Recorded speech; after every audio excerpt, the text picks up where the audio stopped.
They're like, oh,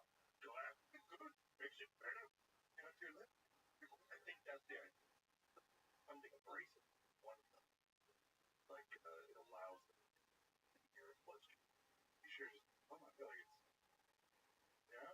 You can find anything out about that. That doesn't mean that they're not in California. They're flavoring. That is beautiful. Is there fiberglass? Fiberglass? Okay. No evidence. By guess. That's hopeless. For the thing that fiberglass creates clouds. Well, that's good. Okay. Internet doesn't be true. Yeah, that's never wrong. We were talking about this that got arrested and wrong, and they're trying to deport her to Russia. Great and wrong. She's a recent search, I guess, or I was an article on April now. Okay, but she also cancer detection technology article data except her. Oh, that's why they want to lock her up. It can't be wrong. Working for Harvard, got embryos that are illegally being brought back to the United States. I think I was reading that apparently fine. So that's back to Russia, France, or the anti.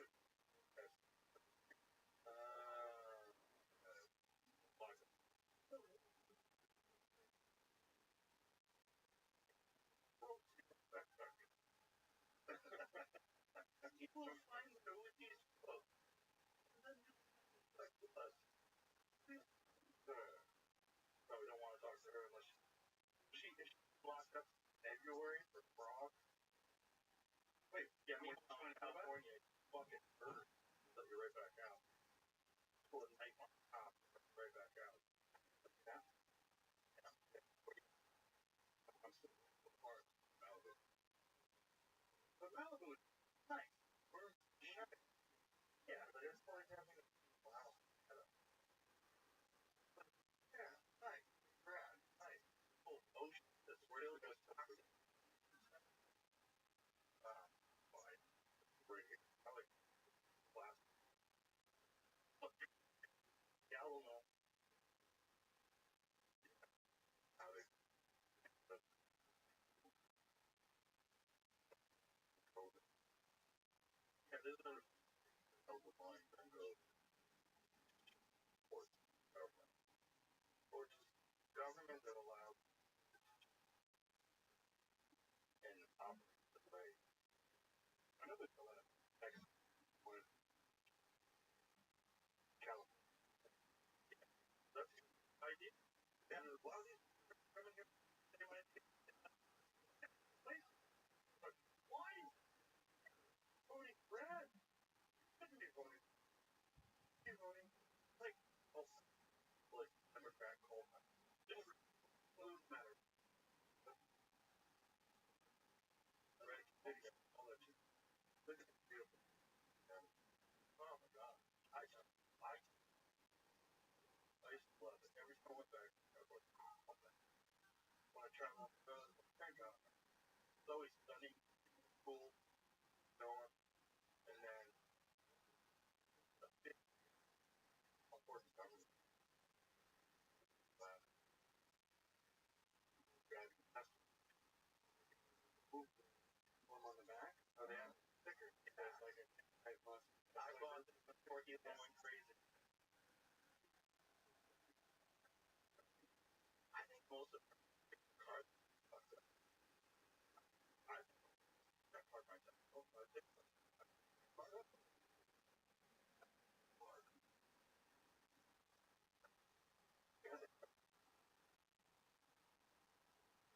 love it.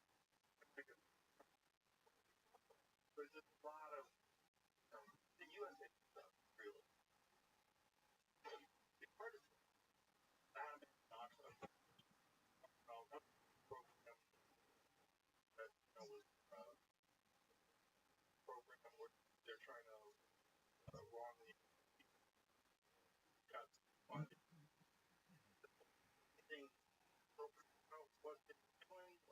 there's the unfortunate reality. The conversation was a lot of stuff else find out these flush have knowledge toward or extracting from it, and then very little. The part of the problem. Oh, we lost fun. Okay, and that's bad. You definitely want to have fun. Okay, what about what we're all about? I don't think fun. Why money? These are $1 million. Everyone's right. Was Oscars.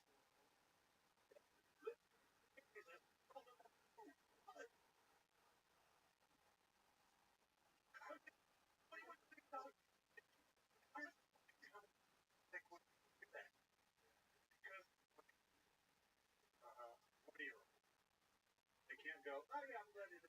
Well, here, let's waste my money. The stuff all the story concrete stuff. Well, we got crap. They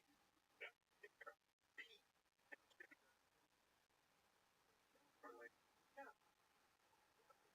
I face I like all it's great. David, um,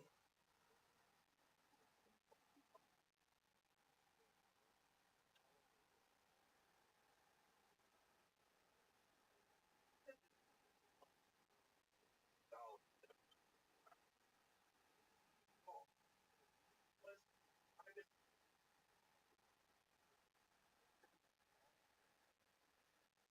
putting government trying to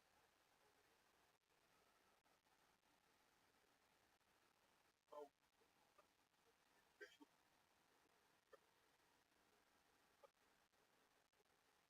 out. No, I almost money's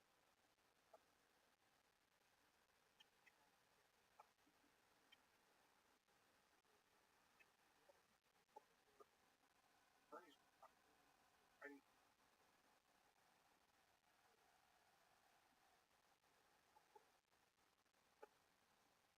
party.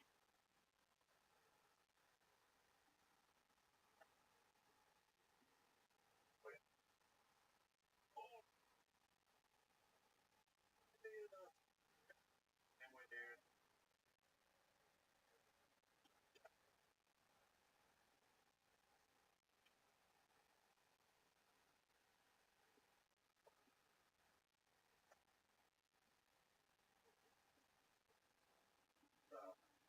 Probably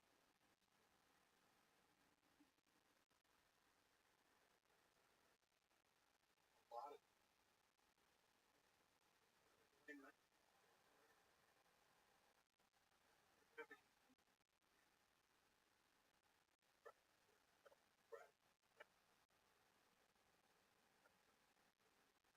Boom. Yeah.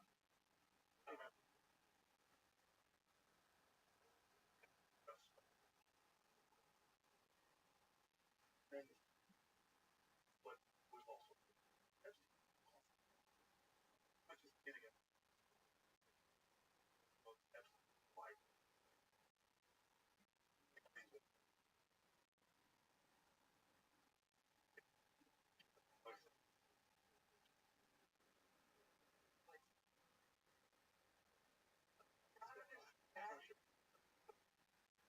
those incredible. And then probably very much.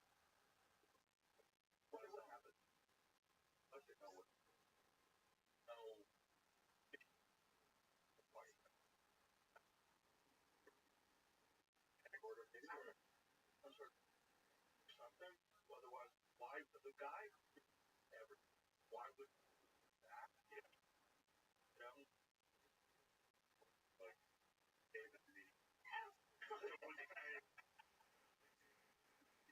Oh, I can tell you. No idea. Oh, by the way, here you go. Okay, Twitter. Inside FC Library Greece. Never before seen with our stats best left by FC inside FC live. By the way, like the bars to out interception, out diet, all the things you trying to power, plant. Let's say plant. What would that? I think I don't know that.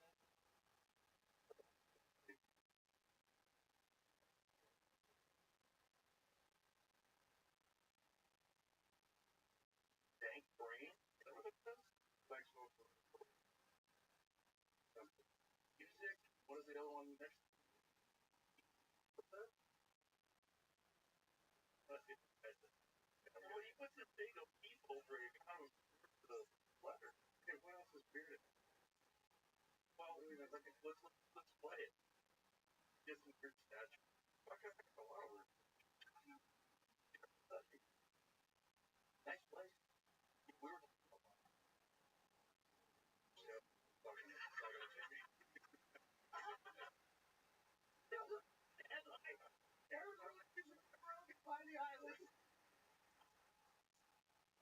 talking about putting as sorry, we were talking about putting up a podcast. It's a big temple. Israeli flag. You know the temple that colors the Israeli flag.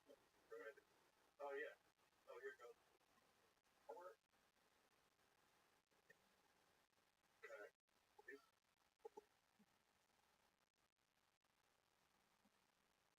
We're there. Right. Bang bang. Here. Does dank brain mean your highest buck? Must be, right? They give you edible. Give you a chip.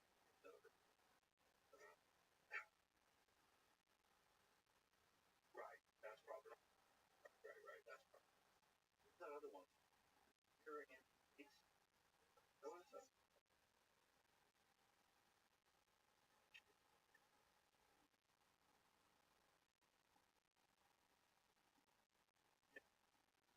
Very. So show them about or okay. Plants, truth, reality, power, steps, appear, brain, rhythm, time delay, perception. No, is it our brain? I thought that was correct. Well, let's look at other images. Like it. Yeah, that doesn't look like that's it.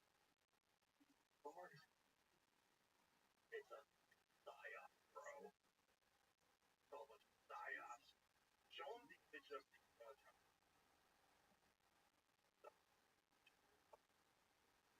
two. And I was thinking about it.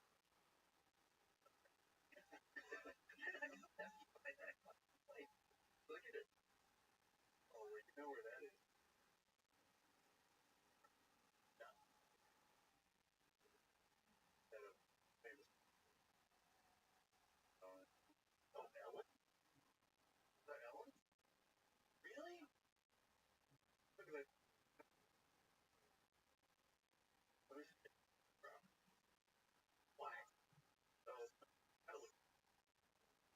Like a sugar. Is that?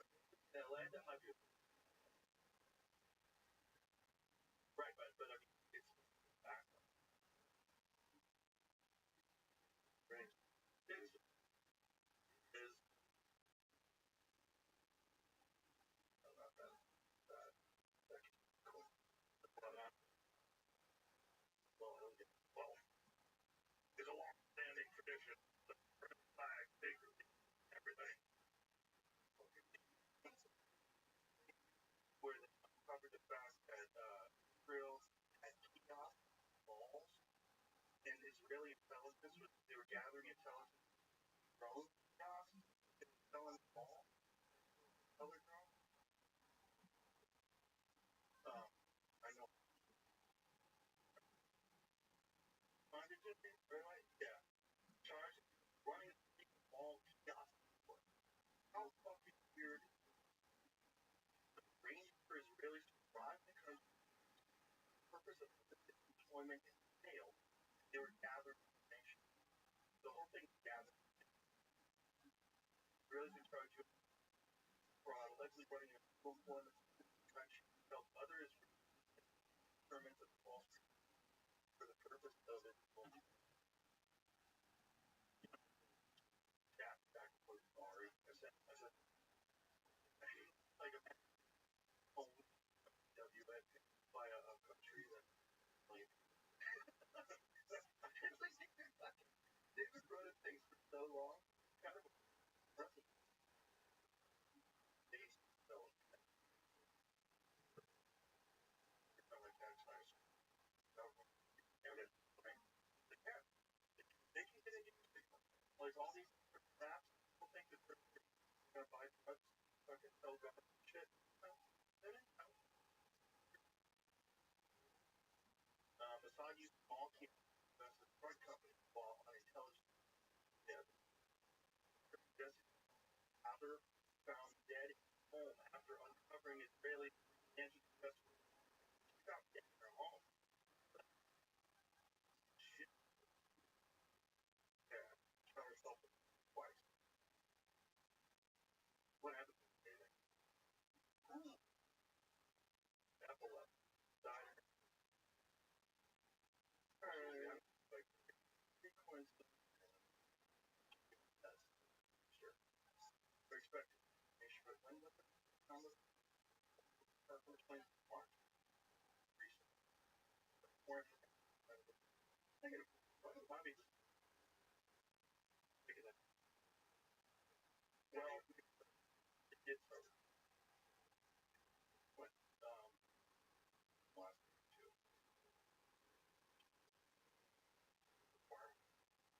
It was giving it bug.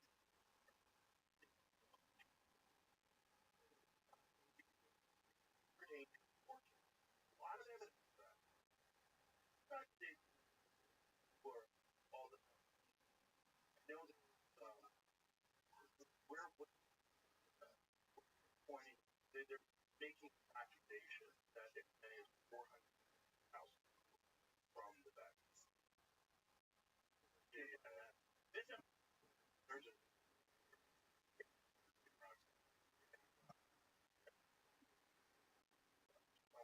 Yeah, yeah, yeah, yeah. Little sacrifices lives for money, but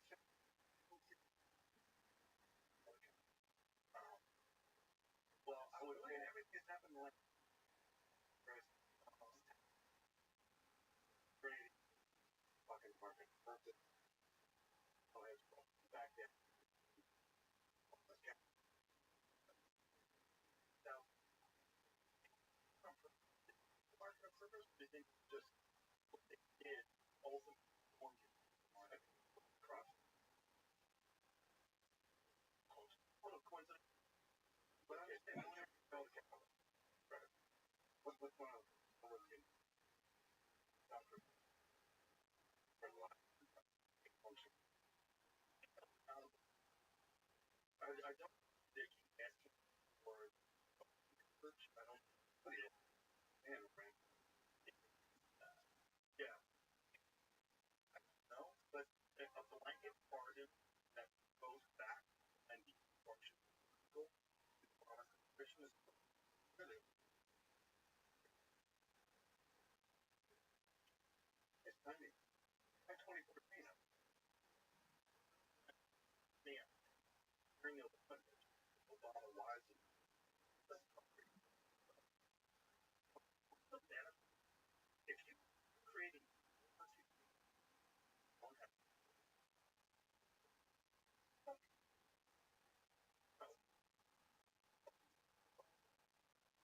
biological, which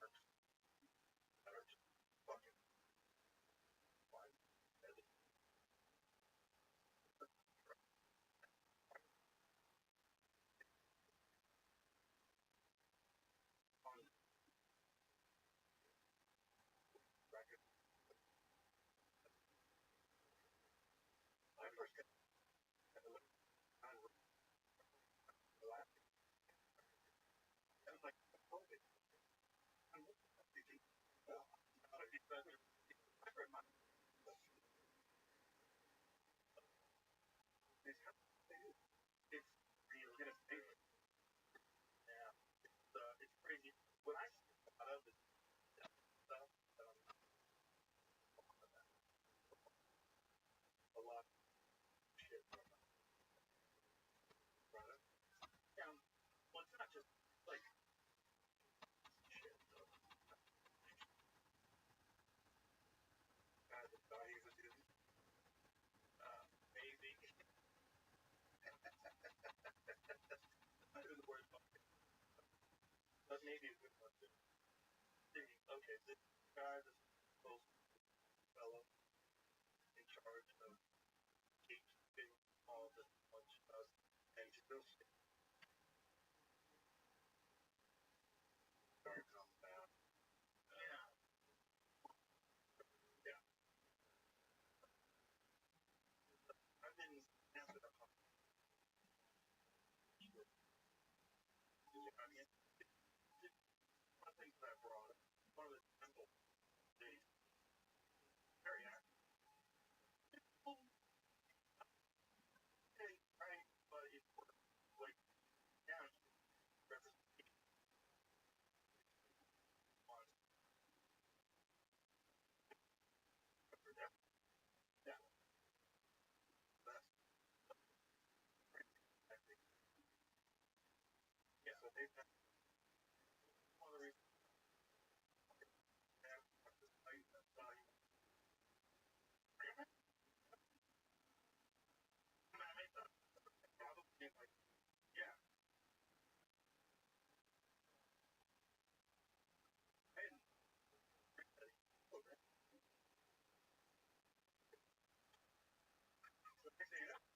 I think what I think that's it.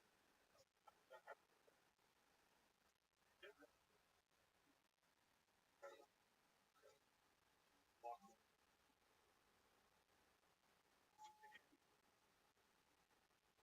aisle and just show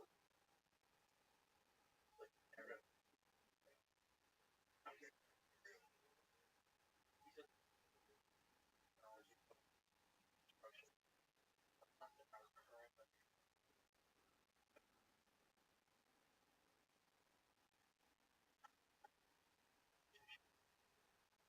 that's what first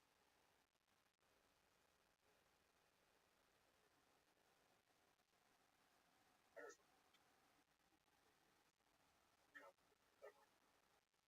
There's for that.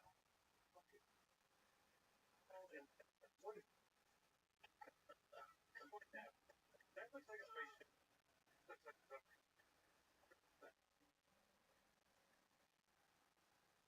safety because that's that one right there. I mean, we're not for fighters. That's just one of them old girls. That's helicopter. Yeah. Nine.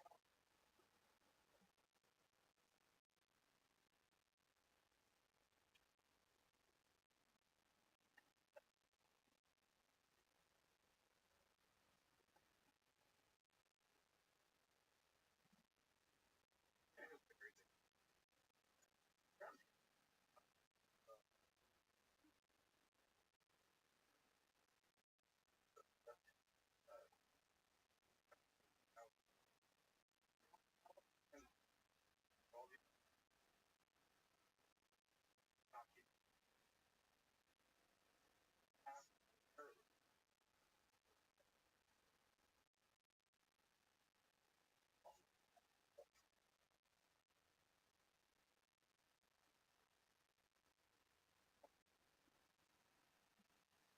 Yeah. Well, that's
Hello, I'm here.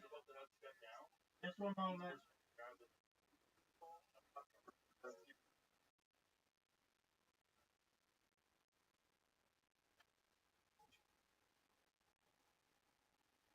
What's up, Tony Montana? How you living, Sam?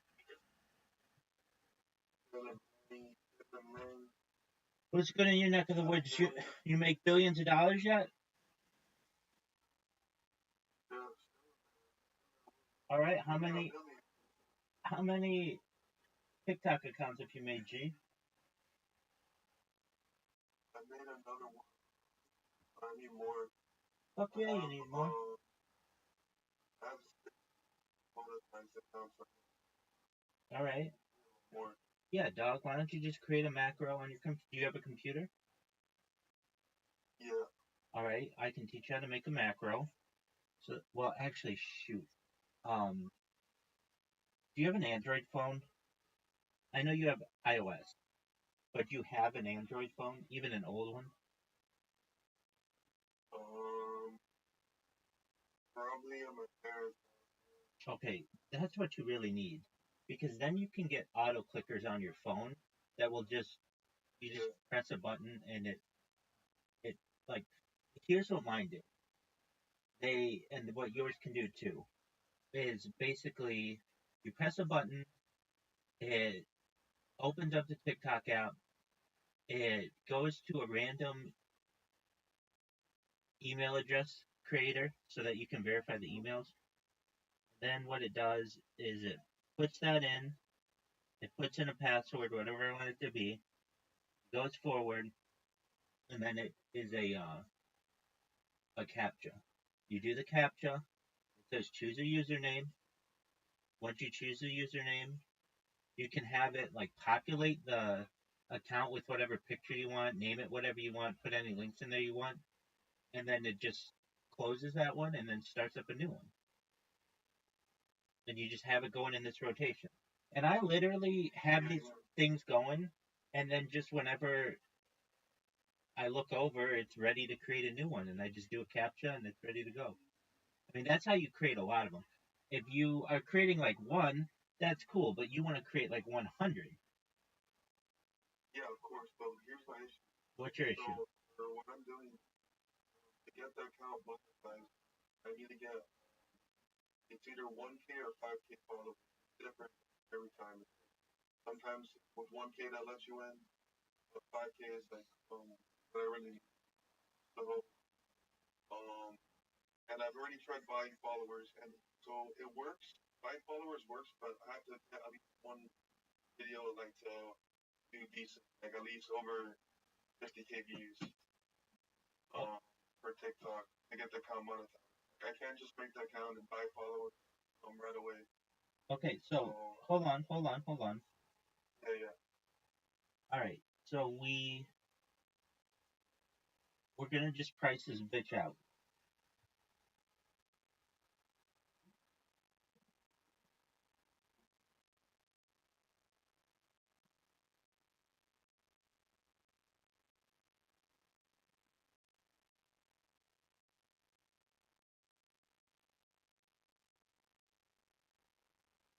All right, approximately. Do you need 5,000 TikTok followers? I don't know what that normally costs you, but it's about $60. Is that Well, whenever I buy the followers, it would be like $10 for 5K. okay? You're doing better. Okay, so you've got a good system there. But then why don't you just buy views? You just buy, I don't know, 50,000 views. How much is that? No, the views doesn't work. If I'm trying to buy views, I don't know if I just have a shit. I buy them from just another panel, the most popular one. Okay. So I don't know. I don't know if it's good quality or. So yeah, for the views, I already tried buying the views. That doesn't work. Okay, so what I do is pick it up. Okay, I mean. So yeah, what I do is have one video that pop off, 20, 50K views, then I buy the followers while that video is picking up. So that's like what's working. I gotcha. I mean, just try another service. I don't know why. Yeah. I mean, you're trying one service. There are hundreds of these services. So you just find, I mean, you've got enough money that you're able to buy views and buy followers at a few different places. And then once you find one that works, you can create these accounts all day long. I mean, if you did one monetized account every single day for a month, Yeah, that's the goal. all right. Well then, And I can pretty much do it manually. Like I can do it on my own pretty much, like 1 day, 3 days max. But yeah, it would be more convenient. Like I don't know, because I was thinking whatever I just need, no, it's 5,000 would be too long, and it's following each other. That would take too long. yeah, I did that. It takes too long. Yeah, yeah, yeah. I mean, I did that with That would be too 1,000. much. It just, it's not. I don't want to say it's not worth it, but it's also a really easy way to get them all banned because all they have to do is just look Yeah, and see who your followers are, and it's like exactly. they're all the same. Now you could change them up, but that's more work. You have to add individual pictures to them. They can always check to see what device made them, and if the devices are similar, then they're just gonna put the kibosh on it. Yeah, I'll probably have to make it.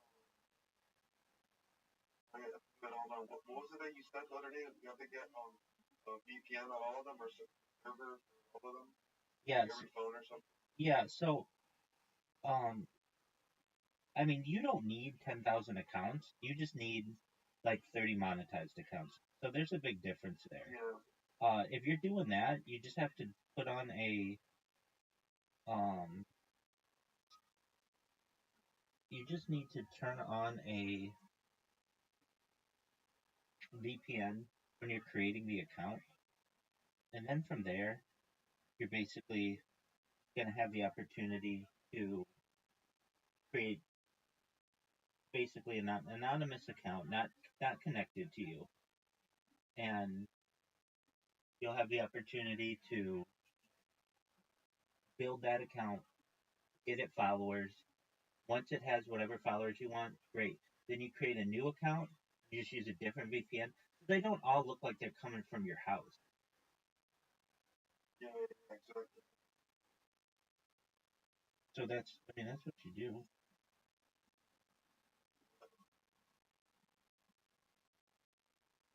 Is there different options besides VPN? I've heard that VPNs are, I don't know, TikTok doesn't like them. Yeah. Nobody likes it. When in terms of apps because they allow for anonymity. Um, there are some. I mean, there's a way that people don't really use, but just go to your local Starbucks or go to your local McDonald's or go to some place that has like Walmart, like an open Wi-Fi for guests. Just go there, create a quick account, and then that's a completely different VPN.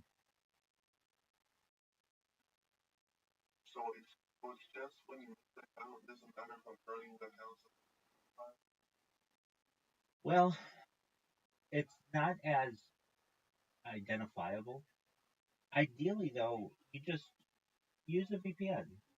And I know that Okay, okay. okay, so you can practice with it a little bit. Um, so you don't necessarily well when you, like it depends what the benefit you're gonna need it for what you're gonna need it. So do you need it to be able to go live for 6 hours a day? Well, I want to do a mix. I want to do some accounts for live stream, some accounts just for video posts. Okay, so it's easier for just the video post. That you could just do it from your home VPN, your home Wi-Fi, but it's not that like it's it does lead to some suspicion, but it's not necessarily enough suspicion to get your account banned by any means. People are using VPNs everywhere in the world. I would say probably on TikTok, 20% of all users are using a VPN, and Yeah, that's true. That's true. So you just kind of have to see yourself. You're in that 20%. Now, where it can run, you can run into an issue, and that's why I said, hey, just test it out. Is you're using a VPN and you go live, and no one's watching you. You're like, what? Why isn't anybody watching me? And then you go to your normal IP, and you get 5,000 people watching. And you're going to be like, okay, what happened here? Why is it that I had no success using a VPN and some success using my own IP address? That's where you're going to run into maybe someone previously on that VPN did some shady stuff, and now they've got it flagged or something like that. But they certainly don't have every VPN flagged in the world, and so it provides you with some anonymity, and you know, then hopefully it doesn't happen. But if you ever get flagged on any of your accounts, you just go to another VPN, and they'll never know the difference. Now I can tell you, I created a thousand accounts on the same IP address without any VPN. That was like 3 years ago, and I've never run into an issue. Um, like basically having those, they're all still available accounts. Do I use them still? No, just because TikTok, I wasn't I wasn't really successful on it, and the reason is it there like the demographic for TikTok is like age 13 to 25, and I'm looking for people who are like 25 to 45, because those people are influencers. They have tens of thousands of followers. They're not just new people. I mean, yeah, there are some really viral, young creators, but that's not what I do. I don't really want to interact with children. That's that's not the demographic for which I'm going. I'm going for people who are writers and bloggers and have accumulated large followings on other social media platforms, find science to be very interesting, and so that's usually an older demographic. Um, and but that isn't to say I didn't use it. I met some really great people in this Discord that way. The reason why I moved away from it really can be summarized in them forcing you to do a captcha when you go live once an hour. That became too tedious because that meant I had to do. It meant I couldn't sleep on stream because nobody's doing the capture for me in the middle of the night. Um, Now there is a little way around this, and the way around it, from my understanding, is if you use a computer. Do you ever use your computer to go live, or is it only ever your phones? Okay, so I take it you've never used TikTok Studio. I have on the phone, and I've opened it like never used it. Okay, so it does allow you to have some different options. Those would be okay. So, are you familiar with being able to share your screen on TikTok like a video game? Yeah, yeah. I don't know how they do it, but that. Excellent. Okay, so um, the deal with that is on a phone. I think if I recall, like they changed their metrics quite often, but because like you used to need 1,000 followers to go live, and now you don't. And then I think you used to have 5,000 followers to be able to share your screen, but but on a computer it was only 3,000. So basically, you were able to show your screen, which can lead to um, much longer dwell time on your live. So what do I mean by that? No matter what you do on a live, unless you're a really hot girl, like they're just gonna swipe through and whatever. But if you're showing like a bunch of stuff at once, you're gonna get a lot of people who stick around, and you can do that with a computer. So how do you do it? It's basically with like OBS Studio. You can have your main screen, which is you doing whatever you want, but then you can have like a really serene like video going in the corner of just something cool, or somebody playing a video game that's interesting, or whatever you want. You can have like another thing just showing, like TikTok thoughts, whatever, just to get people's attention. Uh, Basically, what I'm saying is you can run a lot more programs simultaneously that way. That may be a benefit to you because there's so much live streaming. Um, okay, but with TikTok Studio, what I can tell you is, and what I think is a positive of it, is you can download it, use it, and they don't require you to do a CAPTCHA, at least on the computer. So that means you can stay live for like 8 hours or 12 hours or 24 hours or something like that. But where you will run into an issue, and I've run into an issue every single time, is at some point somebody doesn't like what you're doing and they'll just flag your account and you'll be like, what did I do wrong? And it's for stupid stuff. Like, um, I've gotten like, look, I'll tell you this, I've never gone hunting. I don't think I've ever known anybody to go hunting, but I'll get flagged for animal cruelty hunting. And I'll be like, what? What? I've never even talked about that on my stream. Like, that has nothing to do with what I do. But somebody will just pick, exactly, somebody will just pick like a random one. And then you can appeal it. And I usually win those. But it's like a pain because, you got to go through the appeal process. And that can take 2 to 3 days sometimes. Sometimes it's faster. But, sometimes it's not faster, and or they think like what like another one that I get nailed for quite often, probably more than any of them. It's not the hunting one because again I don't do that, but um music. So I'll just have the radio on in the background, and it will detect some kind of copyrighted music, and I'll get banned for that. And then it's a 3-day ban or whatever, however long they want to make it, and so and it's difficult because especially if I'm sleeping, I can't um I can't how would I say, like, patrol that or whatever. I can't monitor that. So what I'll do is, like, I'll have it complete silence. It'll just be me sleeping, and you'll get nailed for, just like I said, like, the more that you go live, if you go live for long periods of time, it's a much higher rate that you're gonna get banned for whatever reason. So, like, normally if you go live, let's say 1 hour a day, okay, that's great. That's basically a 1 in 24 hour chance that you're gonna get banned. But if you're live 24 hours a day, that's a 24 times opportunity that you're gonna get banned, and it's just like it becomes very miserable as a streamer. Like, I'm a fan of, like, for the most part, Twitch, Twitch, YouTube, Twitter. You go live, and so long as you're not like live streaming the Super Bowl in HD quality, you're gonna be okay. Now that doesn't necessarily mean you won't get strikes later on because of whatever reason, but they're not gonna end your stream generally. Generally, they will for some things, but generally you're gonna be okay.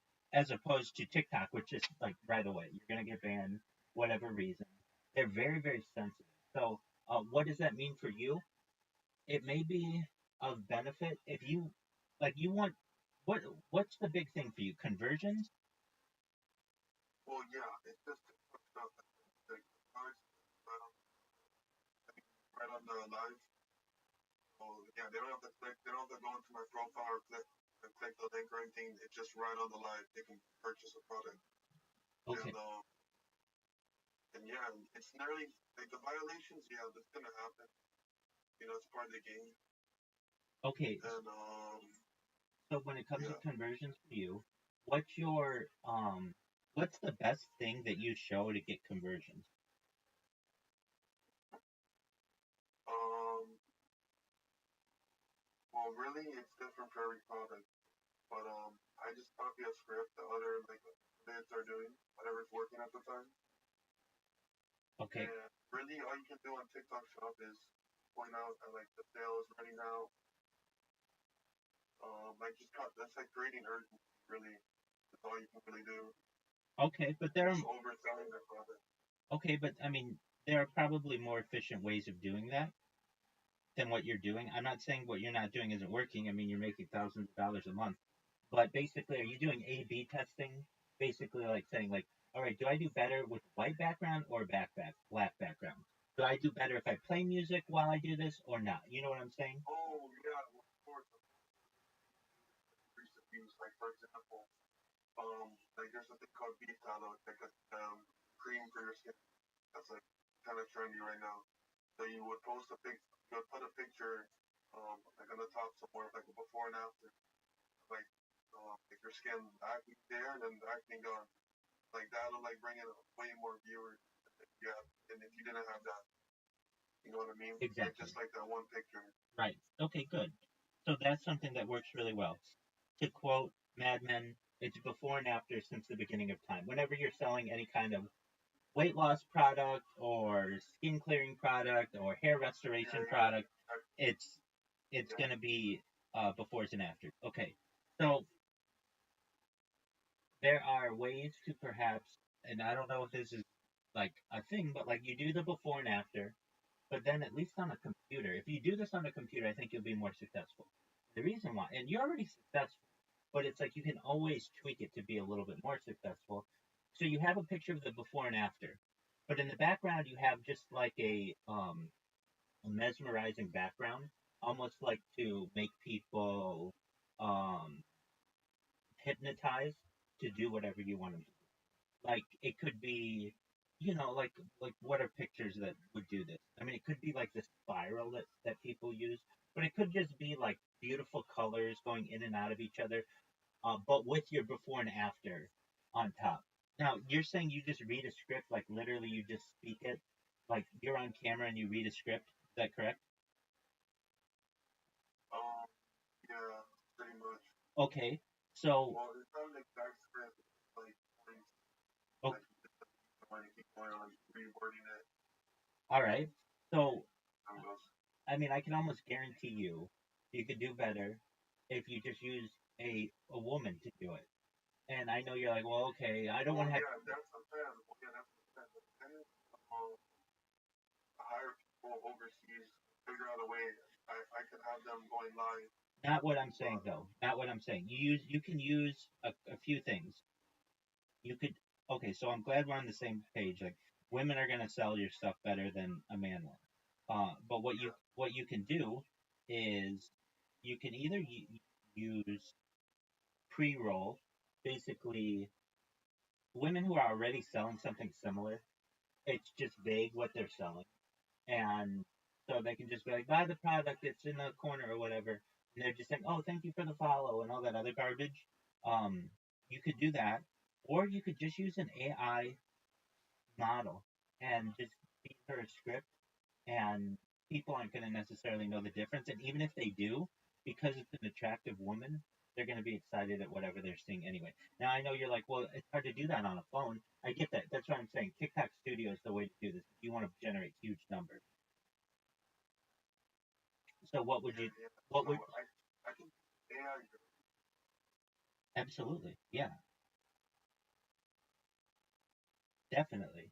And you can even, TikTok has a feature where you mask yourself so that your movements will will have a filter and it'll look like you're just a hot chick. People do it all the time on Twitch. In fact, it's one of the most popular kinds of creators. Is you just it's like men who have a filter on that makes them look like a woman, a very attractive woman, and so when they move their hands around it or like their head, it moves in the same way. It's known as an avatar, generally on a lot of platforms. Now that's a way to do it. Um, I think that you can even. I think that's probably. I mean, like, so how would you do that? Okay, so there's the way that I would do it. And I'm not the foremost expert on doing this, but Snapchat has a feature. It's known as filters, and actually, there's something called Snapchat Studio. And so I think Snapchat probably has some of the best filters available. That's kind of how they became famous, aside from just deleting your videos, so to speak, or your picture. But basically, like you whatever your camera detects, it puts a filter on you, and you can actually use what's called the Snapchat camera. And then within OBS, you basically take that camera and put it in as your main scene. And so whenever you move around, you could be a dog, you could be a woman, you could be like a furry, you can be whatever you think's going to sell. And you would probably want to test those, like which one works the best. But it's going to get people's attention because firstly, they're going to be like, normally I'm used to just seeing people, but now I'm seeing like a cartoon or I'm seeing an avatar or something, or this is cool. And then it's going to be talking. And you can have it match your voice so that whatever you're saying in your normal voice comes out as like uh, whatever, an attractive woman or whatever you want it to be. And then you can have your product there, the before and after, and that's all you really need. I mean, so long as you have your links there. But basically, what I'm saying is like, if you're making like $5,000 now a month, and that's probably a good month, you might be able to double, triple, or quadruple it in a matter of days if you have the right uh, salesperson, basically. Welcome. What up, G-Man? How you living, Pimp? So, like, how would I create this avatar on just on Snapchat? Yeah, so what you do is on your computer, it's called Snapchat Camera. It's just a program that you download. It's free. Oh, Yeah, it's big time. And so then what you're going to be able to do is whenever your camera's on, instead of showing you, it shows whatever avatar you choose. And the reason why I recommend Snapchat Camera is because it just has so many different choices. You can do dog ears. You can make yourself look like a full dog. You can just have it do your dog like a, like all the filters that you have on Snapchat, you can do on this. When on TikTok, I can tell you right now, TikTok has like a limit of like 30. It's not that many, and people are used to seeing them. With Snapchat, they have maybe 1,000 different things that you can do, and you can change it. So you could say like, you know what, being an elephant didn't work really well for me, but being a fox did. I don't know why. It's just people took more toward like the fox more than the elephant, and then they don't always see you, or they'll never see you. They just see the avatar. So what do? You download Snapchat Camera and OBS Studio on your phone, on your computer, and TikTok Studio. So you need those three programs generally. And then what I would do if I were you is I install Snapchat. I install them all, and then when you open up OBS Studio, that's where you would like. That's how you that's how you stream. Um, you create what's called a virtual camera, which is very easy to do. And the virtual camera will only show what you want it to display, and that's where you can create your different. So you'd put you'd add what's called Snapchat camera, and within Snapchat camera you choose your avatar. Let's say you want to be a dog. I don't care what you want to be. Let's just start. So you're a dog, and then you open up TikTok Studio and you go live. And when you go live, you can change the orientation. So sometimes I'm sure you've seen people have a horizontal orientation, which is really small, or you can keep it being the lengthwise vertical orientation. It's up to you, and I bet that's something with which you can practice. But usually, the bigger the picture, the more attractive it is going to be for people, and that's just about changing the orientation between vertical and horizontal.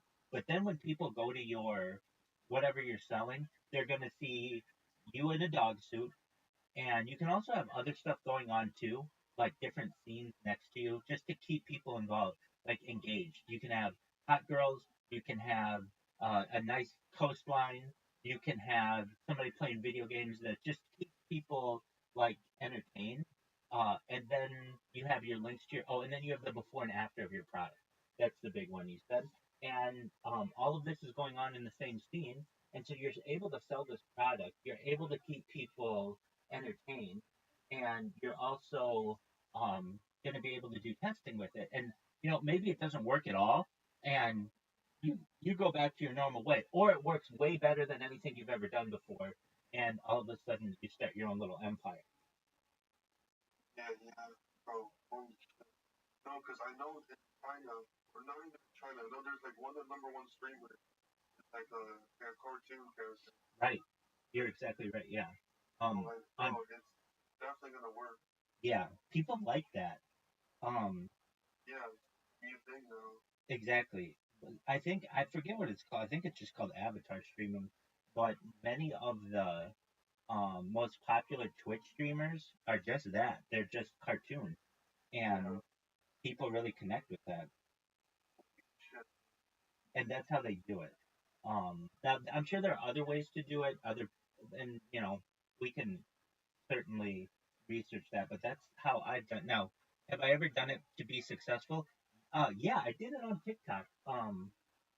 I did it. I was Baby Yoda, and I got more likes out of my Baby Yoda stuff. I would say, yeah, than anything else. Yeah, exactly. So, you can play with what you want, but this is when like Baby Yoda was really popular, when like The Mandalorian came out a few years ago, and I wasn't selling anything. I was like singing karaoke or something like that. But people really liked that more than they liked any of the other ones, and then I saved those uploads, and they did better than, or I saved those lives, and they did better than any of my other lives.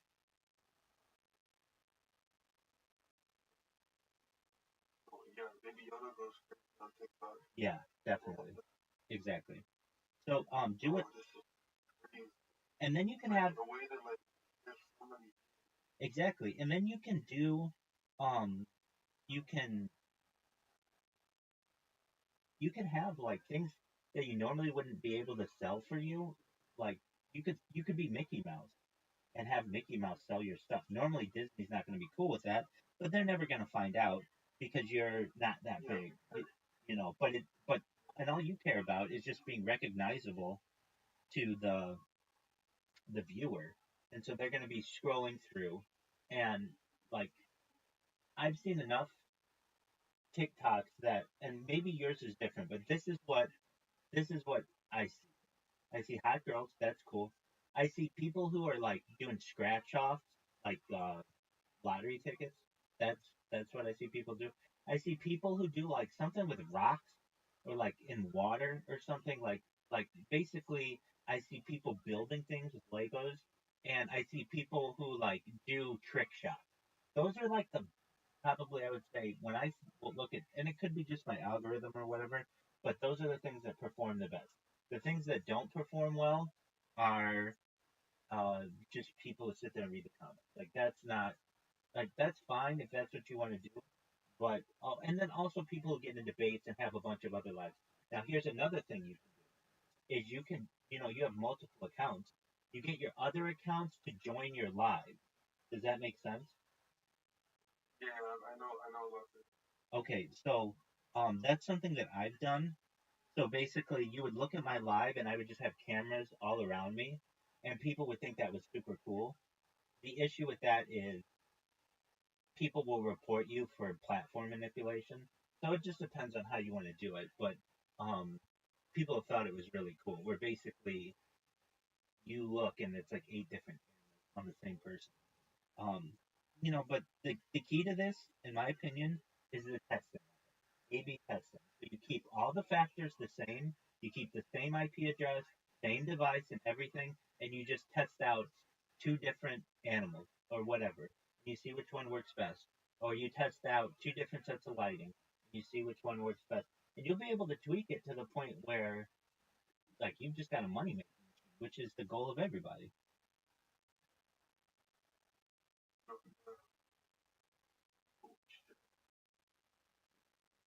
So, And the crazy is I can have like multiple lives running up.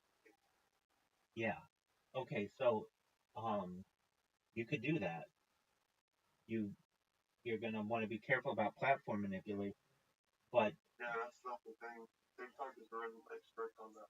yeah, so usually you would need multiple computers generally to do that if you want to do the different animals. Um, if you want to just do yourself, that's fine. I mean, you see what I have here, just like a tower, like a phone tower. You have different towers just set up. Like I've got different computers set up, and they're all watching you at the same time. So you've got like let's say 4 going at the same time simultaneously, and you just do your selling. There's nothing wrong with that. The one thing that will happen though is you'll get hardcore TikTok users who start seeing you multiple times after they already said they didn't like you or whatever, they don't want to be shown you, and then they'll be like, wait, I thought this person, I already saw this person. They'll report you. You want to be careful with that, but that doesn't mean that you can't start with 1 or 2 at the same time. No one says you have to use all your accounts to do No, yeah.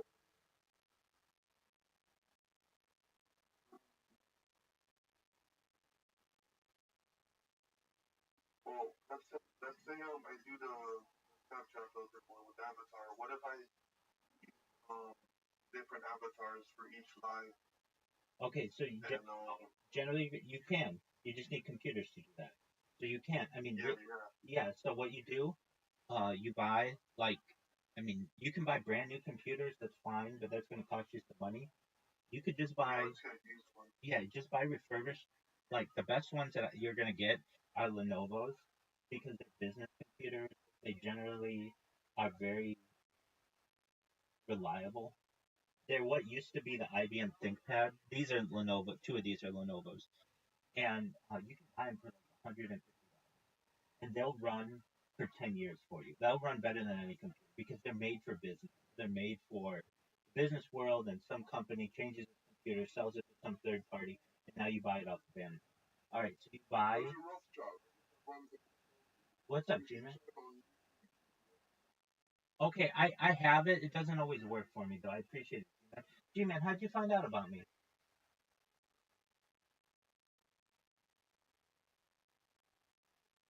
G-Man, how'd you find out about me?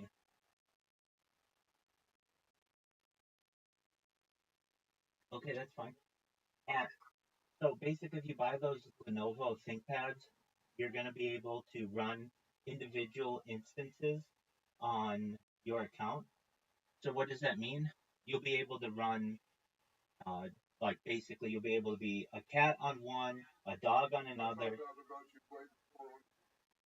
Oh, okay. Oh, that's amazing, G-Man. Wow, you've been an OG follower. How's your day going, G-Man?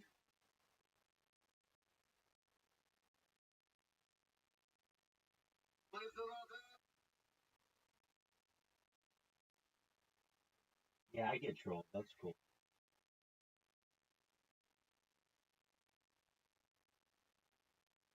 So, you'll be able to have like your 4 different accounts, and you'll be able to be a different animal in each one of the accounts, whatever you want to consider it, and that should work for you. And you'd be able to do that for probably less than $600. You buy 4 computers, about $150 each. Oh, totally. Now, I would before I buy the computers, I would just try it with my own computer and make sure it is um a viable strategy. But chances are it's going to be, and if that happens, then you'll be able to do like 4 times the amount of sales simultaneously, and probably even more than that. Now, I didn't think of this, but you'd have to be selling the same product, probably. You know what I mean? Yeah. No, yeah, I'm thinking about everything. I just wonder if TikTok will compare if there's AI life. I don't know if it, dude, I see it all the time. And I've never been flagged for it.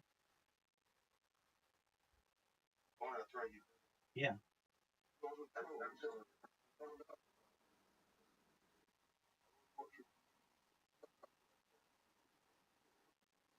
Okay, that's cool.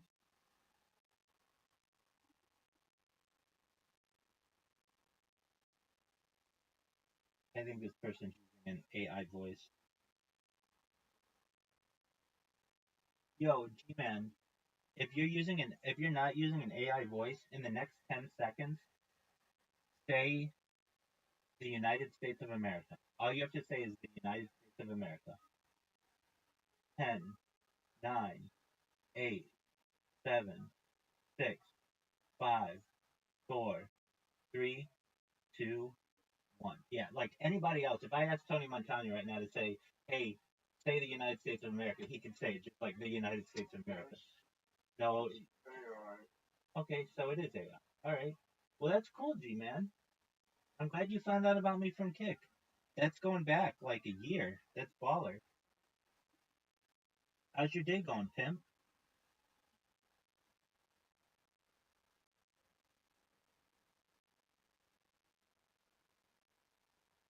All right, back. He's trying to troll me, and that's fine.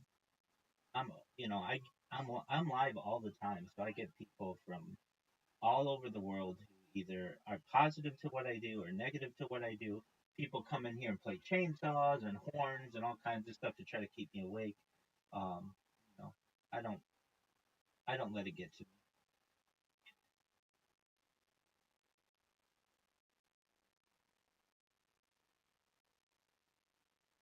Back to your selling of things. Um, is it something that would be beneficial for you to? Maybe guess my voice. Yeah, I know exactly who you are. You're Jacob Rothschild,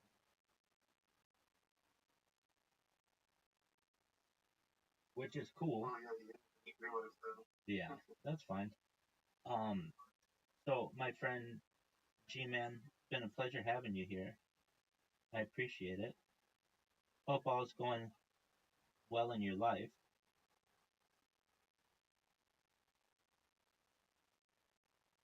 Hey, I cool, man.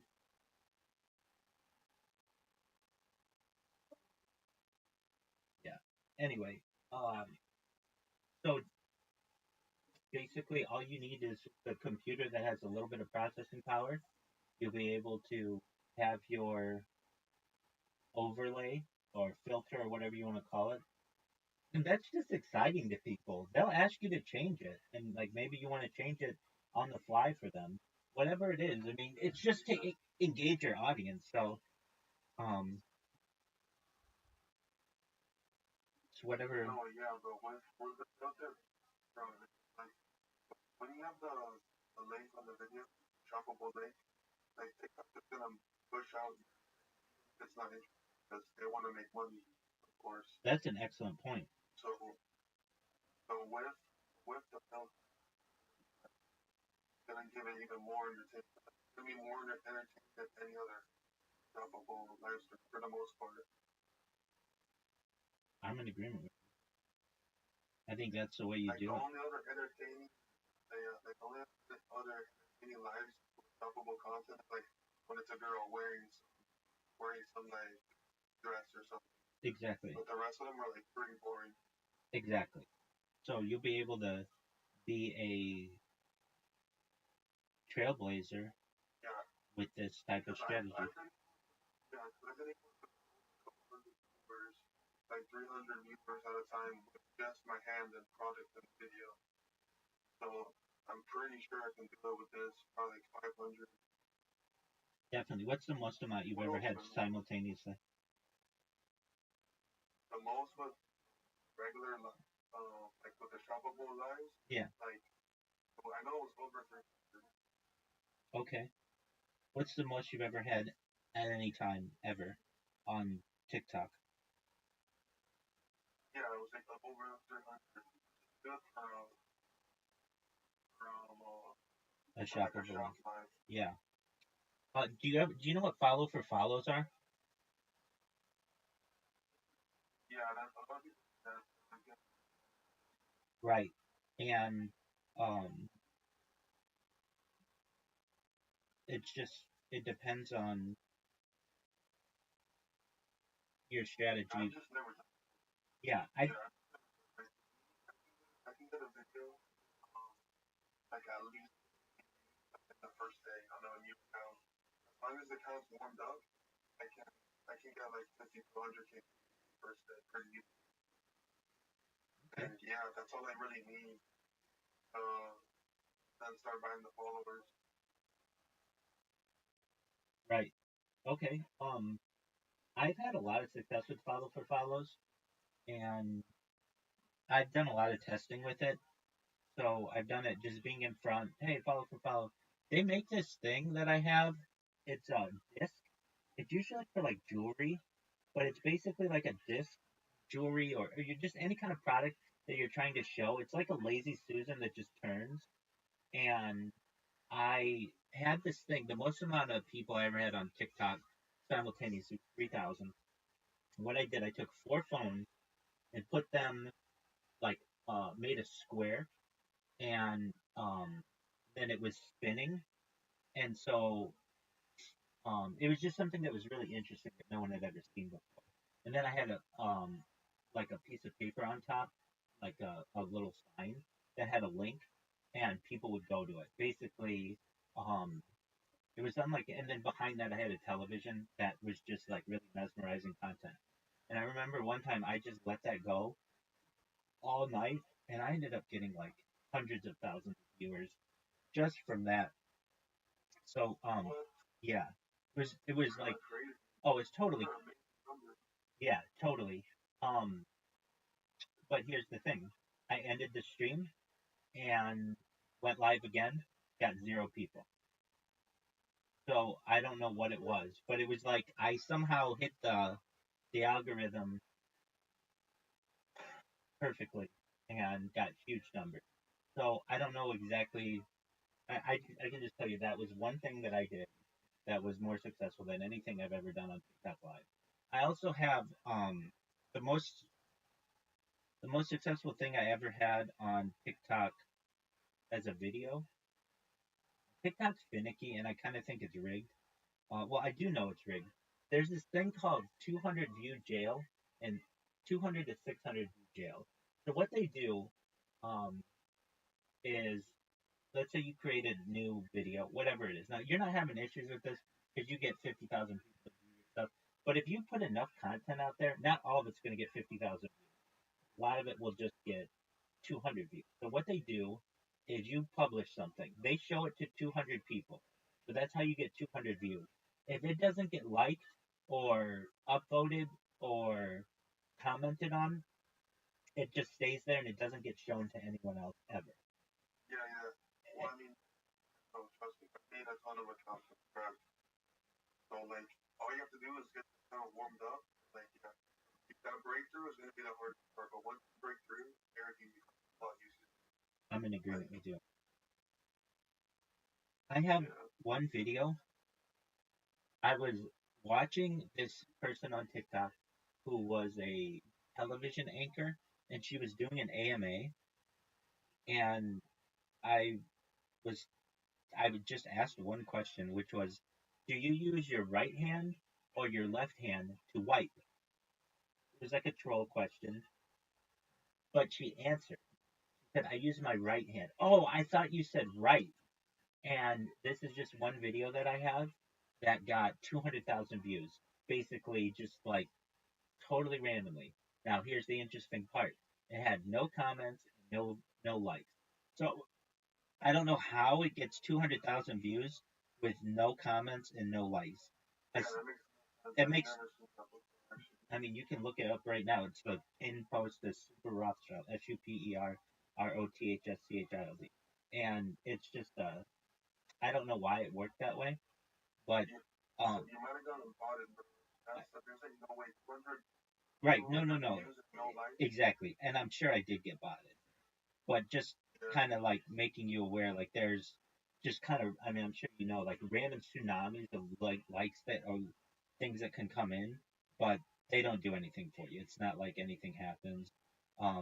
But I do get that sometimes where randomly, I have a couple other videos that just have way more likes than I would have expected. It's like my average likes are maybe like 2,000, 200, 200, 200, whatever, because I put out so much content that it's like not always interesting. Um, I created a bot that would just upload. This is more for Instagram, but oh well, we should talk about that. But basically, I made a bot that automatically uploads every hour of my life on Instagram. So I've just got this huge timeline on Instagram that isn't always that interesting because it's just like my life. It would just be like this conversation might not be that interesting to people. But to other people, it might be. And I got two. Um, sometimes I'll get, some good results out of that. Do you ever sell on Instagram? No, Have you ever tried? like, I've never, like, I don't even know anyone because I don't think they have like the shoppable thing Okay, directly on the videos. I gotcha. Okay, that makes sense. All right, so TikTok's where it's at. Well, I mean, I mean, yeah, like, right now, for the, I think you're right. I don't know why TikTok it doesn't do the same. I don't know why. I mean, I don't know why Instagram doesn't do the same. Right, they're more about advertising and generating their money. Yeah, All right. yeah. Um, I guess they're not trying to. right. Um, all right. Well, you basically have the tools that you need to be able to be successful. So what do you do from Yeah, here? You go to your computer, you download OBS Studio, TikTok Studio, and Snapchat camera, and yeah. So OBS Studio is the thing that lets you make scenes. So what do I mean by that? Um, it allows you to put like pictures on your screen or put the link at the bottom. Like it has, you can type text on it. It basically allows you to have multiple cameras. It just, it basically is the thing that makes your stream have any kind of um, additional content. So if you just did Snapchat camera, that's fine, but you're just going to see you as an animal or whatever. That's cool, but you won't be able to necessarily see the picture that you want of the before and after. If you want to do that, you do that with OBS Studio. yeah. And All right. Yeah, I'm ready. I'm ready. Ready. excellent. So you buy those. They're free. You utilize those three, and Yeah, once you do so, you should have the ability to be able to live stream on TikTok and on using TikTok Studio, and that's going to be a game changer for you. Also, the your connectivity is better on TikTok Studio, I would say, than um, on a phone. Like, I mean, I'm sure you're aware, apps crash, and that ends your live usually. You know what I mean? Maybe it's never happened to you, but the TikTok app sometimes closes, and it can end your live. So your computer is generally more um, stable, and that's going to mean that you're going to have more people watching you. yeah. I mean, have you ever had it where Wait, the app crashed on oh you? no, I've never had a crash. Okay. I mean, you're using Oh, an that was iOS before. device, so it's more stable. But Android, it'll crash on you. Yeah. Well, now I'm thinking about this. You know what? I guess I don't want to get too ahead of it. Possible to, let's say, an app use a Snapchat avatar. Maybe it's not even Snapchat avatar. There's something else Right, out there. right. And would it be able to like give the AI a script? It would go off on its own. Yeah, now you're talking about Um, creating a character. And yeah, you can have it do that. Where it just, I think that's the way to do it. Like, if you want to basically have the best bang for your buck in terms of your time, which is valuable, then yeah, you just a create a character and like an animation, and you just do 1 hour of recording or so, whatever. It doesn't even have to be that long. It could be 5 minutes, but generally you don't want people are going to detect that it's repeating itself. But after an no, hour, yeah, I would just amount of time like 20 minutes. No one really stays on for longer. exactly, and then you just have it read your script and do some movements. Yeah, it definitely can do that. And you can do that in a few different ways.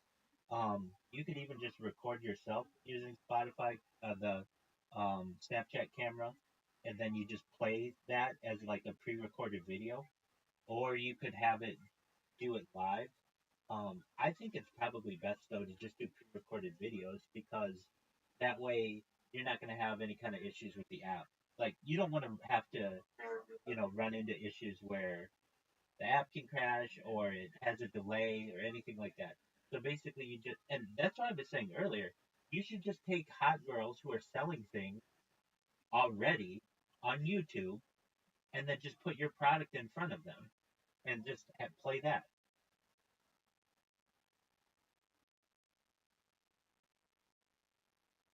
Well, what clips would I take from? Oh, easy. So you just go to YouTube and type um, like TikTok pre-roll, TikTok pre-roll, hot girl, and like TikTok, they like have a ton of them on here. Um, Now you want to find the right one of like selling. So girls selling, hot girls selling, and like they have pictures of these girls who are just selling products. And you just put your product in front of it. You can even just like go to one that's like I'll go to TikTok right now and find somebody who is selling something. TikTok, and you just need like five minutes of good content. Like even 20 would probably be ideal, but like you were saying, 20 or 30 minutes, but nobody stays on that long. All right, so then I go to I don't know. Well, actually, I just have to go to live. So I'll go to live right now. Okay, so I'm on the live. So like, here's a girl selling something. She has really attractive hands. She's showing like some kind of gem. That's fine. I don't necessarily think you need that. But okay, this girl's selling wigs, so that's cool. Um, Now I know you're like, well, how do I do my before and after or whatever? This guy's selling shoes, so basically you just screen record like, what would it? Okay, this girl's singing. That's not what we want. Okay, this person's selling like jewelry. So like what's something that you sell? Before and after skin product, right? Okay, well, she doesn't have to be talking about the skin product 24/7. She could be talking about something else. You find a girl like this girl's doing her hair. Um, all right, so let's see. So this girl's doing okay. So that's what you want to do.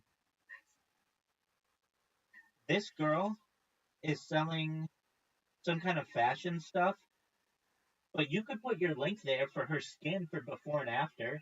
She's a pretty girl. People are gonna be like, oh, she uses the skin thing when she doesn't even have to talk about it necessarily. That's true. And Yeah, probably still would work with a pretty girl. exactly.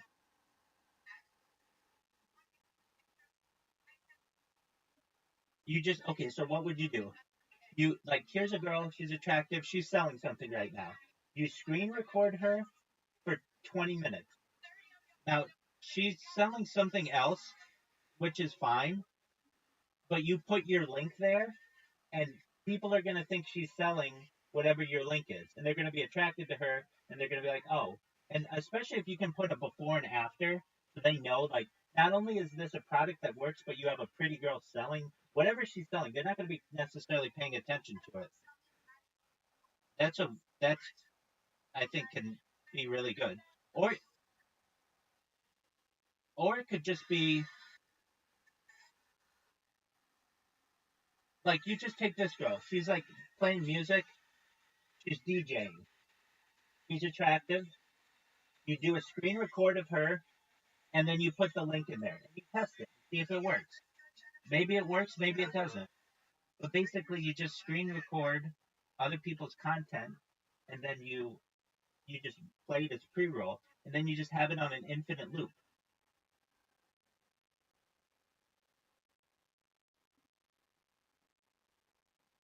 Yeah, I still think that I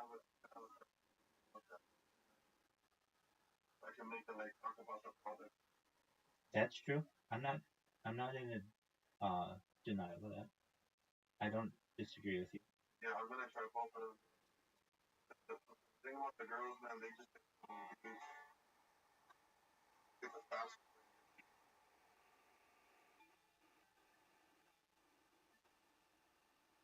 I'm gonna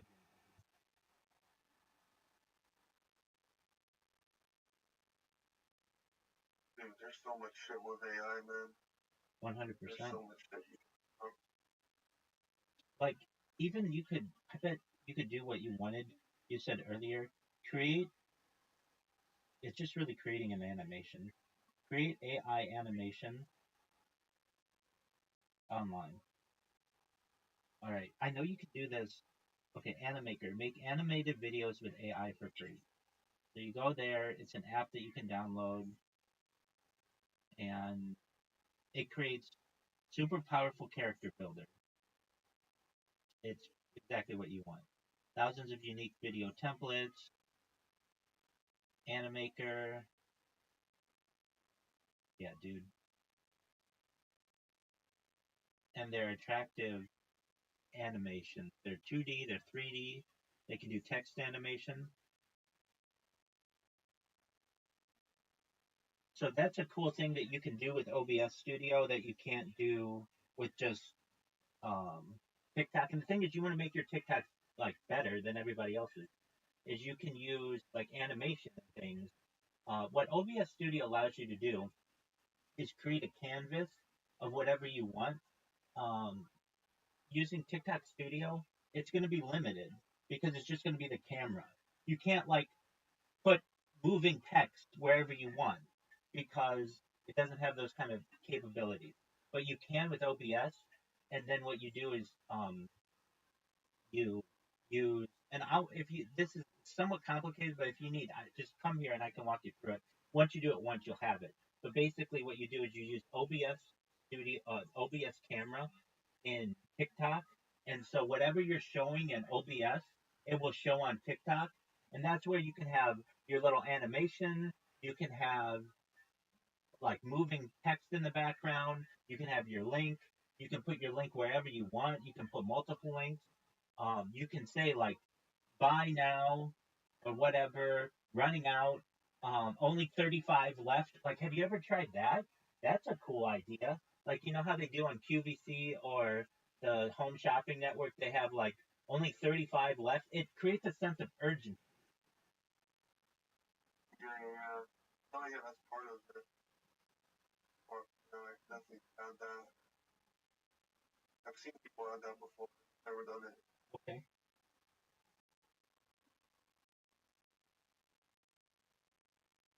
Well, it's something that you might want to try.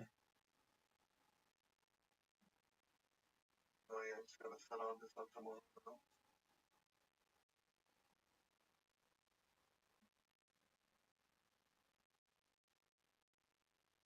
Dude, well, thank you, brother. Absolutely. I'm here. I don't know how you know. I don't know how you call this crazy. I've tried just about every way to try to go viral, so I know all of the insides and outs. I know all the back doors. Yeah, no, I think.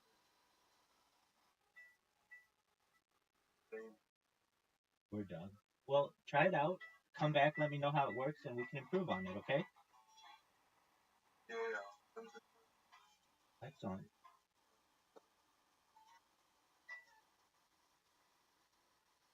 Wait, so we're like, go outside, or are you staying in the room 24/7? Yeah. No. I go outside. I've done IRL streaming as far north as Santa Barbara, as far south as San Diego, as far west as the Pacific Ocean, as far east as the desert and mountains. I've streamed in Beverly Hills. I've streamed in downtown LA. I've streamed in at Disneyland. But those are expensive.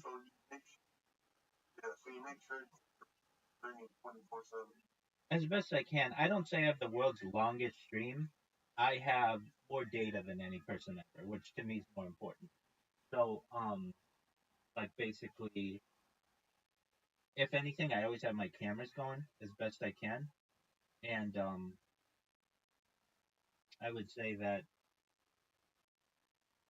you can you can watch me. I mean, like, yeah, I'm always live now.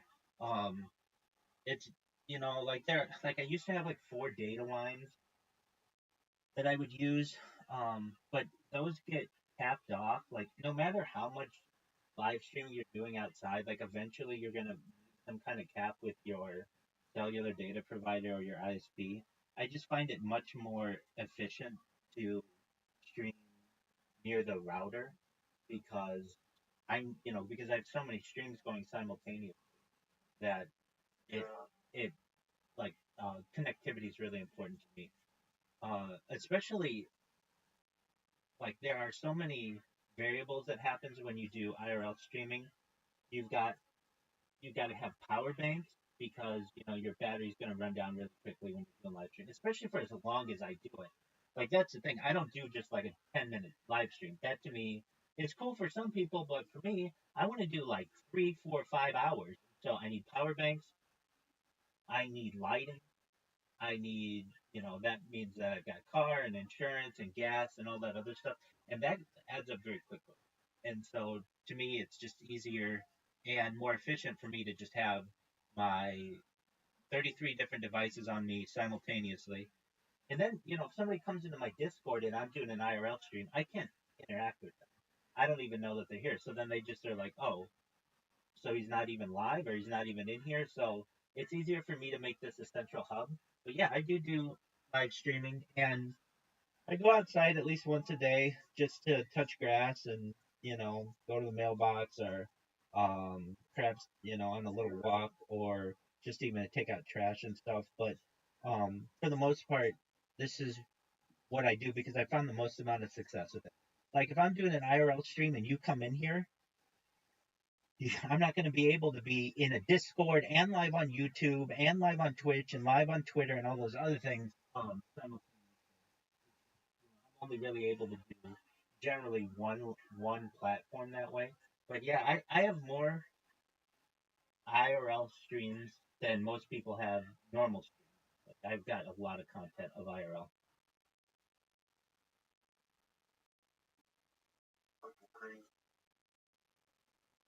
Yeah, I probably would do more IRL streaming if I found it to be um like how would I say people went crazy over it. But I get the same amount of viewers IRL as I get as a desktop streamer.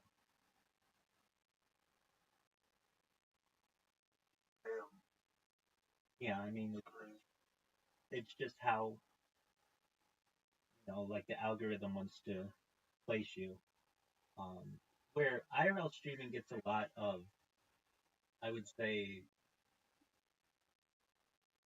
um,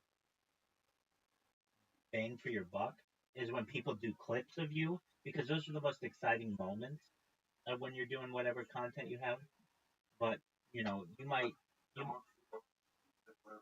what'd you say? The clips give you the most exposure. Yeah, exactly. Um, so I have a lot of clips of mine that are IRL, but I feel like then I have to play it to the audience. I like to just do what I want to do. And so I'll go shopping or I'll go just like walking and do talking to the camera or whatever. But I don't want to have to like, hey, like, I'm going to go try to pick up this chick just for views or whatever. Or like, and that's the thing too. You get people who are in your chat who want you to do things like, hey, jump in front of a car. No, I'm not jumping in front of a car while I live stream. Like that's not practical. It would get me hurt. Or you'll get people who say like, do you like steal something? Like that's against my moral compass. It's against a lot of things in my religion. Like that's not something that I do. Um, I and like basically you're having to type to people simultaneously if you want to keep viewers. That's another thing. When you're doing IRL streaming, you have to communicate with people, and I find it to be very it's good, but it's a lot of work, and really a thing that hurts me, I think, more than anything, I have a very hard time seeing the screen when I'm outside because of glare. I don't know if you're like aware, but if you use a phone outside and it's really bright out, it's super hard to see what's going on the screen. And some of the things that frustrate me most. Welcome, Miss Aquarius. Hey. Are you ready for me? Yeah. I fell this morning. You fell? What happened? I was trying to get my birthday shoes, and I just.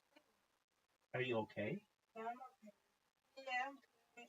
Okay. Well, that's. I'm alright. Are you I'm in? sore, but I'm alright. Okay, just sore. Nothing broken? Nothing broken out. All right. Broken. I'm gonna pay the move. That's, yeah, exactly. I don't want to hit first. But I'm okay. Okay. Yes. Absolutely. Well, Alright. well, Tony Montana. I gotta get something. I know. All right. There we go. Excellent. I play a game with Miss Aquarius every night.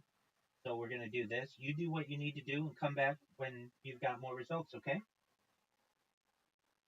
Alright. Thanks, Tony. Alright, guys. Excellent. I said hello.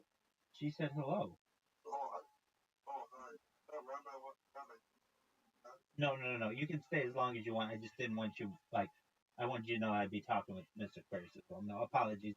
I did make it sound like that, but no, that's not what I meant. You stay as long as you want. In fact, if you want, you can play a game with us. We play a game on Play-Doh. It's an app. You want to download it? We play bowling. Oh, that's alright. Absolutely, you stay as long as you want. No, you're absolutely right, and Miss Aquarius is right too. Um, yeah. So let's introduce you to.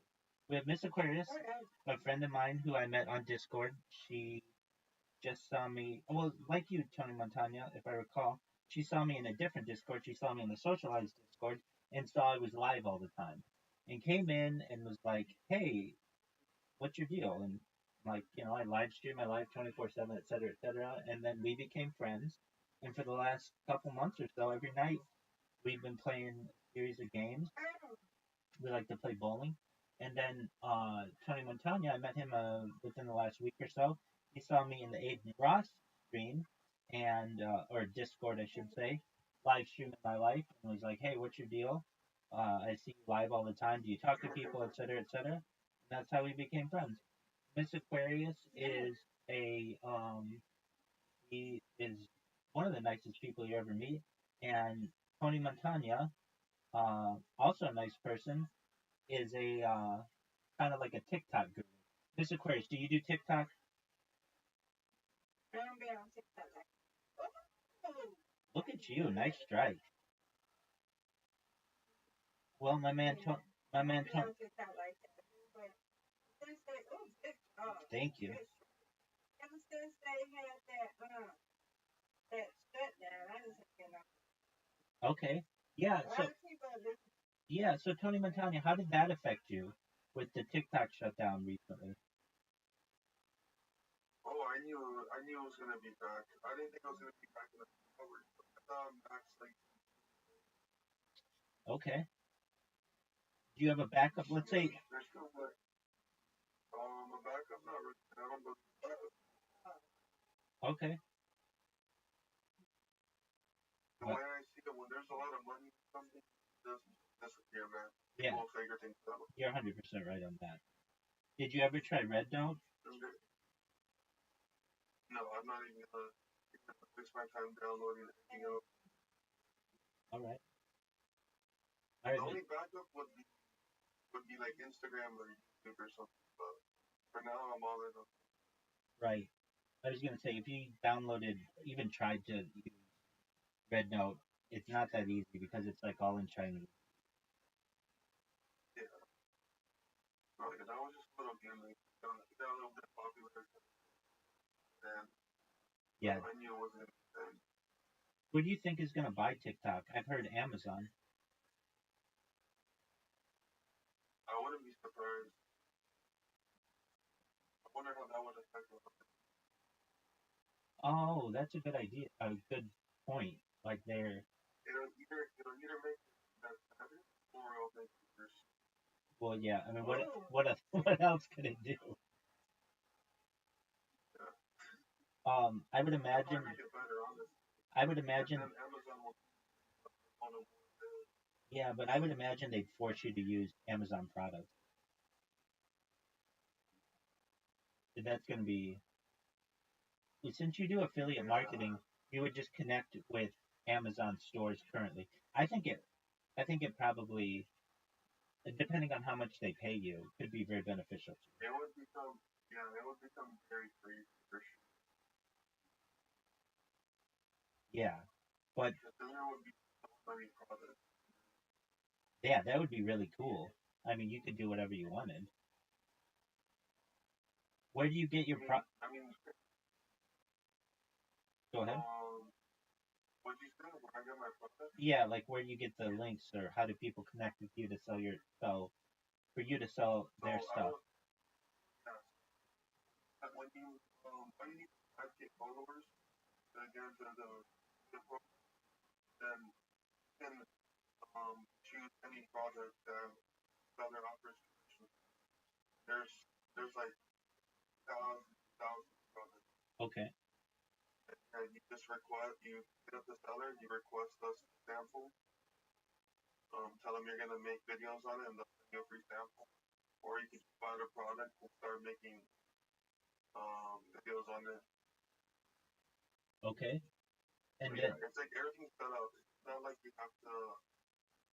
Not like you have to request get access to clients and some things. products. I gotcha. Do you ever have connections or like discussions with the sellers? I mean, yeah, like once you start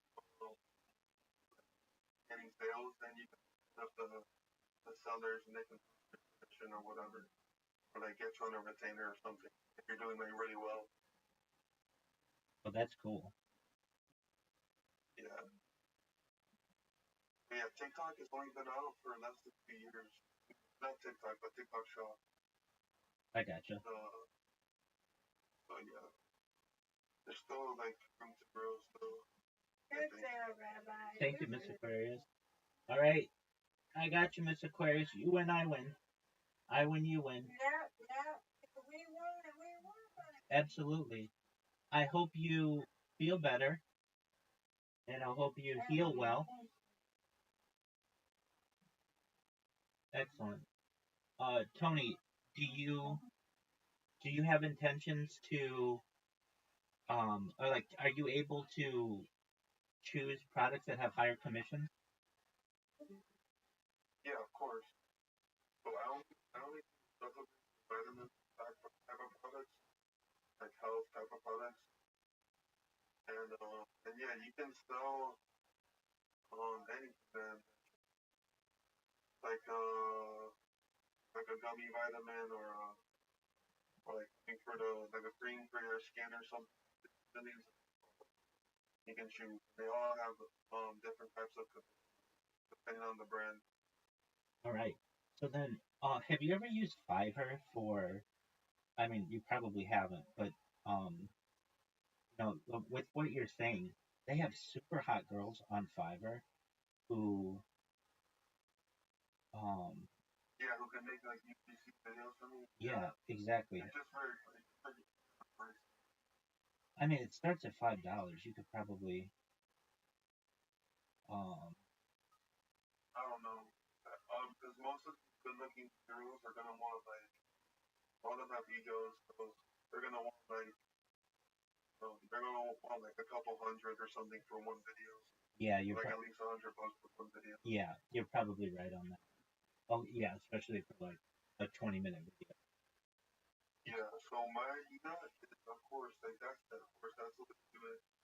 My idea is to probably use influencers, not even influencers, just people from other countries Right. to do it. Yeah. Like Venezuela, countries like Venezuela, Philippines, Colombia, like different types of countries like that.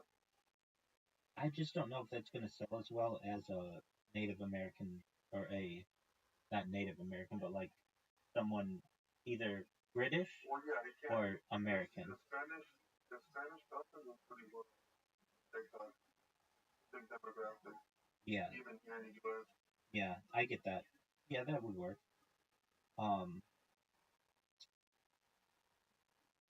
yeah, but I can understand those models are gonna want their cut, and they're not necessarily gonna do it at super cheap price.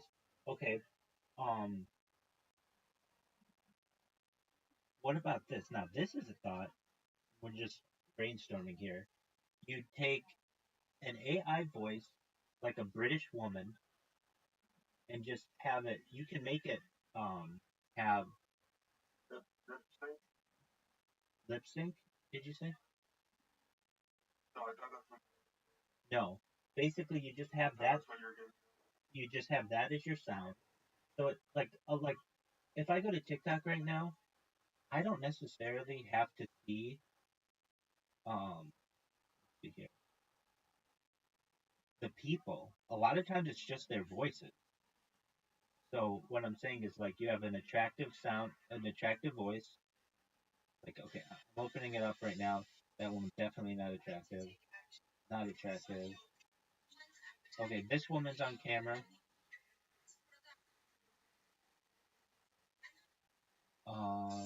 Okay, so here's one. Like this person. So how could you do it? Okay, perfect. You have someone who just has an attractive hand or whatever, basically doing so you don't have to show their mouth. You just take this person and then do an Yeah, that's what I'm doing currently. That's exactly what I'm doing currently. okay. I'll just take a video and then like random product, or I'll either film it or take someone else's video. Then I'll grab a sound that already went viral and I'll just use that as for the video. Okay. So the thought would be you take your script and run it through an AI voice so that it sounds like a woman, whatever you think is going to sell. It could sound like a celebrity, and then you just have that Yeah, person yeah. sell your product. So like the same I thing. mean, yeah, I could do that. So like the same thing. Like that guy came in here with Jacob Rothschild. You just use the same, not that voice. That's not going to sell. But you take like an upbeat, cheery voice, generally probably a female, and you just have that as your overlay. So it looks like somebody just sitting there talking about it with their hands or whatever. Shit, yeah. That's smart. Right. Now another thought too is, I mean, you basically just need a good 20-minute video that you can just have on. Uh, oh, hold on a second. That's against the TikTok terms, by the way, though, to have You can't have pre-recorded pre-recorded content. But if you do it for long enough, nobody's going to know the difference. So the thought is you have okay, so you have like somebody their own video that they have of just somebody whose hand is on the product or whatever. You mute the sound for that. You play your script with like the person reading it who's like a celebrity or whatever, and then you cut to a video of the woman, so they think it's the woman whose hands it is, and she could just be talking about the people in the audience. Oh, thank you for the follow. Oh, that's a really funny comment, but just generic things, and then you cut back to the product. So like you only have to show her on camera for like 20 seconds, and that way, no one's gonna know the difference.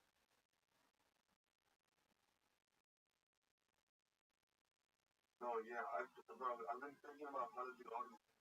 How can I perfect it? That would work. I think it would as well.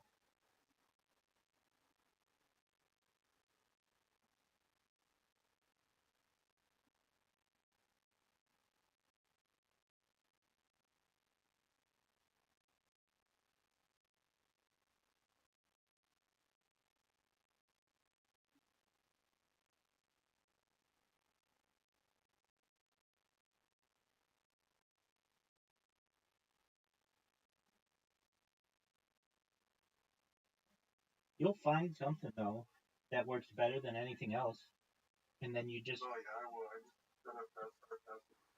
right.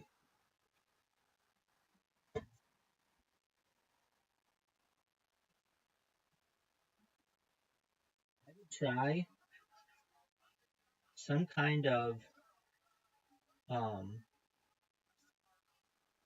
when I tested, I would try some like I would try a chick in a bikini who's just so it looks like she's how could you do it? You could even sync it with her mouth. Basically, if she's like far enough away, you wouldn't be able to tell. Um, but basically, what I'm trying to say is like utilize sex as much as you can because sex sells.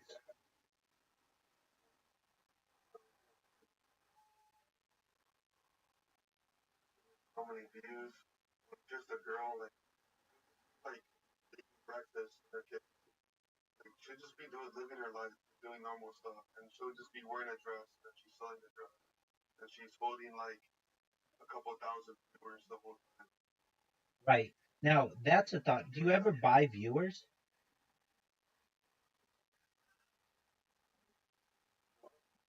So, like, people want to watch videos that they think are popular. So, you would just buy viewers so that people think it's like a really exciting live.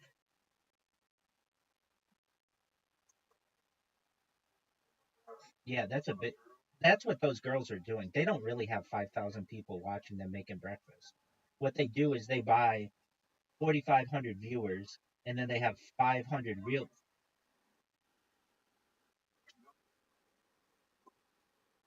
They buy comments as wait, they buy comments as well. They buy comments as well. So what they do is they just have people who create emojis. So it makes the chat look like it's going, and then you get a real 200 people in there who are commenting on you, and it looks like it's a, all 5,000 are commenting, but it's not. So that's a thought you could have as well. Basically, um, okay, so you have your live, you have let's say 1,000 people watch it simultaneously, 1,000 bots. You buy 100 comment bots that will comment once or twice a minute, just like oh it's so cool or you're so pretty or whatever, cool product, whatever. You can tell them whatever you want them to do, and then sometimes they just do emojis, just like flame emojis. I mean, just to give you an idea of how common this is, um, on Kick, like that's just one platform. The highest people on Kick right now who are, and some of them sell stuff. Um, they like Aiden Ross right now. He's that's how you found me, right? Yeah. Okay, Aiden Ross right now has 57.4 thousand people watching him. Do you know how many real viewers he has? No. Yes. So I just said he has 57.3 thousand. So 57.4 right now. He has 57.4K. Okay, lower. Lower. Yep. Oh yeah, this tells you everybody. It's called botted.wtf. Keep guessing. 15,000 lower. 10,000. Lower. Dude, this website tells you everybody. This website tells you everybody. Sorry, 5,000. Lower.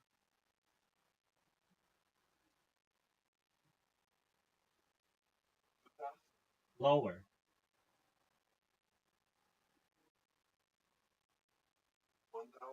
Lower.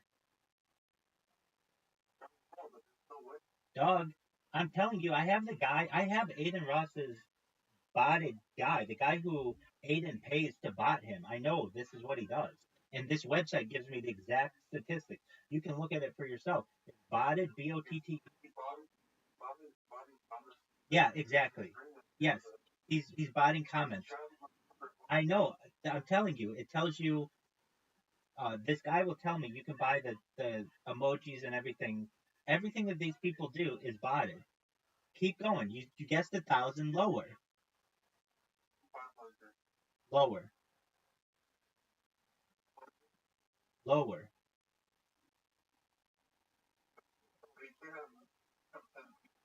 He has 57 people watching him right now. He has 3% engagement. Exactly. He has, it tells you, this website tells you, it has their chat so you can see it live. It tells you their engagement. He has 3% engagement. He has comments per minute. It has unique chatters. So 1,232 of his 6,688 people are just emojis. So people who just make that chat go really quickly, just post emojis. Exactly. Go to botted.wtf and you can see all these people are botting themselves. And everybody. And I even have the guys because I'm live in Aiden Ross's Discord all the time, and all these other people, they know who I am. The people who that buy the bots from. The guy comes in here, the guy who bots Neon and Aiden Ross and all these guys, and he tries, like, we've become friends. He comes in here and gambles actually, and we just comment on his gambling. But basically, what it is there's a price. So he quoted me for 1,000 people to watch you 20, because I wanted 24-hour people, which is like really expensive because these servers have to be going all the time. It's about $5,000 a month. But I've even seen videos where Fusi, who's a streamer on Kick, calls this guy who comes in here, the botting guy, and just turns it up to whatever he wants. 5,000 people watching you, 50,000 people. Yeah, you know it. You know it. Yeah, exactly. It's a very famous clip. So, are you on botted.wtf? So you can see, like, it is. It is on a phone. It is on a phone. It's terrible on a phone. If you want, let's see here. If there's a, yeah, it's terrible on a phone. It used to be better, but they redid it, and it's okay. So go to. Do you know how to request a desktop site? Let's see if it's any better. No, it's not. Do you have the ability to?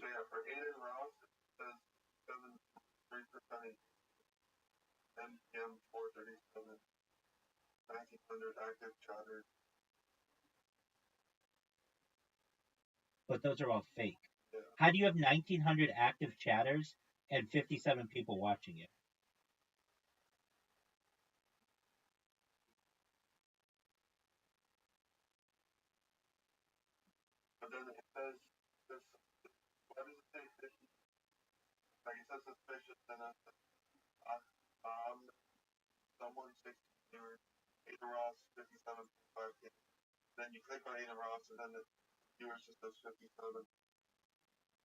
Yeah, so that means it's all bullshit, man. It's all bullshit. Jack Dorsey was it, or Jack Doherty was the same way. Neon's the same way. Boosie's the same way. Amaranth is probably the biggest person who uses them. Okay, so do you see where it says recommended?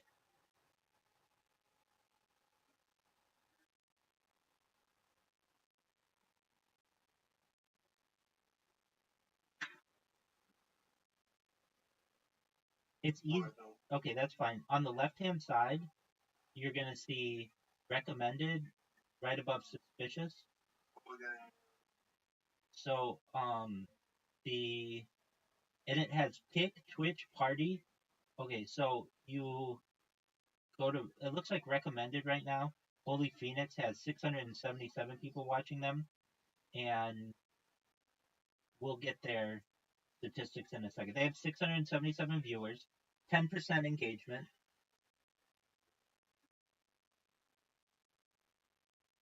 They have 1,600. How is this guy getting more than Ross? Ross has like so many clips of them out there. Makes sense. Because nobody pays attention to Aiden Ross. That's all botted.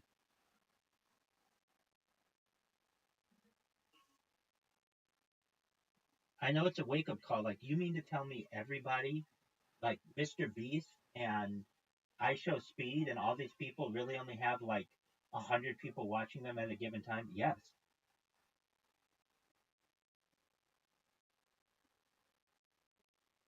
And it makes sense. Why is it that Aiden Ross has 57,000 people watching him simultaneously, and the next closest person has like 1,000 people watching him simultaneously? You mean to tell me he's that big of a draw, and then when he goes offline, everybody just leaves? Nobody, that doesn't disperse amongst the community? Action Man's like this.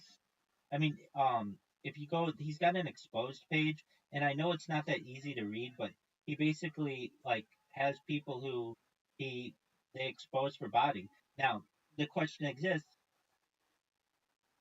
why does Kick allow this for numbers? Kick is a growing platform, and I've heard Eddie Craven. He and I are friends on Discord. Like we, like I could send him a message right now if you wanted. Um, he has said in his weekly discussions that we know that people are botting. It's a constant issue in the streaming world. Everyone on YouTube is botting. Everyone on Twitch is botting, and it's just a competition to get higher and higher in the list of current streamers. We don't pay on people who bot themselves. So basically, we just pay on what you're going to be seeing on botted WTF. That's not what he says, but basically he says that if they don't have unique IP addresses or unique devices, we don't pay on that. So basically, Aiden Ross, when he streams right now, is going to be paid for 57. But when he shows the dashboard, it shows like 200. Yeah, that can be manipulated. He also owns, as I understand, 20% of Kick. I mean, bro, he's not gonna make the money. Like he's not gonna get this ready. He's not bringing in numbers, you know. He's a big name, though. Exactly. Well, I'm not saying he doesn't. I'm not saying he doesn't bring in anybody. The proof is in the pudding. It shows he has 58 viewers right now. Let's test it. I'm gonna go to his stream right now and see if the number goes to 59.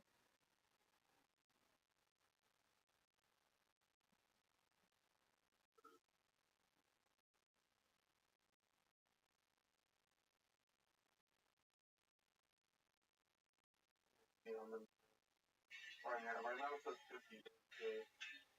50. Right.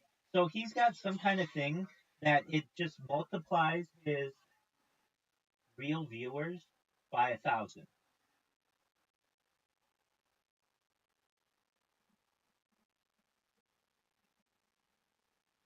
So I just joined right now.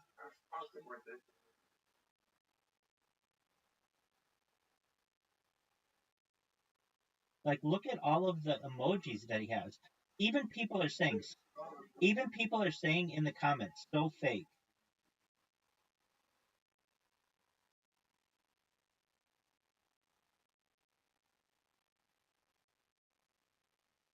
I mean, look at all the reason why his chat goes so quickly is because this person posts this emoji of this Turkish guy who's like got a mustache. You know, like it's a square.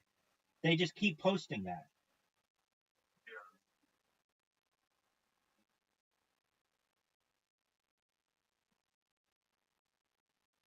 Okay, here's another person. Call out, called out. They, they're just,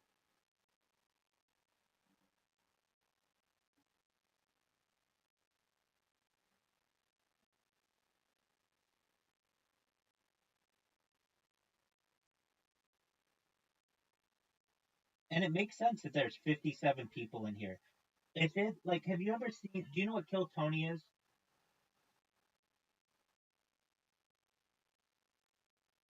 You're muted. Yeah, I switched device. You're good.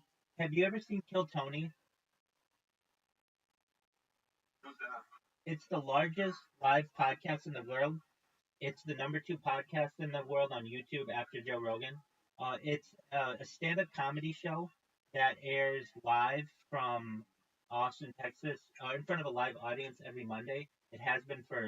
It's been a podcast for like 12 years.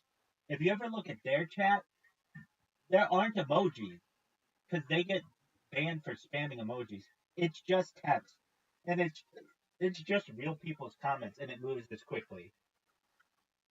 So you can tell that Aiden just wants the same type of quick moving chat because people think that you're viral that way. Look, I'm not making up the numbers. This is what Botted is saying, and they're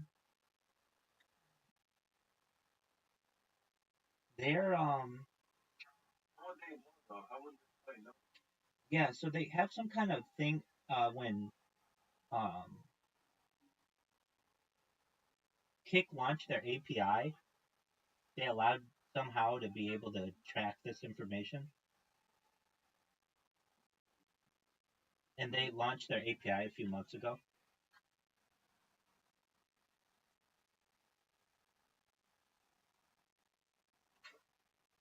I don't know. I think let's say I click on Demi Sugg. Yeah, She says she has 1.9, and then when I click on her, it says she has 1 viewer. I think So that I don't know, man. I think that's probably accurate. Nobody watches her. She's boring as fuck. Same thing with this other person, Ali Boba. It says 1.5K, and I click on it. Right. I'm in agreement with that.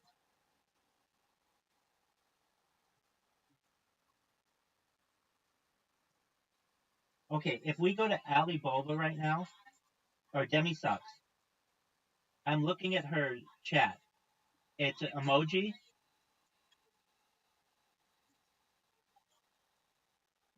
It's still the same emoji. It's not moving very quickly. Okay, another emoji.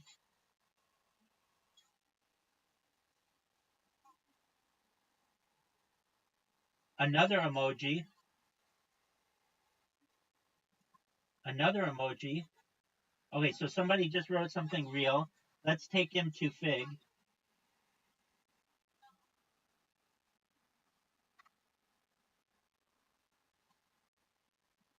Emoji, emoji.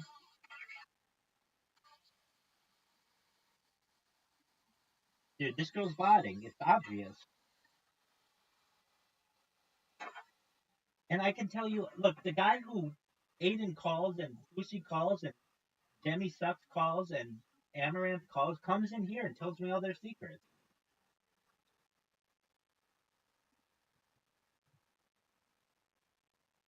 So everyone's body. 100%.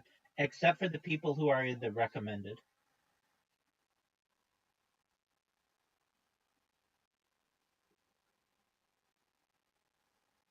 It was a shock to me as well.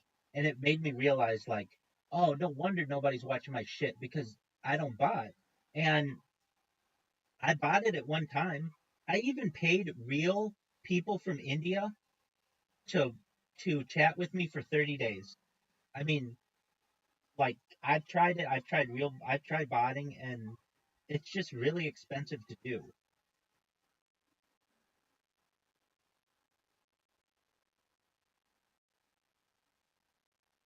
So when you look at TikTok and those people, they're doing the same shit.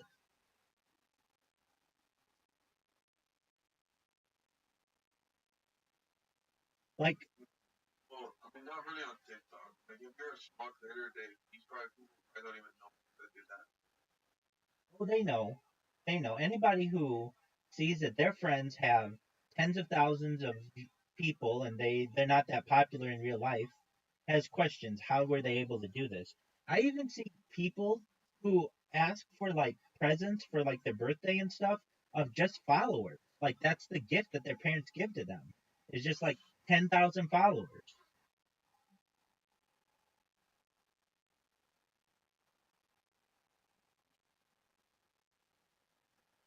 But so what does this mean? Is botting that rampant? Absolutely. Joe Rogan talks about it all the time that it should be an illegal practice, but it's not.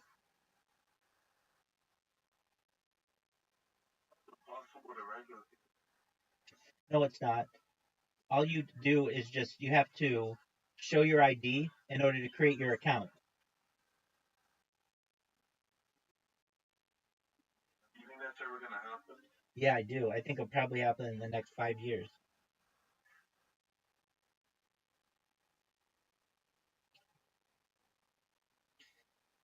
The reason why they didn't do it earlier is because they wanted to be able to control everybody. But now that we're all controlled and we only have a few outlets in which to use, now they force you to put your ID on, and that way you can't create all these botted accounts.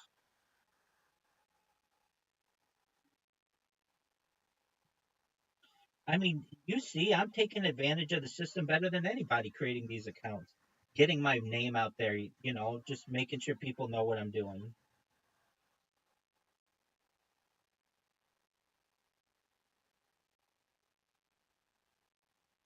It is a wake up call, though, when you're like, all your favorite streamers are botted. Look, I can tell you this: Aiden Ross is always, whenever he streams, is between 50 and 60,000 viewers, except when he has Drake on or Donald Trump.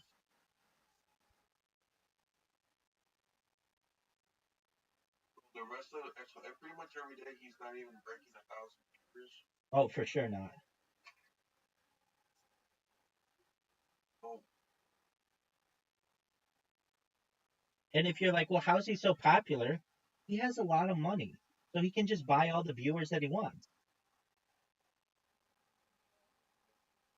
Oh yeah, I mean, I created a clip bot. I created a clip bot for all these people, and it's very easy. All you do is have it clip people's streams, and then I would put my Discord link in there, and I get people who come into this Discord who saw this years ago, and they're like, "Yeah, I didn't know you were such a big fan of I don't know some Polish streamer." I'll be like, "Who?" And they'll be like, "Well, I saw that you made a clip of them, and there was this link in there, and I clicked it, and here I am." I'm like, "Oh yeah, that was just a clip bot that I created." Yeah, they're really easy to make. They're one of the easiest kinds of bots to make. So basically, what it does, it's very easy to automate. You just have it. You just like have it create an account, which is really easy to do on Kick because they don't require a captcha. But it's also very easy to do on Twitch, and then it just goes from person to person. Welcome, Ryzen. It goes from person to person and creates a clip of them. And the issue is you can't create more than one clip every 30 seconds. But that's okay. It takes about 30 seconds to go in and be able to create a clip in itself and put your text in there. And then what you do is uh, some people have a setting, at least on Twitch they do, where you can't clip their stuff because so many people do this. But on Kick, I don't believe that feature exists right now. So you just create clips, and then I would do it just for free advertising for myself. So basically, you would look at Aiden Ross's stream, you'd look at his clips, and they would all say, "Join Rabbi's Discord, discord.me/rabbi," and he'd have 60 of them. holy, pretty damn smart. Yeah, and I still get people the randomest ways of people to come in here, and that would be a way that I would do it.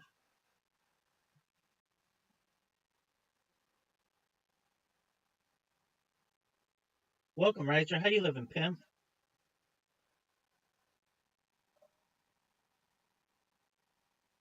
I'm excellent, baby. Hey, you wanted an idea, or we were talking about it for some kind of well, you sent me that thing about that guy to get if he had gotten 1 penny or whatever for the Windows XP background, which I thought 1 cent was overpriced, and then which it is, they would have just gone with somebody else. And then,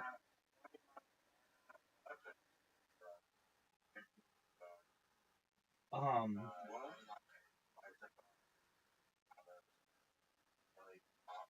yeah, Tony, your phone has some bad feedback.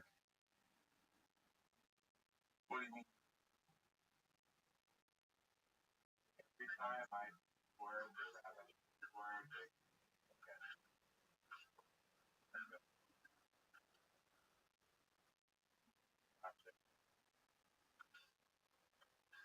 Tony, do you have my other account muted, the one with Joe Rogan on it? Mute that one. yeah, Okay. yeah, muted it. All right. Um. So you're basically getting feedback. Um.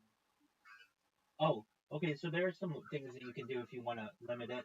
You go into the Discord settings and turn on noise cancellation.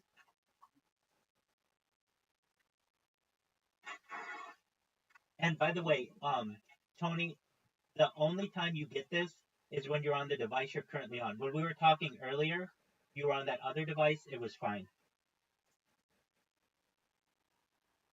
So, yeah, I was supposed to better Okay. in a second.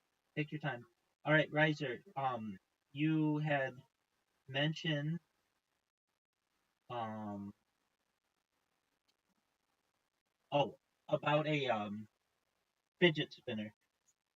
So it's just an oversaturated market.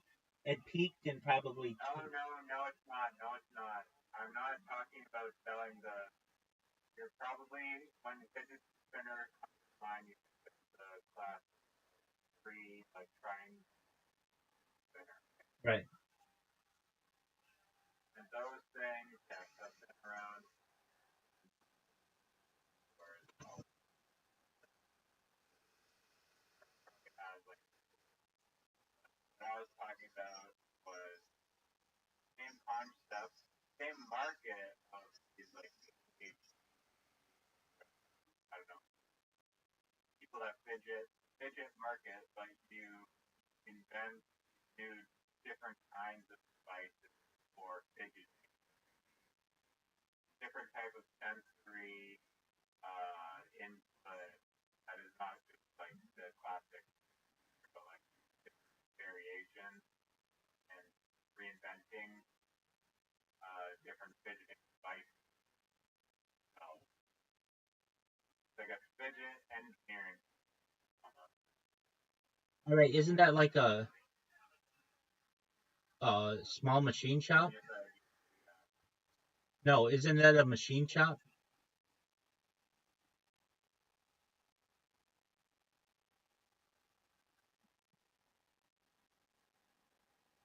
You go to settings, sounds, and then turn them off.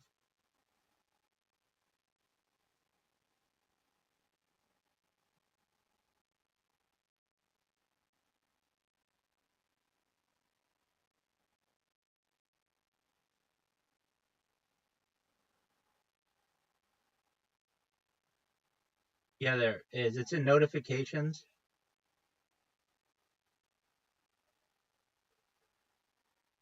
People all sound notices. I can do it, or I could just turn off. Yeah, just turn off the message one. That one bothers me too. But all right, please repeat whatever you were saying. So you're basically talking about creating a small machine shop, right? I mean, I'm not saying that the manufacturing has to be done. Probably has that. coming up with like variations of fidget spinner, but it could be like very much different, but the same fidget devices. Okay, so you would just do the designing in North America?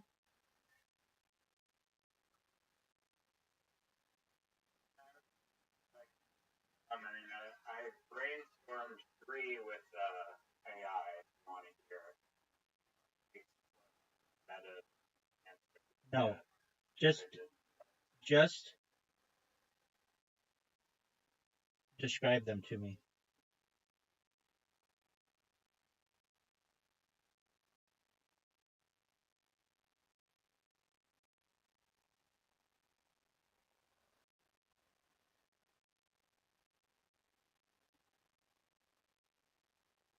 I mean, let's just.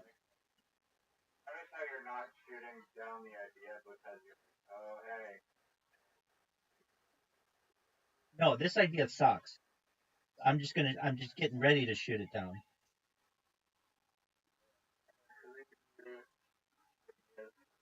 Devices.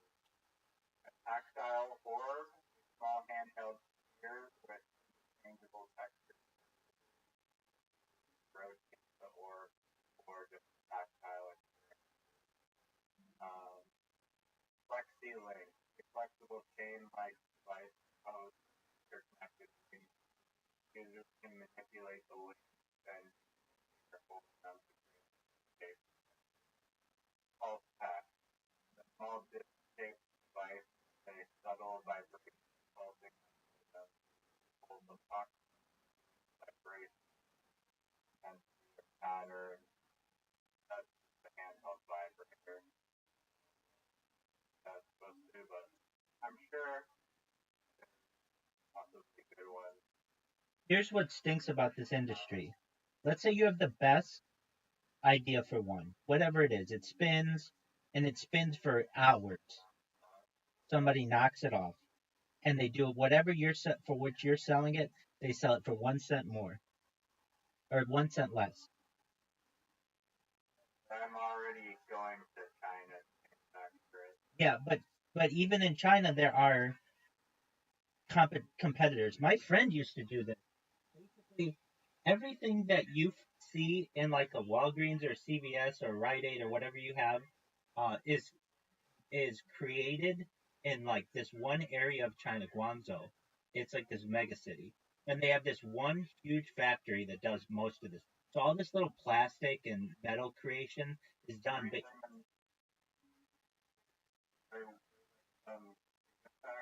Yeah. How much the world Like everything that you see in a CVS or like in an airport, like or like a 7-Eleven, all that's made in this one area of China. Now they have competitors, but generally, because it's the cheapest to do it there. So you go in there and they'll create the mold for you, they'll create the packaging for you, everything that you want, and they do it cheaper than anybody. I mean, I saw but before that. And like kind of a product, but lime. Lime. Whatever. Did anybody buy it?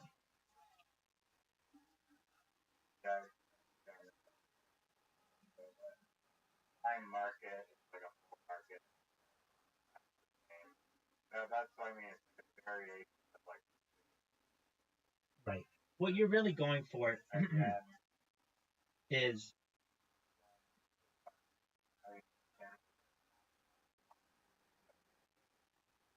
right. Right. So I mean, slime has had like I don't know, when I was a kid they had something well, like my parents' generation they had Play-Doh, and I'm sure they had stuff before then. But then they had, at least with my generation, they had something called GAK, GAK. which was really popular. And they had something called Floam, Floam. Yak was like a slime that was great, but what happens is hair gets in it and dust and dirt and stuff, and you can't use it indefinitely. And then you just have to throw it out. Floam was like Yak, it was like a slime, except it was a foam that you could move around. Okay, so that's all great.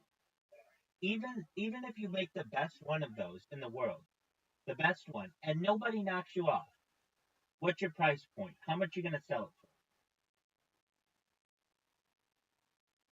And whatever the flow price.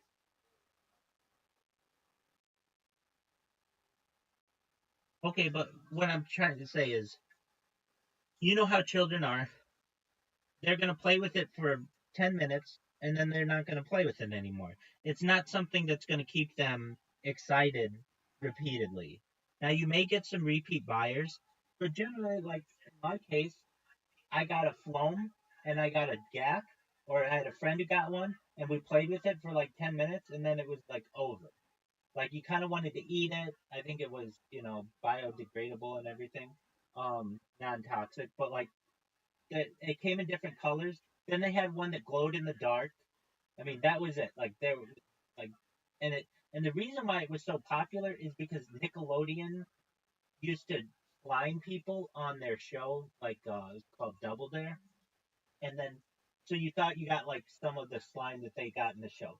The real slime that they make, it was made out of like cornstarch, water, and dye. Um, the sliming era was has come and gone. Now it could have a resurgence. Okay, so do you really want to know a good idea that I have? I do, but Let's continue. Okay, okay, excellent, absolutely. It's relate. It's related. It's related. I would go into the slime market. Okay, so that kid on Shark Tank, I think I saw that one as well, and the reason why he's going to make some money is because he's a kid. It's a kid product, and he got an investor. But I think that it's not. I don't think that slime is just for kids. And then I also think that his slime powder investment worthy because different ice cream variations, something like he basically, it wasn't just a single product line. It was like a lot of different products that a little like more unique than just like different colors. okay, so it has different smells, which has some attractiveness to it. It's like the candy Jelly Belly. What did they do that the regular Jelly Bean didn't have? It had a lot more flavors than your normal amount of Jelly Bellies. Okay, than your normal amount of Jelly Beans. Jelly Beans, I think, had like maybe, I don't know, 8, 10 flavors. Jelly Belly comes out with hundreds. All right, great. So you got slime, and I think that there's something to this where you have it smell like in unique kinds, but that means you need more. It's more manufacturing, more fragrances. I'm not saying it's not possible, but Here was an idea that I had the other like 2 days ago. It was like the man candle. dude, stop, stop, stop, stop, stop, stop, stop, stop, stop, stop, stop, stop. This is already a product. It was on Shark Tank. Absolutely, yeah. They smell like popcorn and beer, and I think it's called the Mandel, but there are a bunch of knockoffs of it. It did very well. Um, okay, yeah, it's called Manly Indulgence. The original Man Candle, Man Cave Scent. So, original Man Candle. Yeah, this is the one. They have fart smell. Oh, that's how it started, was the fart smell. And it did really well. And so then they opened it up to Beach Babe. They have Bacon, New Car, Freedom, Golf Course. It was on Shark Tank.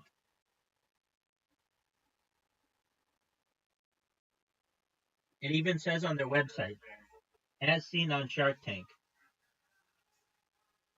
Yeah, if you have, okay, I can't barbecue in my building. Like I guess for good reason. They don't want people burning down even though there's people that.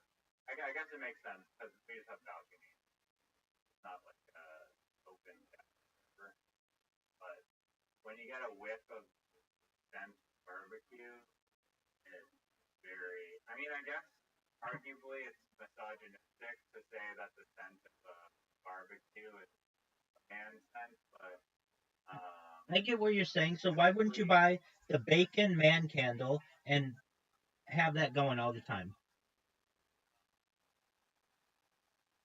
yeah, I think you're kind of you're slicing your market in half if you're just marketing if you're going straight for man scent only, which I think is a bad move because if you probably look at the candle market, probably 90% of the buyers are women, Absolutely. but large enough market that there's potential there and still marketing it correctly. That might not be, but it's still like the Shark Tank thing that was so maybe there's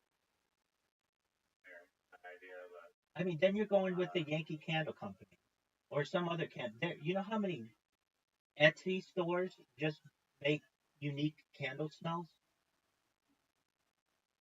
yeah, and it's hard to market those online. That's really, I guess that's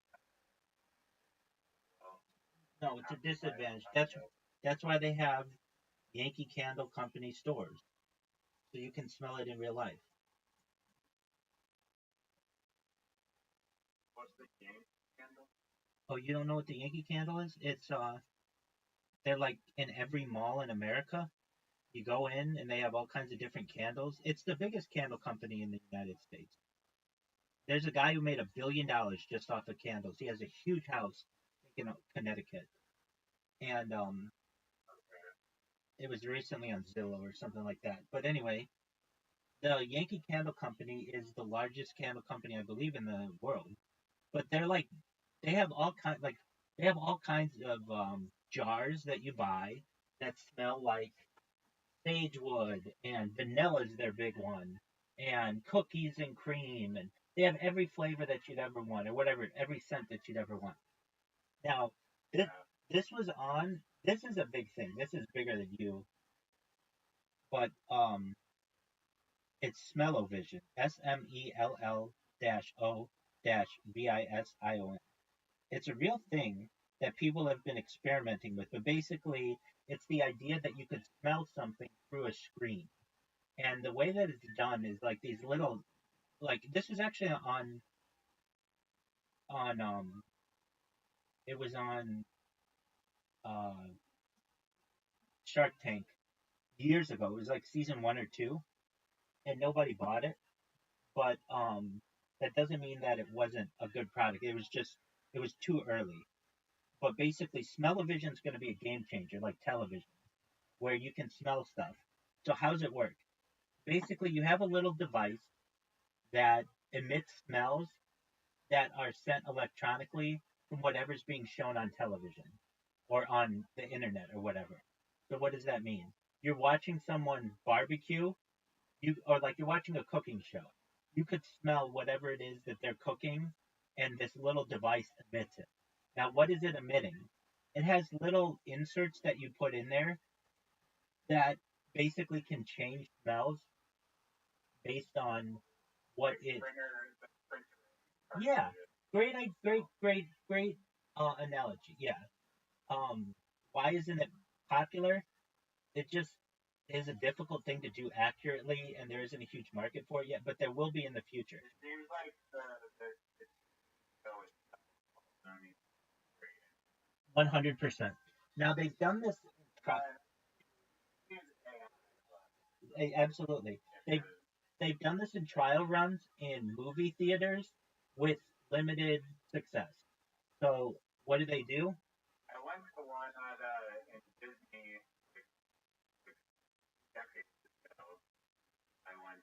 In Tomorrowland? Okay. And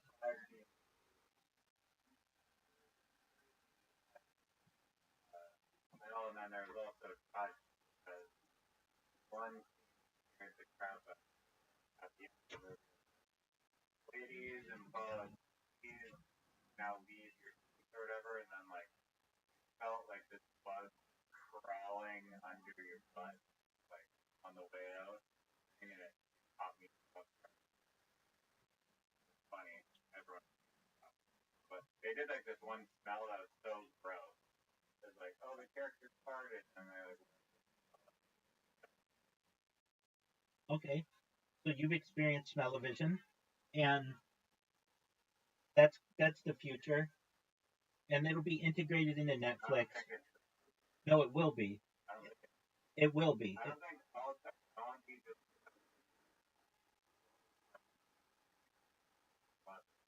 from me on. It will be eventually. Everything will be integrated. So you'll have smell-o-vision, and you'll also have taste-o-vision. Basically, you're able to eat a product that tastes like whatever you are watching.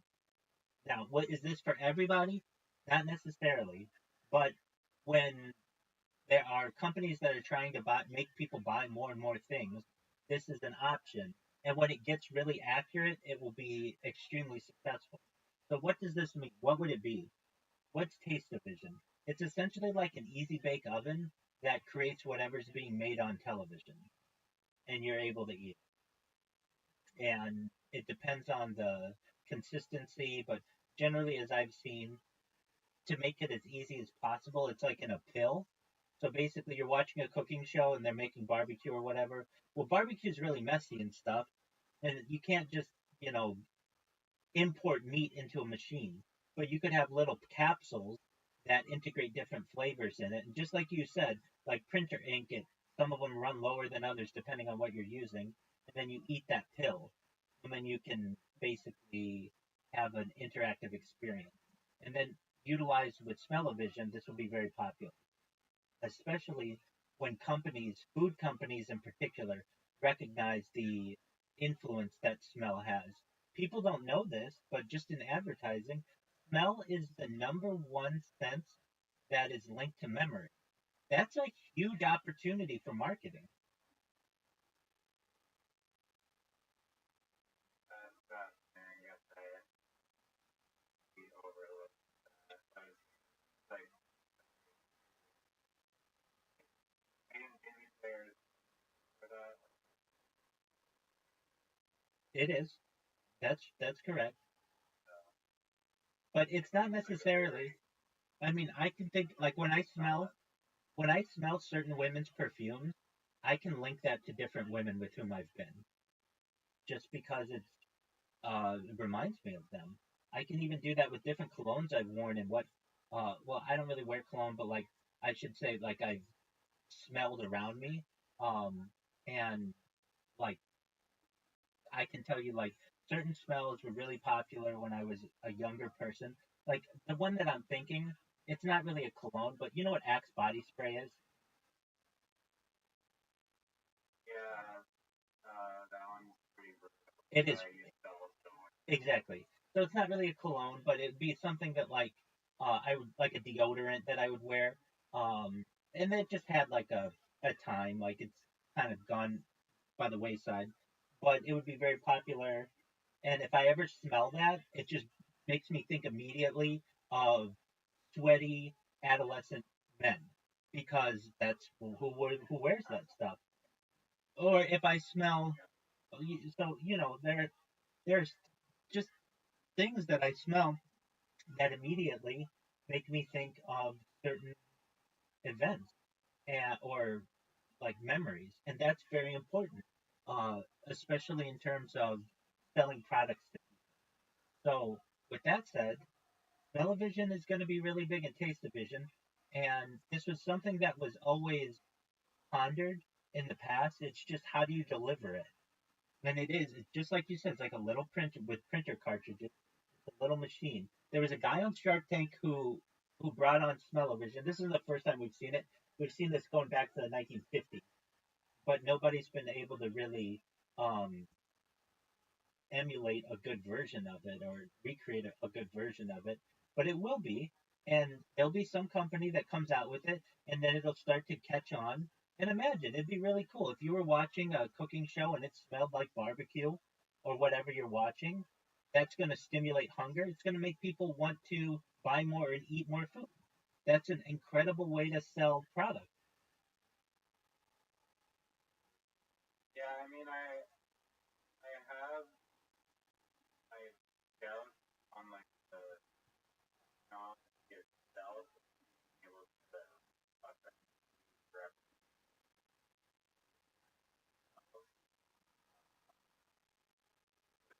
like a little.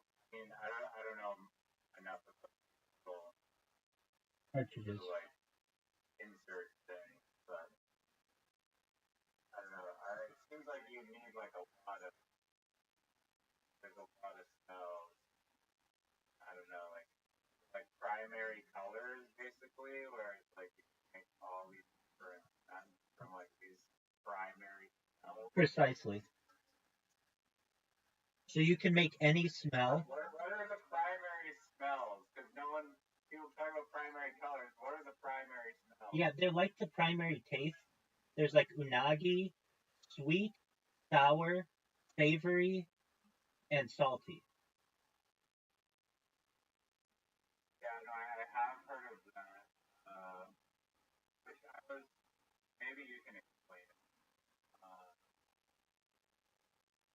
what the fuck, mommy? That's right, umami. It's like a savory taste. I always mess that up with that type of martial art. So, Sweet, sour, salty, bitter, and that's what it is. Apologies. All right, savory is not. umami is It does umami is savory. So it's like a mommy.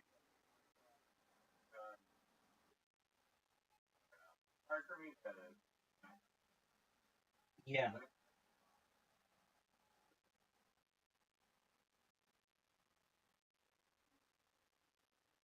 potatoes, mushrooms, meat, meat. Isn't that interesting that like none of those taste the same? No, I mean that just makes it even more not pointed. You should pinpoint myself.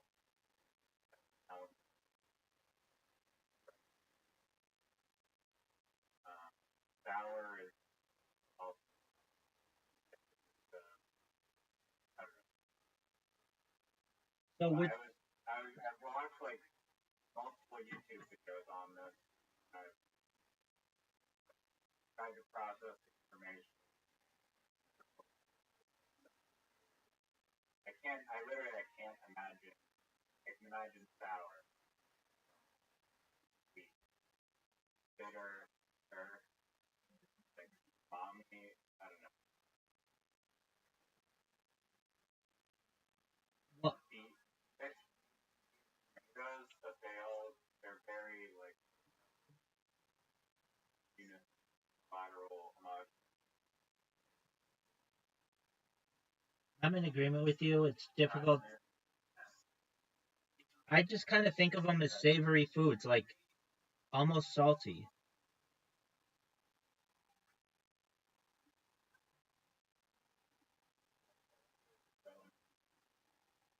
Tomatoes aren't so much. I know that's why I said almost. Like that's the best way I can describe it. But like, um,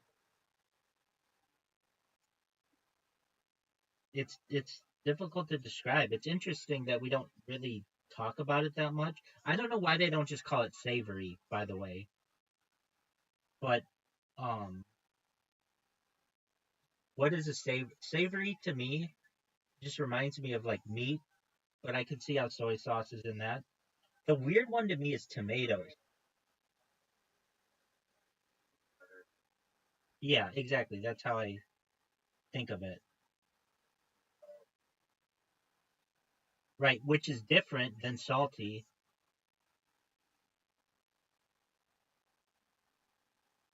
So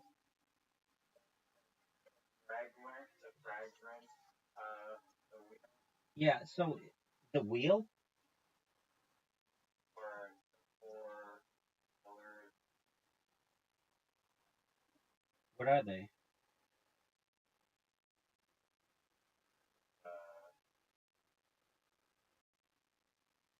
one is floral note, orient, C note,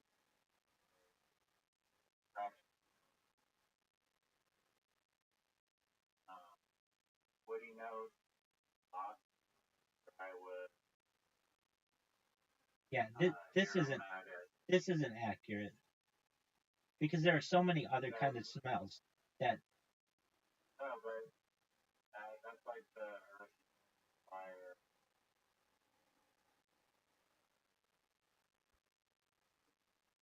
breaking it down. Color wheel, there's sense, primary, organ. I mean, oriental note. I don't know. Doug, that's just one guy's opinion. According to No, this is not one. This is okay, I am, and I get the LA Times. It says there are 10 different kinds. There's fragrant, woody, minty, sweet, chemical, popcorn, lemon, fruity, non-citrus, and pungent. Oh, and decayed, which makes more sense to me. That you know how I know that one?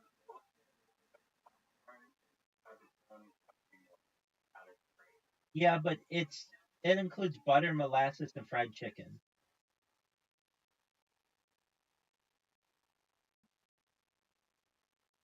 I get what you're saying. They just kind of make like almost like a cooking smell, but the best way to describe it is popcorn. I was in agreement with you. I looked, I'm like popcorn. That doesn't really make sense, but okay, I guess it does if you include butter, molasses, fried chicken. All right.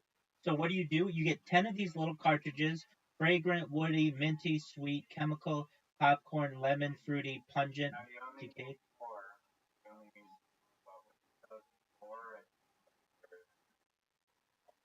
Within your four, whatever they're called, floral and all that, where are you going to get decayed?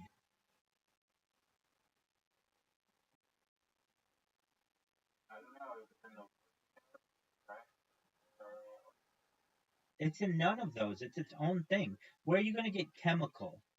Like kerosene and ammonia.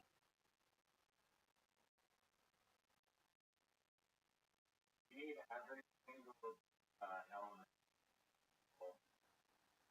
No, you don't. That's another thing. That's known as a Santa Claus machine.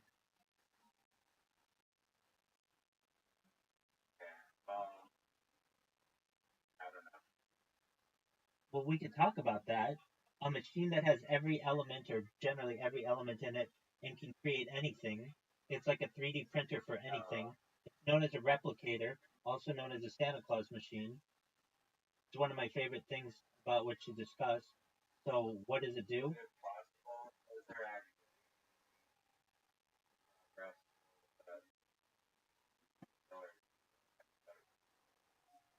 Yeah, I mean that's what 3D printers are basically.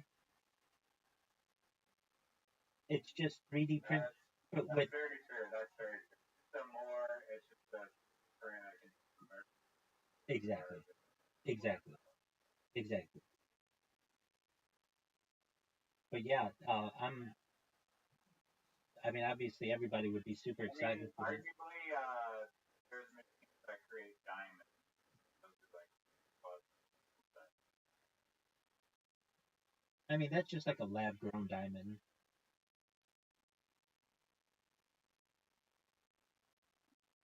does that count? No, Santa Claus machine uses like every element in the periodic table of elements to make whatever you want. So it could make a car, it could make a cell phone, so long as it has So long as it has the necessary elements, it'll make whatever you want. A lab-grown diamond is only from carbon. Has like a Chinese city. It's basically the Chinese city. Exactly. In a machine. That's right. What's that town called? Guangzhou. In fact, it's a mega city. It's arguably the largest city in the world because it has a bunch of sub-cities around it. It's giant. It's in southern China. How do you spell it? It depends. Americanized, it's like Ghangzhou.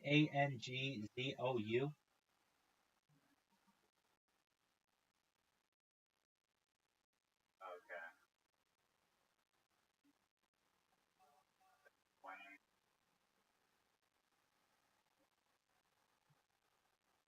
What is? Oh, what? Enlighten me. There's two. Look it up. It's like geological information. Almost like a view. Or I guess it might also be very strange. Basically, all thin, tall, like rock that goes like right up in the air, like a giant. And on top of it, there's like an even bigger rock that's balanced on top. So it's kind of like a mushroom. Does it have to have a top that is wider than the base?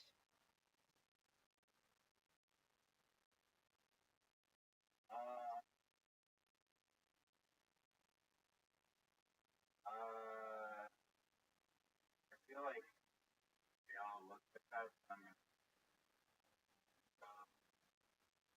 Is a fire. I see what you're saying. Yeah, okay. So rock that's baller as fuck. to the relatively Yep, I see it. I see it. kind of harder.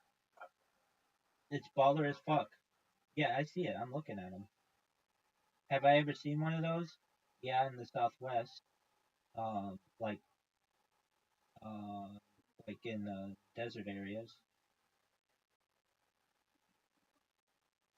Some of them are really like,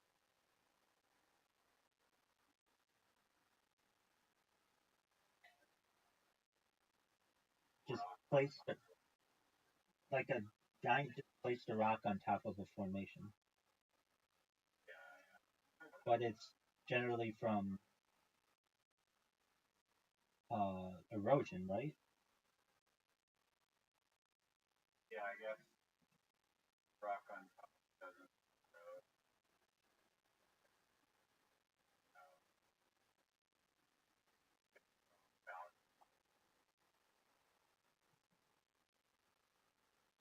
Right.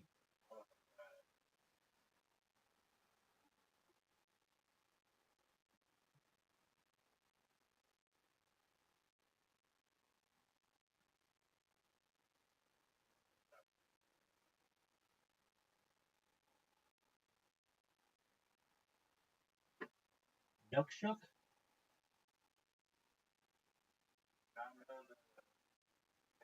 Bird.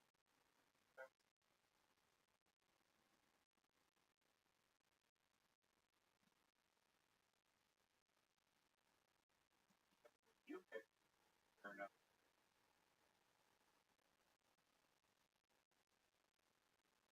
Are you sure that it is not the Inuit people?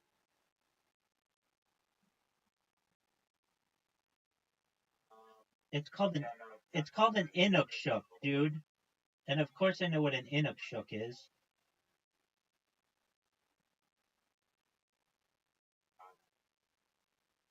Yeah, it's an Inukshuk. You were saying a Nukshuk.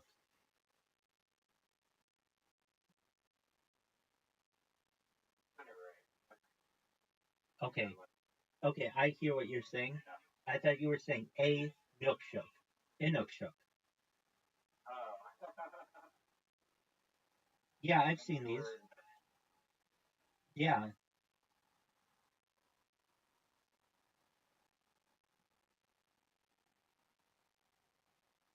All right, are you ready for my billion-dollar idea?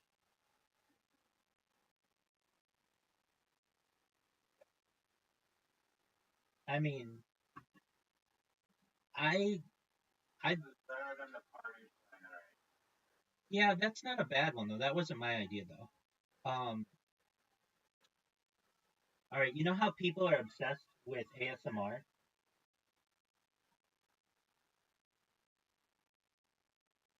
Yeah. Oh, yeah.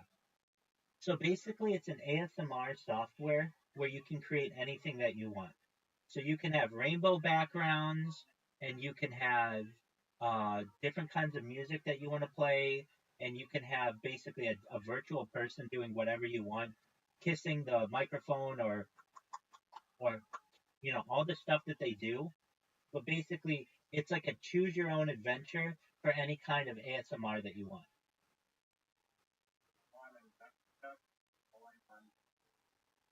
Absolutely, 100%. You could. You could have it being built. I want dominoes of I like I like it. In fact, I love it. Yeah, definitely. Like basically like using yeah, it does. So basically you would type in a prompt like you would like take Stonehenge and you'd have Stonehenge, you know how it's like in a circle? You could have those things like falling over and just continuously falling over and just mesmerizing people with rainbow backgrounds or starry sky backgrounds or zooming backgrounds. It's basically like the you know like take any kind of YouTube video that you've seen that's like 12-hour to mesmerize people. You take that and then you just add ASMR features to it, and you sell it like Spotify. You could even integrate Spotify or Pandora in it, where people could play their music if you wanted. Um, just have that integration. So basically, these are just what are known as basically back in the day visualization, but you create that ASMR sense. So if you want, you could have a heartbeat playing over it. You could have, um, a beach visualization. You could have a like like a audio like a audio. it's audio and video.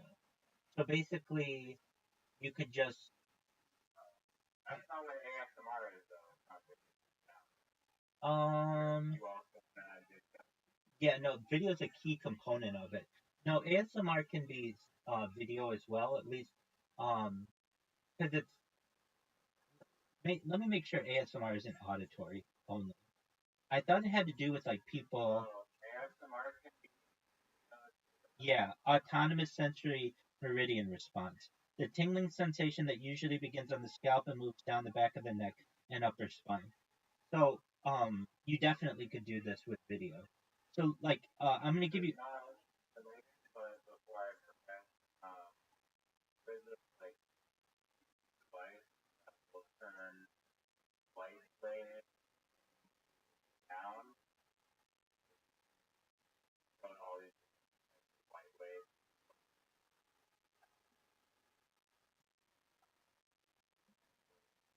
Essentially, this ASMR app. Okay, I want the ASMR like hyper spectral like, wavelength in this pattern. And it's all that. Exactly.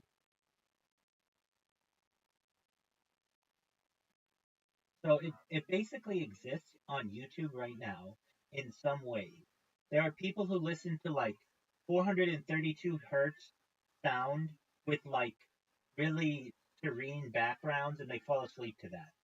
Basically, you would do that, but just be able to monetize it. So how much is it? It's like no, this is the best. This is the best idea that you're gonna hear. Even better. It can't be. AI Mickey Mouse reading erotica.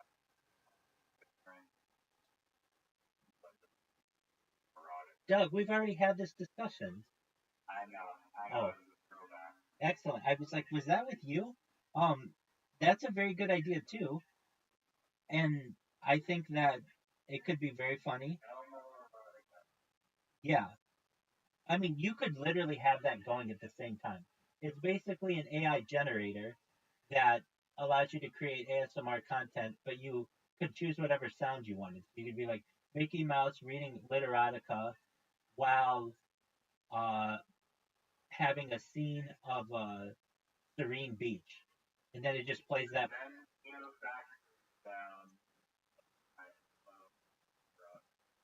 Exactly.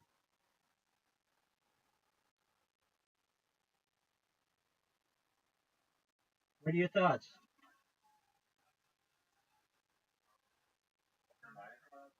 Yeah.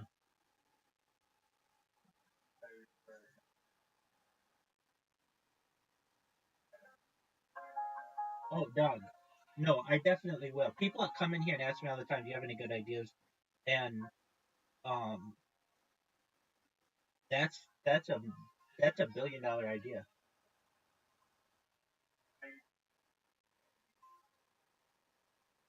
Use ChatGPT, right? No, no, no, no. Use the free version, I think. The free version has the access. I didn't use ChatGPT. No, I wasn't saying to come up with that idea. On like the free version, has internet access. I've never used it without internet access. No, like AI, it used to not have the ability to search. I'm assuming that is free, but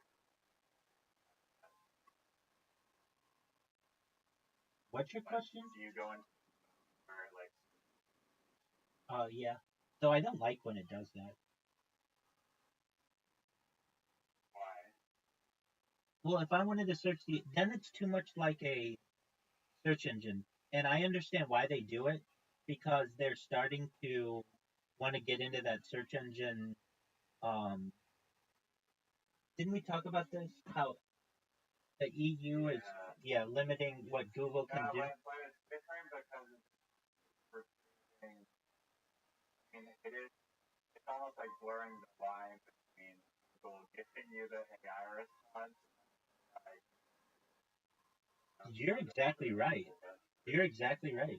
Yeah, I think it just probably searches multiple uh, platforms or search engines just for proprietary reasons.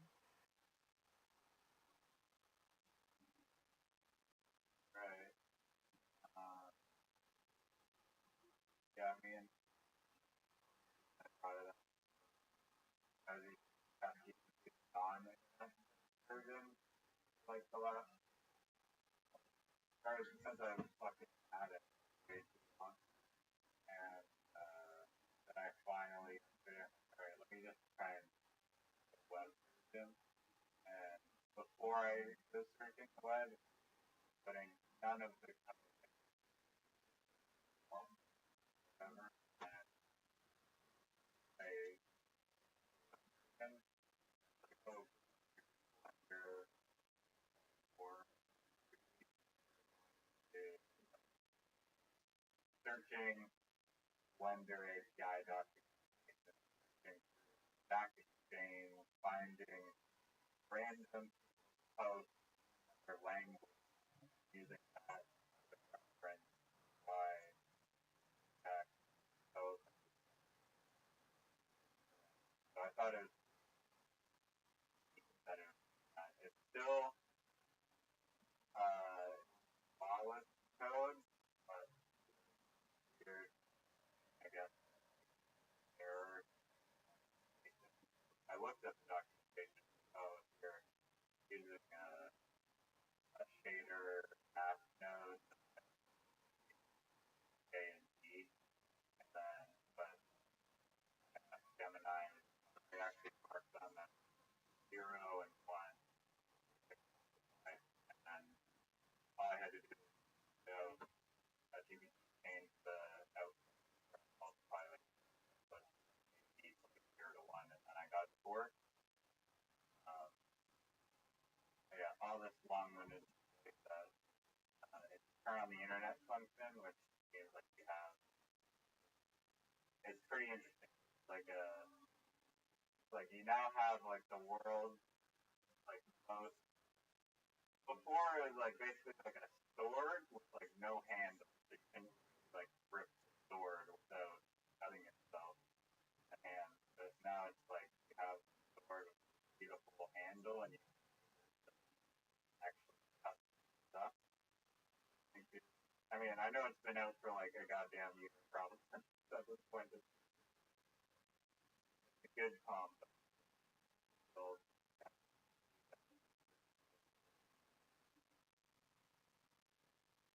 possibly you could integrate it with SMR stuff. Maybe. I don't know. But the problem with ASMR, I don't think it's actually a bad problem. Potentially, that problem is also like game market opportunity. How iTunes, like yeah, music is more, I guess, on YouTube, but iTunes aggregated together in like this library. Sounds like that's what you're trying to build is like this huge, massive library, like Spotify or ASMR. Yeah, exactly. Even though I feel like I guess this is like the problem I see like all the ASMR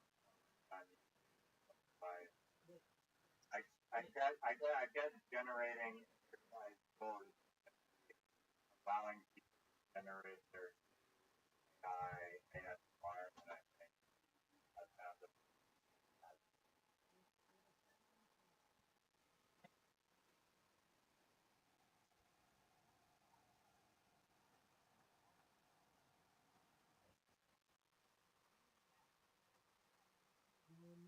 And it wasn't necessarily creating playlists for you, and it didn't give you visualizations like you know that you wanted. So basically, this just makes it easier.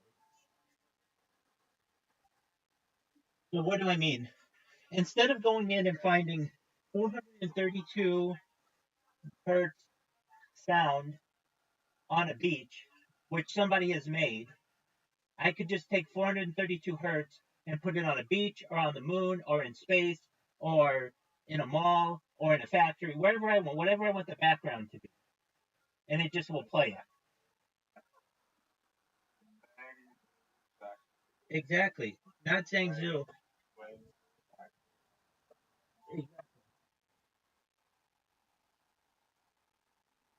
Really, that's $1 billion idea, and I'm gonna. I mean, people are already hearing that I'm using it, but if anything, in the future, I'm gonna make a lot of money off of that, and I won't even care. I'll donate it all to charities because I won't need the money. But yeah, I mean, on we'll donate it to Smell-O-Vision and Taste-O-Vision.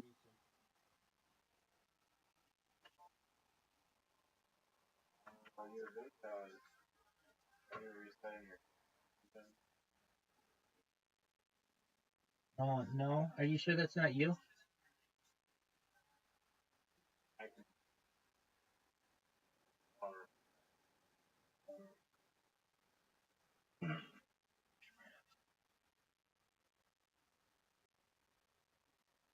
Yo, big dog. All right, sounds like a you problem, baby. Not a you pick, a you problem.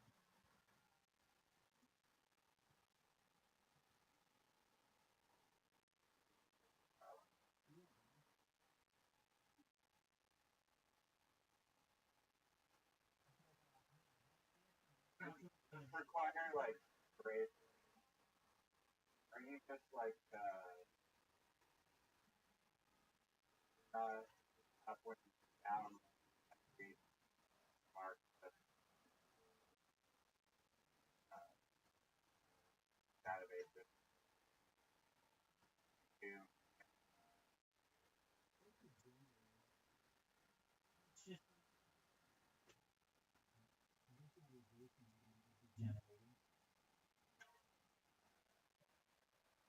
of the sound. I feel like sound.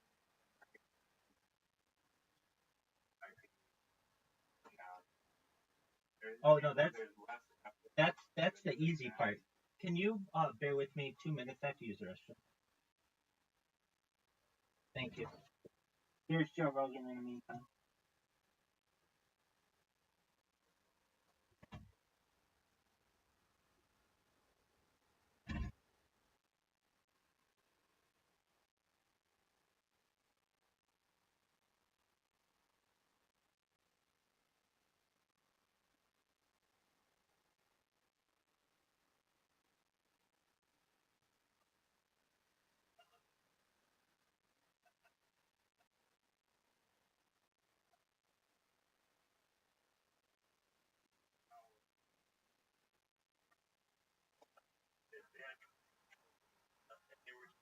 Whatever they wanted.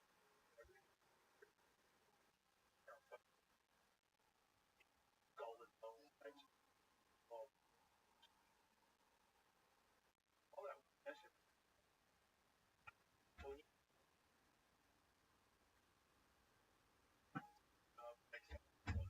Yeah, Alex.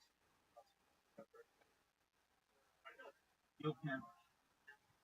The computing issues would likely arise from the visualization part. Sound is easy to do.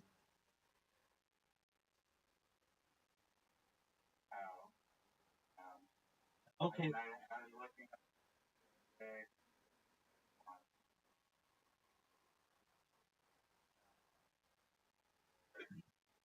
they're like a web they generate more sounding like the web and that's like no, it's not really a web application for you, but run this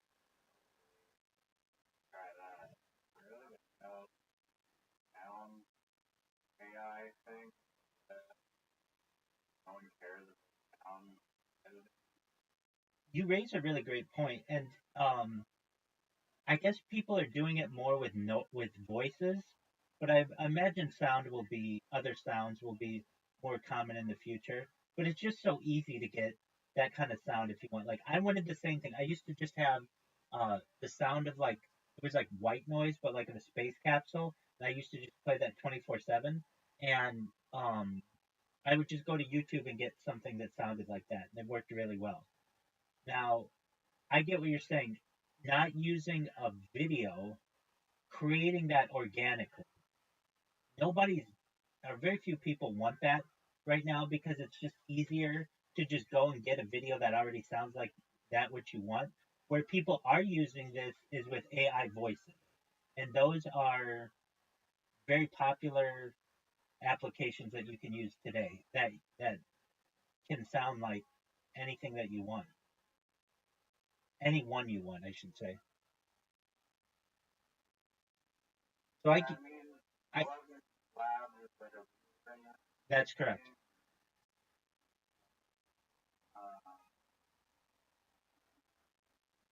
I don't know, maybe they added this other I wanted to put AI channel. There's a good website they have like you would do the talking for the voice how you want it to sound and with the AI voice. But last time I used 11 Labs, it became like a type where you want it to say and kind of talk however the robot wants to talk.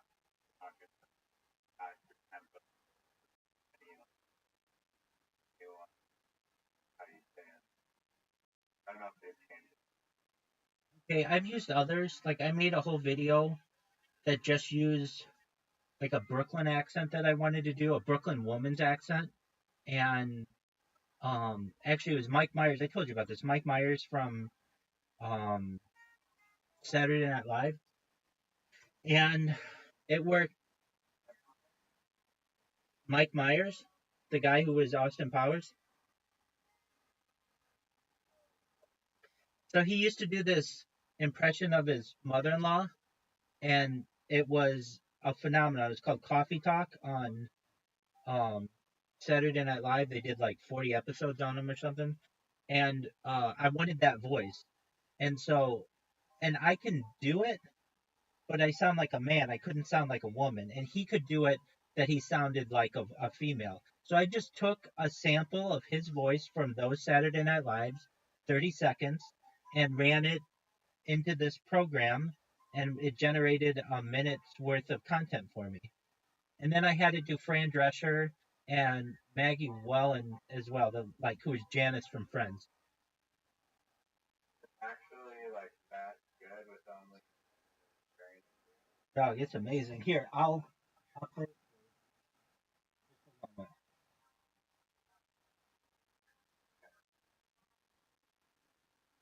I mean, there's one word. I had to do a little bit of editing, but not really. There's one word, instead of saying rabbi, he says rabbi. But aside from that, it's like he keeps saying rabbi, rabbi, rabbi. Sometimes you have to do R-A and Y. Yeah, I was just having to do three B's or something like that. Um, yeah, but you're exactly right. All right, so let me get to it. I would play it on my phone, but for some reason, it's like oh, I can do it with this device.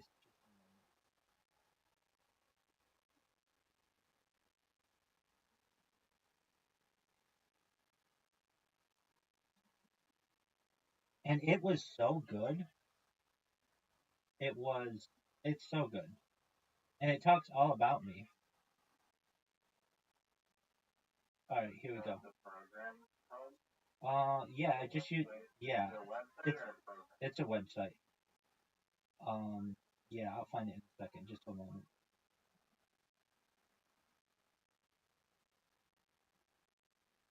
Have you ever seen the show Friends?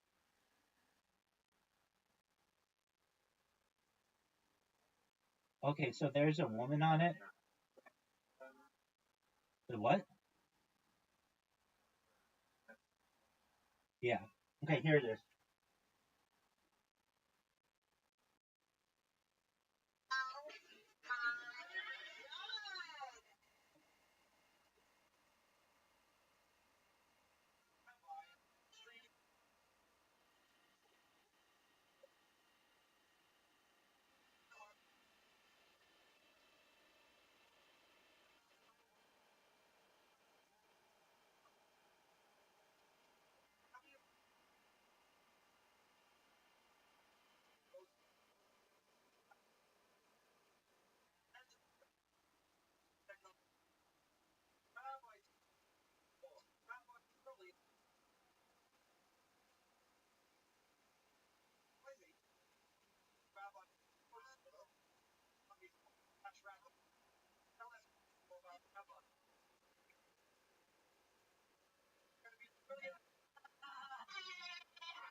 What'd you say?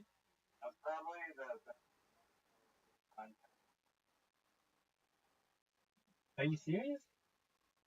When did Um, like 3 months ago. Isn't the voice good?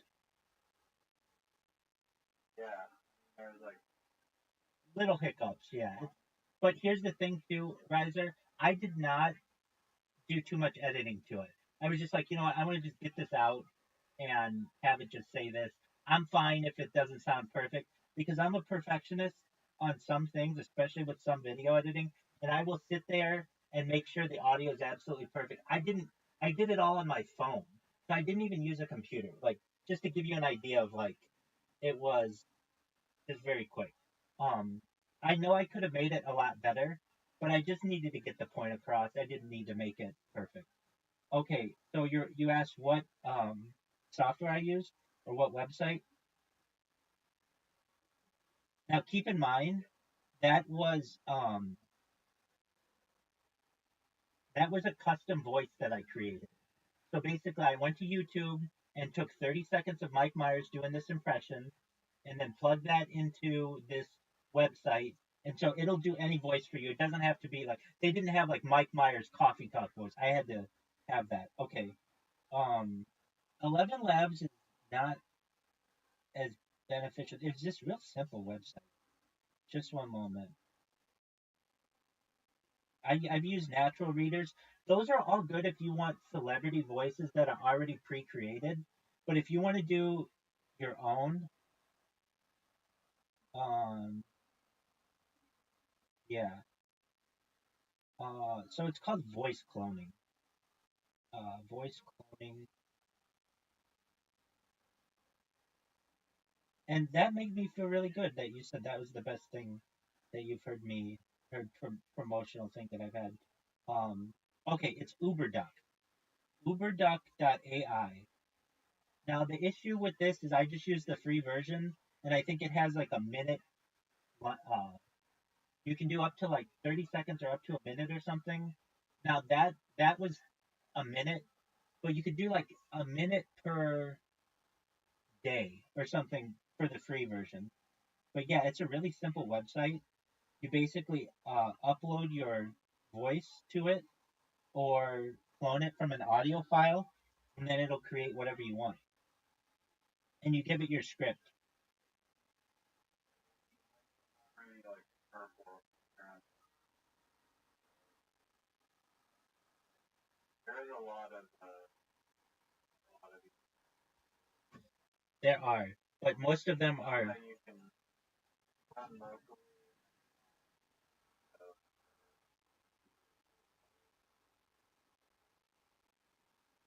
Yeah, well, that's why I used UberDuck because it allowed you to do. Oh, I know what I did. You could just keep creating accounts, so you could do as many as you wanted.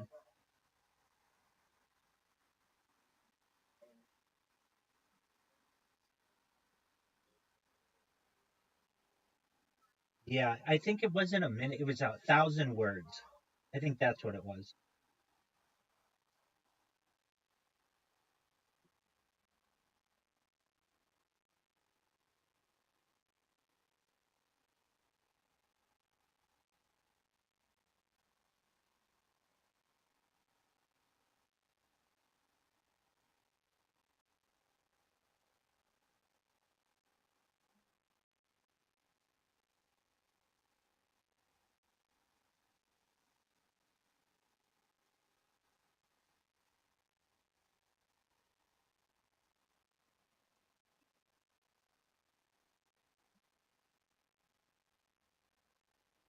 Add our app that you want to You want me to describe it? It's really a visualizer.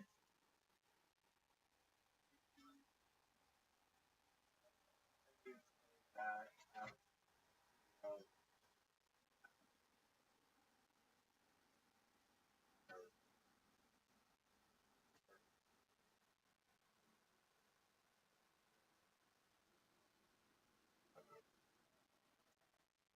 Um, well,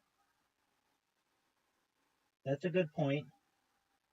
I would say the reason why I'm so focused on it being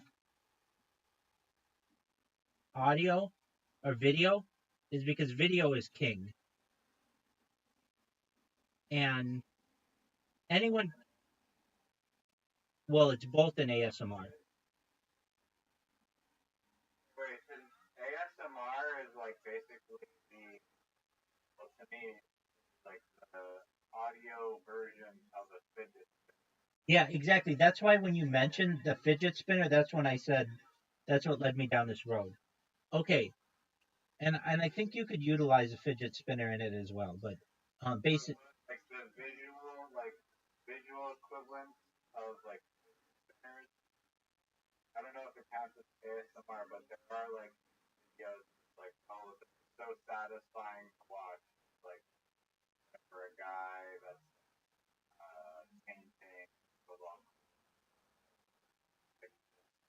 Exactly, exactly. Have you ever been to the Reddit subreddit Oddly Satisfying?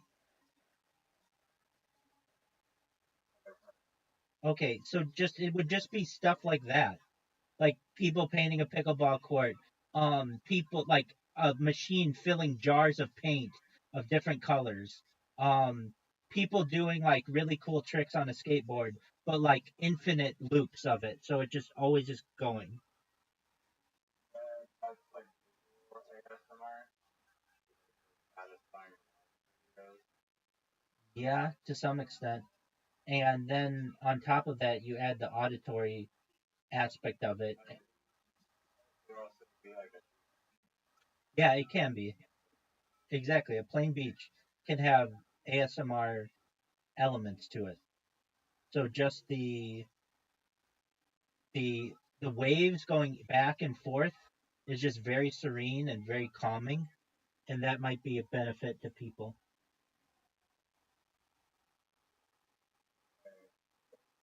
and you have to curate primarily the ASMR that's already on ASMR using AI or The latter. So you just create your own.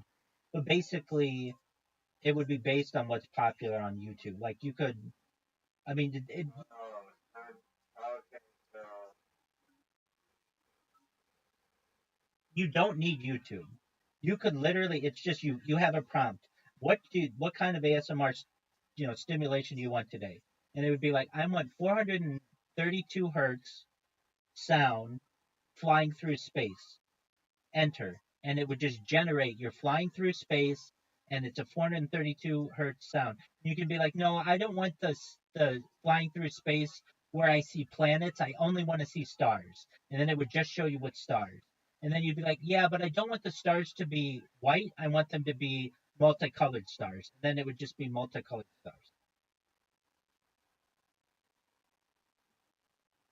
and then I guess edit the sound like kind of Oh, absolutely.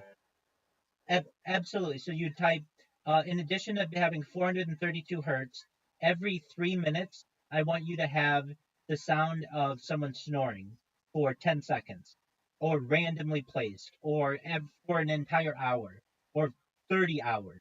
I want you to have the sound of, in 8 hours, I want you to play horns because I have to awake to an alarm. I want you to have, just remove all the sound. I just want you to play instrumental jazz, and it would just create all of these things for you.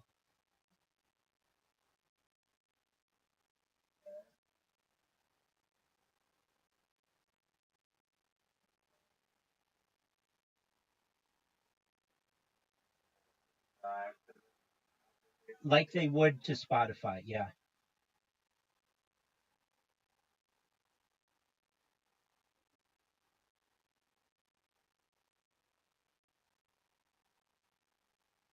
So you would just start it at like 4.99 a month or whatever, and you've got to think there's no, um, you don't have to buy any artist rights or anything because it's all AI created. Now, let's say somebody was like, I want to listen to Taylor Swift when I do it. That's fine. It has a Spotify plugin, and you put your Spotify information in, and it'll play. But that's Spotify. That's not this. This is just visualizations and generic sounds.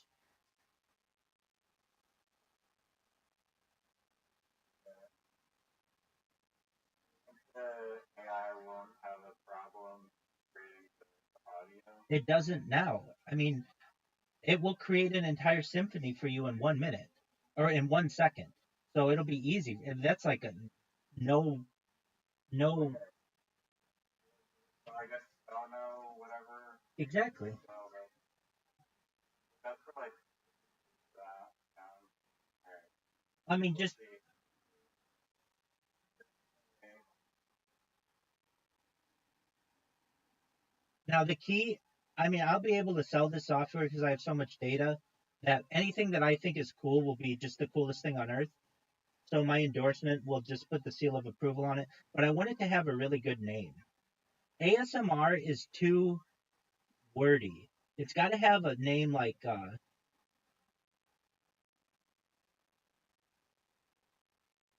What would? ASMR needs to be in it because people recognize that. No, they don't. Spotify doesn't have the word music in it, and people recognize that. It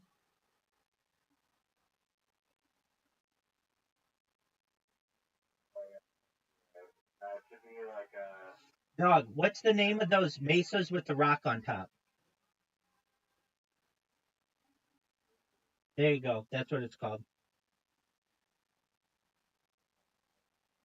Yes, it is. It is. Also line with kind of you look at the structure of it, like this large deck kind of down on like thin rock. Like how is that even possible? That's what happened. How is it even possible like this? Exactly, man. You described it perfectly.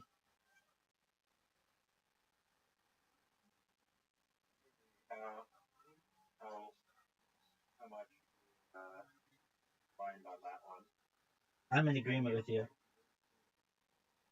Yeah, it sounds like and it sounds like voodoo. It so here's the thing. It rhymes. Also, it's literally spelled the exact same as food. Convenient. It's like YouTube, but hoodoo. It sounds similar to that too.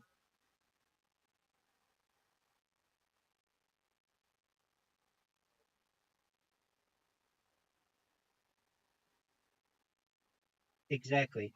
Which was built off what was once known as the boob tube, which was a nickname for television.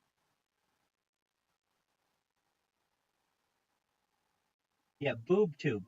People used to say, instead of saying, "Hey, what are you watching on television?" they'd say, "Hey, what's on the boob tube?"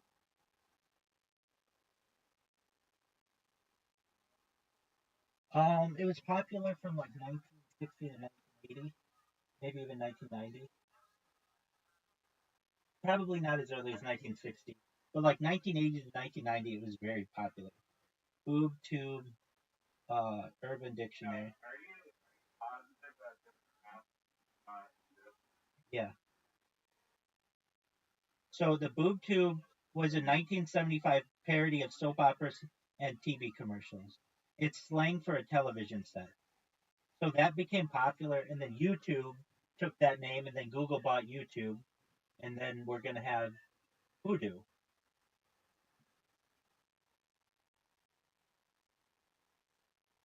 spelled the same way as Exactly.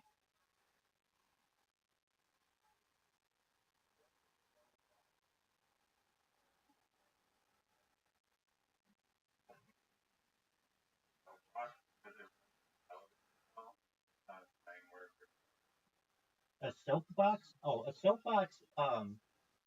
So back in like the 1910s, 1920s, 1930s, but even perhaps before then, that's when this term became popular.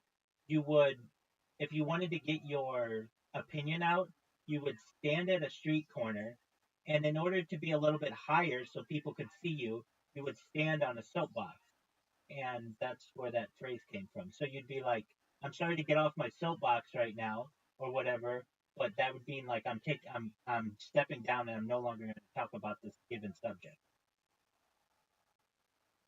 Right. So it's nothing to do with television.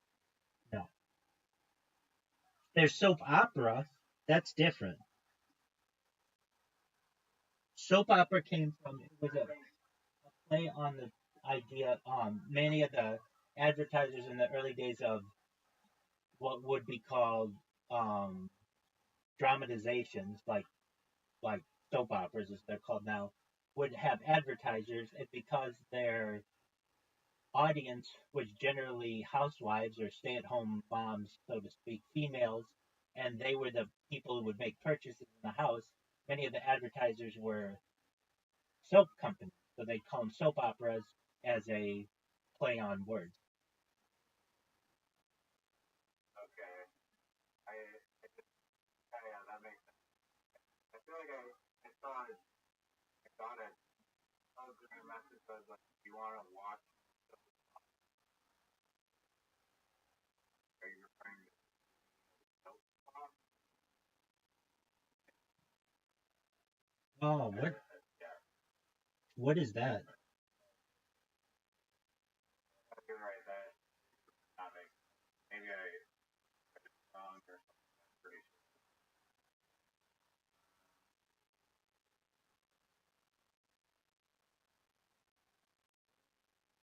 ASMR, yeah. That's text to speech word.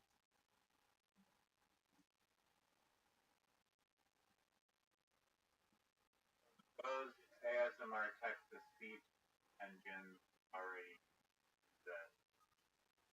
Yeah, basically like sound effects, like a soundboard.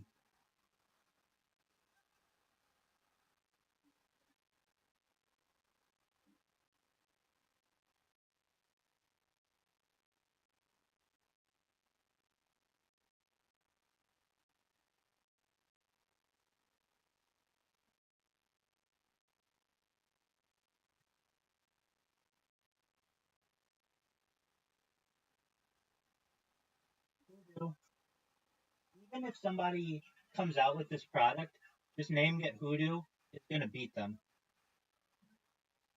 It's like a brilliant name. I agree. And it seems like text to speech um, so specialized ASMR text to speech engine. I linked top AI, but go to top AI site. Text to speech like, oh, you want Aaron, on maybe Yeah, that's not thing like what you want. Custom features. ASMR. Yeah, that's the thing is like not not really about text speech, but text sound. A whole different arena. Right. I mean, I don't. Second, the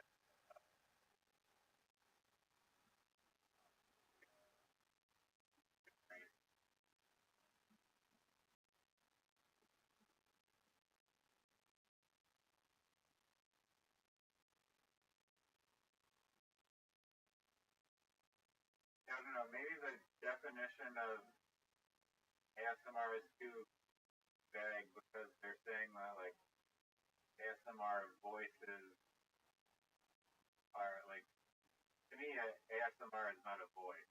Correct. It's like sound effects. Though it could be.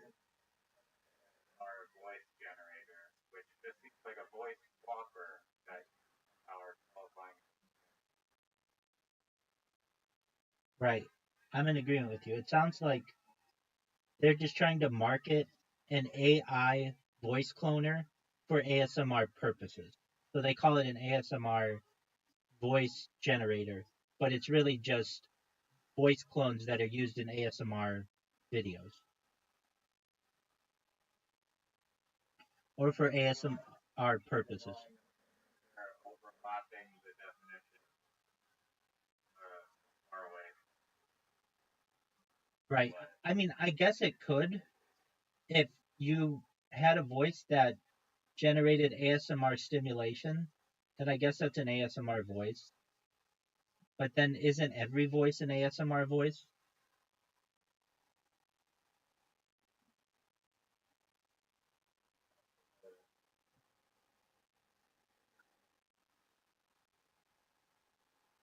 Right. And that's why I don't think voices should be. ASMR is like crackling sound, like cutting, Like sound effects. like can't help it. I'm in agreement with you. That's generally how it seems.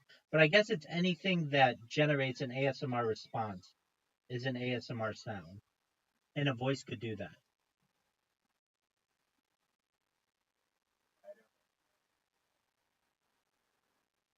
Maybe, I don't know, is that what you have in mind?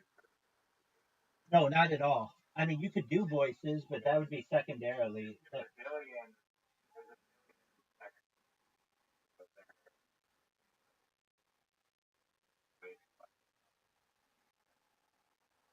Yeah, unless you wanted somebody to read a book to you or something like that, which this could do, which Hoodoo could do, but generally it's going to be sounds that stimulate ASMR responses from people. And those are generally like sound effects that like give people chills in their spine.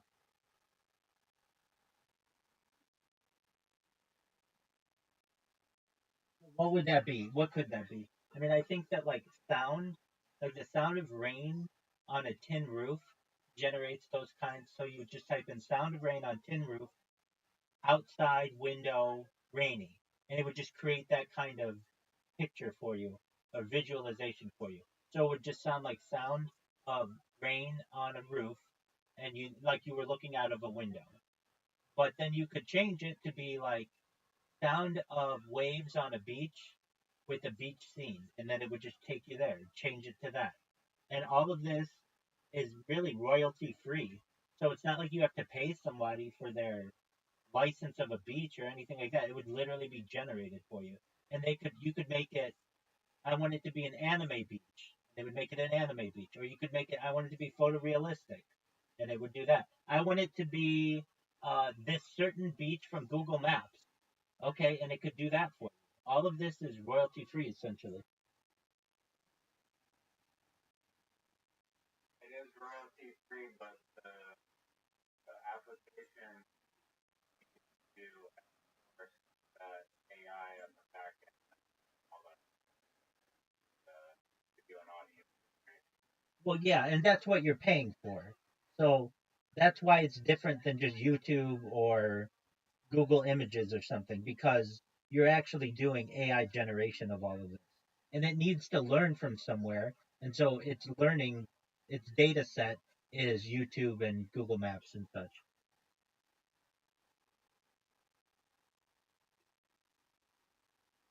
And then it could have things that you didn't even know you liked in ASMR world. Like like rainbow colors. Yeah, exactly. Like a Spotify playlist, you have an ASMR playlist.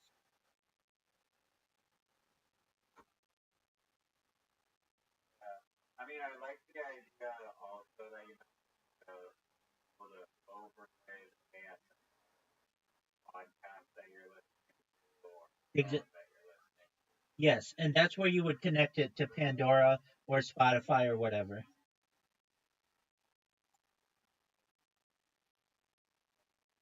That seems, I don't know, I guess Totally doable. Uh, Absolutely. It just needs a plug-in to Spotify.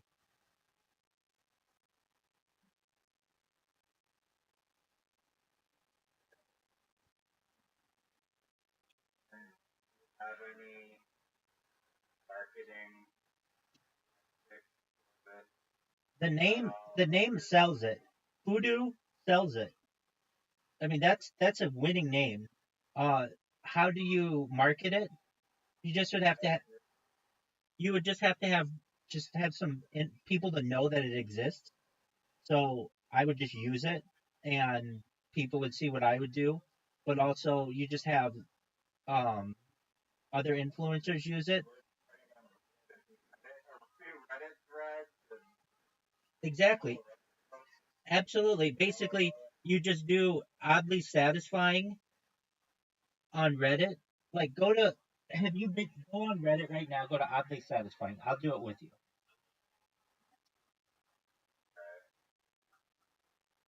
It's R Ford oddly satisfying.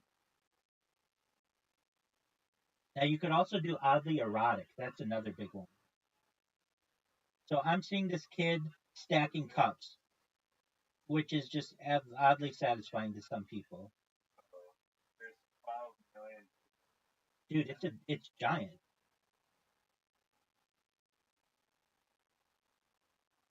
That's only happening online. Oddly satisfying is one of the biggest biggest Well, I saw this stacking thing today. exactly. So a lot of people would get satisfaction out of this, and maybe they don't want some fat kid with a ceiling fan in the background. They just want it to be done like digitally. The AI. Absolutely. It just you could say I want him to have a beach background. Doesn't even need credit. Right. Now where I really think it would be big is go to oddly erotic, because this triggers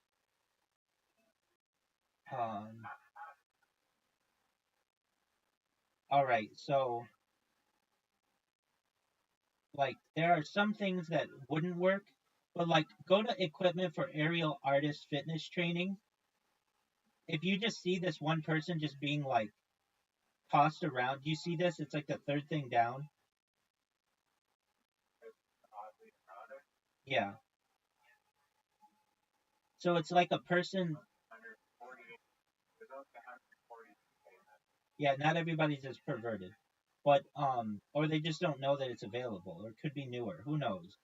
Don't judge a book by its cover. Look at this like woman. Aerial. Yeah. So there are people who would just be mesmerized for hours just watching a hot chick be in this kind of contraption and playing different sounds is just be very erotic to people. I'm trying to see other things. Okay, here's one. No, that's not sexual. Absolutely not. Go to mid-air fueling. It's like the four more down.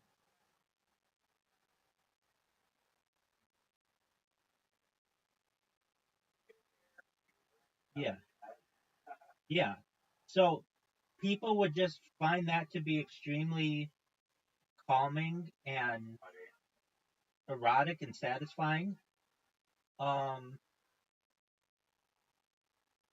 so just like that's not even a really good um like these are just some these this is like if I wanted better stuff, um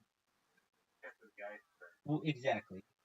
Okay, so if we go to um they that could work. Um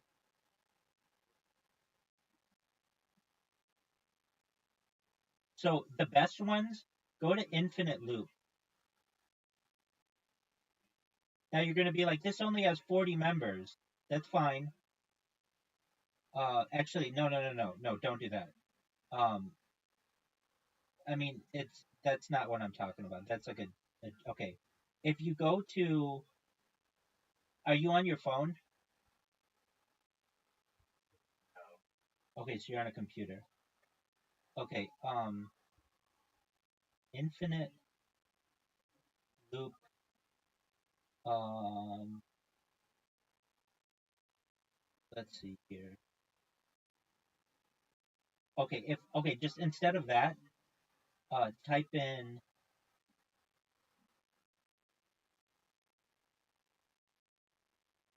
better every loop. Reddit/better every loop.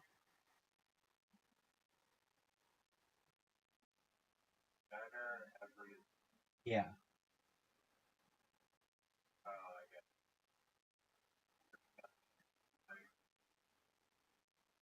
So this isn't perfect. Is it like some guy in like a circus? So you would see how this would just mesmerize people for hours.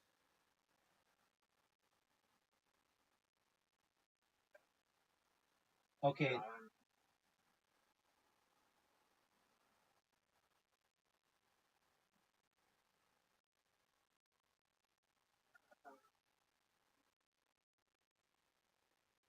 So like the next one with the horses, it says I'm so pretty. Just horses just running past the screen would make people excited. These are still not exactly what I want. Um, so ideally, let me just see visualizations.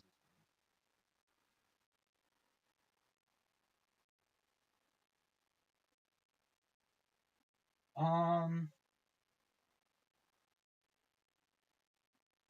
no, that's more data visualization. Uh, okay, let's see here. Is there not a going down a stairs? Yeah, that's the kind of stuff I'm talking about. Right. Like the one where like the last frame. Exactly. Exactly. So those are usually known as infinite loops, but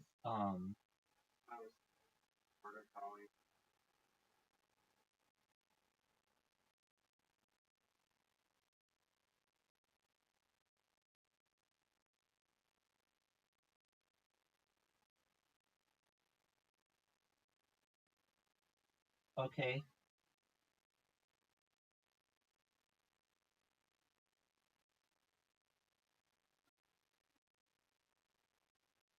Infinite loop communities.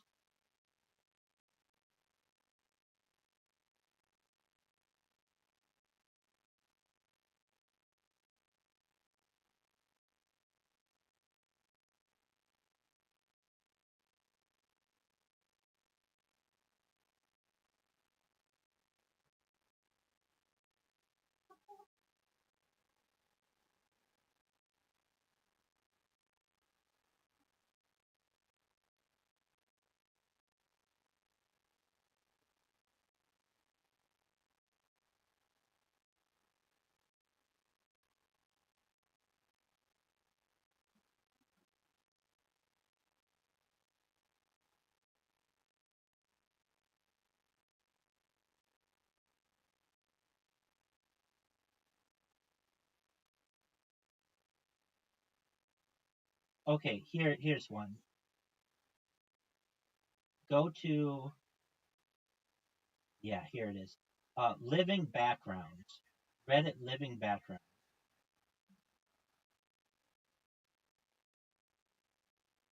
That kind of shit is what I really think of when I think of the visualization.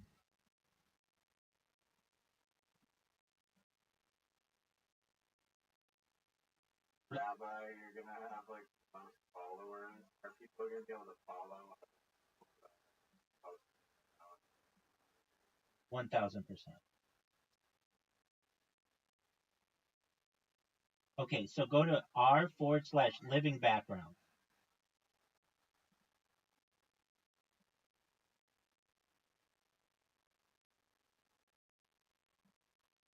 Do you see like the first? You don't have to hit play, but like the first thing says 4K abstract, relaxing fluid motion.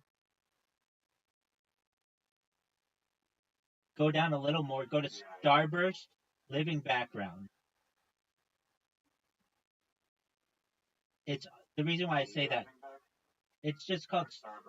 Yeah, the reason why I say that is just you don't have to hit play. Though what I really like is abstract paint. I think that shit's cool as fuck.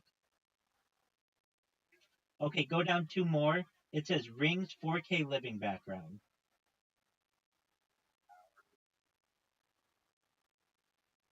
I mean, can't you see how people would just watch this for indefinite amounts of time? There's like some lava lamp.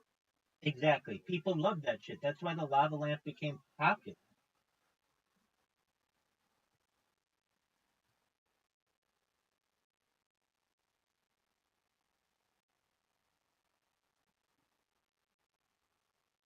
And Hoodoo is oh dude, Hoodoo also sounds like Hulu. And Hoodoo is gonna have all that shit in it. There's like some genetic reasoning for incorporating as many down, heard how like people It want to. it could, but it's really the rhyme that does it to people.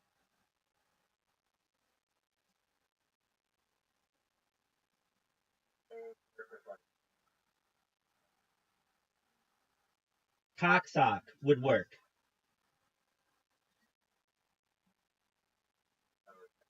I guess that's a good explanation. The rhyme, both because it rhymes, like that very. Like you and two is not rhyme. Right, but the YouTube became popular because boob tube. The reason why boob tube worked is because it rhymed.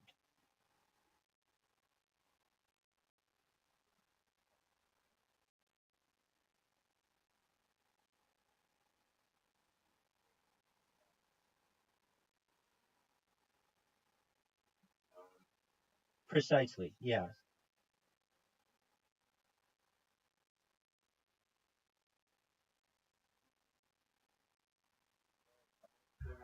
Look at for No, I just wanted you to go to those visualizations.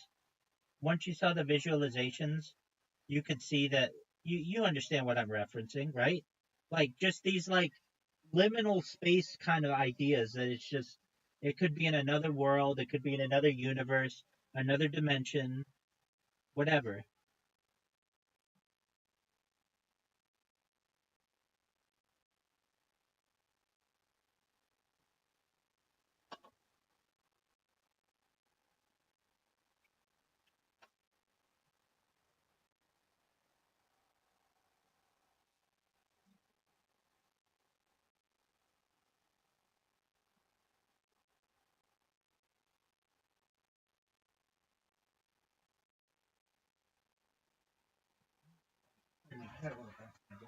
I just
I think Voodoo it it markets itself. Like basically, if you like ASMR, you'll love Hoodoo. it's funny how at the same junction in time, I present to you theology, uh, That is serendipitous. Yes. and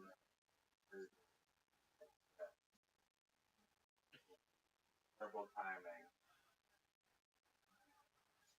And it's funny how you just got the perfect name of what is it?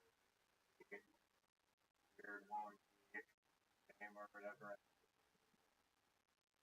Oh, like that incredibly stellar rock formation. And that's it.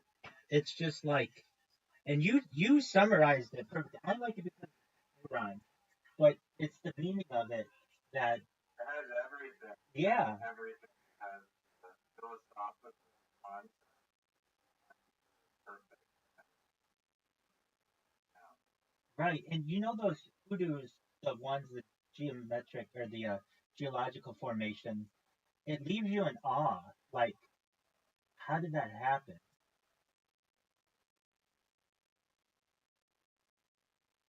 And then on top, No, that's why anything behind the actual word of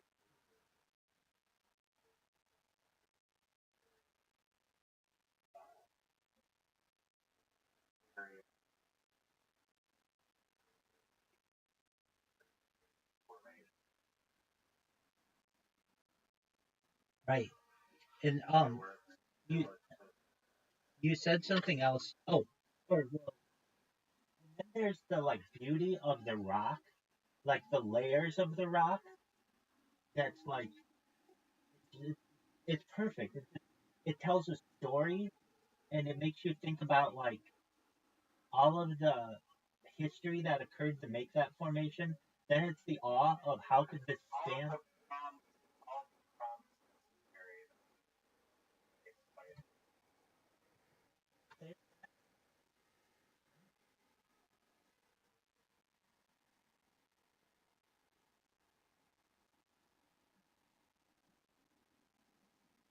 Now you named something else that could be another kind of software. So I've got Hoodoo, but Inkoik, what'd you call it? A Nookshook. That's something else. So we have to come up with whatever that is. But I don't think you call it a Nookshook. You just call it Nookshook. They call it maybe No, don't do that. Just Nookshook. It's better. What is a Nookshook? Oh, I know what it is. I know what it is. So imagine you have Hoodoo, which is the ASMR software that you can use on your phone, you can use on your computer, you can use on your television. It's just like Spotify.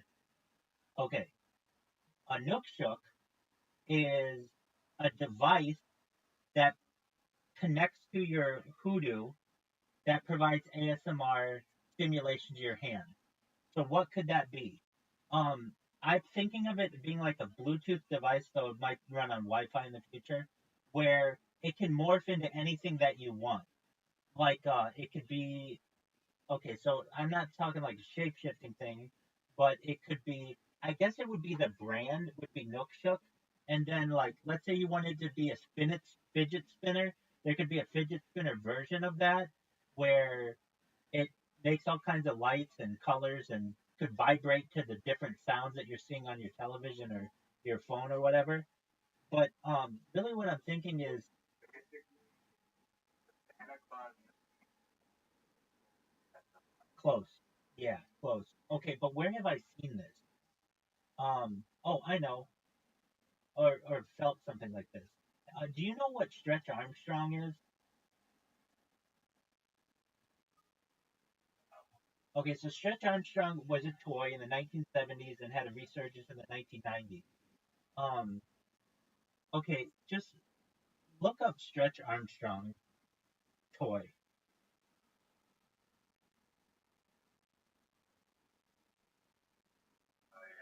Like kind of You can stretch his arms, and it had this like gel inside of it that could make it like it could just be anything that you wanted. So imagine like this thing that you can pull on and it would morph. Gumby. Yeah, like Gumby. There you go. There you go. Like Gumby. Like that. Like a rubbery like substance. So that's a Nook shook.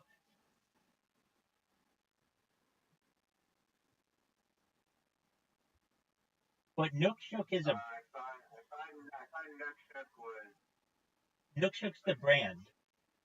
So Nook shook, you would have like the Nook shook Gumby, the Nook I think it shook used to be like spinner.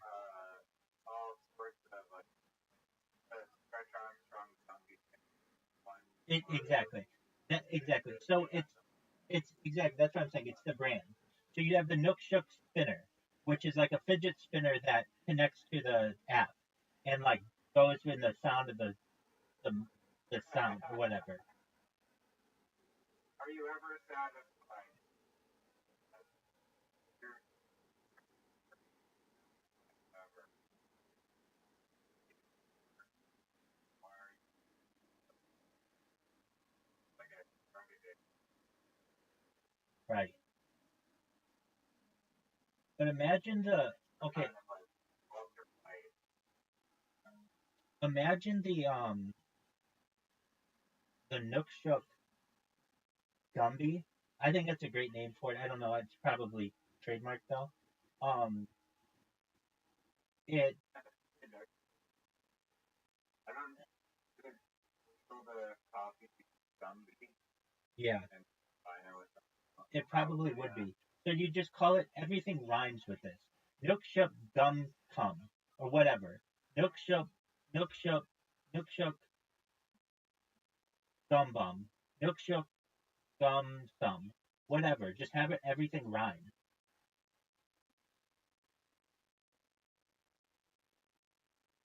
Yeah, rhyming is the thinking.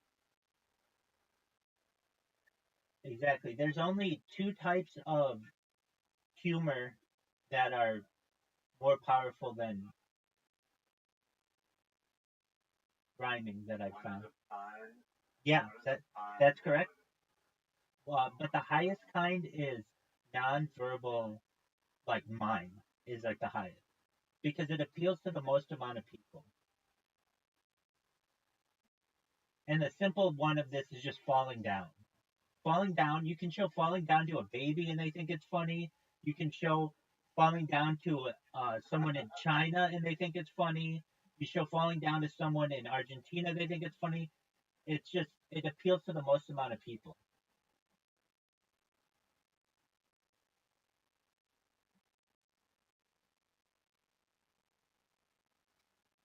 Does that make sense? Yeah, it does. I don't know if I agree with mine or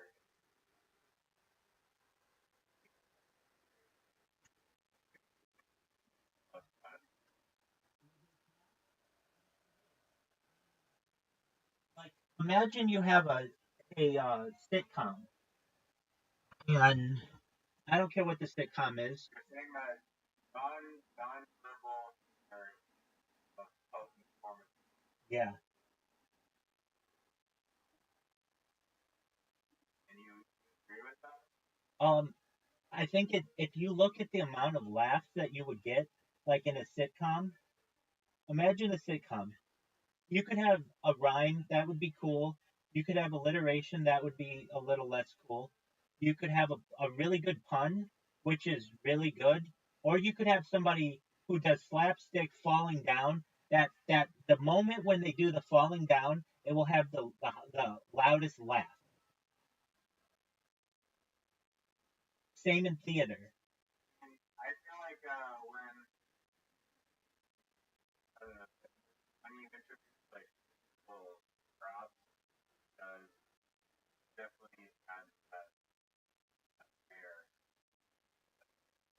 the buster type of I'm not talking props though. I'm talking simply no props are non-verbal, right?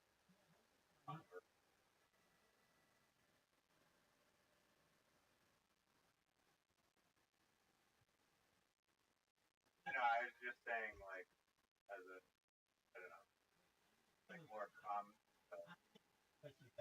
props are an important element to humor and are very much underrated and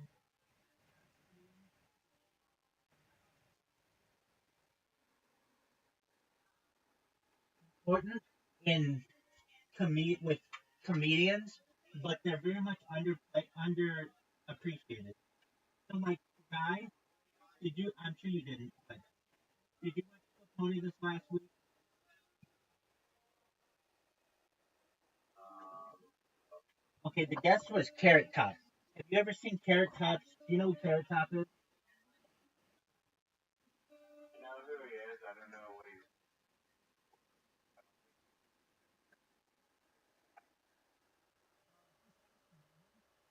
He's a comedian. He's had a show in Las Vegas for 30 straight years, which is really difficult to do.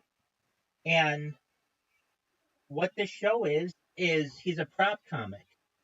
And one reason why he's been so successful is because it's easy for him to just have props that people think are funny. What's difficult for him to do, and why prop comics generally in comedy did not get a lot of love, because it's seen as hokey, it's seen as corny. A lot of the things that they have to do, it's just sometimes they're not that creative. Then on top of that, they have to carry around like a suitcase full of props. So a lot of times people just think that it's not a very creative art, but it is. In fact, prop comics are some of the. That's crazy that I have not seen. Have I never? Yeah, no, I would. thought he was like some weird owl. Weirdo. I think he's. I guess. Maybe he's original brain on party personality. I guess that the weirder he acts, the brain acts. Um, well, okay. Do you know who the prop comic was? Oh, Gallagher. he's also talking during it. Yeah, I mean he tells jokes, but like then he goes into his. He's got like a not a suitcase, but like um a like armoire thing that's full of his like his props. Where you put band equipment. Exactly. Yeah. Basically like a big piece of luggage.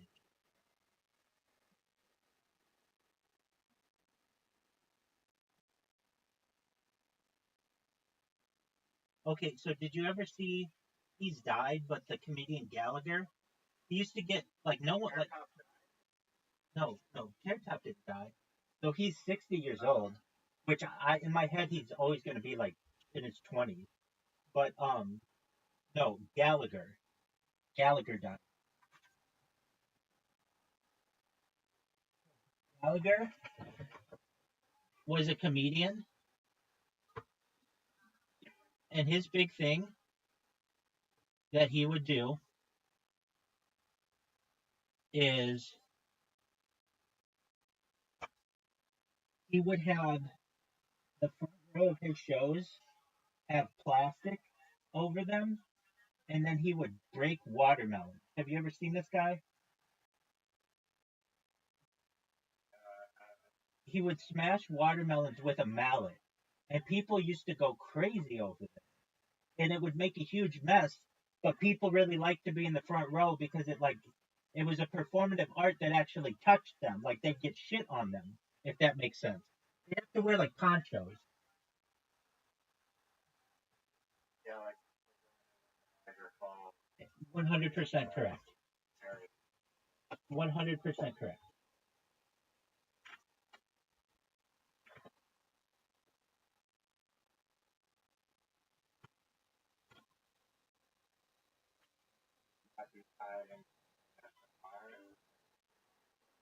Yeah, with the nunchuck, it could be.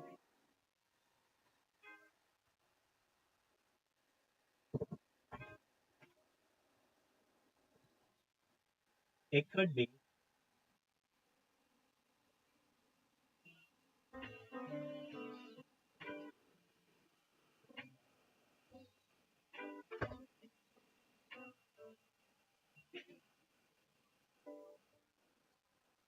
Okay, so how would you make ASMR humorous? I mean, just using using the hoodoo, you would just say, please create a scene for me of a very serene background at 432 hertz, but at random intervals, integrate comedic ASMR. And like, what would that be? No. Integrate on.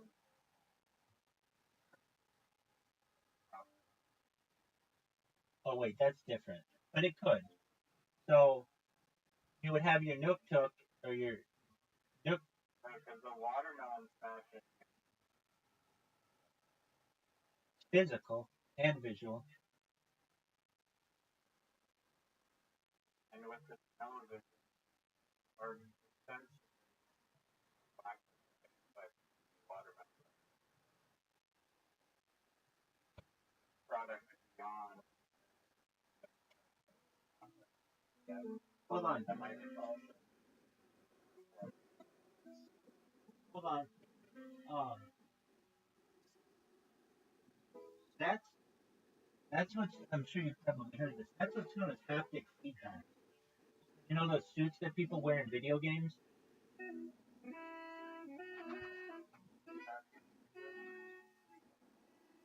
Yeah. It could.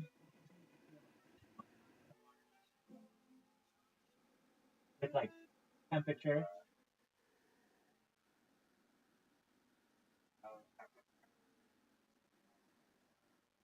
No, it could make it feel like that though. It could stimulate your sensory system to think that it's water. Now, a better way to probably do that is using like a brain computer interface to trick your brain into thinking that it's wet when nothing's touching it. And that is and same sort of hot wire effect.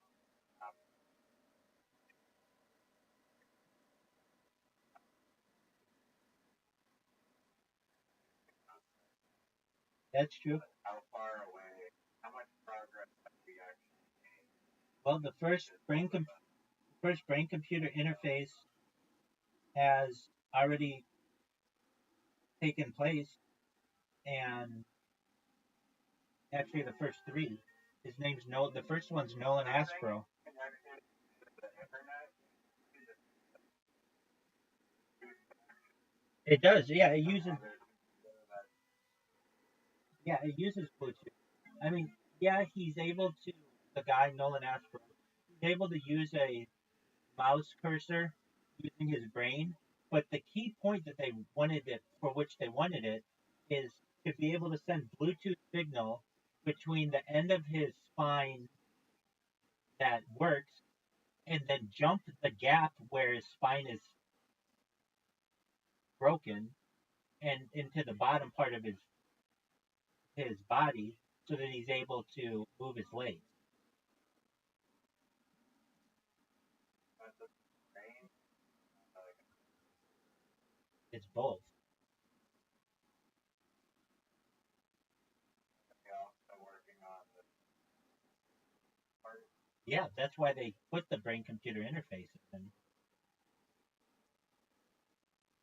where they have that other system part stuff. He isn't able to move his legs yet, but they're working on it.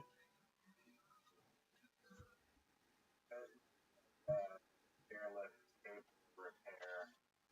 There's like wires and repair it, broken wires, and then fixing the wire, brain. It's not that so much because in that scenario, you're using wires that are continuous. This would more be like having a road that gets detached, and then instead of re completing the road, the people just go through a portal from one end of the road, and then it automatically brings them to the other end of the road.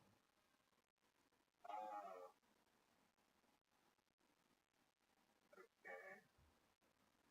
So they're not like.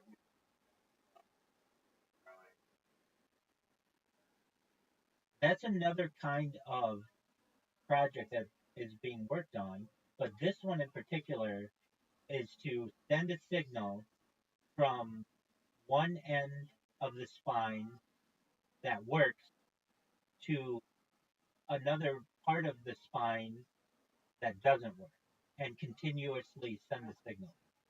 So it's like, how could we think of this in telephone terms? It would be like normally you have a telephone wire that works on a cable, but if you split that cable, instead of reattaching it, which is what you're talking about with stem cells and all that, that's something they're working on as well. Instead of doing that, you just send the message wirelessly from one end of the cable to the other detached end of the cable, basically mimicking a completed circuit.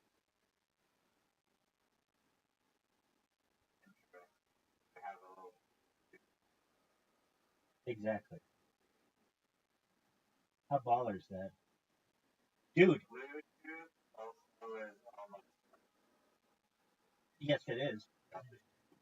Right, and I've always been very skeptical. They talk about it was a reason why they named it that was a Norwegian or like a Nordic king, but there's no evidence that this king ever existed. Another one that's like this that was chosen because of this, Wi-Fi. Wi-Fi doesn't stand for anything. It's a play on words of lo-fi and hi-fi, which were a type of music and like a type of audio. But they needed a catch.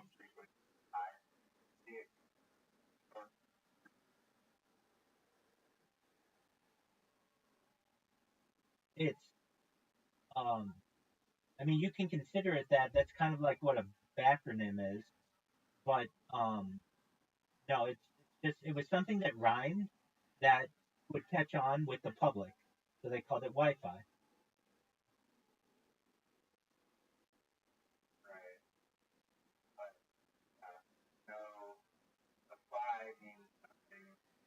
I believe it means I believe it means it means fidelity.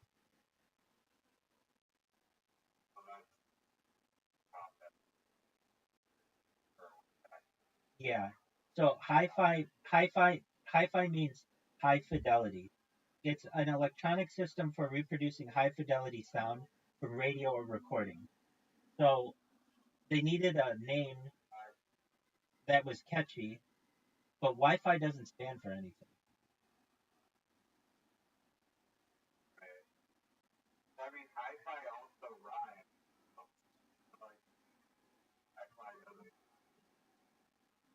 Well, maybe it sounds too much like high-five.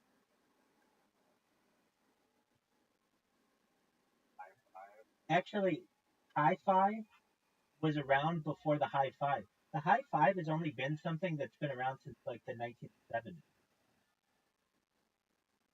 Now, at least giving it a name. Handshake. What about a handshake? That's been around for thousands of years.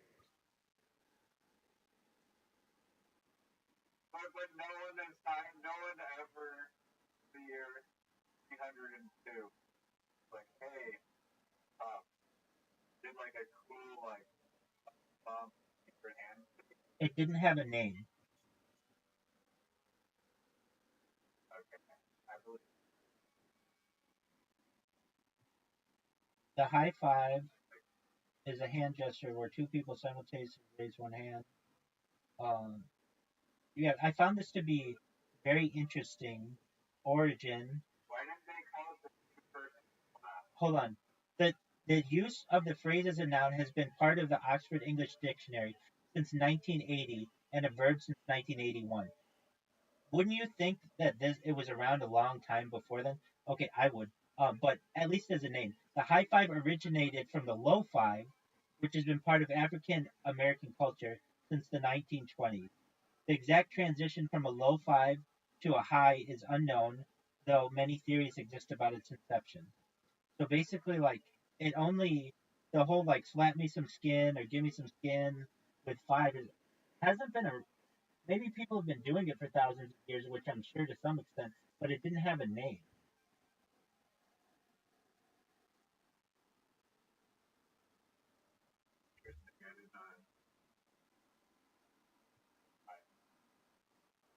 Exactly. And so when you look at sports people, they weren't doing this before the 1970s. Like you watch like Babe Ruth and Lou Gehrig and Mickey Mantle, they didn't high five. They would shake each other's hands. And then some guys stuff it so like hand warmer, leg warmer, ear fuzzy or they or she ear muff, leg warmer, neon coat, it's a little more snazzy than up top. Little did they know that two first class. October 2nd, 1977. October 2nd, 1977 is considered like the first most public one. It happened in a major league game. 1977? Yeah. It was between Dusty Baker and Glenn Burke of the Dodgers at Dodger Stadium, the last day of the Major League Baseball season. It was in the sixth inning. Baker hit a home run off Houston Astros pitcher J.R. Richard. It was Baker's 30th home run of the season, making the Dodgers the first team ever to have 4 hitters with at least 30 home runs in a single season. As journalist John Mualiam tells the story, it was a wild, triumphant, momentous moment and a good omen for the Dodgers headed to the playoffs. Burke, waiting on deck, thrust his hand enthusiastically over his head to greet his friend at the plate. Baker, not knowing what to do, smacked it. His hand was up in the air, and he was arching way back, says Baker, so I reached up and I hit his hand. It seemed like the thing to do. But isn't that weird that, like, it's so ingrained in us, the high five, but it's only been around for, like, popularly 50 years? Yeah, I mean, that means that my view for younger, they're probably, they might have burned. Like, the idea is that your grandparents didn't high five. They would shake each other's hands. No. Or even a fist bump. And like, well, fist bump. No, now that's even more modern.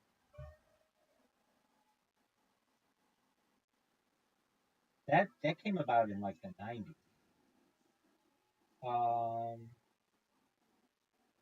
Fist bump was September of 1990. It was in Australia.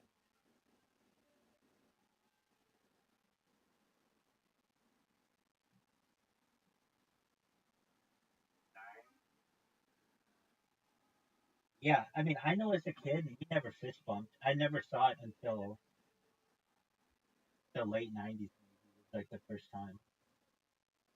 Even later than that. It wasn't even a thing. And then there's something that I saw during the pandemic because you couldn't shake hands and you couldn't fist bump. It was like this thing that originally it's like where you slap your forearms together, and that came from Mark McGwire and Jose Canseco. They were known as the Bash Brothers, and whenever they'd hit a home run, they would do that.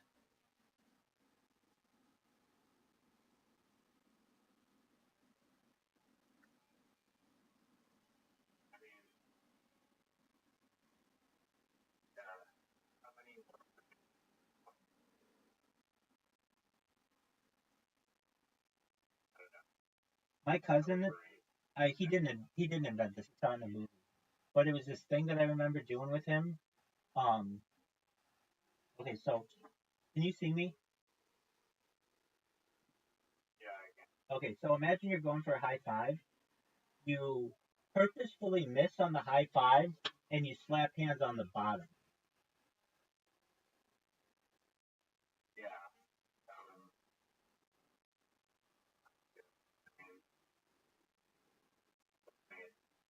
all kinds of fiber.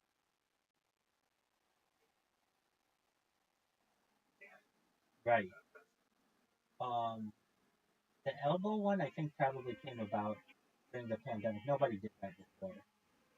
Nobody does it now, temporarily. Uh, yeah. I think the I think the forearms together will become more popular in the future because people are they just have been since the pandemic aren't so comfortable with the handshake or even the fist bump. They don't like to touch each other basically, but the forearm allows for. It's on the Yeah, that's a has to be around a very long time. that's a There was some guy in Italy way back when. that's a Europe that's a European thing, but is not. It's like a continental European thing. I guess it's done in Britain as well, but that is not normal behavior in the United States. Even the hug as a greeting in the United States was not a thing until like the noughts, so like zeros. Unless it was your family. What do you call It has What do you call the 00? it has two names. It has two names. People call it the aughts, AUGHTS. Then it's also called the noughts, NOUGHTS. I like to call it the noughts because it's like I like to call them like the naughty oddies. Um, but that's like basically when I was a teenager or so. Oh, so after, okay, it's not like after, after. Yeah, so it would be like after 9/11. Oh, Like no, it's only the decade from 2000. yeah, that's what I'm saying. That's people don't want to call them the zeros because it doesn't make sense. Like you would call it the tens, and that's we're in the 20s now, so you call them the odds or the noughts, and I like noughts. Why would people in zeros? I think because the term zero has a negative connotation. I think that seems very discriminatory. Zero. Zero could also mean positive, like there's zero bad things wrong with the universe. No, I mean when you call someone a zero, that's a negative. That don't hang out with them. They're a zero. No, but zero, the number zero has been played around longer than zero as an insult. The first person to call someone a zero is September of 1979. Shut the fuck up. Shut shut the fuck up. Mayor but not a Dodger. Dusty Baker. That's a big figure. Yeah. Calling someone dumb, that's probably at worst. I think it could be the manager as well for the Anaheim Angels. He's a good manager. He used to always have a toothpick. That's how I recall him. Um, look, I don't know. I just know I. Now that's a good idea. That's a good idea. Um, For a toothpick company, yeah, exactly. Yeah, but okay. So imagine this. the world Imagine this. Okay, so the I think the uh, original intent of the toothpick was to clean your teeth, but we have floss and flossers that do that now much more efficiently than like a piece of wood. But imagine a toothpick like shape, but made out of whatever they make candy canes out of, like peppermint.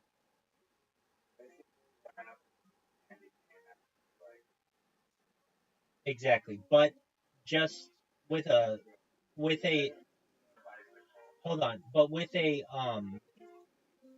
not a sharp end. So just a dulled end.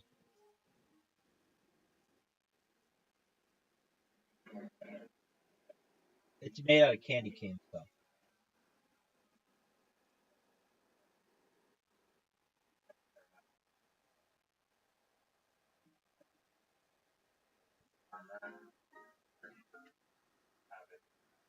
It would be like a mint, but like some people chew mint, some people swallow mint.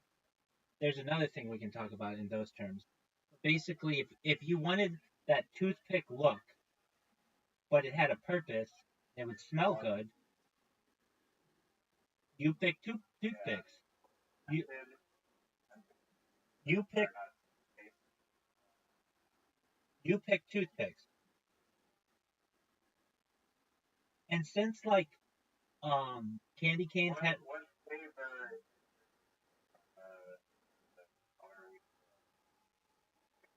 mint, mint had its own spot, so it'd be like mint or spearmint. Here's the issue that we're gonna encounter is what happens if you swallow it, and I think that it's gonna be soft enough that it doesn't stab you, but still smell good in your mouth, and you could play around with it in your mouth like a toothpick.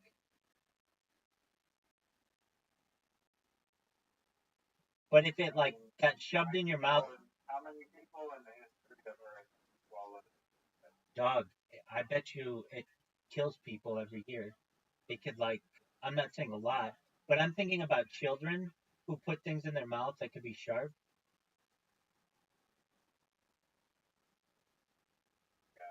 I mean, have to,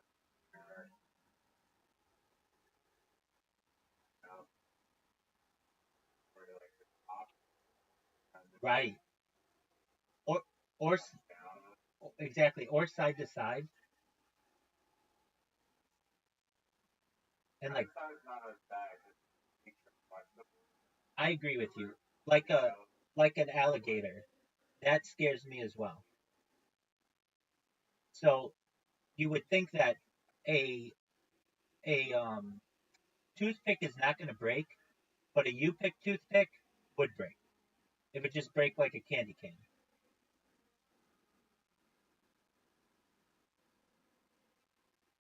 yeah.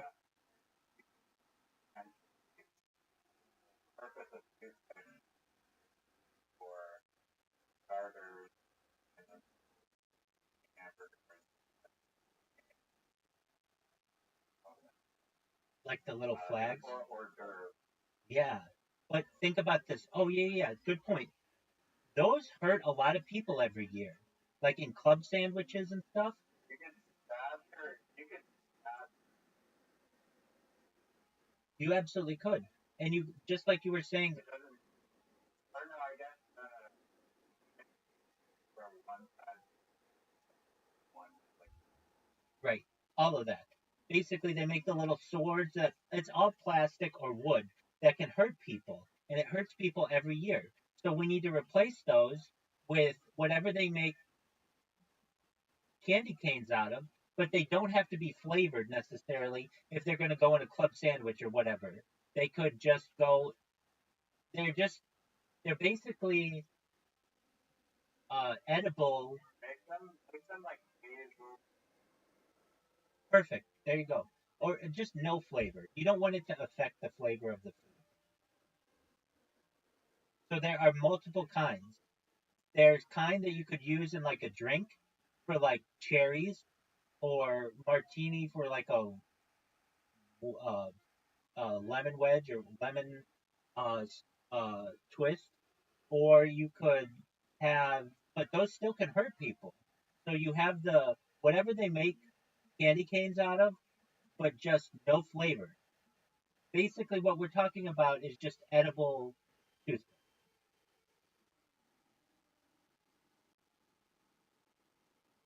Right.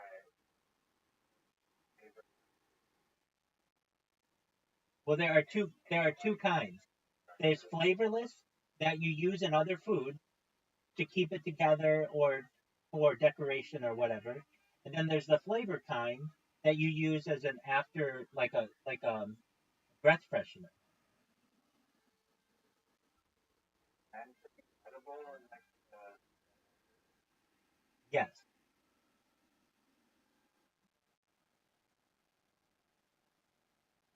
So like let's say you bite into a sandwich, you know the ones with the little flag on them or whatever.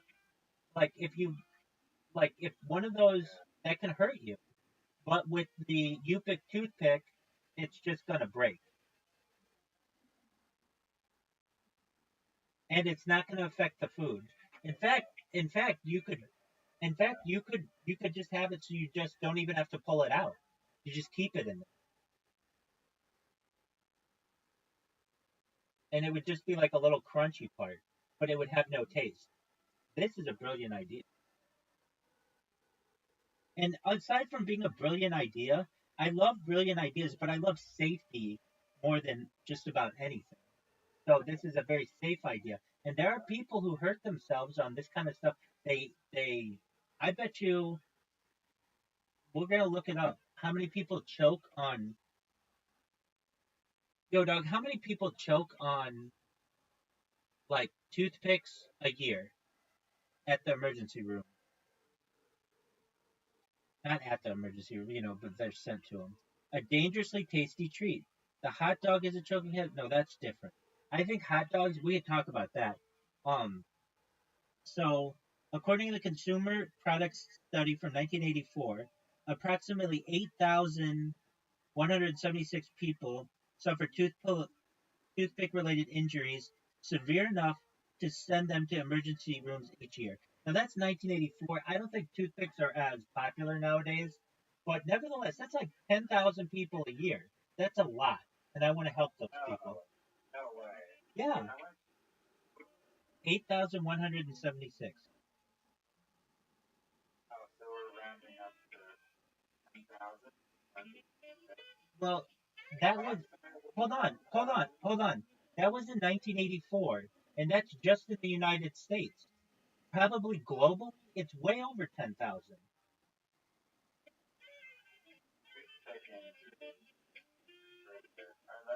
required going to the hospital. Yeah, going to the emergency. So if you're just looking at toothpick injuries per year, it's probably 100,000. Oh, going to the star for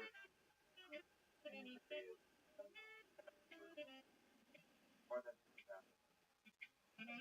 Yeah.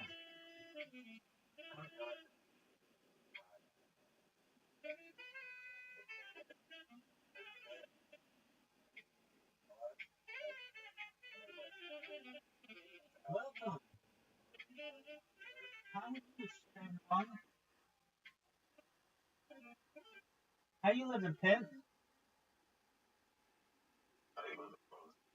Like a kitty. How'd you find out about me, Shenron? No way, I'm on 4chan?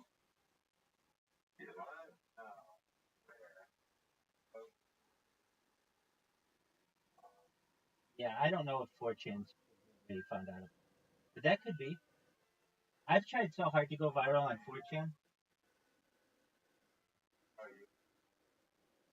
No, I don't ever go on there. I've been on there a grand total, and I'm on the internet 24 hours a day. On four,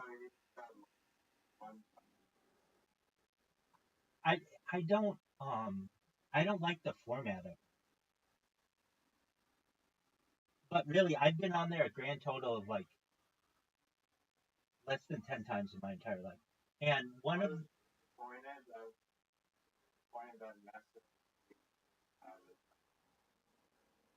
dude, same here, dude. We are brothers in that. I I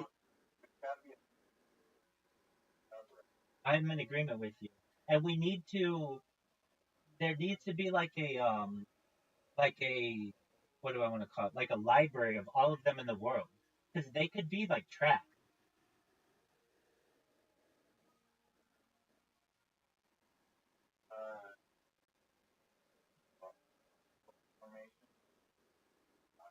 No, they're not. They have a bunch of them in the middle of the desert that nobody knows about, or nobody has named.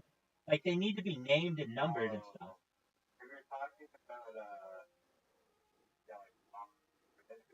Oh yeah, those are the best kind. Those are the best kind. That's just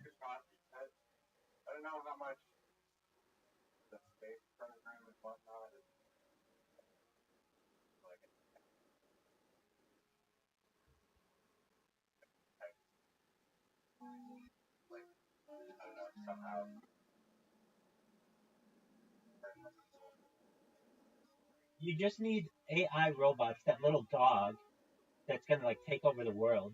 Just send them out into the desert and do Google views of the whole desert.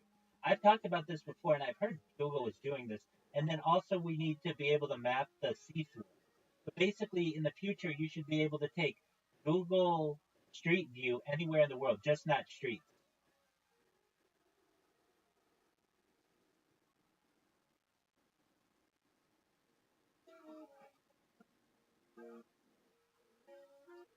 You know what is a really good product name?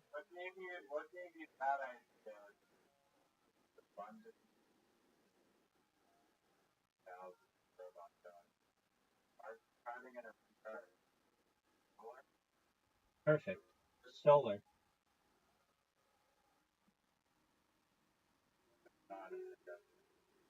Okay, then they could just be drones. They don't even have to be on the ground. They could just be drones that could do this. No, you don't even need that. Just have drones do this. And the way that I've seen drones can power themselves is on electrical lines. They just have to get close to the electrical line, and the electrical lines give off like electrical radiation. They can charge themselves from it.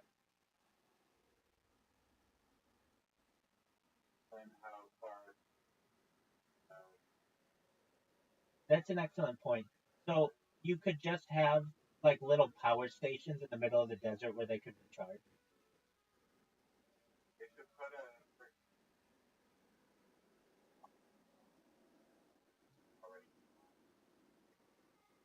Dog, they don't even need to do it. We could just do this with helicopters really efficient. Just basically Google Street View with helicopters. It wouldn't take that long. It would probably take a week to map out the whole western part of the United States.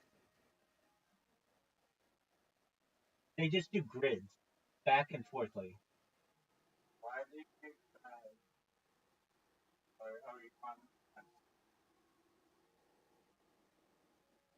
Yeah, so basically, no, I want to be able to see it in 3 dimensions.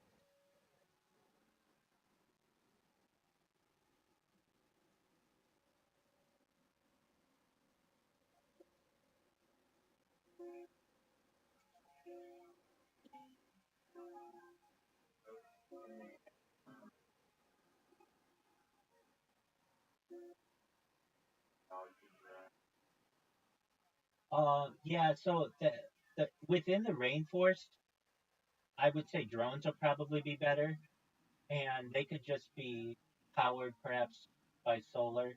They just fly underneath the canopy, and then whenever they need to, just fly above the canopy to recharge.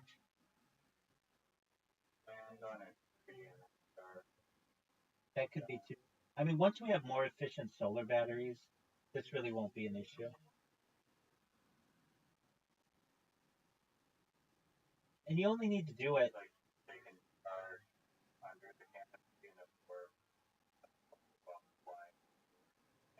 that could be. And you only need to do this like once every few years just to get updates on it. It's not like it has to be done continuously. So that would be ideal.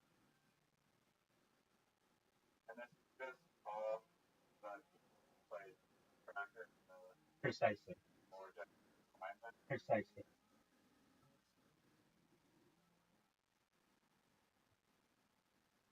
Like tracker.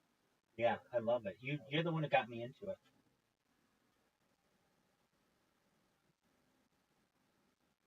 In fact, I think I even have it on my phone. That is a good idea. Whoever came up with that. Oh yeah, that's a great idea. Absolutely. On school.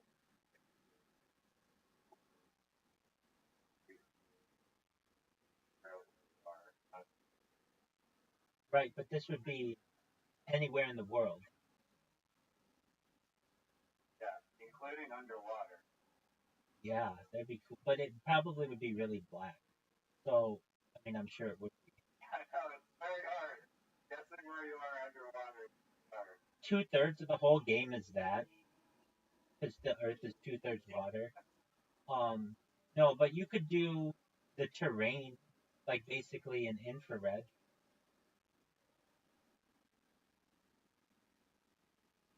I don't know if there's enough food.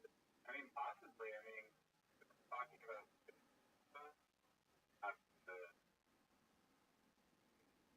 really get proficient in your marine science knowledge,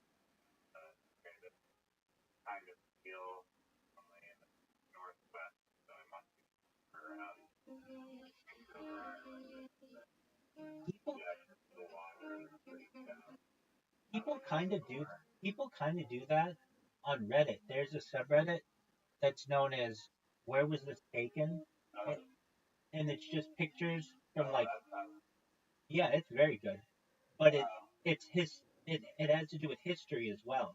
So basically, it'll be like people at like in an old picture of like with a Grand Canyon background from like the 1970s, and people would be like, "What? Where was this taken?" It was like an old family photo that they found, and and then you get these yeah, these experts will be like, "Oh, that was from 1962 because that rock formation fell in the 1970s."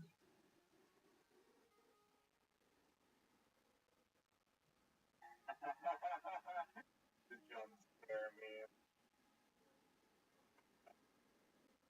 Guy found so that.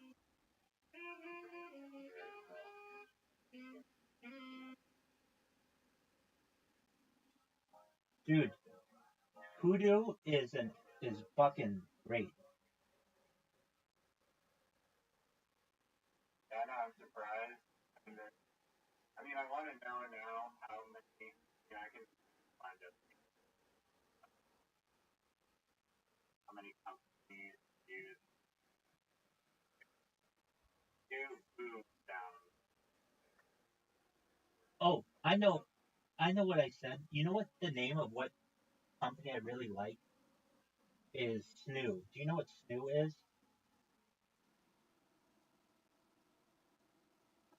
Yeah. Oh, dude, I don't have kids, but I'm all about this fucking. It's like a Snoo is a baby baby cradle that automatically rocks them. It's just called Snoo, SNOO. But you get all kinds of data when your child is asleep. And I'm in the Snoo subreddit. I look at people's, I mean, I don't look at them, but not their kids, but the data from their sleep patterns because you can tell like babies who are like really comfortable versus babies who are like restless at night. But it's just like a little just look up what a snoo is, SNOO. But it's just like a little automatic rocker for a baby. Here's the thing though, they're super expensive. They're like thousands of dollars to the point where parents don't even buy them. They just rent them or they'll give them to like other parents. They're very expensive. But their parents say they're worth every penny because they're baby, it allows the parent to get more sleep. But I love Oh, But I love the. And you're telling me that you can't control that, that it just wanna like You could. You definitely could, but it would probably cost you more than the snoo. The snoo's like, I don't know, $1,200 or something. Without. you couldn't build if you're getting 1,100 like dollars and you're always walking that part or whatever or part wherever automated rocking cradle. You could. I think it would cost Yeah, but I mean, their battery it was here. all right, but I mean, you don't know that it's. But you don't know if it's made like at the right rocking for a baby. Like the snoo was, I think it was founded by a doctor.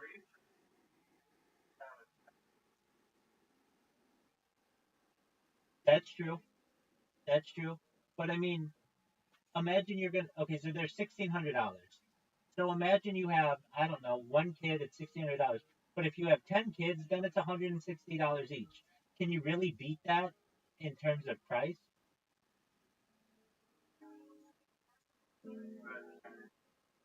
It's an excellent point, aside from Elon Musk. Dog, I am. I love.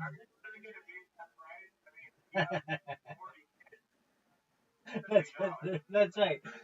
That's right. For the price of four coffees a day, for the price of four coffees a month, you can have your child be rocked into slumberland. No, that's what it's like. These people are super into it. I mean, I'm into the data because they have this thing that it just like. I mean, sleep has always been fascinating to me. I've had sleep studies. I have sleep apnea. I have a CPAP machine. It runs in my family. And I feel like there's a. I don't. I no, you're absolutely right. I can. It's in a case over there. I cannot um wear it at night without having severe. I don't wear it well at night. I don't, which is when you have to wear it. I always end up subconsciously taking it off. So I almost like I can't keep it on. And there's a population. Yeah, exactly. Um, I feel like I'm being suffocated. Yeah, yeah. I stopped breathing. And yeah, not for you're just you. It's like because you're snoring.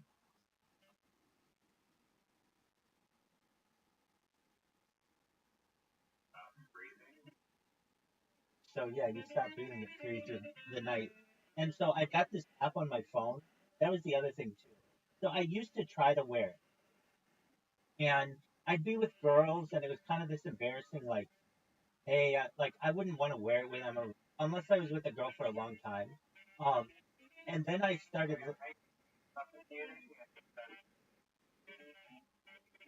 No, it was just like I felt like a robot. Like, hey, we're like trying to snuggle, and then I've got to wear this mask. It's a pain in the ass. So they make this. So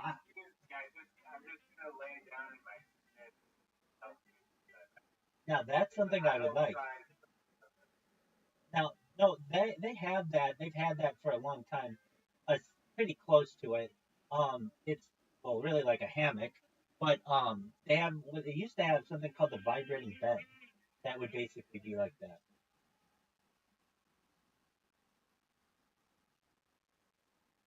So anyway, yeah. So I used to wear my mask. I've had a few CPAP machines, and I had went through like every kind of mask that you could wear. And the thing is, in the United States, at least, you can't just go buy this machine. it's considered a medical device. You have to get it prescribed. So I've been to the sleep studies. I've had multiple sleep studies done um, to get prescribed this. And when I wear it at night,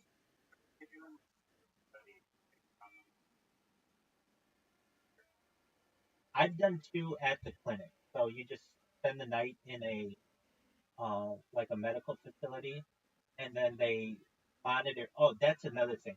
They put all these sensors on you, and it's yeah, yeah, and then they have like a microphone. I could not stand. I was up like most of the night with all the equipment on. You can't turn over. It's very difficult. Anyway, so I would wear a sleep mask at the beginning, and I would find in the middle of the night or in the morning I would wake up and I wouldn't have it on, and it was just like in the middle of the night, subconsciously I would just rip this thing off because it was scaring. It was almost like I was scared subconsciously. So um, I haven't worn it, and humid water, like distilled water.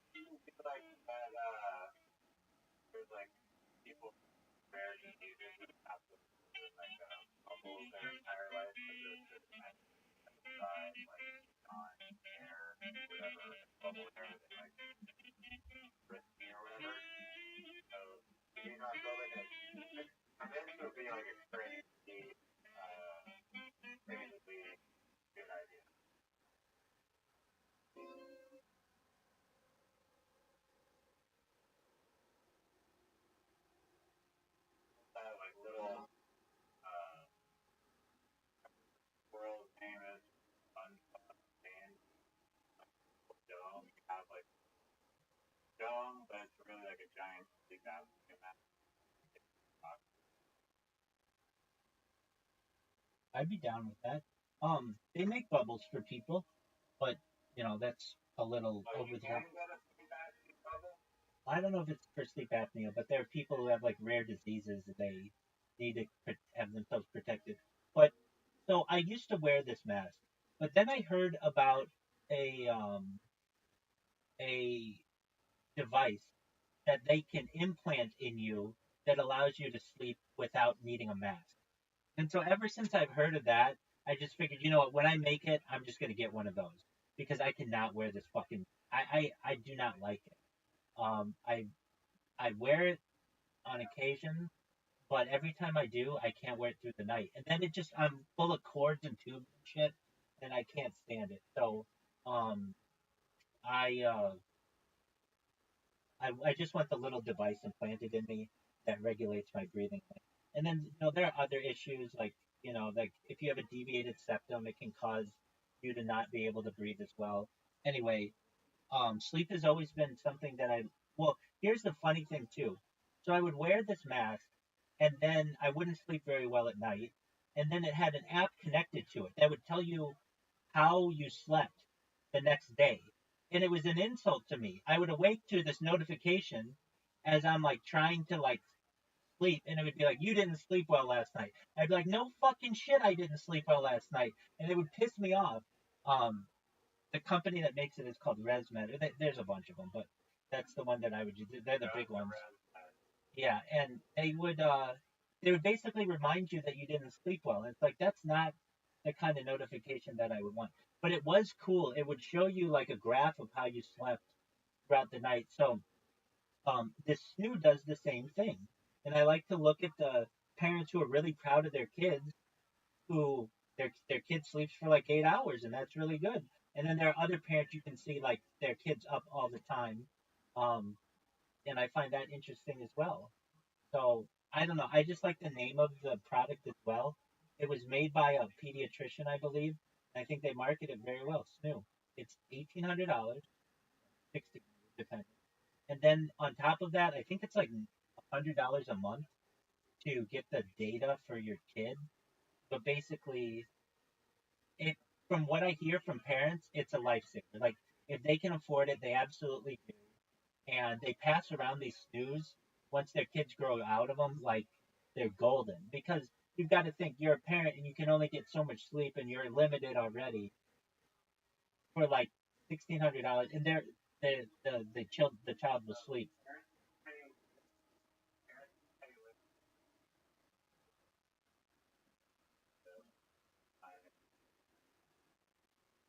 Exactly, and the snoo does that. So I'm a snoo salesman. Shout out to snoo, but shout out to its name.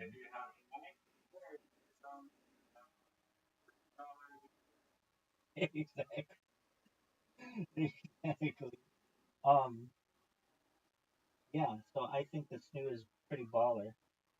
Anyway, why did we get on snoo? It had to do with naming convention. Like Hulu. Oh yeah, it's like Hulu, Hoodoo, snoo. That's what it is.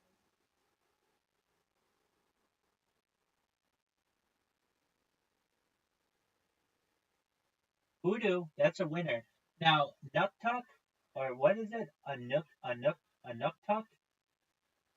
Nukshuk? That one's a winner. No, no, no. Think about that one. That we could save 10,000 people at least in the United States alone from injuries and like 8,000 hospital visits. And then on top of that,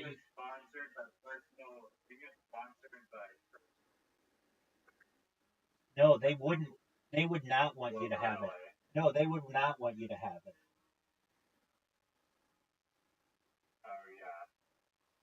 The, the thing is, we'd have to price this thing at cheaper than what a toothpick is, and toothpicks are like dirt cheap. But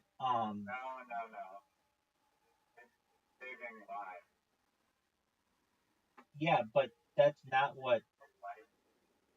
Yeah, but that's not what But personal injury lawyers don't like that. They like injury, which is probably one of the reasons. But just so imagine, I know I've said it, but just imagine whatever they make that candy um of a candy.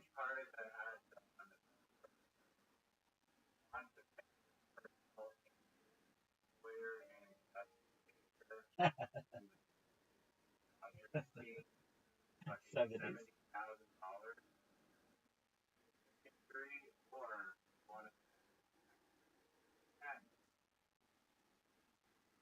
Well, here's the thing: you would sell it to restaurants. Exactly. You would sell it to restaurants generally. But the key about it is that it would just need to break easily. You could have it like perforated so that it would just automatically break in convenient spots. No, styrofoam is bad for the environment, so we stay away from it.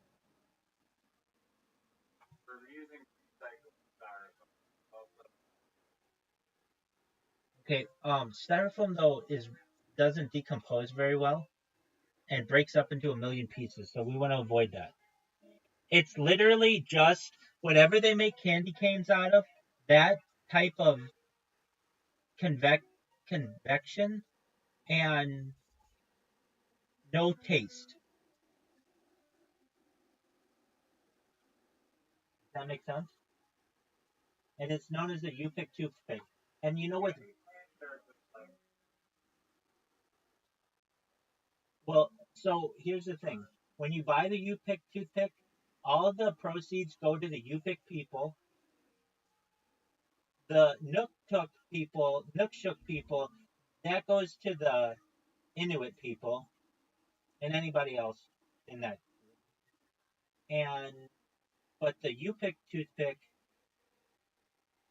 you know how like people think of candy cane to be like a winter thing.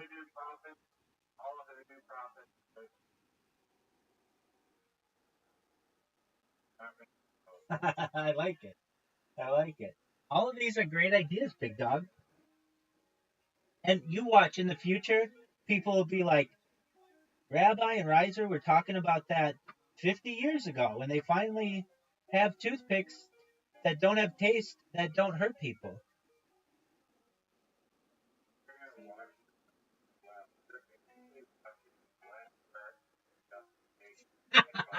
Exactly. 1000%. What isn't that fascinating that the high five did not have a name until 1980?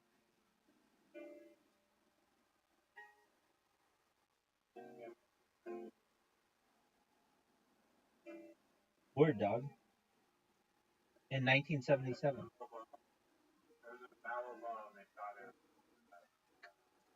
Wouldn't that have been hilarious if actually the first home run that had a high five was actually not a real home run?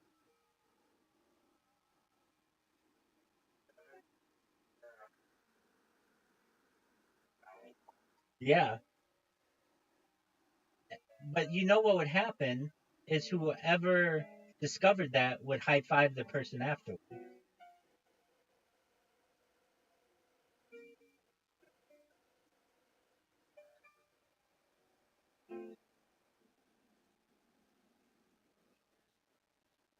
Who's your favorite stand-up comedian?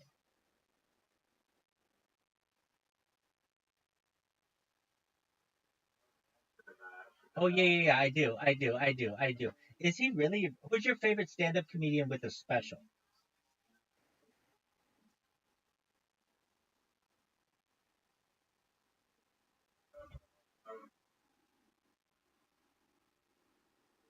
Favorite price, good there. It's like different flavors or like I don't know. It's hard. I have like it's hard to compare those. Like That's okay. So talk to me about the ones that you like. Rory Scovel. Rory Scovel, pretty funny. You know who that is? No one knows who that is. Most people know who he is. He's been on guy. Yeah, but that's a Patreon show. How do you spell the last name? Scovel, like the hot pepper.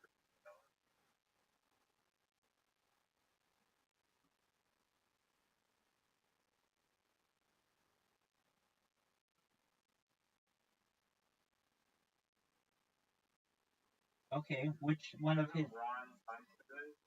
Ron punches? What is your question about Rory Scovel? Which one of his specials is your favorite? The one on Netflix. Okay. Like basically like acid, funny acid. Is it religion, sex, and a few things in between? Or live without fear? That one's Is it live without fear? no, Or it's on Netflix. is it Roy Scovel tries stand up for the first time?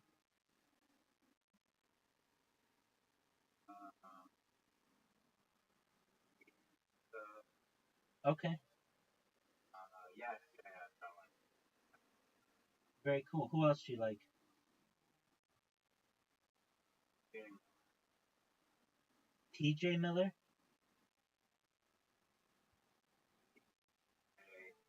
Yeah, okay, I know this guy. He's from Silicon Valley, right? You a big fan? has a podcast that and so they like about it. To upload the material like all the time, a lot more frequently than Rory Scovel. Rory Scovel could easily doesn't but suck hardly ever any material of them. Jim Miller with like every bunch of stuff. That's baller. I love when fans do that. Dude, we need to talk about the fighter and the kid. Do you know what I'm referencing? Yeah, we talked about that. Do you know what I'm referencing? Dude, yes, it's a Reddit for. It's a podcast with the number one person who's ever been on Joe Rogan Experience. That's Brendan Schwab, Brendan Schaub, and the number two, that's Brian Callen. And these people on Reddit shit on these people so much. It is so funny, and there's a whole lingo to it. I got really into it the last week. I even watched Brendan Schaub's stand up. His stand up is the lowest ranked stand up in the history of IMDb. Got a 1.7. His um he's only has two specials. One that was on Showtime that is the lowest one in global history on IMDb. That's a 1.7, and the second one is uh just went right to YouTube, and everybody just made fun of him. And it's terrible. It's not a funny stand up. But the Reddit people,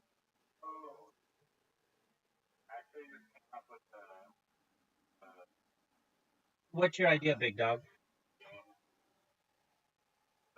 you know,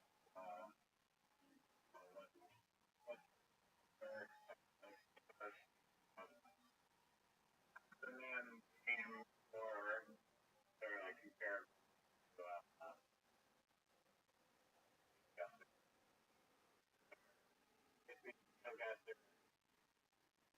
sorry to interrupt your podcast talk, even though I don't really have a lot of experience on topic.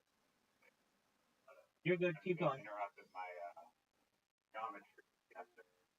So GeoGuessr leverages big called database uses that to its advantage. I'm like, okay, is there some other advantage like platform that is being used, like a game that you can leverage that like everyone knows? So I mean you can do it with like YouTube and just be like guess or whatever, but that's like impossible. You can do it with like Spotify and basically there's already game shows like this that exist where it's like plays like 30-second song and you have to guess. Careless Whisper. Yeah, name that tune. Name that tune.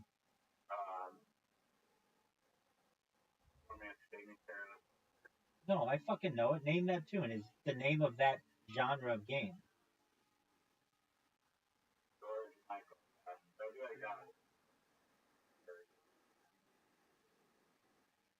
Yeah, but you've got to. The reason why that's difficult is because all of that is copyrighted music. Okay, here's one for you. I've got a good one. You ready for this? It uses archive.org. It uses archive.org, the Wayback Machine, basically. It gives you a random web page. Hold on. Let me finish. You're over here jumping the gun. It gives you a website. I know you do. So it's like GeoGuessr. You tell me the idea then. All right. I really think, though, this would be interesting. And there's enough data to be able to do it. You get a random web page, and you have to say what year, based on the design of the web page, it was created.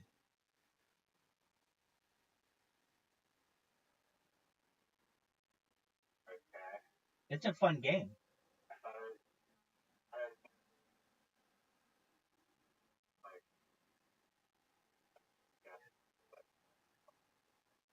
That could work too. That could work too. But okay, so then yeah, you only see the content of the page, and then you get multiple choice to be able to say what the website is. Yeah, that's not bad.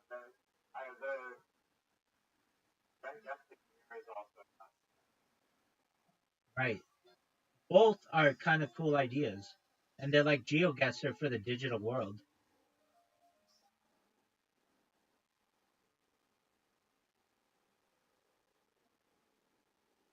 like a valid database.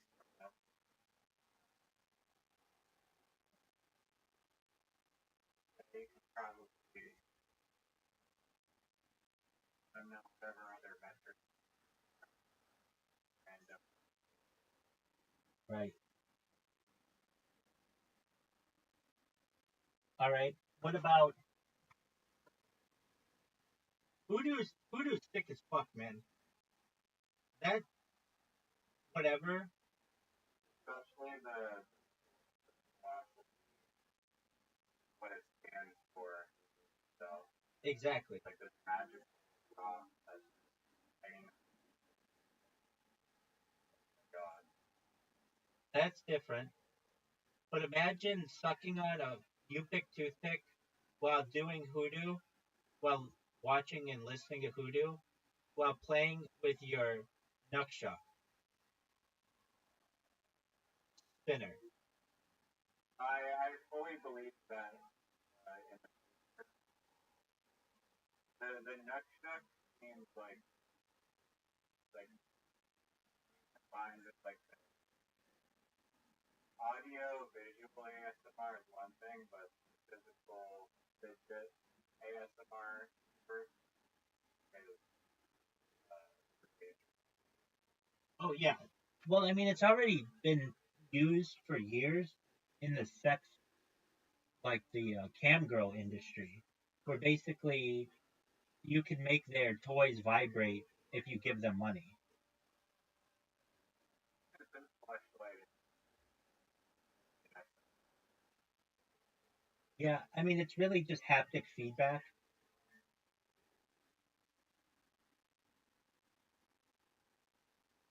How much or Depends on what you want and how good. Let's look. Yo, dog, how much are haptic suits? The answer is like about $5,000. That's for 250 VR titles. No, apologies. Prices for haptic gloves are 50 to 100, 50 to $1,000.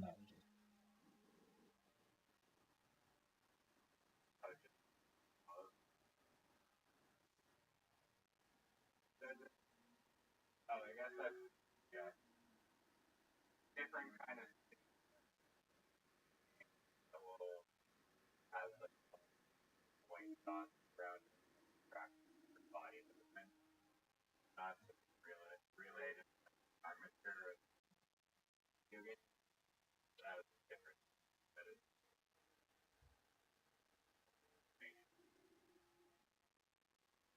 The I'm haptic suit. gonna ask think progress of reality. How do you progress of reality? AI is It much seems more to me advanced. that progress of reality has Sucks. It sucks. And the reason why it sucks is no one cool uses it.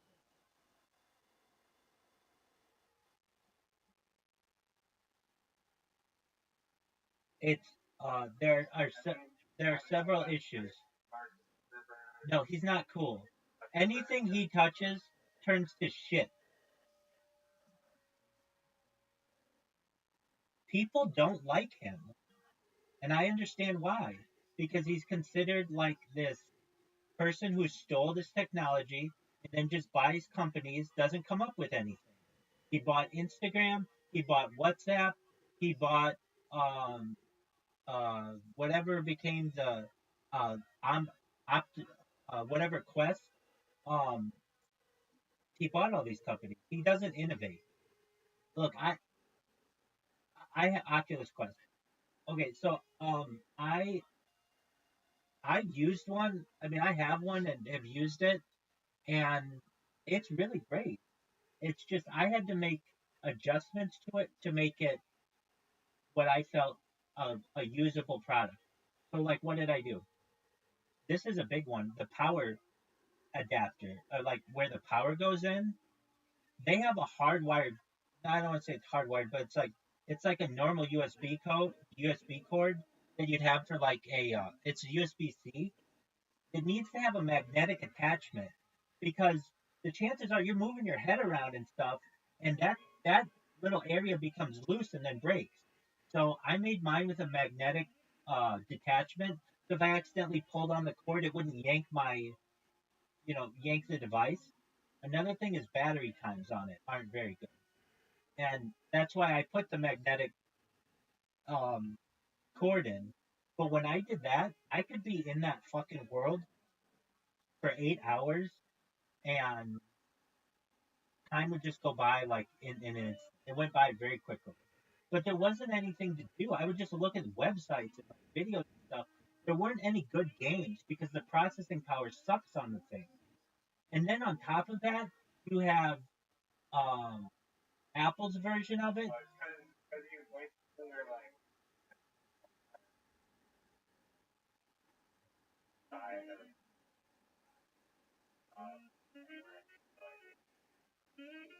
And that's what you need. I thought that was like almost you like your desktop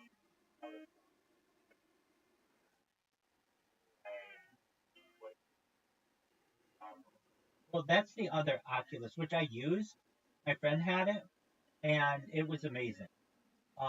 I played games in that, and that was amazing. But you had all kinds of cords connected.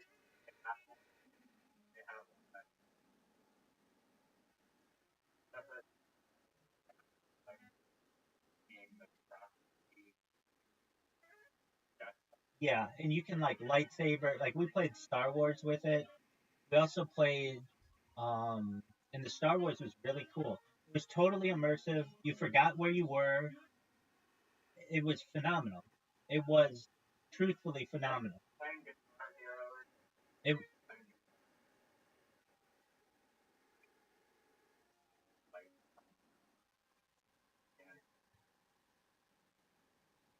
yeah,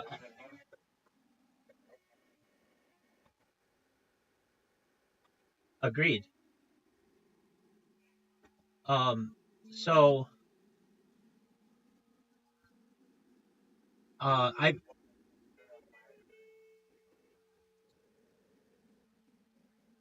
well the so like the version um the Apple whatever they call it, what do they call it?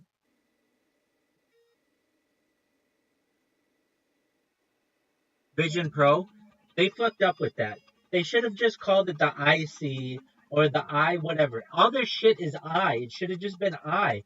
They don't know how to market their shit to save their asses, or at least uh, perfect. That's great. That would have been wonderful. That would have been really cool. Um, but and theirs is 10 times as much as Facebook's. I mean, nobody's gonna pay that money. Nobody's gonna pay $3,000 for that machine unless you're a super Apple fanboy. The price needs to come down. It needs to be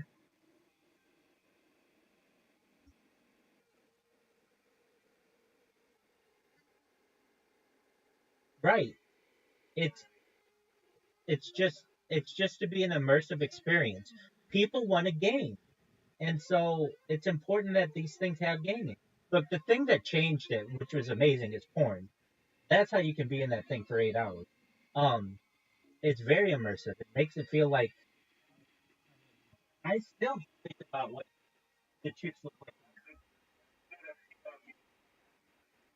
Yeah, I mean that's what it is. I was in a hot tub with three milfs. It was amazing. And you look. That's what I just said exactly. Um, yeah, and you know the controllers were okay. The but at least with the one that was connected to a computer, you just had too many wires. The whole thing needs to be wireless, and once you're able to do that, it's well, and then you need to have things to do in it, and you need to be able to interact with people. It's just like an early version of the internet, and actors and artists weren't really using the internet in the very early days, but when they started to do it, a lot more people jumped in, and that's going to be the same for um, these types of um, technologies. Now, there's something that I had 10 years ago. It's called Google Cardboard. Have you ever seen this? Where you just take your phone and put it in. It was literally made out of cardboard, like a thing, so that it just went right up to your eyes, and was phenomenal. Um, that allowed you to see the world in 3D. It basically gave you an Oculus Quest or a Vision Quest, whatever the fuck it is, Apple Vision Pro. Yeah, it's still an app that you can get. It's called Google Cardboard, and it just makes it so that it splits your screen in two, and you put it right up to your eyes, and it allows you to see in like double vision. Well, it's the same. It's it's basically the same thing as what a Vision uh, Pro is or a Oculus Quest.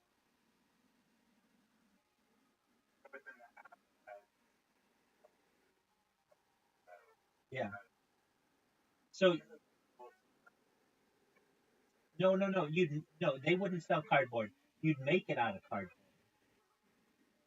or you could buy a holder.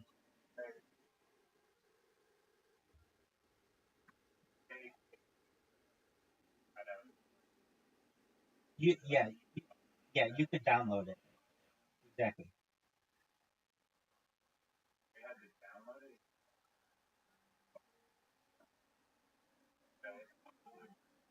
Yeah, that they didn't sell the blueprint. They gave it to you.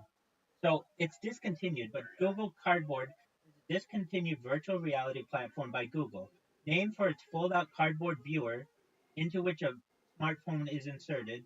The platform was intended as a low-cost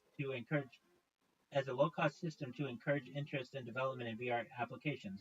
Users either build their own viewer from simple low-cost components using specifications published by Google, or purchase a pre-manufactured one. To to use the platform, users run cardboard-compatible mobile apps on their phone, place it into the back of the viewer, and view content through the lenses. And I had both. I had the cardboard one, and I had the one that I bought, and it was released 10 years ago and discontinued 4 years ago, but it worked very well. It was amazing. Um, I remember using it to be in Google Earth and like look around the Earth, and I just thought that was the coolest shit.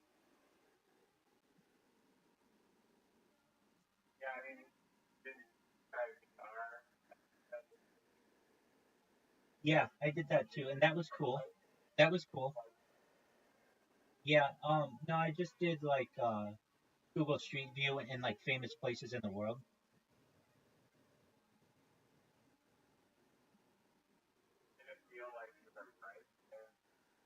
No, but it was close. It was good enough.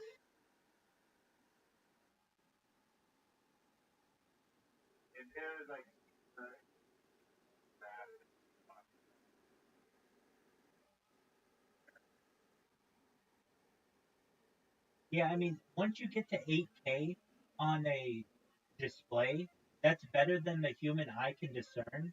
So we're really close to it. So basically, once you make something 8K, you can't tell the difference between reality and a digital display.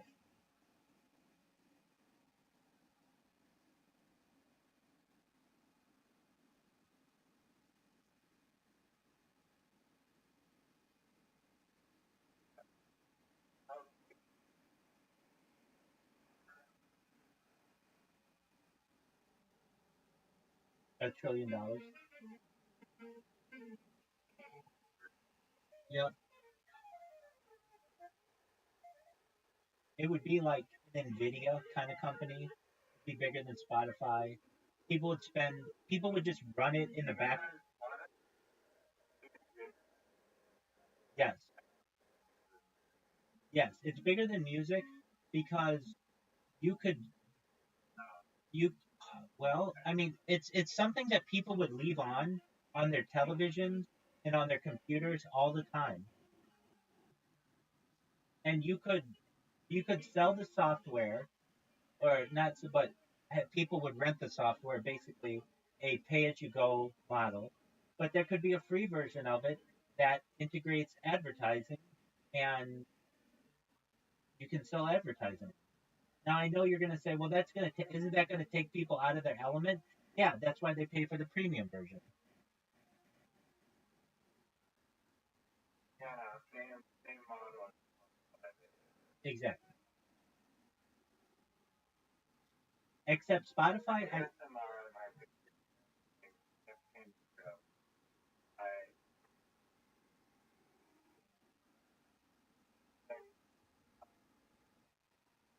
they bring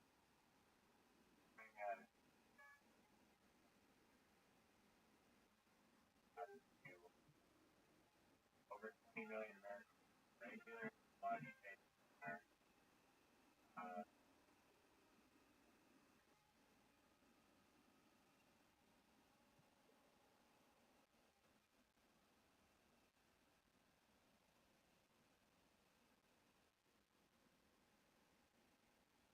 oh, it's puny. right now The it's pure. ASMR market size,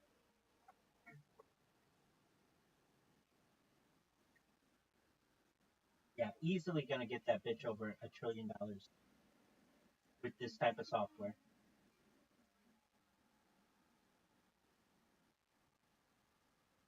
why were you surprised by the market? Um, well, here's the thing. How it, Rogan podcast, yeah, but how are they getting that data? So what I'm saying is, like, I see people on TikTok all the time doing ASMR, or on Kick, or on YouTube, or on Twitch. But is that money really in the ASMR, going to ASMR activities? No, that's just going to the popularity of these different apps. So I probably think ASMR is probably closer to $20 billion or so.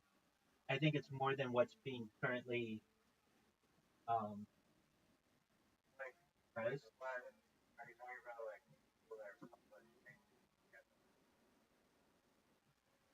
streamers, All of it, the whole industry. But if you were to ask a middle-aged person on the street, do you know what ASMR is? They're not going to know. It's too wordy. People don't know what that is. It needs a better name. Let's come up with a name. Gotta rhyme.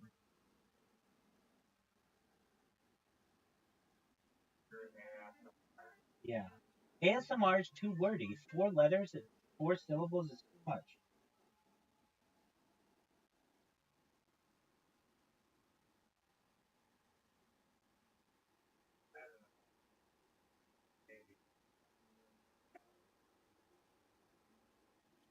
All right, so let's just go to ChatGPT and get a bunch of stuff.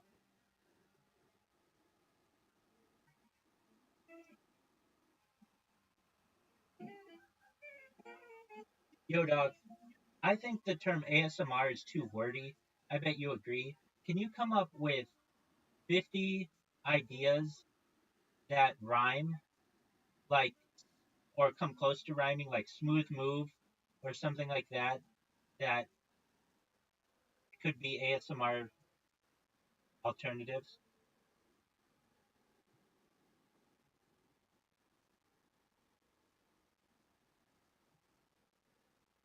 Smooth groove, that's a cool one. I like smooth groove. pretty, or you want to bring all of the ASMR. Yeah, That was multiple. it's two. I know it's not just going to be one, but it rhymes and it's two. That's perfect. You can't have something that rhymes with just one syllable.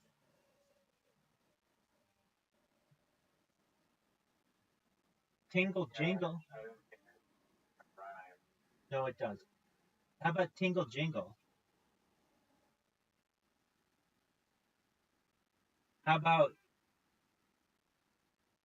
chill thrill? Slow glow. Shush Rush,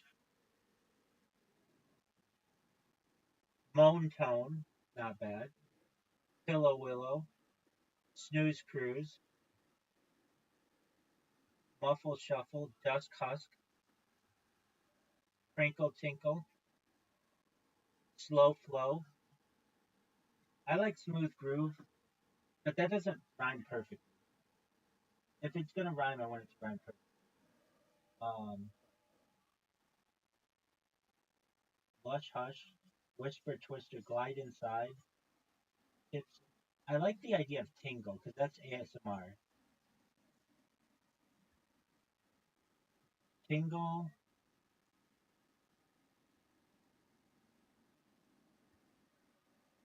What are 26 words that rhyme with tingle?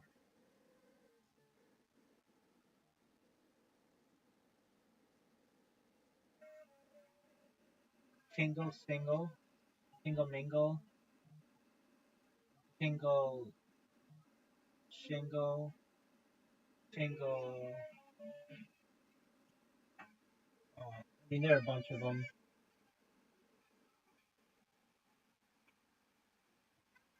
Uh, tingle, mingle kind of works. So instead of calling it ASMR, just call it tingle, mingle. It's still four syllables, but they rhyme.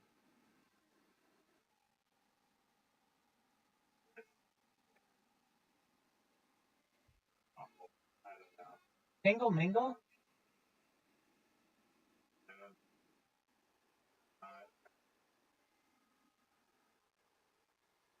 Not a word that I think that's because nobody really knows. It's not like there's not a perfect phrase that summarizes it, but there could be.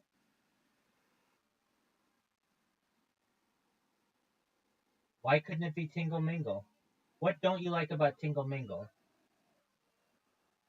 ASMR, apologies, I need to interrupt for a second.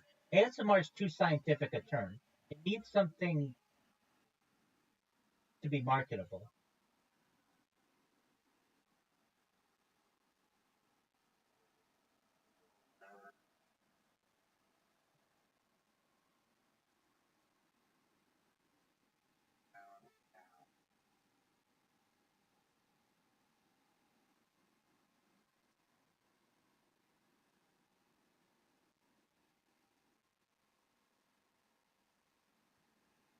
only had orgasm.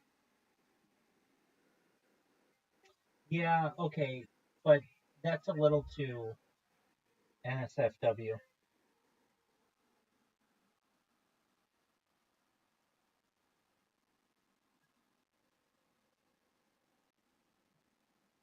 Dude,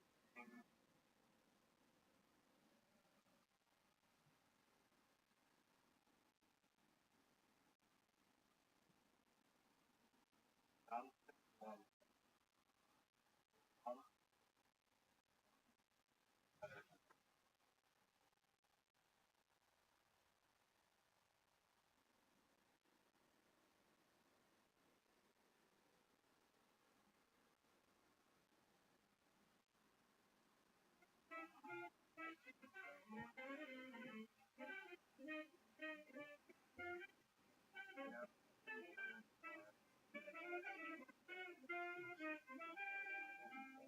Compared to the what?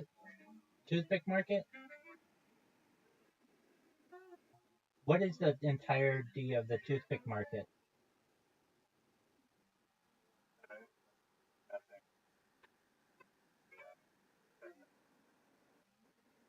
Yeah, I bet the toothpick market is a billion. Wow. Yeah. Pretty much. Oh, I got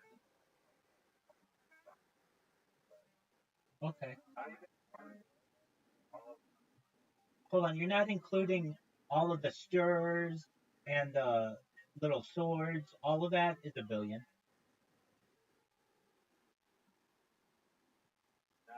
parents, but I'm looking at things. Yeah, but you're not including stirrers and the little swords, and you could even include in that the. I'm including that though. I'm saying all that plastic waste and stuff. That's plastic waste, and so you could get the environmental people behind this by just whatever they make candy canes out of, or not, yeah, candy canes, but that confection, whatever, without any flavoring.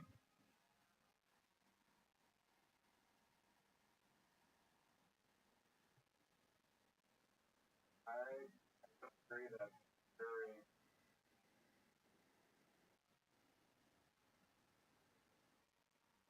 It's a waste. It's plastic waste. that's not what, I don't know why, Well, because then you get into, the little swords for garnishes.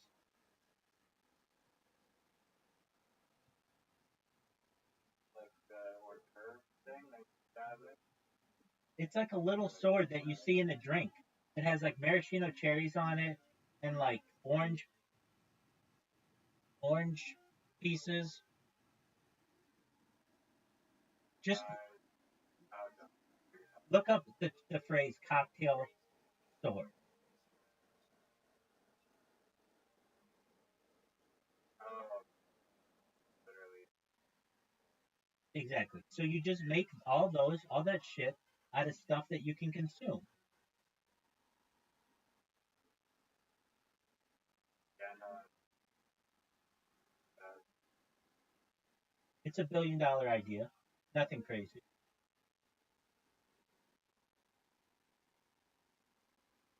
But you know how like there's a big push for paper straws and stuff? Nobody goes after that stuff, and we go after that stuff by instead of whatever, you make it into that whatever they make candy canes out of, but just no flavoring. All right, you ready for this one? This is a great idea. Are you ready?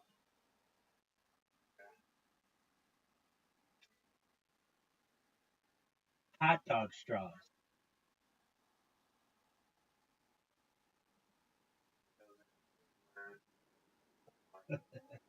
No, I think that hot dogs should not be shaped the way that they are because they're a choking hazard, a major choking hazard. So what you do is you put a little hole in the middle of all the hot dogs.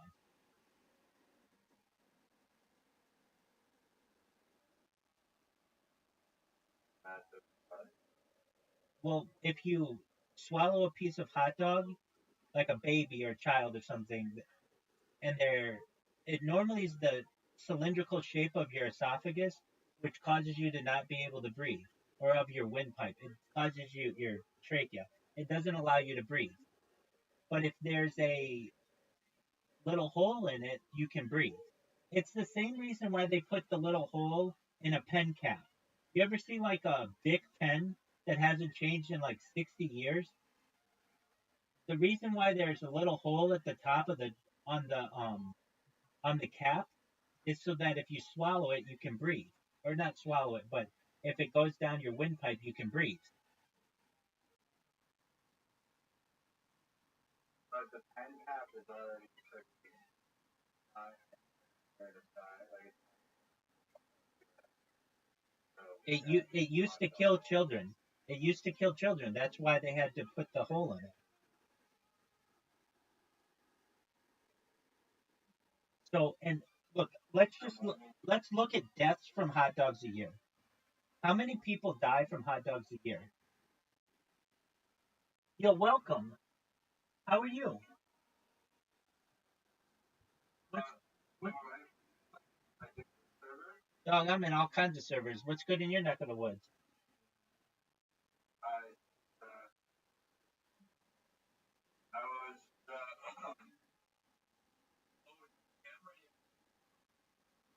Where's no, it? because he's actually talking, Absolutely. How are you? right? Yeah, I heard you guys saying how sexy I looked and how muscular I am, but it happens so often that I have to ignore those types of compliments.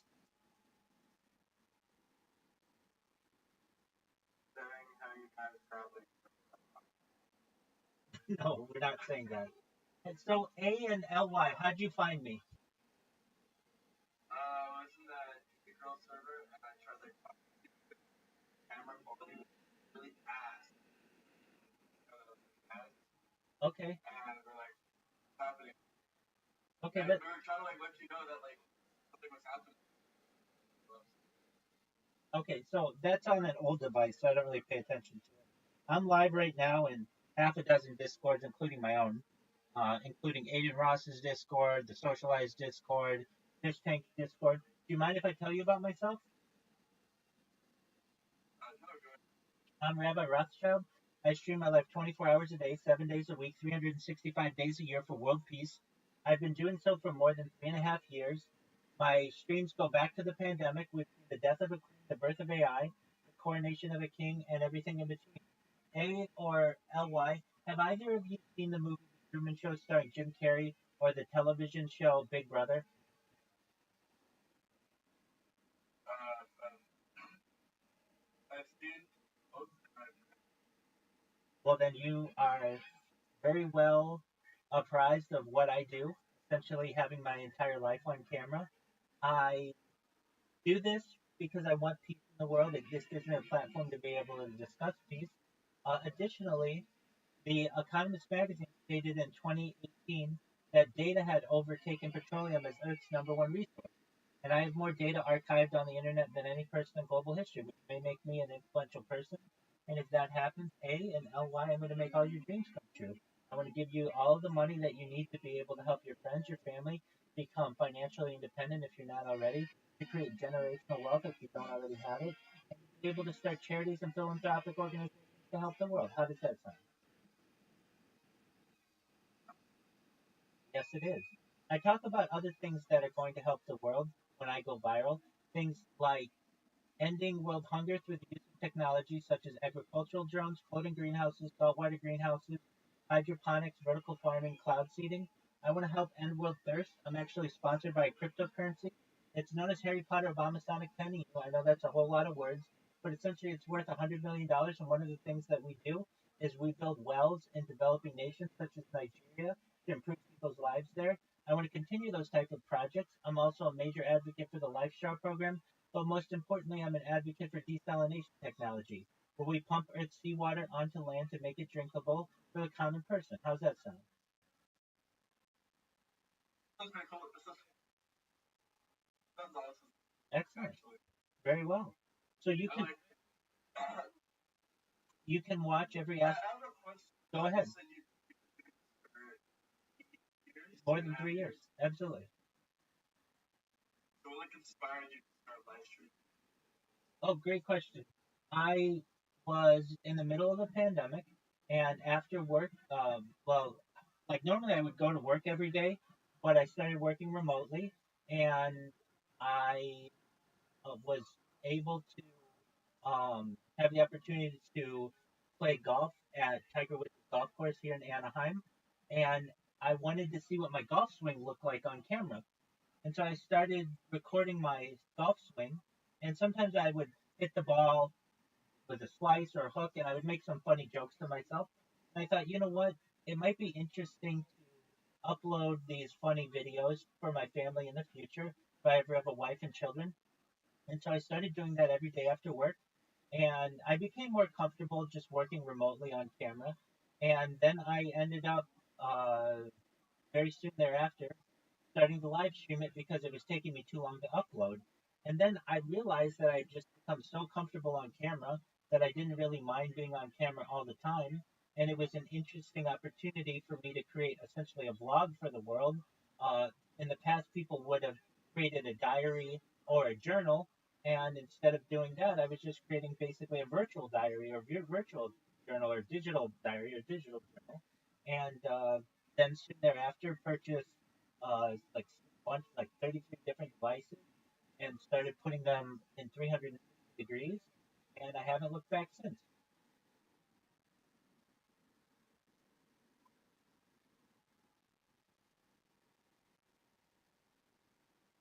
That's pretty cool.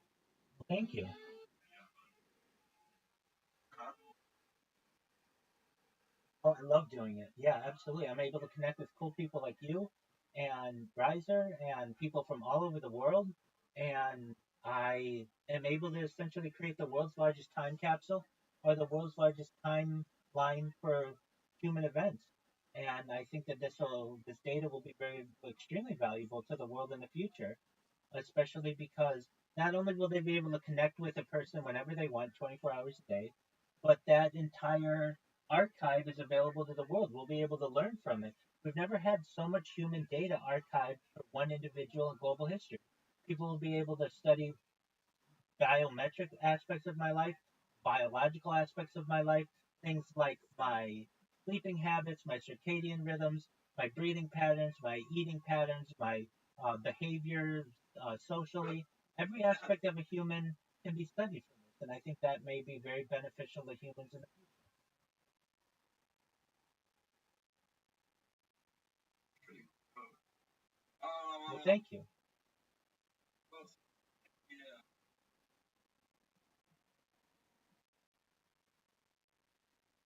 So it's like your uh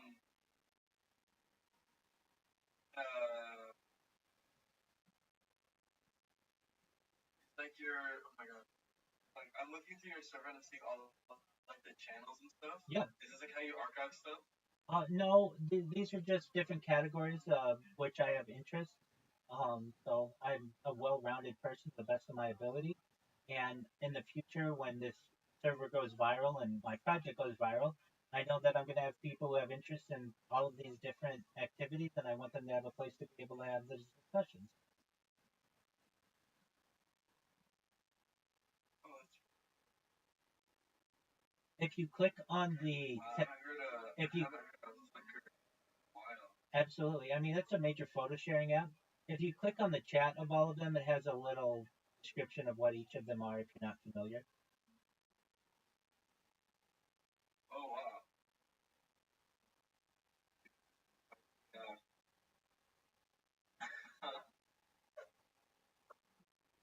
Alright. You're good. I'm sleeping now. Might be like it's you click at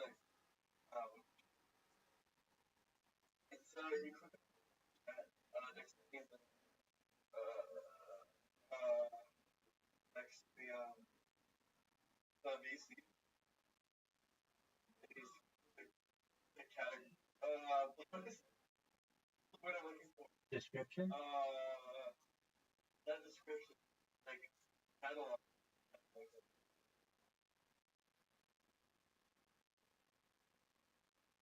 Uh, uh, Yeah, not this one, no, but the no, ones below. it goes down to like the feeling. Yeah. Yeah, but even lower than that, those have some, but what those are really for, I have bots in there where you can play all kinds of music. But what he's really referencing, I think, are like where it has like if you go to the Reddit one, look at the Reddit one. It's a text channel. It has everything you'd ever want from Reddit in it.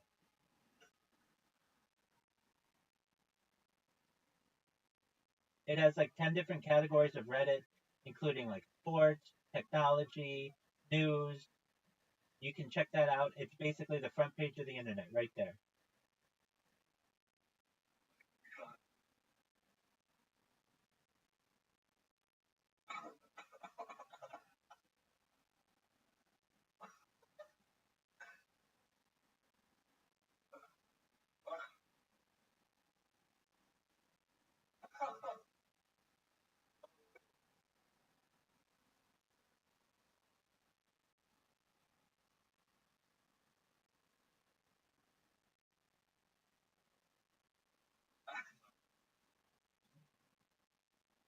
Yeah. And, oh, are you actually Rothschild? Yeah, it's my last name. Oh, are you like from like the super rich? Oh, I wish I could tell you that I was directly in the banking aspect of the family. We're a big family. There are 3,000 of us in the United States alone. So we have quite a few So, different professions. So is it one whole family? Yeah, I mean, we generally all have our beginnings going back to Germany. Hey, what the fuck? Why didn't you have like? Why can't you go up to them and be like, "Where's my slice of the pie?" It doesn't work that way. It's I only wish like it did. 3K. What? They have like a quintillion amount of dollars. I didn't get my fucking. Okay, well, that's fine.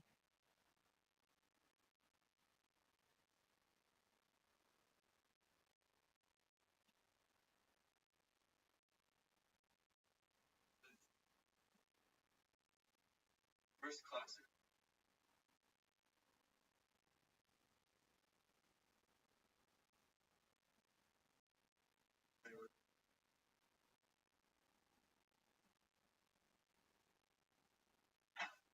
Oh, no, I didn't want somebody to write that.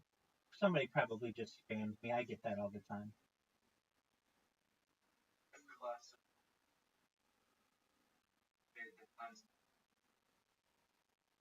No, I don't want anything like that in here. Somebody probably just spammed me. Yeah, they. I don't know it. I don't know it. Yeah, it was like last I see. uh, June, I or don't last know. July. Oh, I see. Yeah, yeah, they know. Yeah, I mean, I get people come in here and spam me all the time. I can't always control what people do, but yeah, I appreciate. Are you also a rabbi? Do you like a church? I don't have a church, but I do have. I am a member of multiple communities, and yes, Rabbi means teacher. I made smicha, which is rabbinical ordination, about 4 years ago.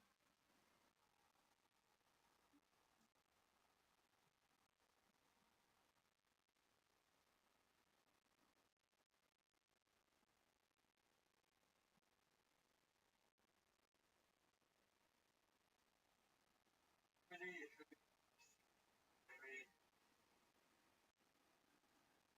She did.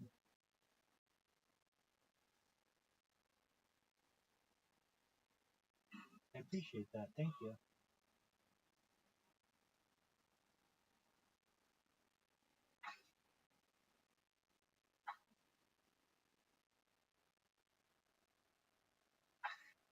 What is it?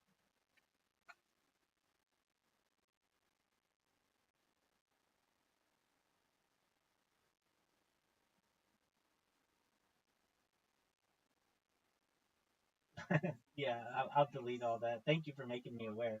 I haven't looked at those in obviously quite some time.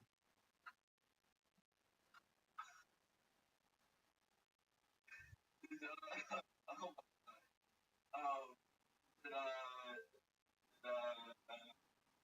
um, I've, why did you make these, like, voice channels, not like text channels? Um, well, usually I get spammed with kind of garbage that you've seen. Uh, So if I allow people to have the text channel aspect of it, then they spam me. oh, I see. My,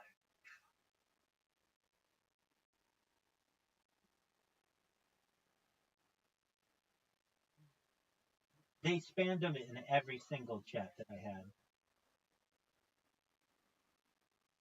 No, I also, no, so I like, don't. I don't.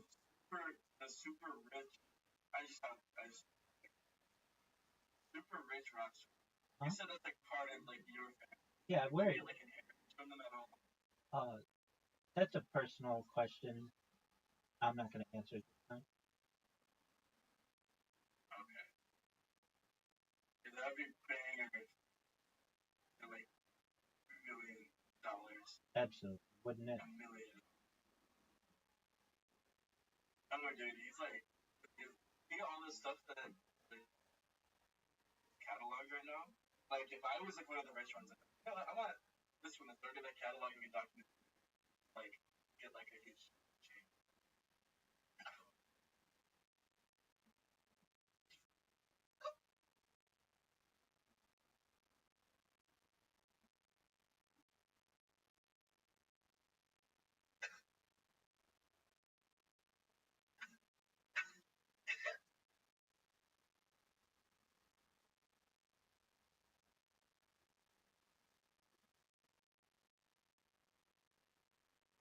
Alright. Do you guys have any other questions?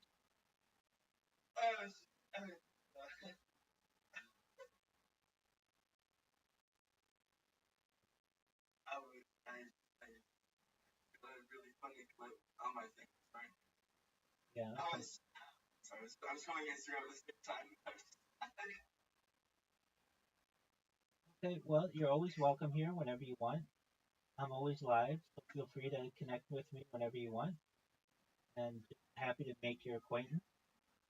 And let me know if you ever need anything, okay?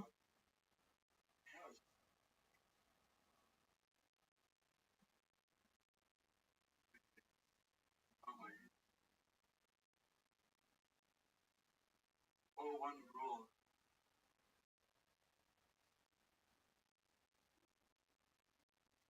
You like go like so like I'm sorry, this is my first ever time like you like go to work and like your job or is this your job? Well, fortunately, I've been able to somewhat semi-retire. I'm a certified project management professional, so if I ever do need to make any money, I'm able to just by completing projects. But I do have savings from my career. I've launched apps on the App Store and Google Play. Do I go outside? Yep, I have streams as far north as Santa Barbara, as far south as San Diego, as far west as the Pacific Ocean, as far east as the desert and mountains. I've streamed in Beverly Hills, downtown Los Angeles, Disneyland, basically everywhere in Southern California.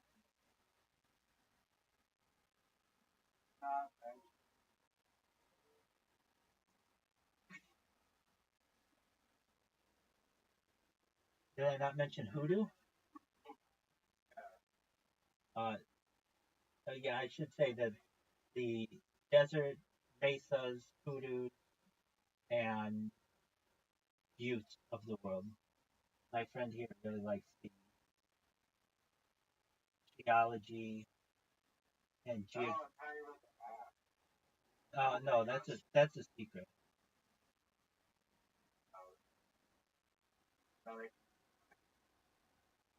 Absolutely.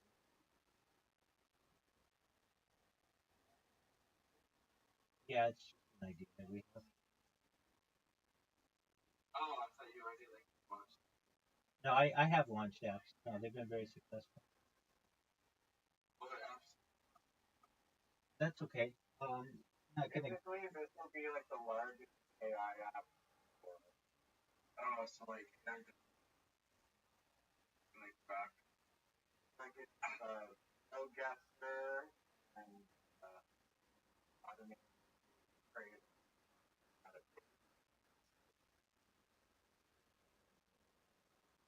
Nice. Like you guys can like guess.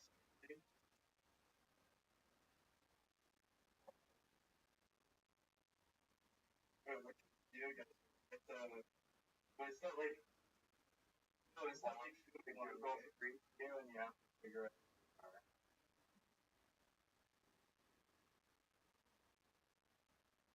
Wait, you guys made yeah, me and Rabbi actually we're actually mapping. This is for mapping.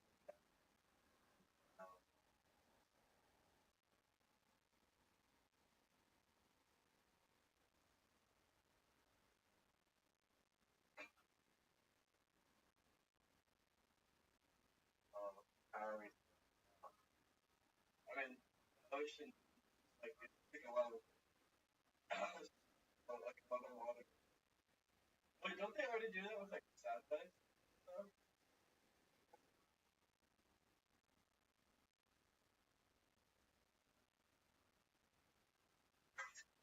What if you want to play GeoGuessr on Earth?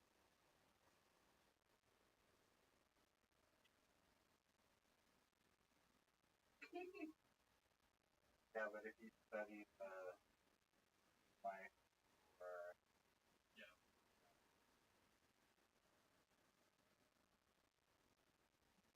I mean, you can fly around from spawn point. And,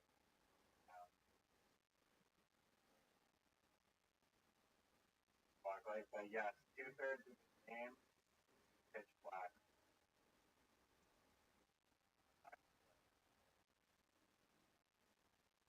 Yeah, you have to guess where you are on the based on pitch black.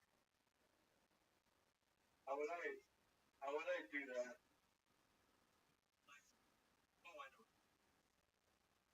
Well, that's the point. You have to guess what's called. Yes. You don't know. I thought it's like you just like you have like road signs. Other. Wait, am I thinking of a different game? No, that's correct. But I'm talking about this next level, incorporating math. Also. There you go. You get it. Wait. How would I do that? I'm not looking. Yeah, would be fucking Boston. Boston ice. How would I know that? Piece of ice, chunk of ice. How would I know that? You gotta know your ice. You gotta put in the works. And copy the plan. But it's the ocean.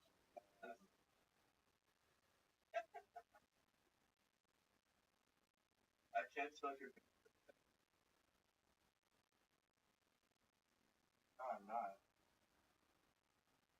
It would actually be like a black screen. Is that where you are? Yeah, we're one realistic. I don't think that'll be very.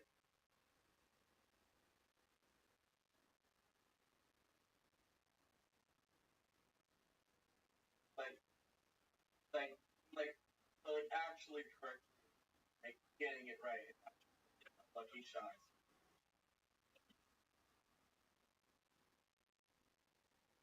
Yeah, normally in the real GeoGuessr game, you're against person, other people, and based off of how far away you get the right close the other person. It's very unlikely that you get back towards bang on.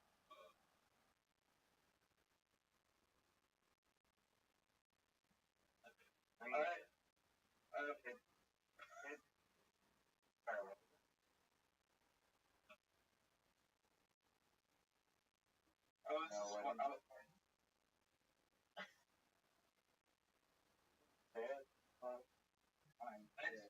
I just like I don't see the I don't see the like personally I mean it might not might not be personally I don't see like the appeal of thing of do get and then getting like a black screen. Oh, we're in the ocean. Dead ass. Zero. No, that's not how it works. Why, Riser, are you explaining it that way? No, you would be able to. That's garbage, man. That's not the idea. Of anything you would be able to see. No, of any. No, that's not the idea. Of anything, it would show you. Dog, that's the idea sucks. That was a joke. That was a joke. 2/3 of it would be darkness. That was a joke I made. No, and then I said, yeah, we won the game. 2/3 of the game.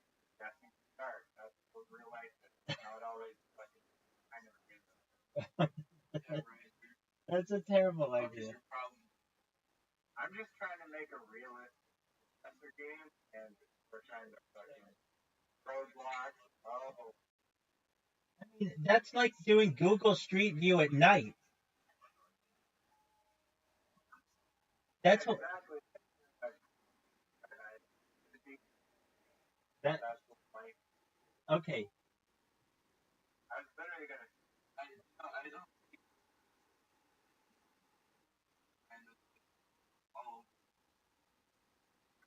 I don't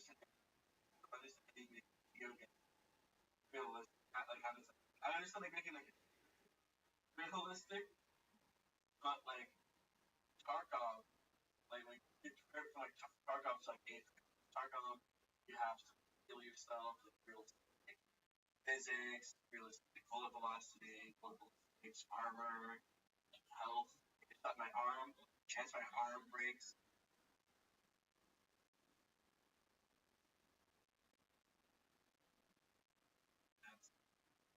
Well, I don't think. Well, if I'm put anywhere, I don't think I'm like spawning. Like, am I like? Are we? Which type of level like we're doing like human?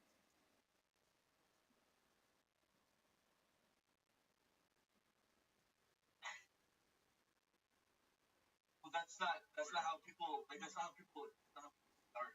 People start like in hospitals, or unless like born like obvious. You guys really haven't played a lot of and it shows. Geoguessr is current.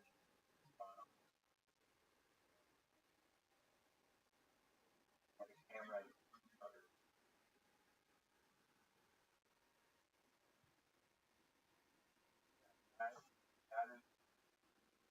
That is my ideal one. There's no safe zone, locked off area, no daytime only, on every corner.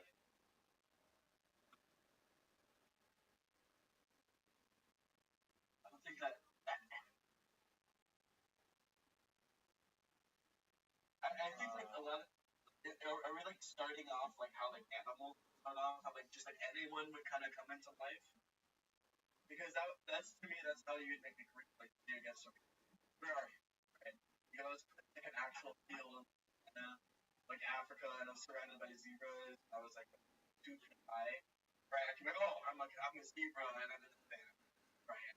That would be kind of. If I was put like, how would I? How would? Oh, where am I? That type of stuff.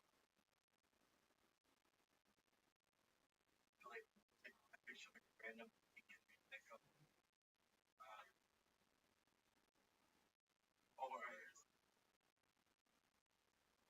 I know that's the point. Is like, that you can't zoom out.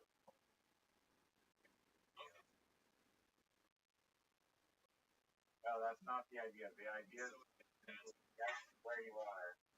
You can walk around like a close proximity on where you are, but it is surrounding time.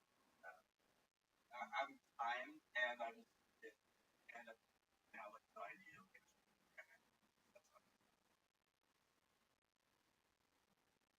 It is awesome, yeah. And you're in the dark. You're in the pitch black.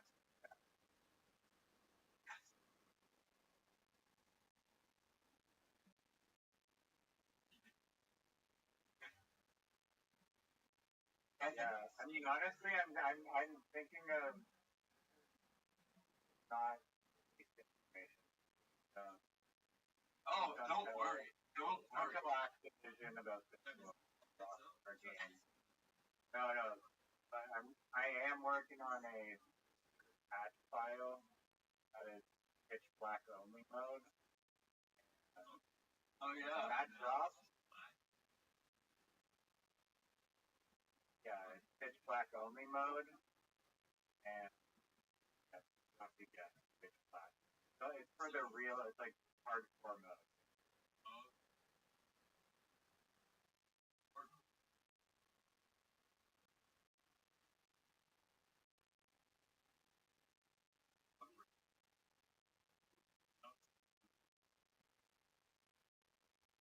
No ASMR.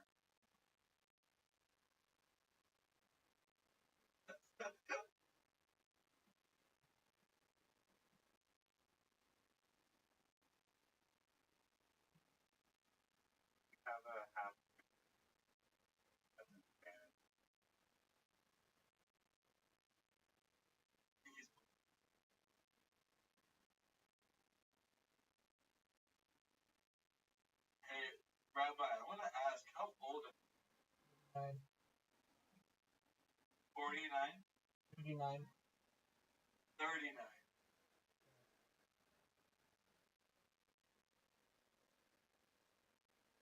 Every dream, baby. Every day's a holiday, every meal's a feast.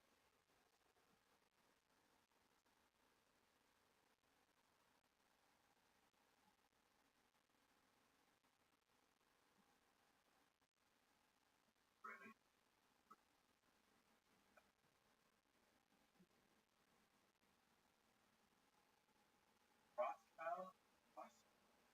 Rothschild? There's an S in it? I don't know.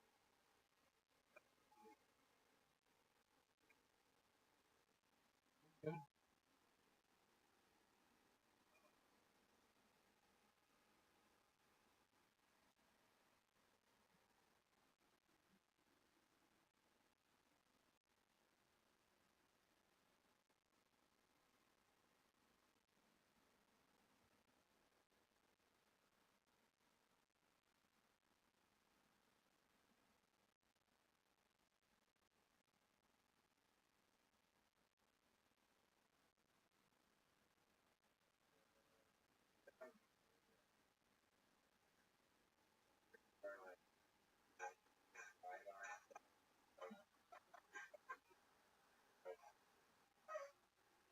Yeah, I did.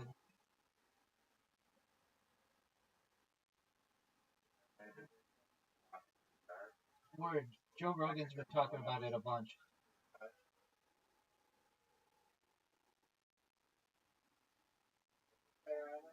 Joe Rogan's been talking about it a bunch.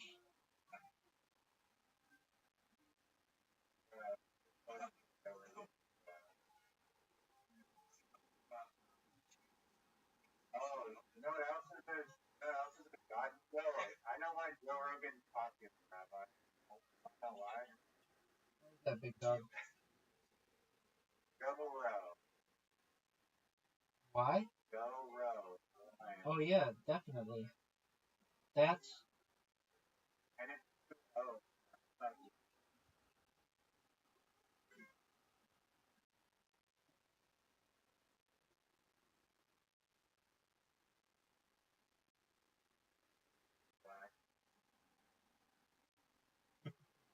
why wouldn't you just call it realistic geoguessr? oh yeah, I didn't know if he was talking.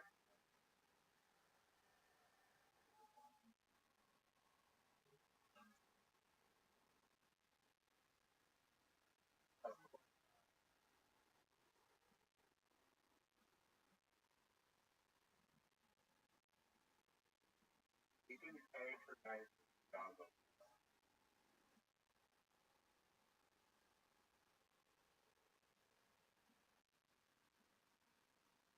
I don't know who Robbie is, but Rabbi, what am I supposed to do?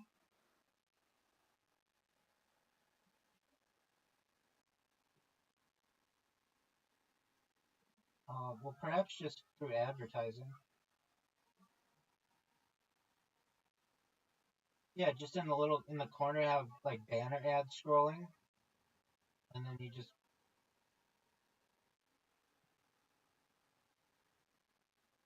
Four ads on one street. Guys,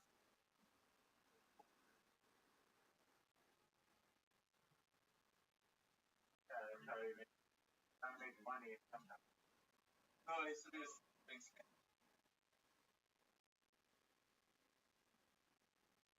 Yeah. Normally, I grab Robbie.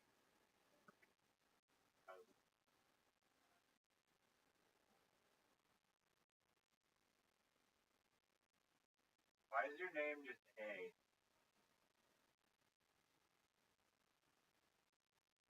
Really great.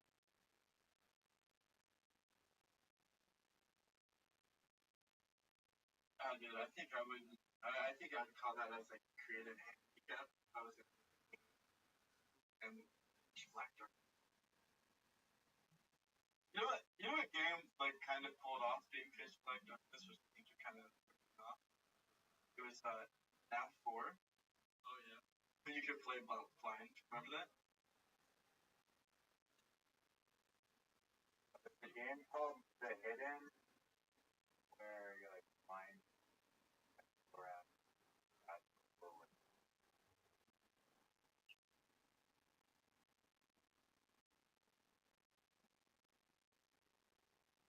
Invisible Killer.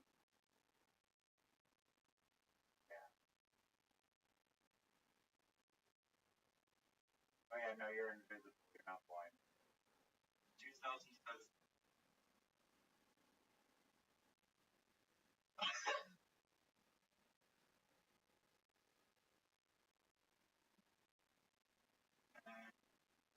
Nah, that game sounds like not fun.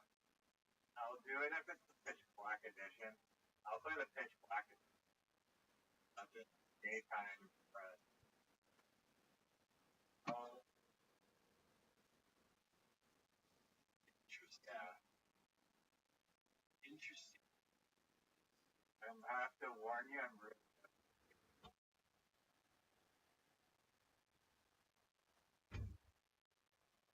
God gave me a few skills. Yeah. Where you are in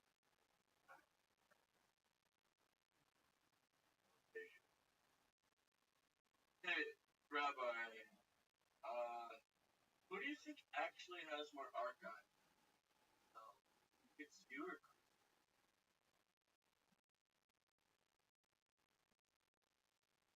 Definitely Rabbi. Chris Chan doesn't stream. oh, there.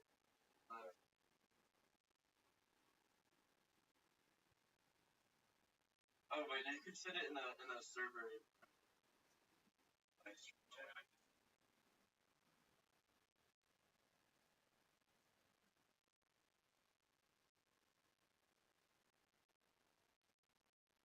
Not gonna be like not safe for work.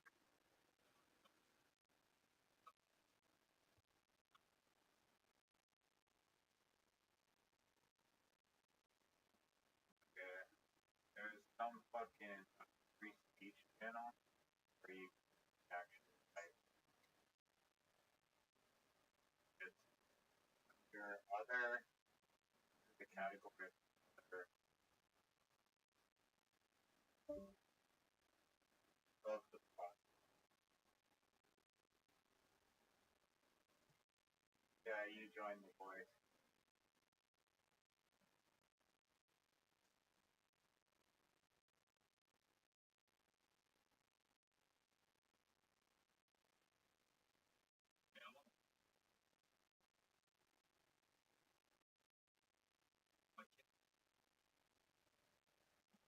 You're gonna have to type it out. You're gonna have to paste the byte code of the image.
Honestly, you're kind of stealing my heart. Oh yeah, it's like You gotta do that across it. yeah. Where does it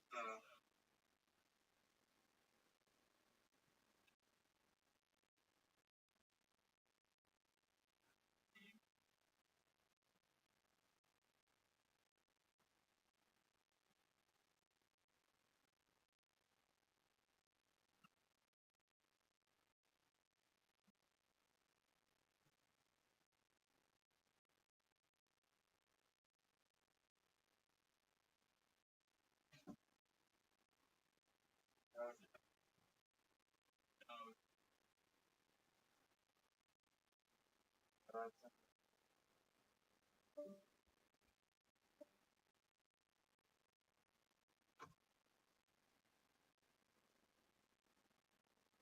Oh,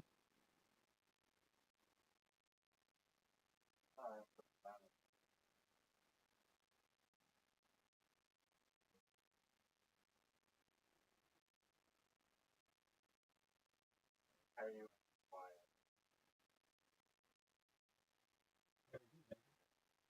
I mean, You're choking on a hot dog. dude, let's talk about that. Do you know what the number one choking death amongst children 3 and younger in North America is?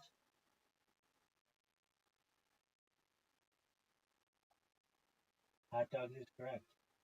And I looked this up. You know how you prevent it? All on hot dog. You got it, big dog. Not a good I love the idea. I love the branding. Hollow hot dogs. I just Yeah, anybody can market it. you can't earn goddamn market. Baby, I am my own marketing agency. Anybody can do a fancy name. Not everybody comes up with a great idea. Hollow hot dog. Yeah, dog. How about the hollow hot dog? That sounded. Yeah, that's okay. Hot dog straws. That works too. Or you turn them to hologram.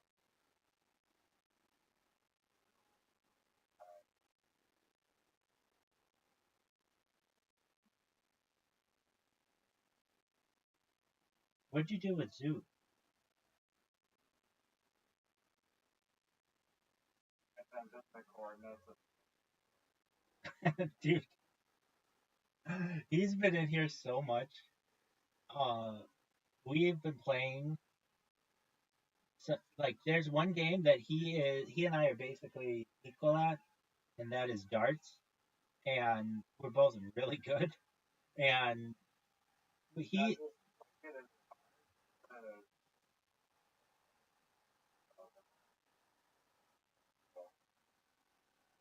yeah, play me in darts. I'll send you an invite. I'll play one. Okay.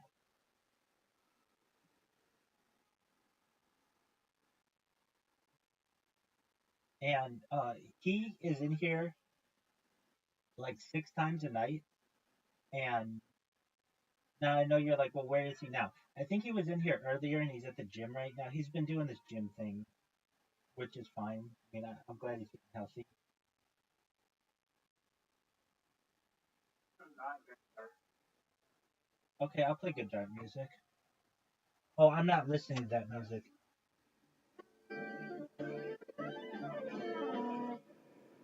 Dude, that was a good round.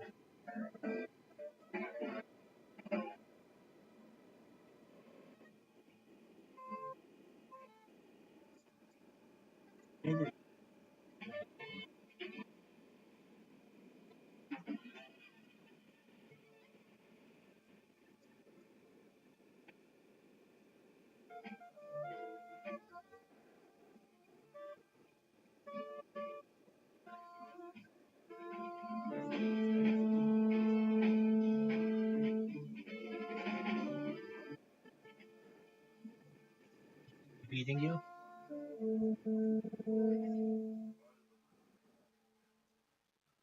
I mean, we were just playing. Soccer game at that soccer game.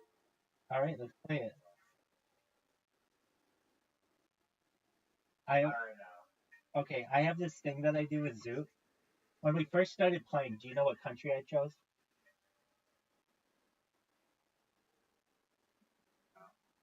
Australia, just to piss him off. Australia, just to piss him off. And I and he would get pissed off about it. So then, and I used to call myself the Thunder from Down Under, all kinds of shit like that, just to get in his fucking head. And he's like, "You can't be Australia. I'm Australia." Okay, fine. So then, they don't have. I mean, the U.S. is just too easy, and they don't have Israel, and so I would choose Wales because they have a dragon on their flag, and it's like an available choice. And I do this thing to piss him off. Whenever I'm about to score, I ask him, "Dude, do you know what the dragon attack is?" And he's like, "Just do it," and then I fucking score on it every single time. And if I do choose to be Australia, sometimes I say, "Dude, do you know what the thunder from down under is?" And he's just like, "Just do it," and I fucking score on him. I am so hard on him, and when I say that, I mean it. If he ever he'll see this in the future, I talk so much smack. And oh, dude, okay, so I beat him 20 games in a row in mini golf. And after each win, I would interview him. And not only would I just be like, "Oh, do you have any statements?" But I'd be like, "Here we are on the green of the fifth hole with dude, dude. I'm here with Fox Sports. We want to just get in the mind of such a terrible dog shit mini golf player. What's going through your mind as you lost 18 straight games?" And he would just be like, "I'm a terrible player. I don't even know what to say." Or like he's like, "Play me again. I just want to play again." So we played, and these weren't we like sometimes tied. No, these were 20 straight wins where he did not get any points. I just got into his fucking head. So you probably win more when I'm actually there. I think so, because you and I like are always water bumping each other and stuff, and he can slide by at the end. Um, what else did we play? I don't know how he's like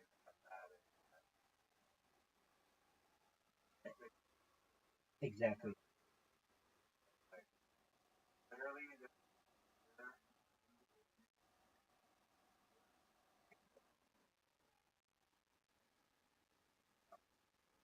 how you're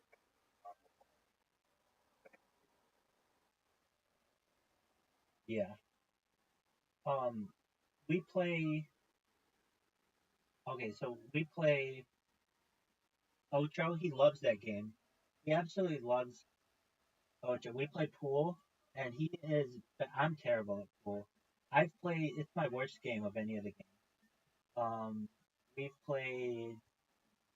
Uh, one where you're just marching robots down each other. yeah, we play that one all the time. That's Blitz. We play that one all the time. Um, we play mini golf, of course.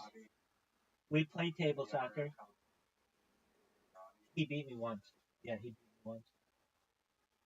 I let him win. I had won over 100 games against him. I think I don't like this closed off, like boss, all this.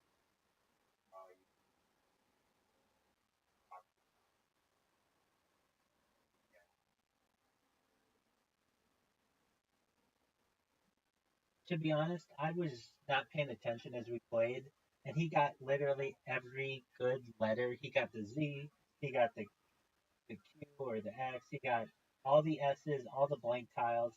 It was a perfect storm, but it was bound to happen, and I wanted to lose. I won over 100 games. There he is. Speak of, dude, how are you, pimp? So, Dude, someone, we did. Dude, are you ready to play some mini golf?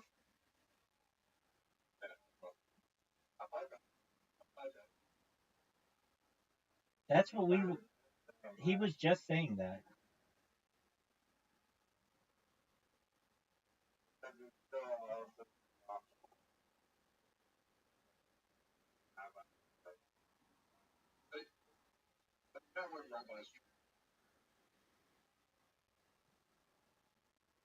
That's cool. you watch it live on the So he heard us talking about him. That's how he knew. how you literally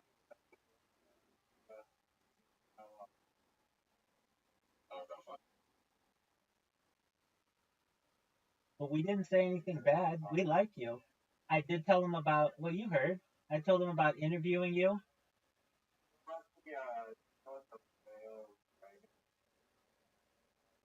Yeah, he knows what the Dragon Attack is. Riser, pick up your. There you go.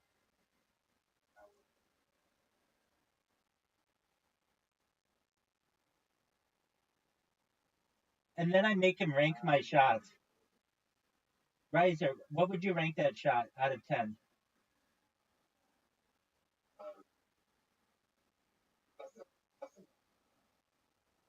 Dude, you know that's a perfect shot. Dude, I'm not in the sand. No, it's not.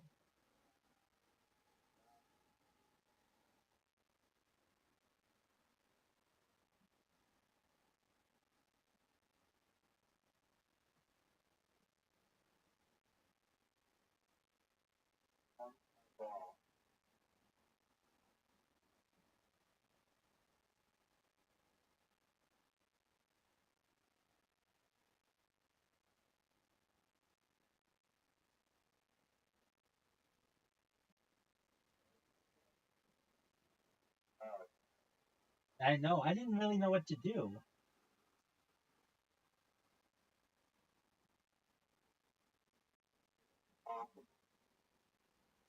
Yeah, but you'd have to bounce it around all kinds of crazy places.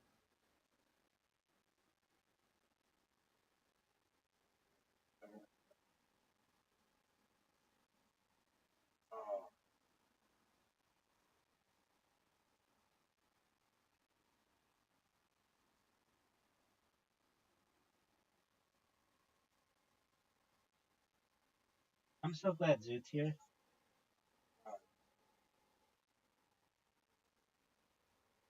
Riser kind of has an interesting shot. Which way are you going to go?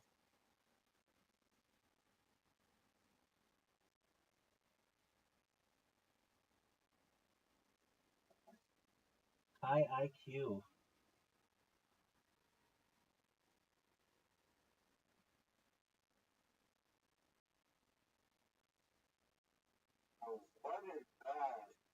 What is what?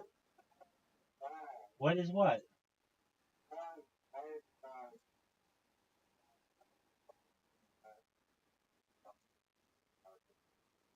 Dog. We came up with new strategies. Both Zoot and I are experts in this game.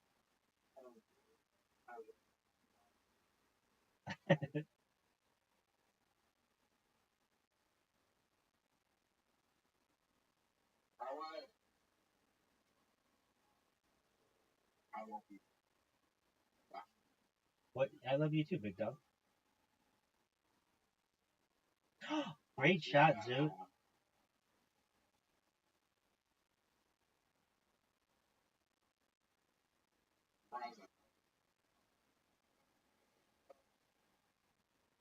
Get it, Zoot.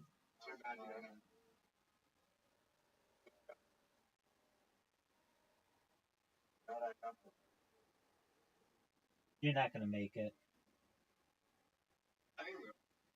No, we didn't.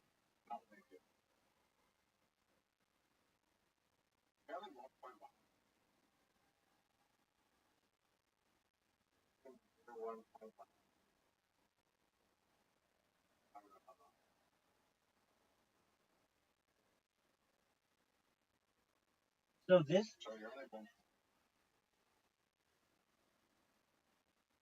Oh, Riser. Riser.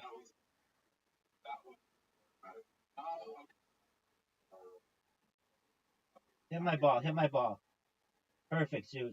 Zoot, you're the man. Zoot, you're the man. Zoot's the man.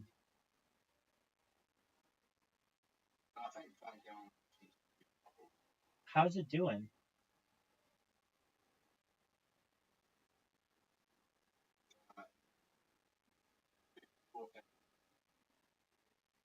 All right, and you are 1% owner of it, so you are up 500. You're up like $200 on your investment, right? Oh, good on you. Are you gonna sell? I was,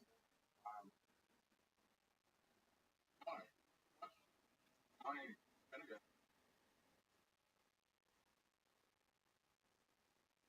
Riser, why didn't you make it?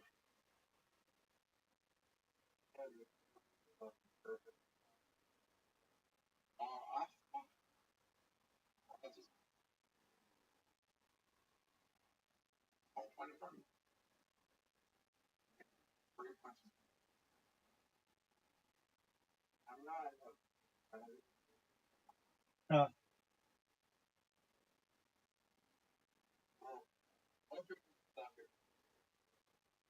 I don't know how you purchase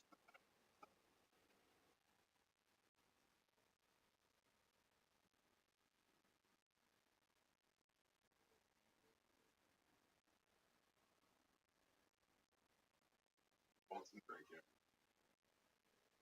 excellent.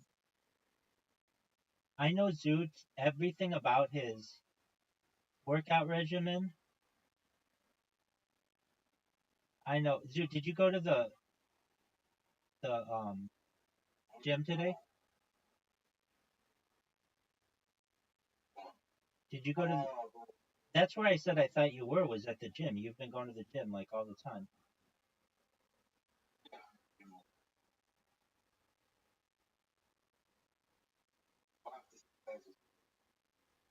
Riser wanted to know if you were. Riser wanted to know if you were at the library or the adult bookstore. Maybe. It's a movie theater. Okay.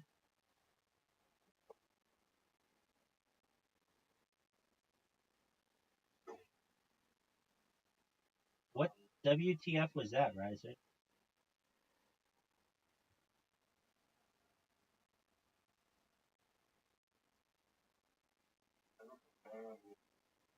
Dude, this hole is hard.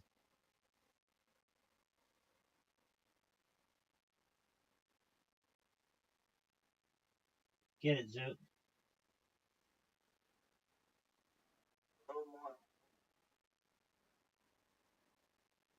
I'm making this.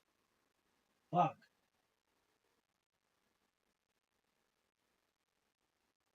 Come on. Get it, Zoot. Yeah, you need it harder. Looks like I just won.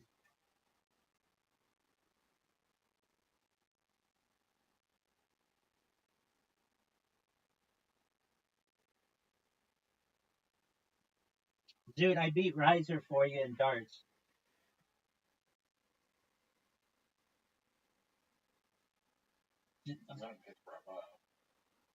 That doesn't make me mad at all.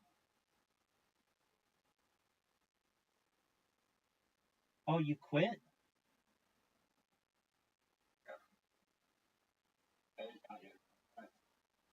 I couldn't get 10 points anyway. Neither of us scored on, or none of us scored on the previous hole.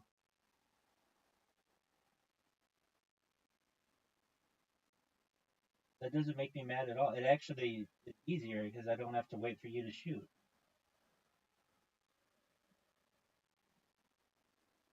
What a great shot. What a great shot.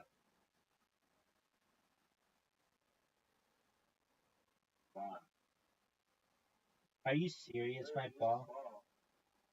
What is going on? No, he quit. He quit. No, no way you make that.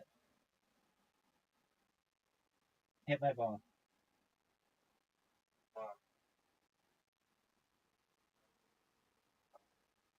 No, he's here. He thought he was being cool, stopped me from getting 10 points when he didn't realize that none of us scored on the previous hole and it wasn't going to be a perfect game either. Anyway,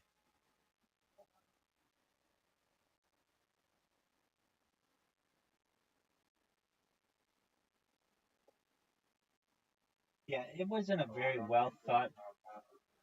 Oh, by the way, Riser, I got over 1,000 wins.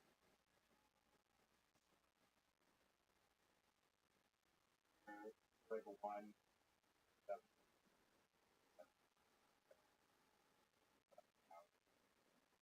Yeah, exactly. Oh, don't play this one. Don't play this one. Don't even invite me. No. I know. It defaulted to 2 people when it should just default to 3 like we were playing. So don't play that one. Microphone first.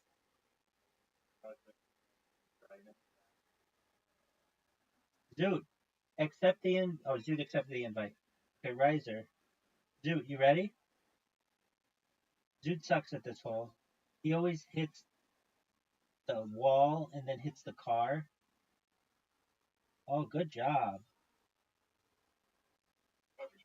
Perfect shot. 7 out of 10. No, that's a good shot. And then Zoot and I always ponder whether it's possible to have a hole in one on a hole. Welcome.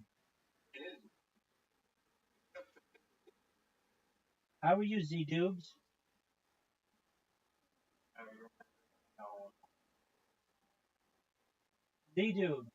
Oh, they can't hear me. I think you can get a hole in one.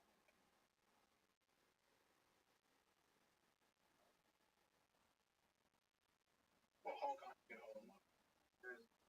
This one. I get enough.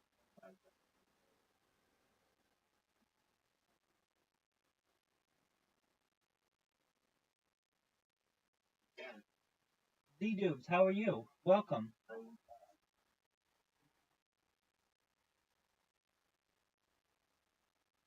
okay. How'd you guys like that shot? Well, that was the hardest one. Yeah, it's a tough one. That was a thing.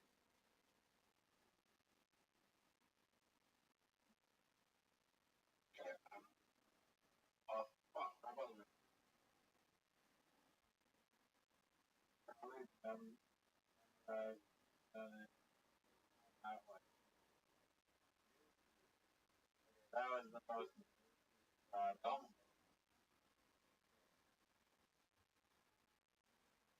That was dumb. Got some. Wow, you guys are doing that one? I have the best show. I'm gonna get a hole in one.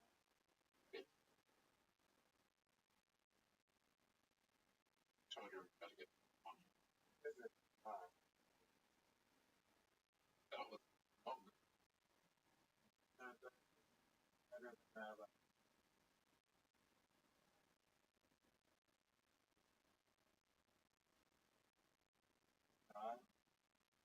Dude, he made it really difficult for you, Riser.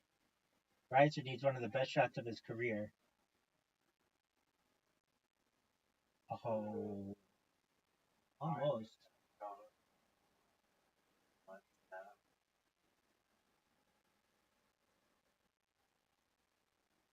Pretty rough.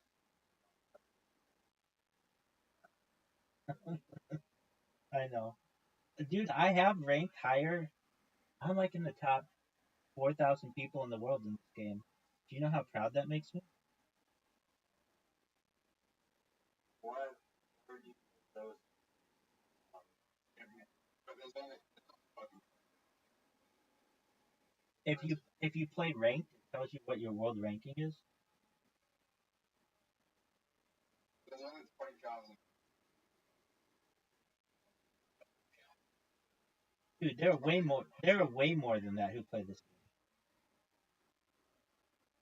How many people?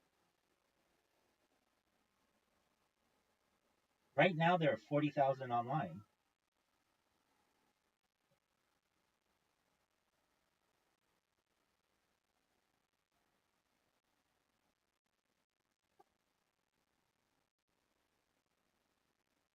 How old is it? I don't know. How old is Plato? I don't know, man.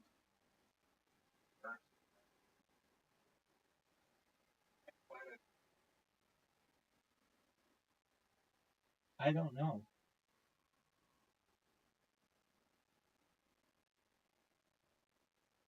If you don't know, because it's only $100.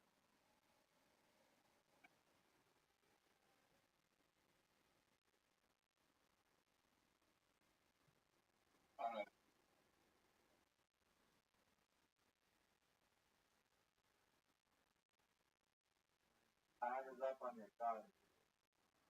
Look at that.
No way, you're gonna score. Can't believe I didn't score.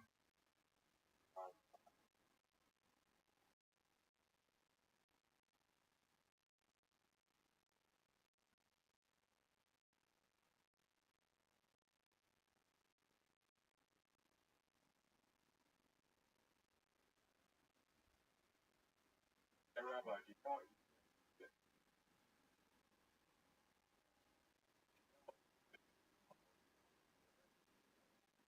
What's that?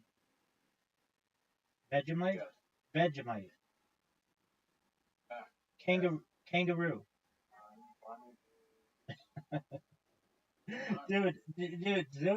Dude, tell him the ranking.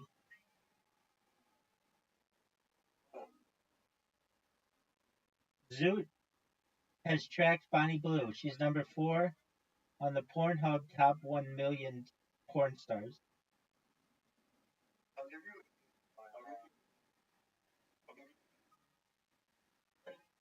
Yes, sir.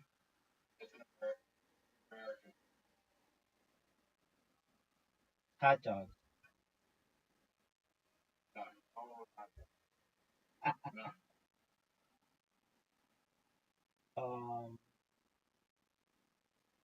It's an American food. Okay.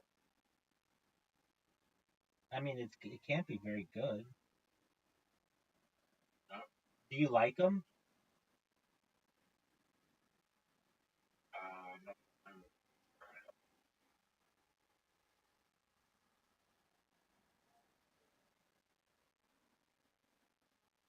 No. Chicken breast? No, you would like No. that. They give you like from McDonald's, or McDonald's caters it. They give McDonald's. Man, going on. Going on.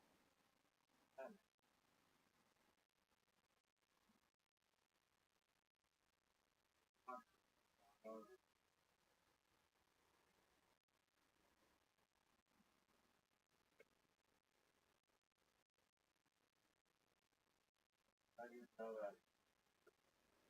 Oh, not the full. Yeah, you remember. I saw it. I saw it. You, Zoot. Uh-oh. Zoot. 2 players. I always fuck Zoot on this hole so badly. Because when you only have 2 people, there's like it's difficult to knock out all the shit.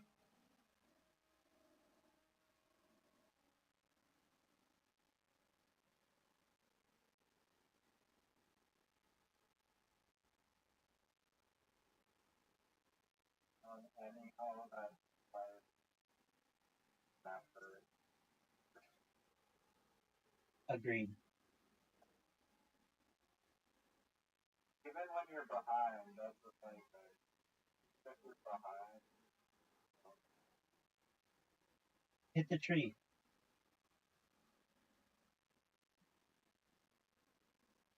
oh, another.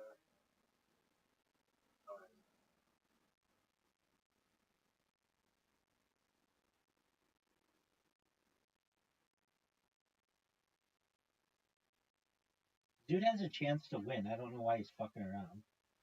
Like a really good chance.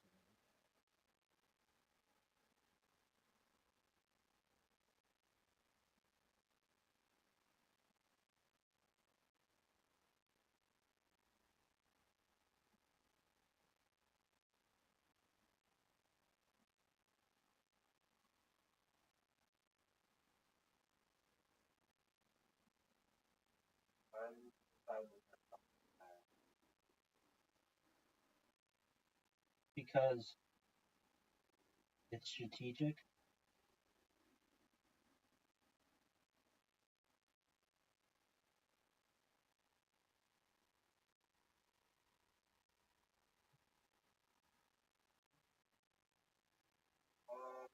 Oh, Get it. Are you serious? I forget that.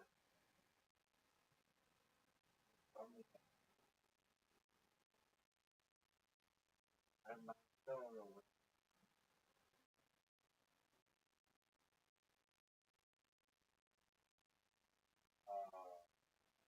I dedicate this shot to Zoot.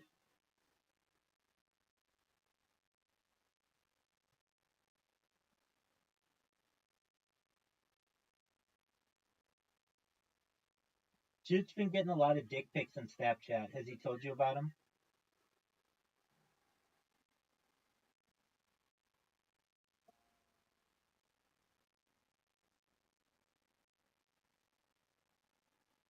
Dude, why haven't you told Riser about all your dick pics? You didn't say that they were unsolicited.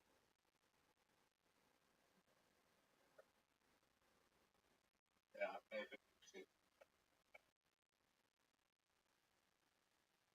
Trying to get all the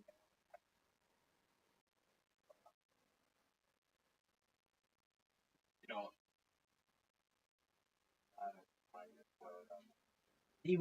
He was recently in a gangbang with like 24 dudes.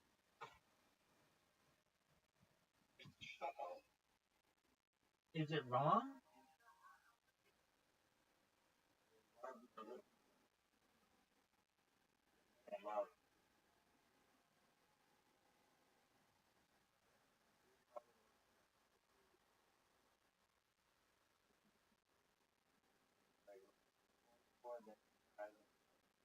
So consider him the chief librarian. Oh fuck! I went in the water. You guys have a chance to beat me this game. Dude says that and loses absolutely every time. I hate those shots.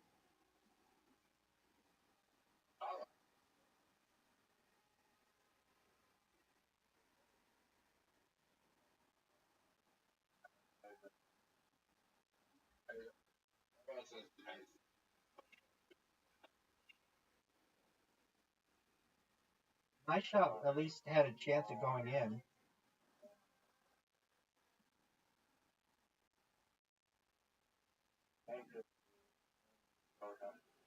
Collusion.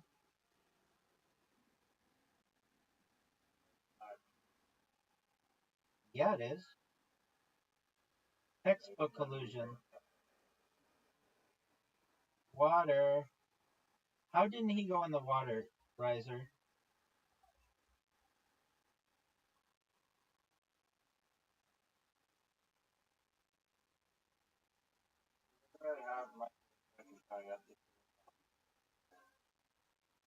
No, he doesn't. He can bounce it off the thing.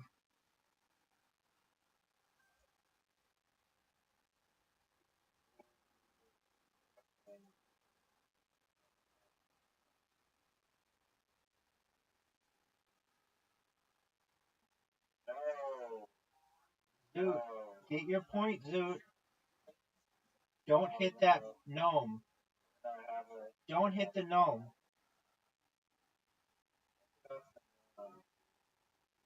Yeah, let me get free. What a shot.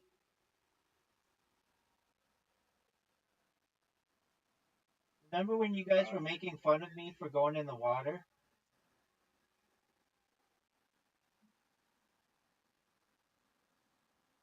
I never. What? What percentage did you do there? 69. I read that. That's not the. What about Where do you put your truffles? Your socket? Where does he put his dick pics?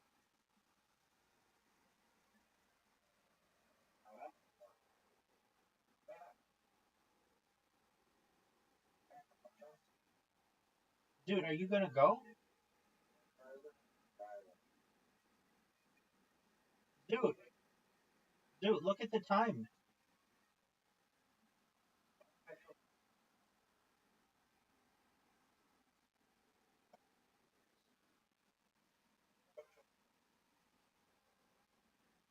Why didn't you hit the ball, Zoot?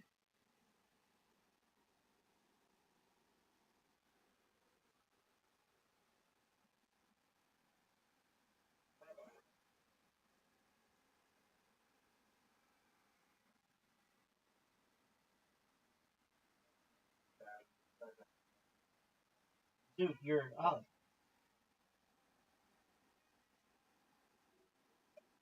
Dog.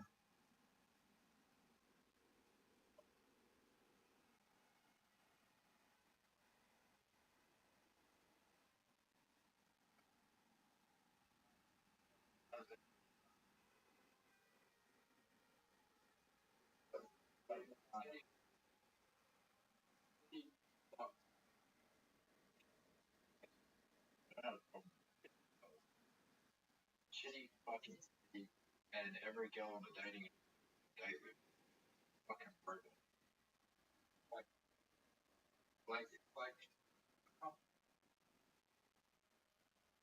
It's the city's fault, Riser.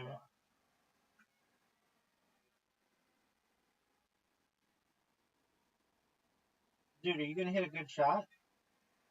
No.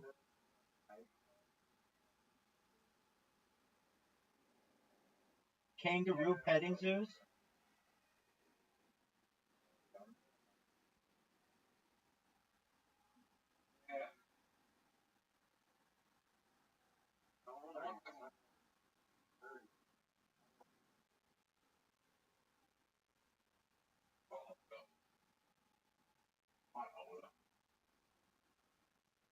older than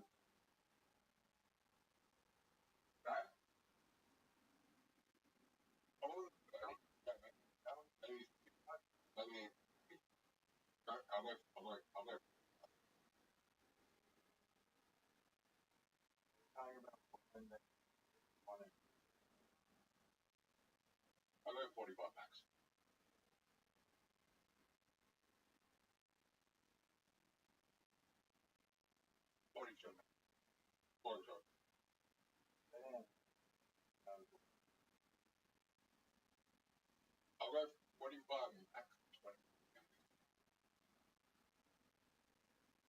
Oh, how loud?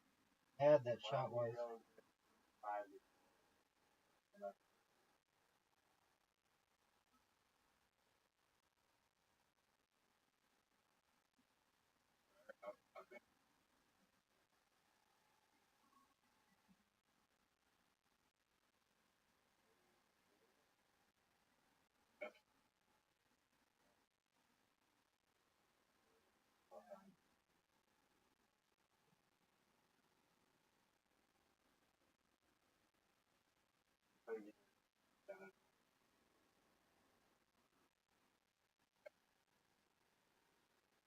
Get him. Are you fucking serious? Thankfully.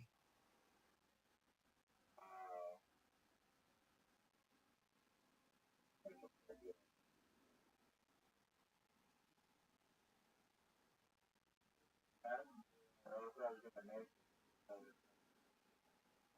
Exactly. Oh, Zoot. Not what you wanted. Hit him.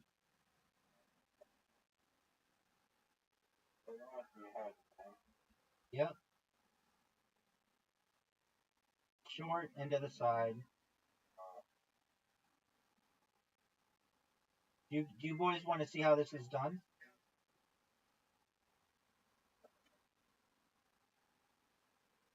Oh.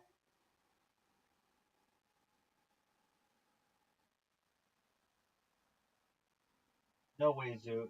Way too hard.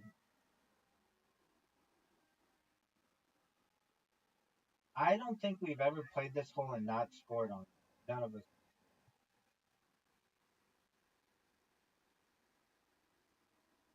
Riser. Big time shot. Short. Oh, it was long and he missed it. That should have gone in. Oh, we still have one shot. I wasn't paying attention.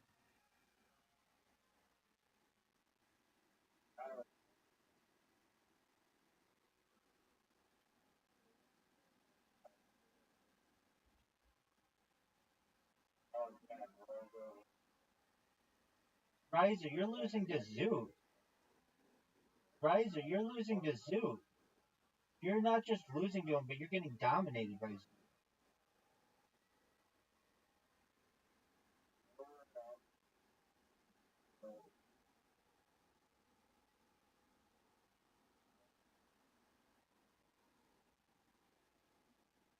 I'll take that shot. Basically perfect.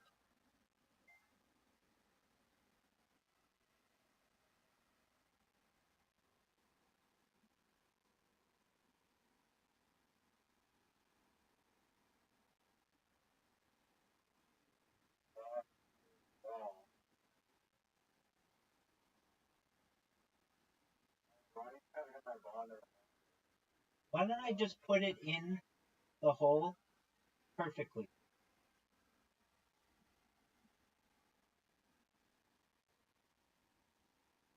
Oh.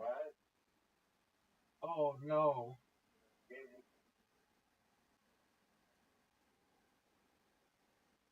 Dude, why are you doing that?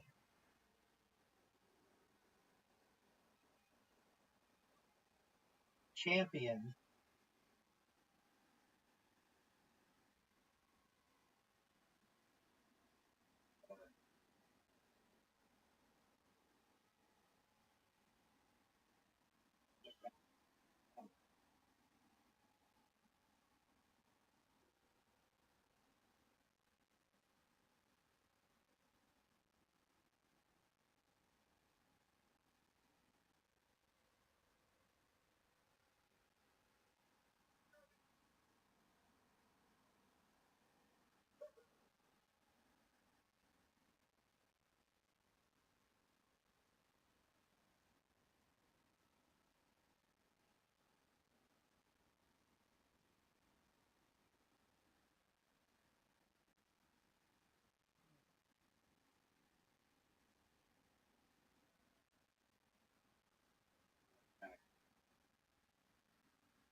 Dude says that. I don't really know if he knows what winning is, but I like to hear him. It's really nice. Zoot won skee ball, everybody.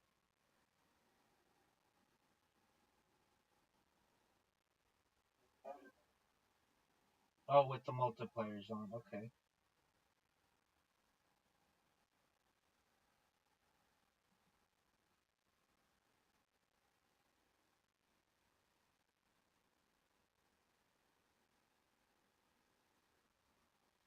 Riser, are you going to tell Zoot about our $1 billion ideas?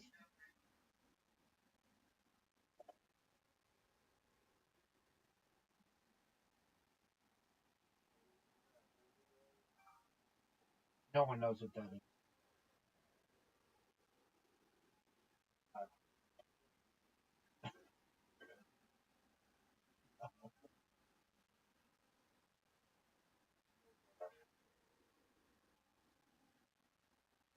I can.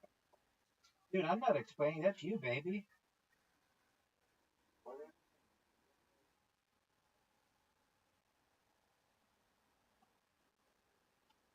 All right, dude. Imagine, dude. I don't know if Zoot's gonna understand this. All right, Zoot. Do you know what a visualizer is?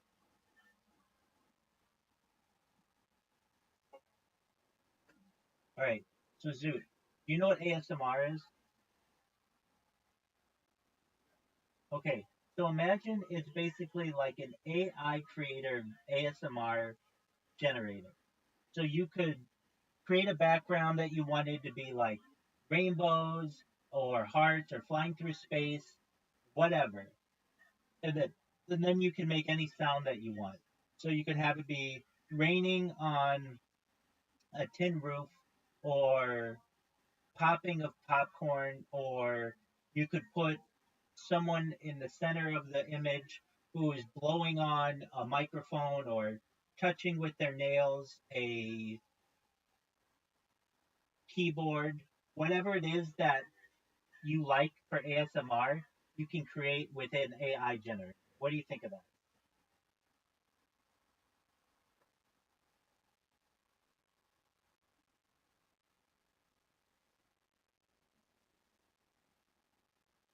Yeah. Told ya. Yeah. We have the proof.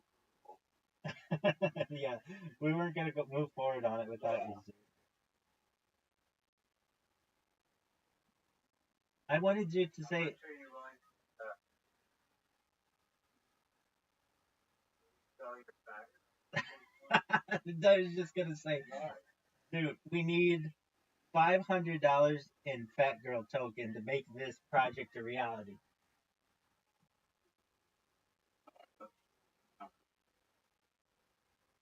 Would you sell 500?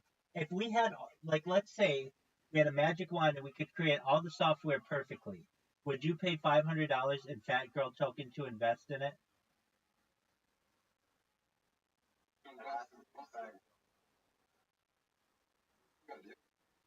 Explain it, because I explained it perfectly. He was he was typing at the same time. He was typing at the same time. We can hear it on his Android device. Riser, you explain it. I did a perfect job explaining it.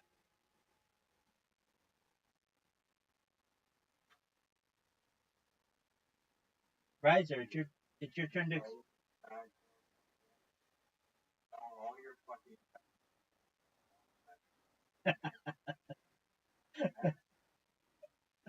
If you want to be like the guy that buy Bitcoin at 10, well, why you're gonna sell that background token, you're not gonna choke on a hot dog and pick up $1 trillion opportunity of the fucking AI art about people to fucking create AI yes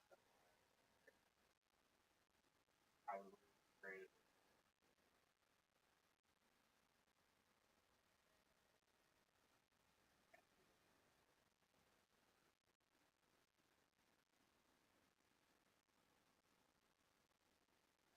You know what?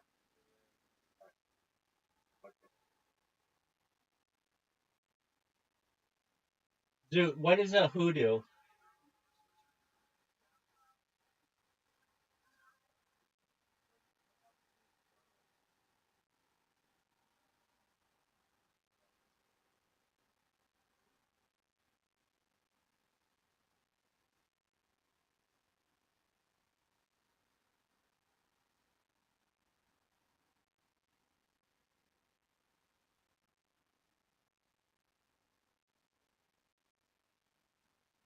Dude, who do you think is a better mini golf player?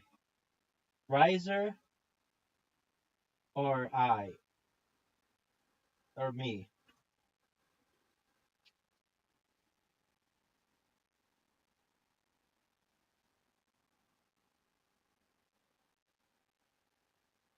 Zoot. Zoot, did you win the lottery? Zoot's winning the lottery today or tomorrow. Zoot, tell Riser. Tell Riser all about the lottery.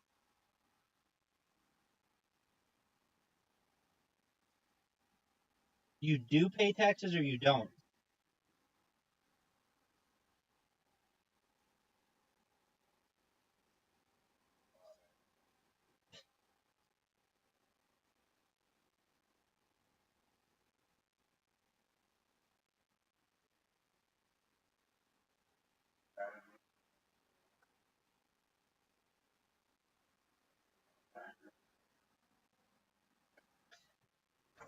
Did you know you can buy digital lottery tickets in Australia, Riser?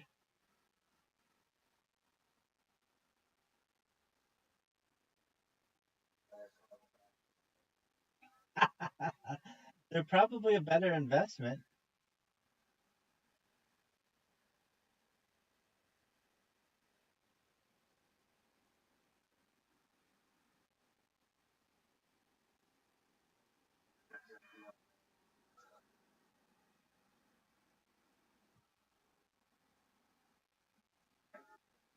million target test, how much we have, like, $5,000.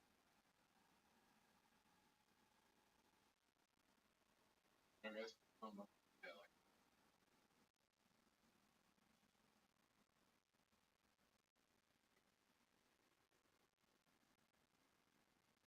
up on the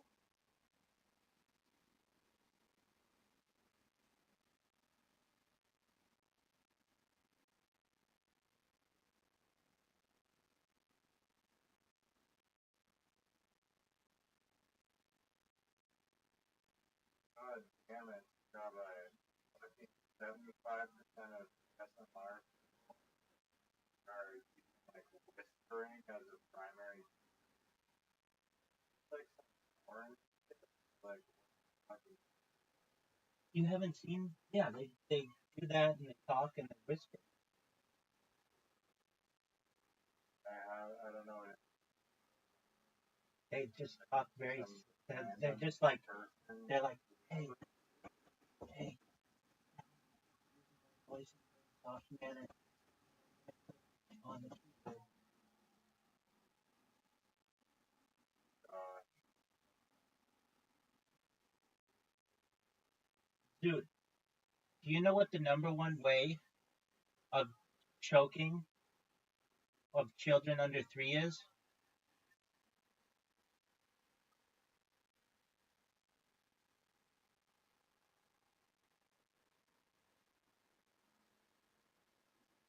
Dude is in his own fucking world.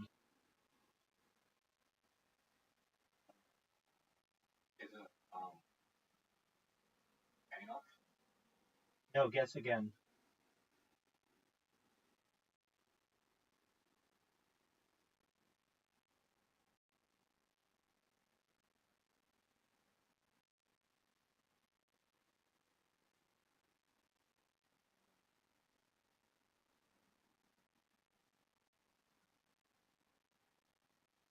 What's what? No, good guess. Guess again.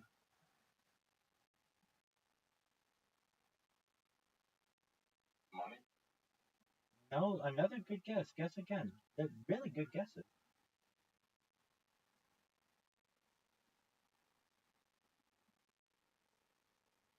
Oh no. Yeah, you're right. Good job. And so we came up with I came up with an excellent idea. It's called the hollow hot dog. It's a hot dog that's hollow. Why don't you tell me children? I mean, I'm not giving them any hot dogs. I'm just trying to prevent deaths. It kills like 86 children a year in the United States. So globally, probably hundreds.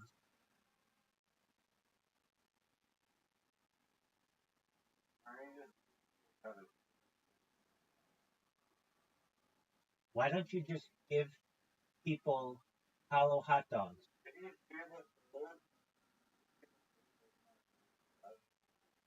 Yeah, but there's something called like I just was reading about it.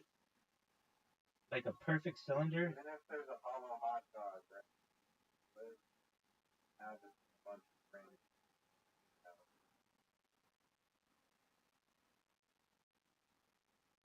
Okay, it's called.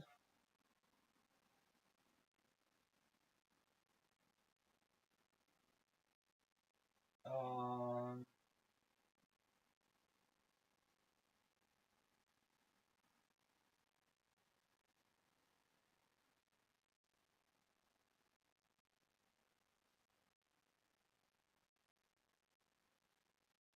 Yo, dog, in choking, there's something called like a perfect cylinder or a perfect closable or something like when a hot dog goes down your throat.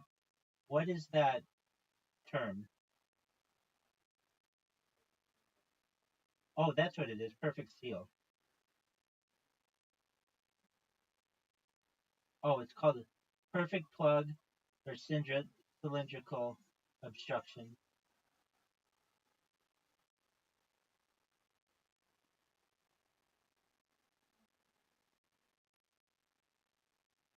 Perfect occlusion. Dude, did you tell Riser about how good you are at darts? He's good. Play him at darts.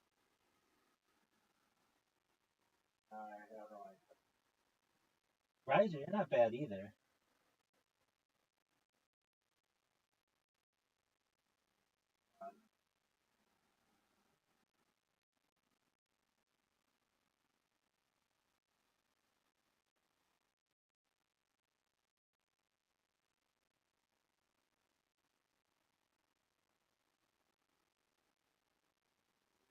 idea.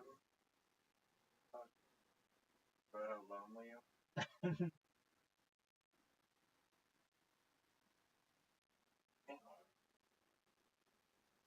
There are no fat chicks at your gym, right? Only Asian or you chicks. should find a better Tell her about your coin. Do you know the etymology of the coin, fat chick coin? It's like investing in a fat chick at the gym is the equivalent of buying Bitcoin in 2008. Is that right, Sue?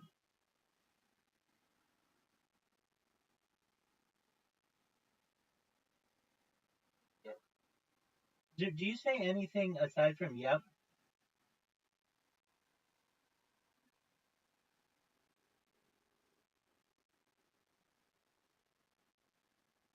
Dude, what is a hoodoo? um,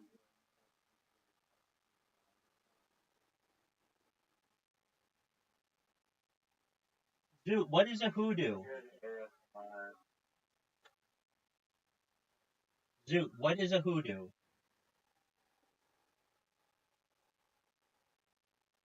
Dude, what is a hoodoo?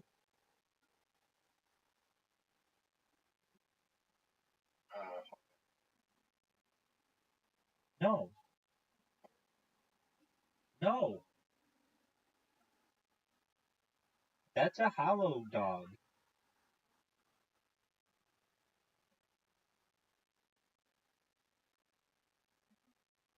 What is a hoodoo?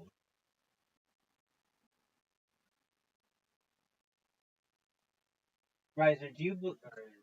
All that actual Yeah, it doesn't sound like it. Dude, Riser, do you realize like how wonderful that name is and how we're on just another level than Zoot? There's like Zoot is like like the least common denominator human. Like people who just literally work on their reptile brain. And for him to understand the beauty and essence of a rock formation is just never gonna happen.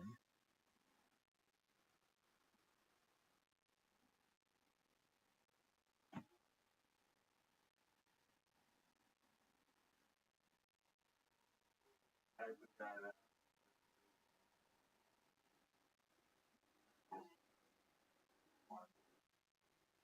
And then you ask him, what did you think of it? And he would say, it's Good. Yeah. Yeah. He says yes. Dude, what did you think of the free sample? Yeah. No, did you like it or did you not like it? Yeah. Can you describe it? Yeah. Dude, why haven't you told Riser about all the dick pics you've been receiving? Oh, he left.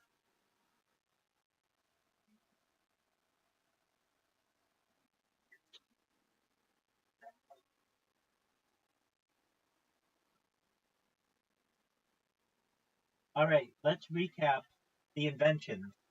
There's the hoodoo. There's Nukshuck. There's Nukshuck. There's the Hollow Dog. I'm really.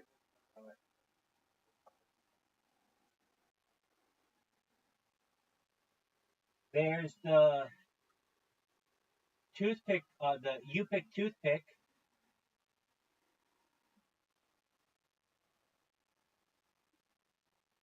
Are there any other inventions I'm missing? Oh, there's your geo guesser game, realistic geo guesser, which I'm not on board, but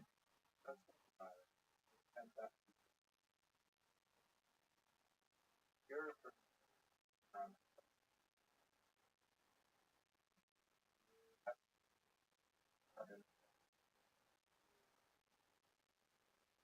website or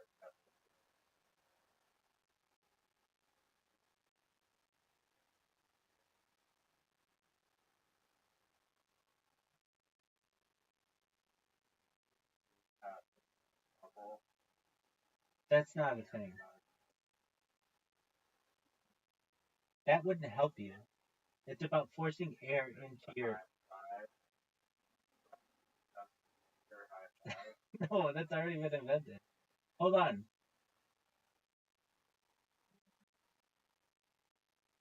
There's.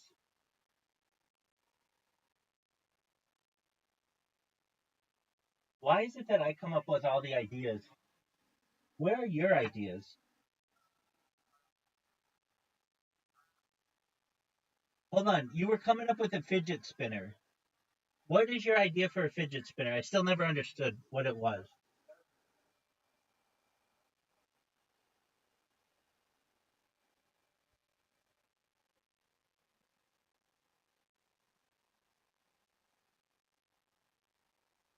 There's a Santa Claus machine, but that's already like a thing.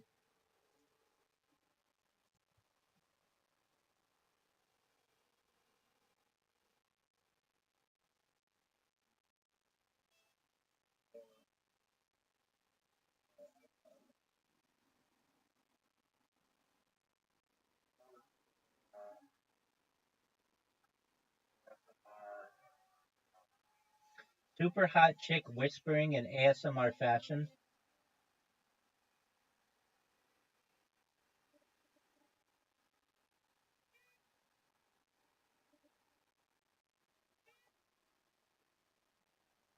Depending on your audience, perhaps super hot British chick whispering in ASMR fashion.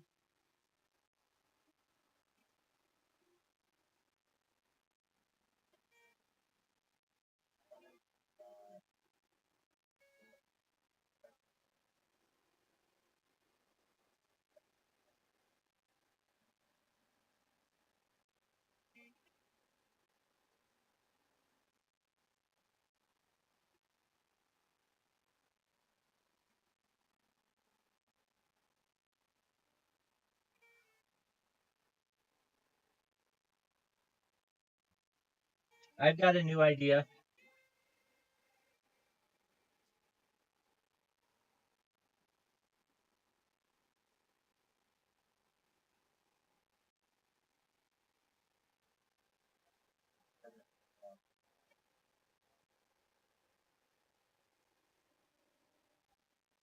Are you ready for my idea?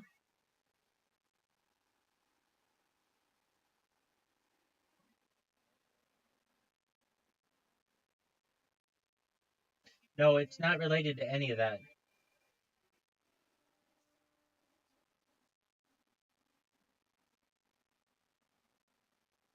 Fingerless bowling ball.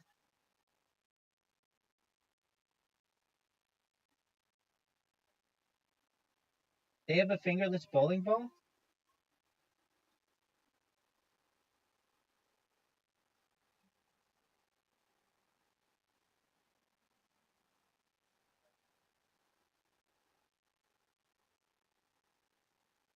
Are you good?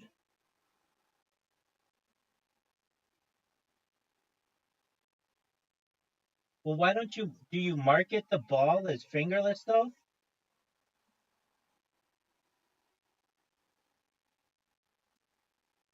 You still use a normal bowling ball. I'm saying you sell bowling balls without holes.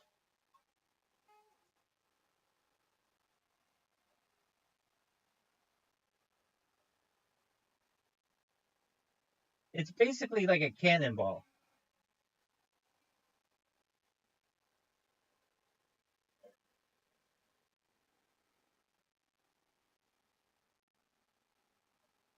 Oh, I'm just coming up with gems. What about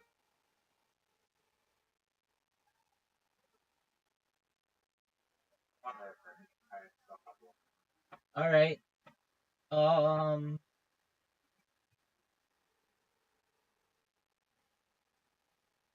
all right, what's a food problem that needs to be solved? Uh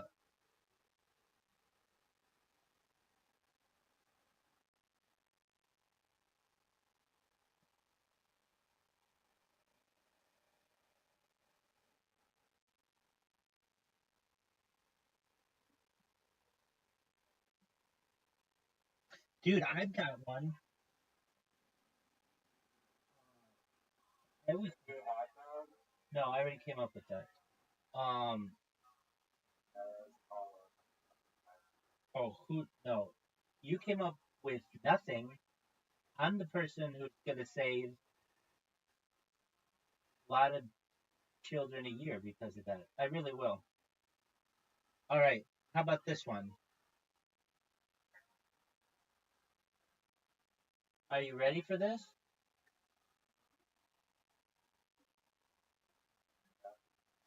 I don't really. Okay, I'm going to give you a problem. I'm going to pee, and we're going to come back, and I want to hear your solution, and I have a solution. All right, you know how people eat chicken wings? Or not chicken wings, but like chicken legs? But it's hard to get all of the meat off? You know what I mean?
All right, what's your solution?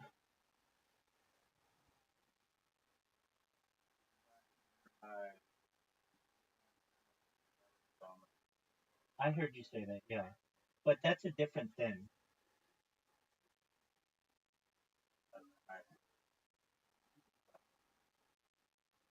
Yeah.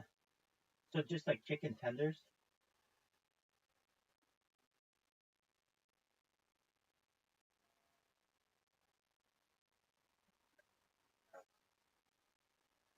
Did you know that,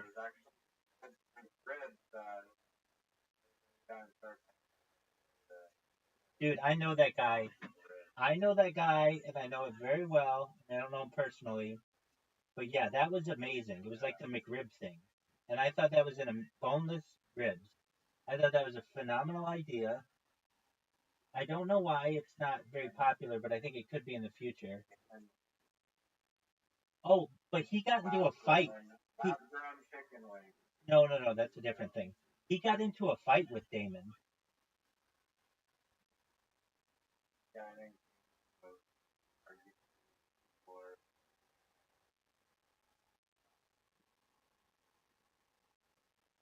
Of not being very greedy. like not being good.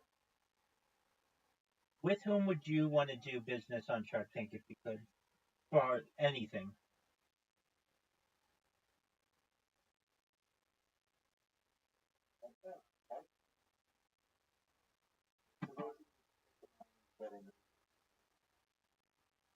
What'd you say?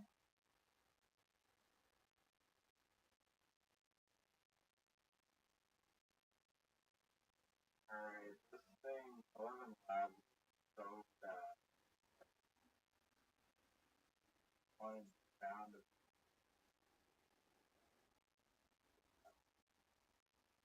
I don't know if this idea of yours. Dude, my idea is fucking great. Voodoo is gonna be one of the biggest apps. It'll be like it'll be bigger than Spotify.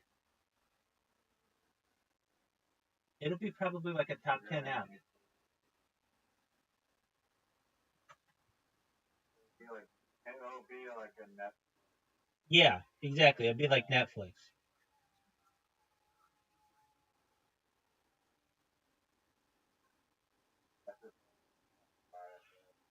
Fuck that motherfucker. We're giving this one to the Yupik people and Inuit people. Alright, so and the fucking people of like the Navajo reservation and the Pueblo people because it has to do with hoodoo. Alright. How about this one? Did you know that chicken wings used to just be thrown out before the invention of like before they made chicken wings popular? Let me make sure that's correct. Yo, dog, what's this theory I heard that chicken wings used to be just thrown out before people started eating them? Yo, you're probably thinking of the story behind the buffalo wing. And yeah, it's mostly true. Chicken wings weren't always popular and once were considered scrap meat or soup stock before someone flipped the script. The backstory Buffalo, New York, 1964. The story goes that Teresa Bellissimo, co-owner of the Anchor Bar in Buffalo, New York, invented buffalo wings by accident. One night she needed a quick snack for her son and his friends, so she took leftover chicken wings, usually used for broth and tossed out, fried them up, tossed them in hot sauce and butter, served them with celery and blue cheese dressing, and boom, the buffalo wing was born. What used to be considered undesirable parts soon became a crave-worthy bar food. Why wings were undervalued. Less meat compared to breasts and thighs, considered low-value cuts, often used for stock or thrown out by butchers or kitchens. But the buffalo wing craze,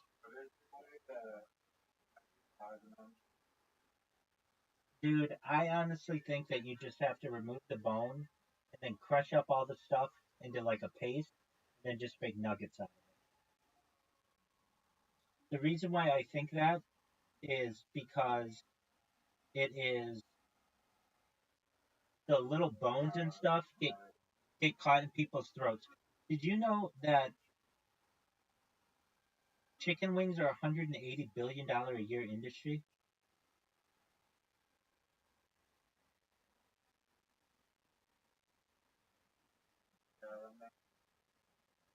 Be done or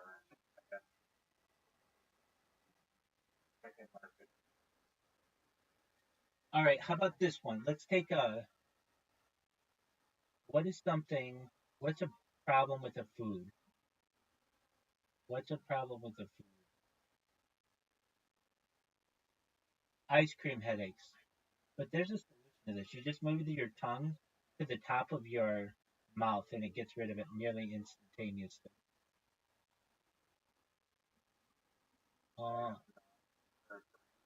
Brain freeze. 100% of the time it works.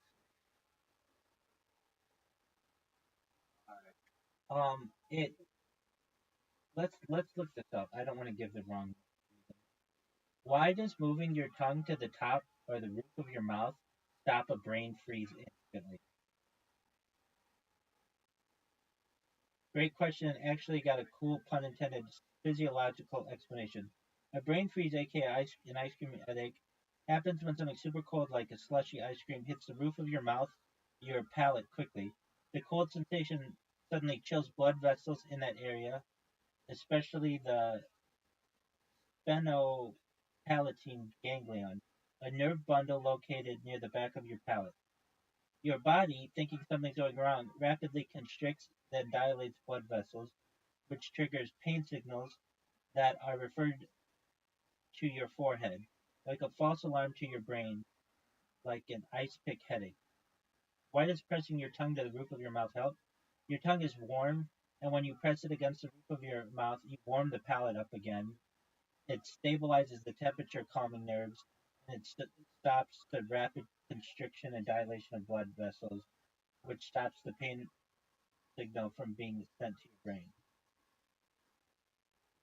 So that's why. You didn't know that?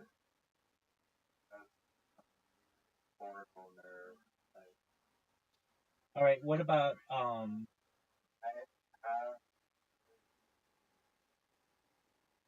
you got 11 labs personalizing. What are you gonna say? to make the sound of somebody eating chicken wings?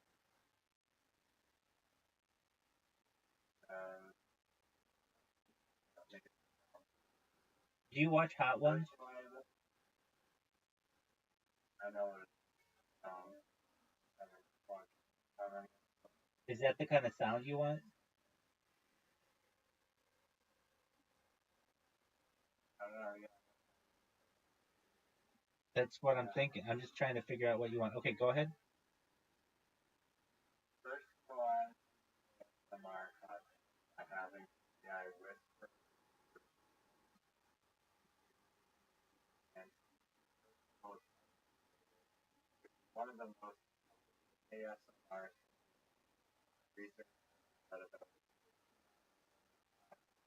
ASMR for personal tension delivered brain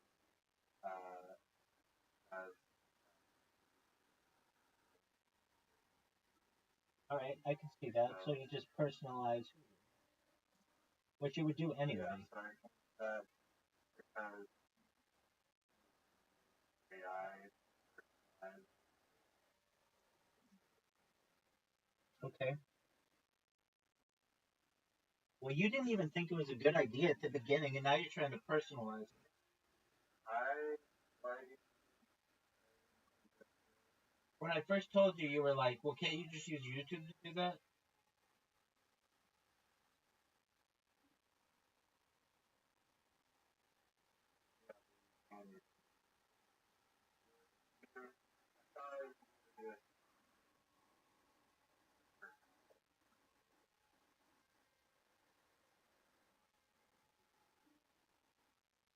All right. AI. Okay, let's just end child. Most common choking causes children foods. We're just gonna hollow them all out. Here we go.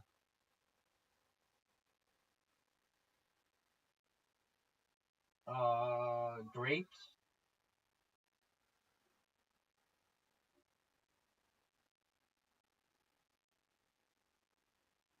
So you cut the grape in half or something. Hard candies. Put a circle in the middle. What do you call those? Like a peppermint? You just put a circle in the middle. Everything needs a circle in the middle. And I think companies will like this because it means they have to put less product in. So like everything should kind of have like a donut shape. Oh, you want to know an idea that I had when I was in first grade that I think is just the best idea? Still, I think it's one of the best ideas I've ever had. You ready for it? It's putting a donut hole in a donut and calling it the whole donut, but it's a pun. It's like whole WHOLE, but it's also HOLE.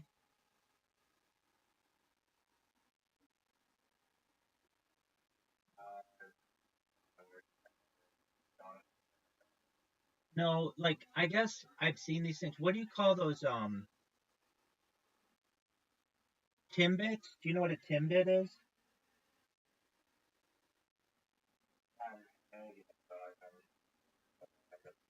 Yeah, no, I know.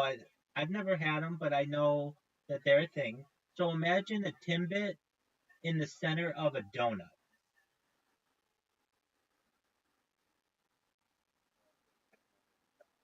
Yeah, and you can like pop it out and eat it, and then eat the donut. Literally going.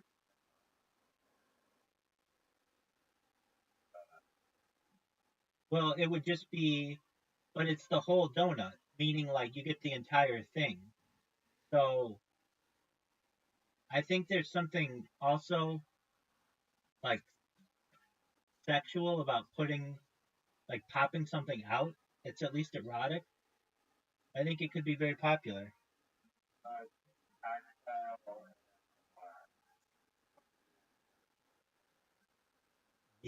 Yes. All right. What about what are we gonna do for Newfies?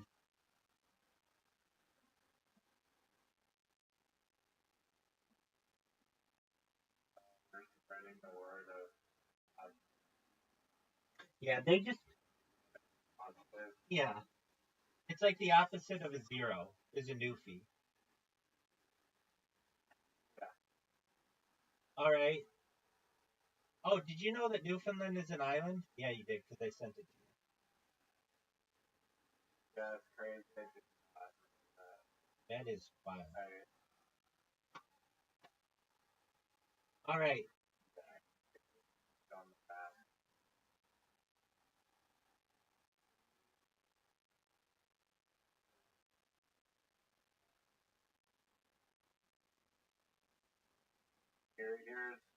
Here's my problem. Okay. The list are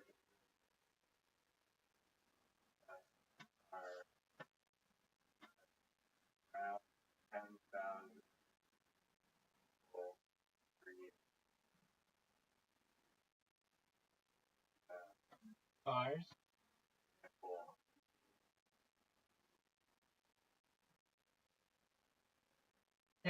10,000 people don't go to the. Oh yeah, I guess they do.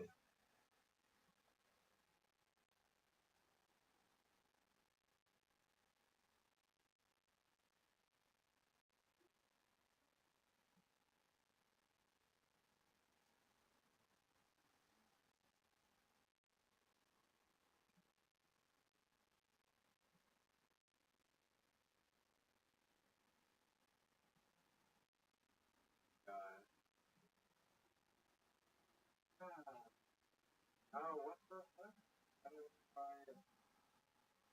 Uh,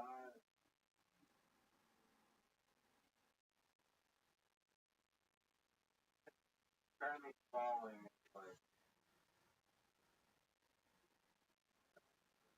AI stuff. What are you? Graham. Oh, that's garbage.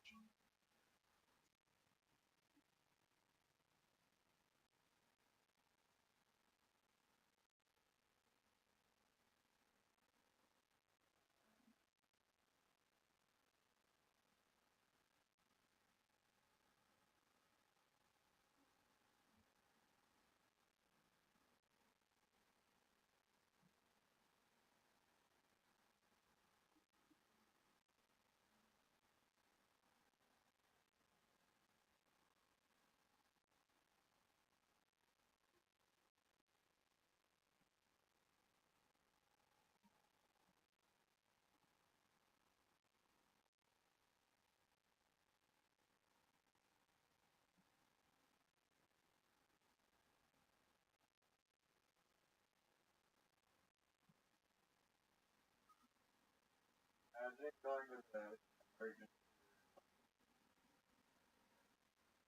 What are you?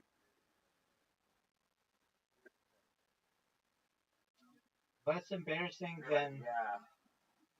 less. Just say yeah. Who are you, Zoot? Less embarrassing than like stuck anal beads.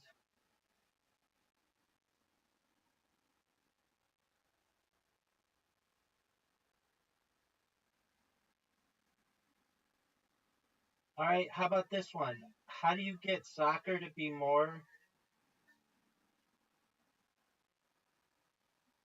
desired in North America? Go.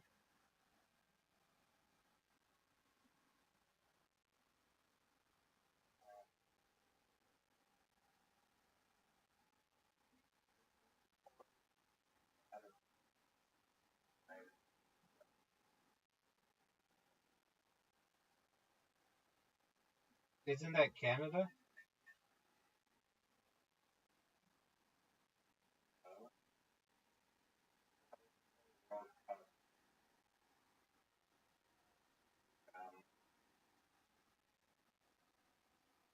And the Olympics at the same time. Word. And the Super Bowl.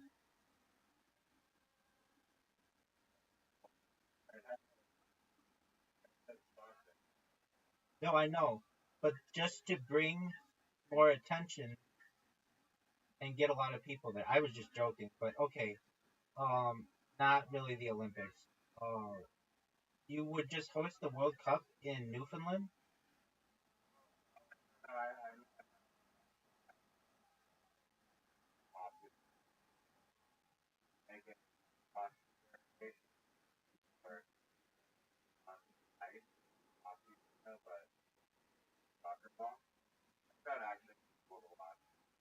Yeah, that would be cool to watch. Wait, but what? Like how? Like couldn't you get really hurt if you slipped and fell?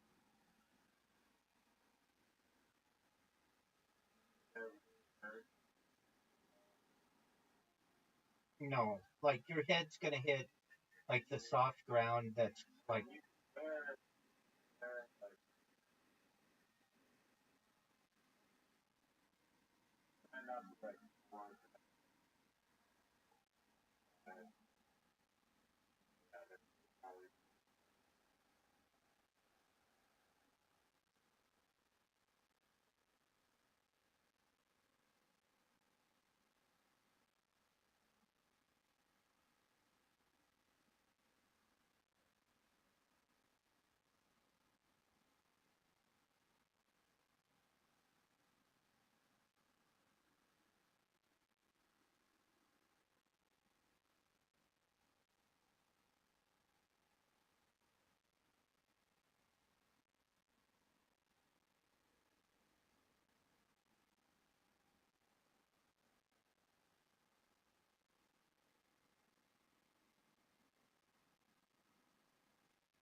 what does it say?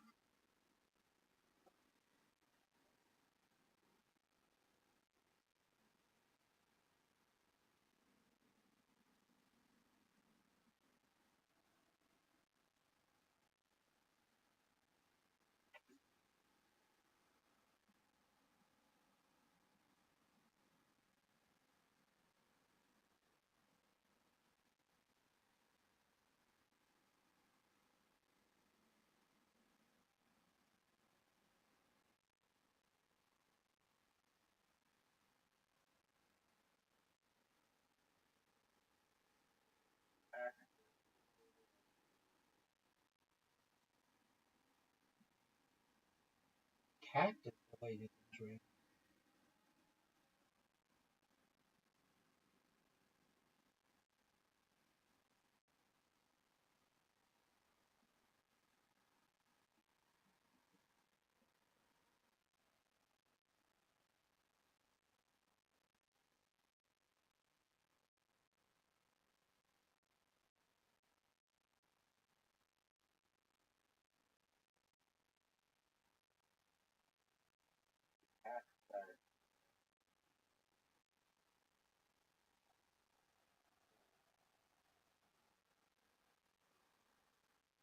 like thought that the bear scare was Yeah, I still think the bear scare is a terrible idea.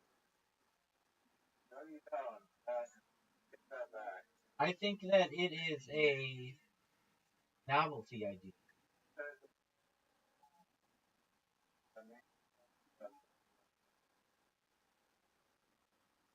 Like a gun is a good bear scare, but if you can't use a gun, then why not make this like device that's like absolutely wild?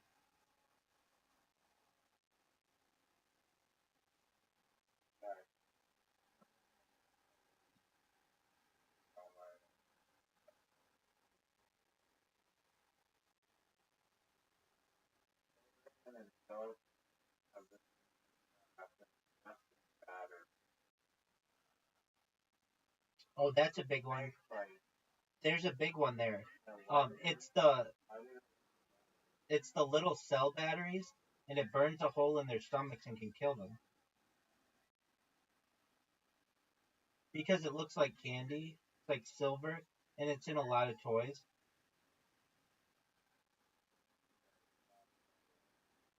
They eat those too, but the big ones are those cell ones.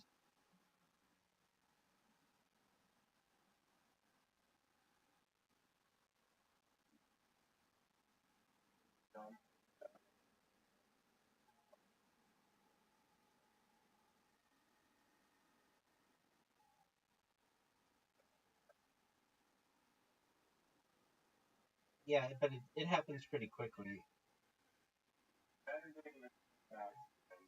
Oh, here's one. Yeah, there's something like more people die from vending machines a year than from sharks because they try to tip them over and they fall down on them. Okay, here's one. Ready for this?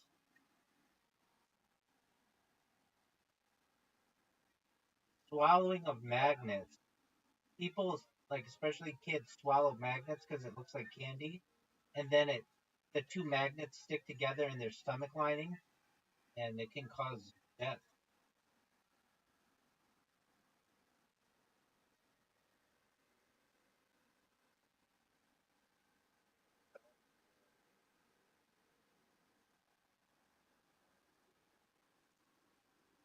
Yeah, I bet that's a big one. I see like once a day somebody dying from taking a selfie just on Twitter. It's usually these guys in India who are like hanging off the side of a car and they don't look the right way and fucking get hit.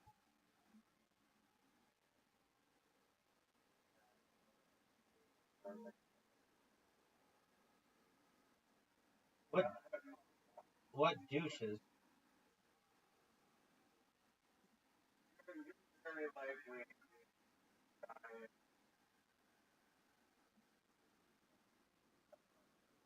Oh, for sure.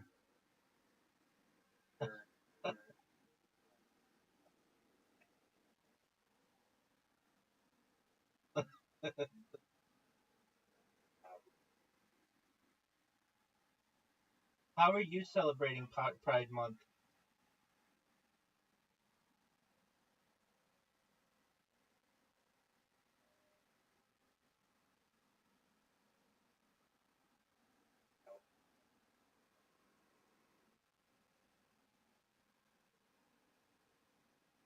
Very cool.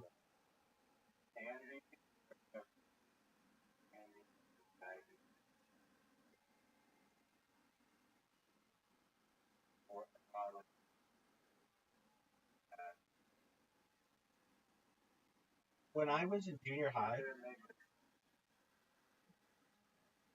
when I was in junior high, there was a soda machine that was really old. It was from like the 1960s or 1970s. It was from the 70s because it was canned soda, but it was old. And uh, basically, what I figured out is if when you put your money in, if you hit multiple buttons at exactly the same time, it would release multiple cans of soda immediately.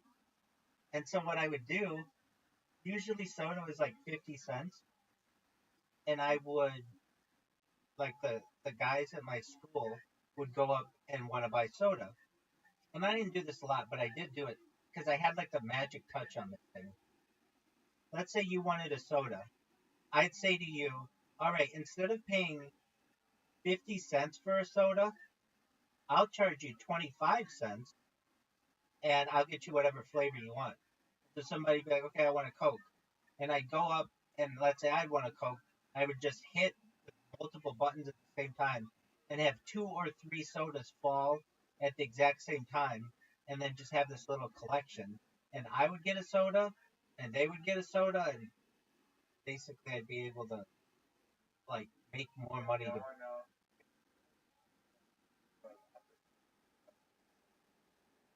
like exactly the same time. And I'm not saying other kids didn't figure this out because they saw me do it, but you had to do it like it was almost like you had to like hit it the timer or like hit the things at exactly the same moment so that the electrical mechanism would release them. And the kids weren't just they just weren't as good at it. They hit one before the other or whatever, and um, I just was better at it than any of the other kids. And the athletic director, this was all like a fundraiser for the school. And the athletic director saw me do it one time and was like, how did you just do that? And I was like, oh, well, if you just hit the buttons, yeah. And he's like, well, you shouldn't be doing that. And I'm like, well, you should have a better fucking machine. And the next year they got a new one that was all bottles, and you couldn't do it anymore. But for like 2 years of my life, I was like I don't want to, I would because of this I was the coolest kid, but I was really like of the vending machine. Older kids would come up to me and ask me to do it for them because they couldn't even do it, and so I was like super cool. Um, and no, it sometimes didn't work, and I had to like figure out how to do it, but it was like I could get it like maybe 80% of the time. So not every time, but like sometimes I could get 3 of them, and like that was hard to do. Basically, I'd have to take my whole arm and hit all of the buttons at the same time, and it would release. And you get, I think maybe on occasion, one time I got 4, but like at that point, it was like you were using 2 hands and stuff. But I just remember this. We just had this old machine. So there was this show in the United States known as Happy Days.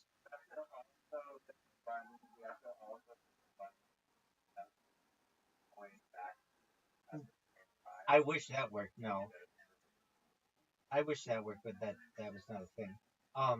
There was a show in the United States called Happy Days, and the coolest guy in the show, the Fonz, Henry Winkler, would go and he could just hit the jukebox in a certain spot, and it would play a song. And that's kind of what I was. I could hit the vending machine in a certain spot and get multiple sodas.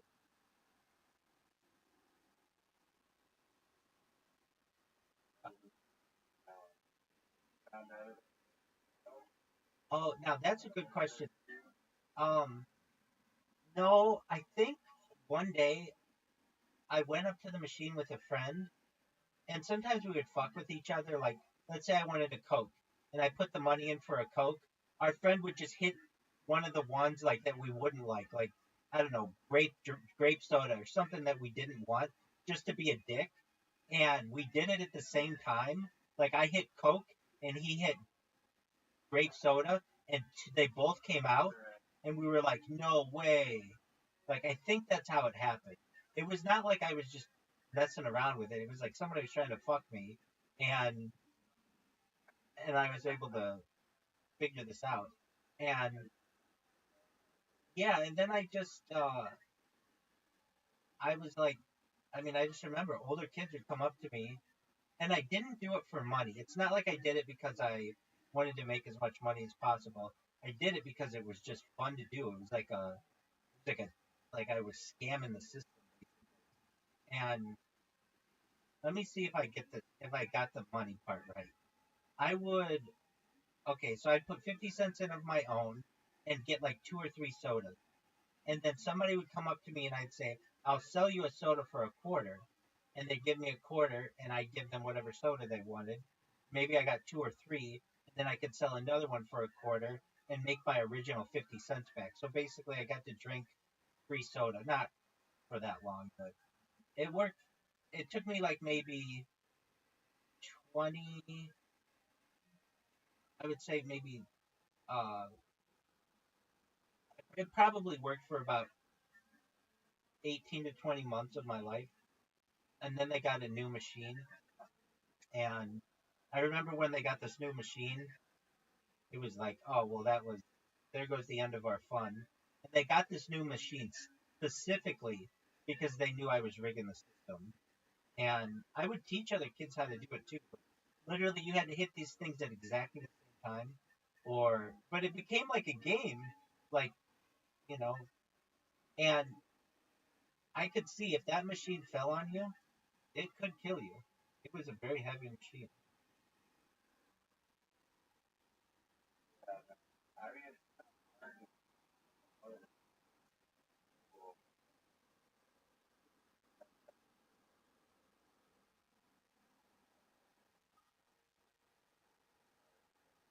Somehow,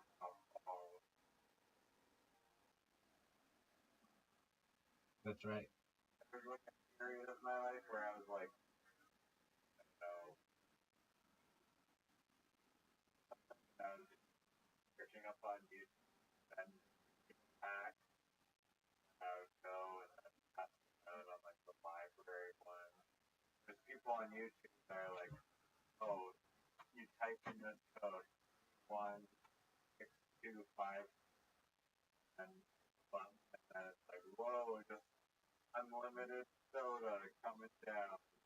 They had a video of it working, but I don't pretty sure how to and way to get it to work with the code. Yeah. So I had, And also you yeah, exactly. So that's the difference that of my system where I'd hit the multiple buttons and get a thing. They wouldn't give me detention for it because it was like it was like it was different than is it like okay, so here's another story. I had two friends of mine. actually punish you for it, No, they did not. They did not. But I know these two kids, they were friends of mine who broke into there was like a closet that kept all the candy and they broke into it and they got in trouble to do that because that was like you were maliciously stealing. But my thing was like I'm not really like the teachers were like he's not really stealing if we have such a shitty machine. I mean, I guess he is, but it was like it was like a fine line that I played, so I never got in trouble for it. But the kids I knew who would like actively take from the you know the vending supply, they would get in trouble for it. It was, but I just remember thinking to myself like, if they ever like try to get me in trouble for this, I know my parents would be like would back me on this one. Like it was almost like a slot machine, like a soda slot machine, and like they wouldn't like it would be one thing if I went into the closet where all the soda was stored and took from there. That's like breaking and entering basically. Like that's theft. But if you want to have a shitty machine, that's on you. And if I'm able to sometimes get fortunate and get multiple sodas and then I got really good at it, then that's basically your fault. I do remember that. We had a we had like a snack machine as well, but we never figured that one out. Like I know that I remember kids who were like young we would try to. I wouldn't, but like I'm saying, people, guys at the school would try to get the like smallest kid, try to see if he could stick his arm up into the vending machine, but that never worked really well. The coat hanger thing, I think, would have been considered a little malicious, but I can tell you, I was like the Fonz for a period of my life. Still am, baby, but especially back then.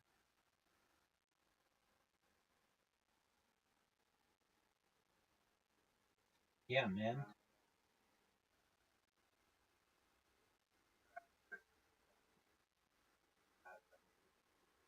Well, I just remember seeing this new. They brought in a new vending machine. Not only was it like too advanced to pull that shit, but also it was more expensive. Soda, I think, became $1 or $1.25 or something. And when I was a kid, soda in the can was generally, I mean, I know I'm older than you are, but like it was 25 cents.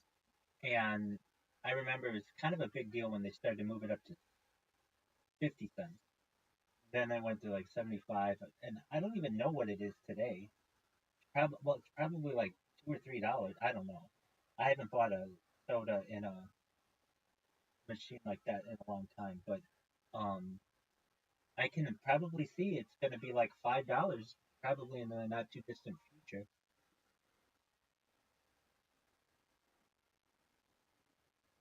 I got some really AI fast phone type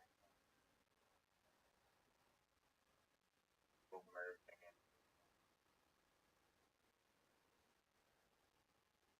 and no hockey. Oh yeah, what would you call your? Hockey. I love it. That's a beautiful, beautiful name. That's a great Yeah. one. What would you call it? You took the words right out of my mouth.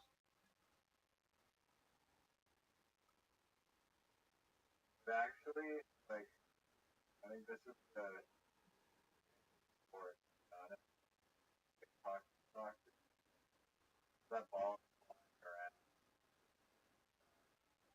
Wait, do you do it on skates? You know, it's really hard to control. That's the thing that's like it's pretty hard to control. Balls flying around. Do you do it on skates? Yeah, Is it this? Okay, I mean, is there a way to do it on shoes? called regular soccer. Yeah, that's true. Okay, is the goal the same size? Only difference between this, no, it has soccer goal. Okay, It's literally soccer, but played on a stick. okay. Uh, and you have all the equipment of hockey? It's like light equipment. Not like not.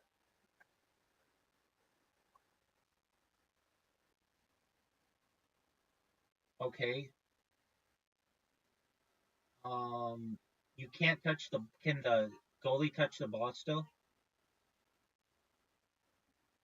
Yeah, both only play on a No sticks? No hockey sticks? Have you ever tried to kick a ball on ice skates? Isn't it difficult? I think, yeah, it's pretty.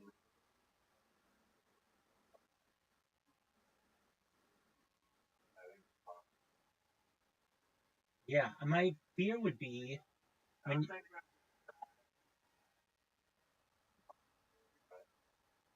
well, like, when you kick the. Okay, well, wouldn't you puncture the ball with your skate?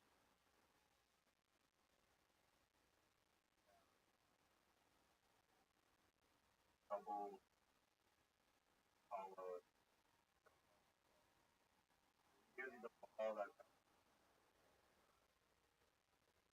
That doesn't make any. What about?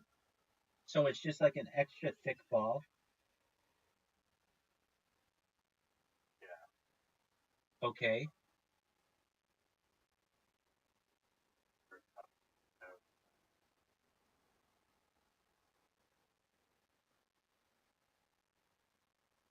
Why isn't this a sport?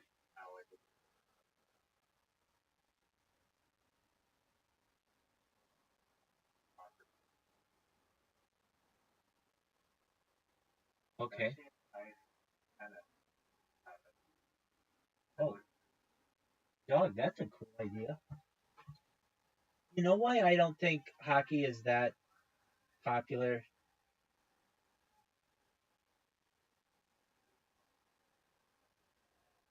No, I understand that, but people don't like to be cold.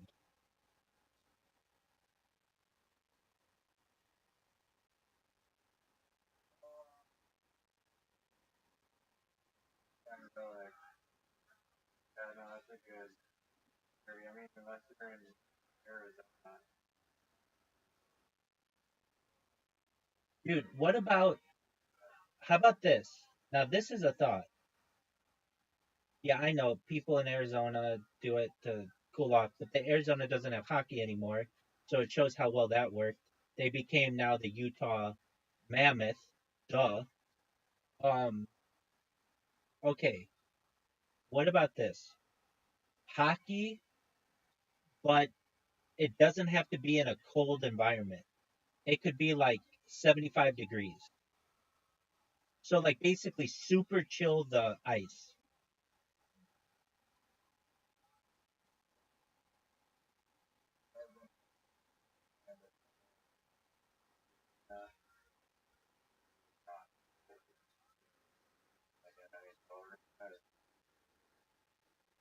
Okay, I mean I've been to like some youth hockey places and they're cold inside. That's not like an NHL.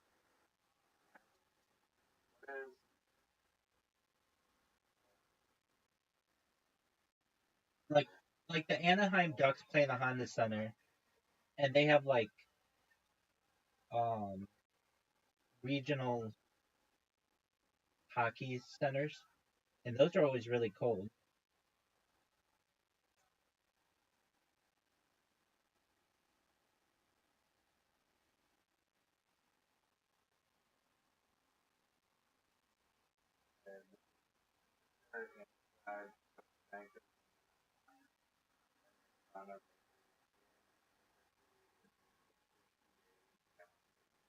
Too cold.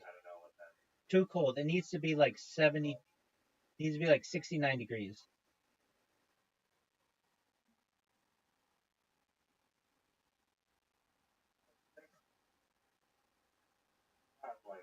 That's like room temperature. It's still a little cold. It's still a little cold. It's not at all like 0 or cold.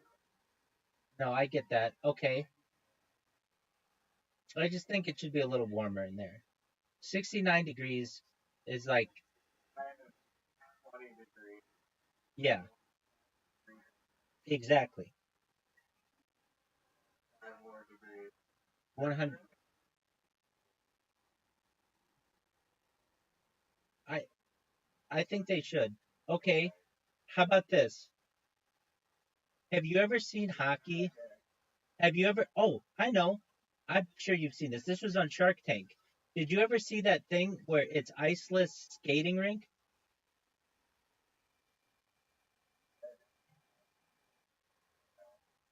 Right. It's really expensive though.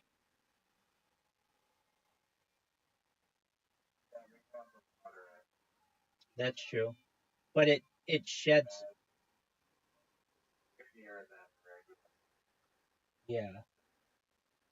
All right. So okay, how about this? Play. How about this? Playing hockey on that kind of ice, on that plastic ice, or playing sake on plastic ice.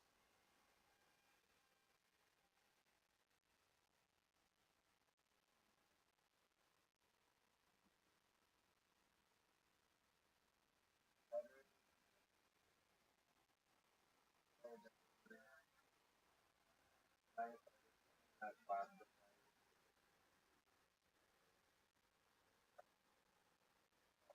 Exactly. Right. Right. All right. Have you ever seen somebody play pickleball on a? So what would you call it?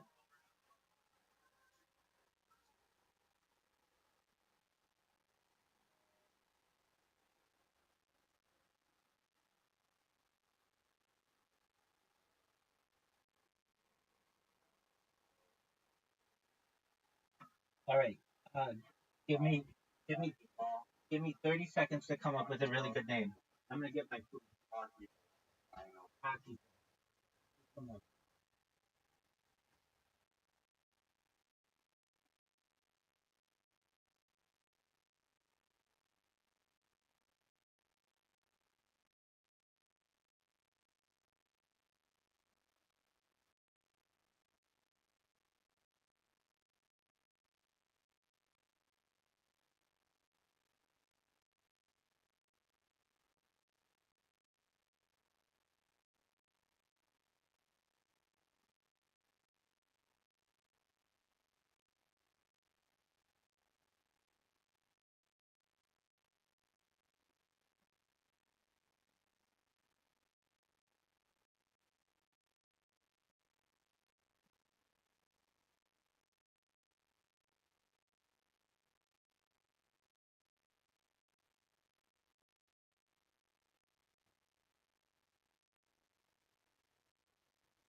All right. I think that's probably the best name that you had. Hockey ball or whatever. What about air hockey, but like a big version of air hockey? What are your thoughts on that? I think it would be really sick if there are ride paddles, like paddle line. Surface of air hockey on like basically like a hovercraft. Exactly. I think hovercrafts are very much underrated. You know that Bubba Watson is like the professional Golfer. player? I'm gonna send you this. I'm not even gonna. Is it, I'm sure. Can you guess what I'm about to say? is it, does it involve air hockey? Bubba Watson. Yeah, I know. Is it the one where I don't think this is the right one, but he says he'll give somebody like a, a certain prize if they hit a hole in one at his house? They hit it through his window or something?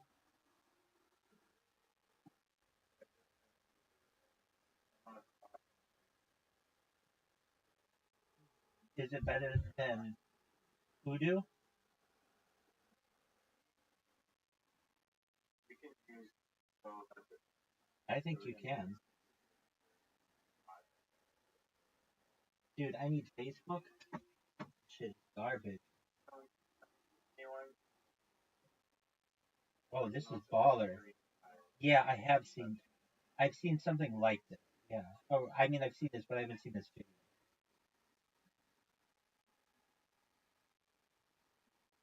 This is baller.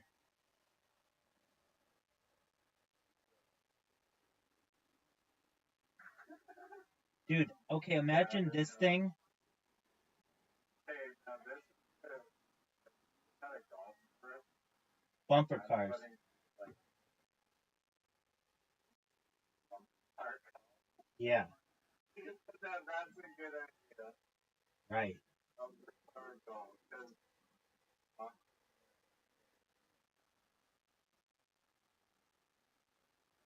right. bumper car. How baller would that be?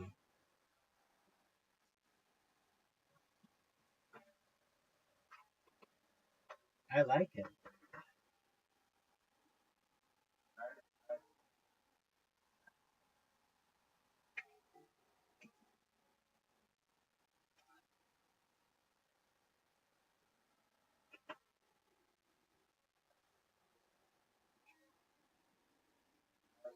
Small,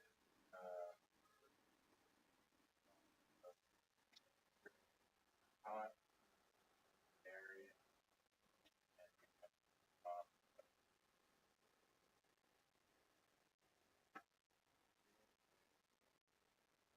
It's called a swamp cooler.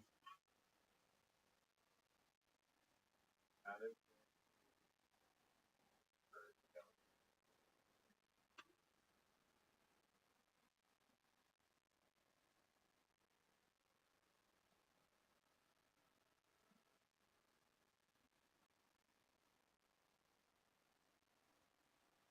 Arguably, I mean, what is it?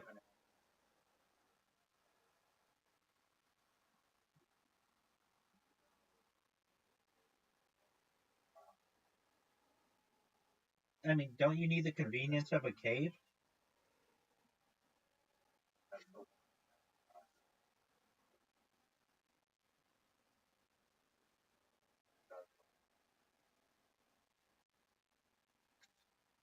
All right, let's think of a sport you can play in a cave. Laser tag.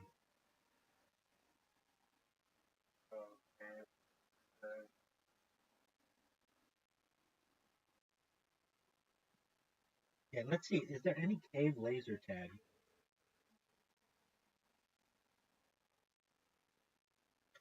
I'm surprised laser tag isn't more popular. They have laser tag Berlin in a bunker. Underground laser tag. Can anyone just buy the best? 100%. You know what was a good idea that I saw, and it hasn't great. What's that, big dog? Basically an app that allows you to say like tag against download it and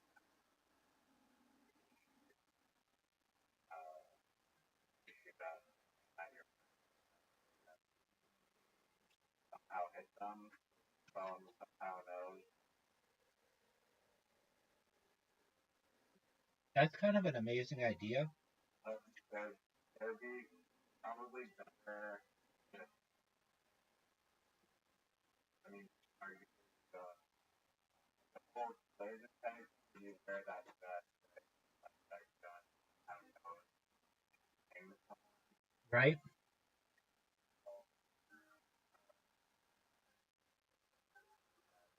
Maybe play without the vest. So, I'm hard to buy that the app would know.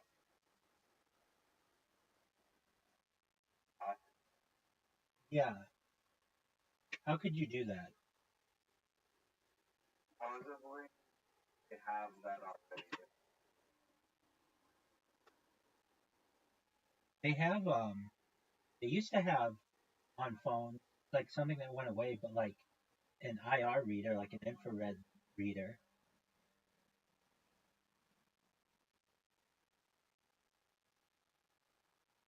Like, You used to be able to hold item, check it out. not like that, but hold two phones. No. Long distance with like Yeah, but that would cause issues. That's a laser that could hurt people's eyes. No, it was you hold two phones together closely and it would transmit data.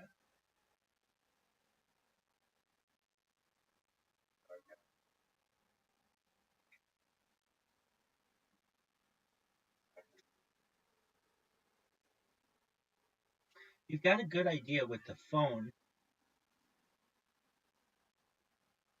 laser. I mean, is there something just called phone laser tag?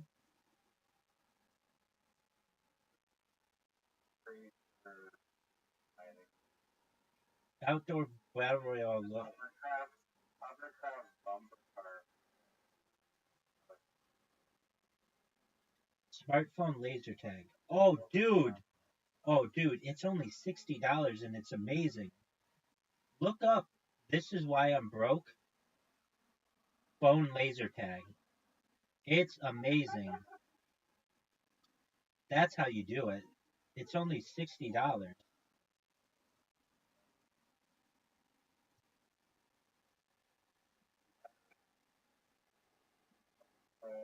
This is why I'm broke. I feel like I've It's on Reddit. It's oh yeah, that's the photo. No, hold on. Oh wait, gun probably.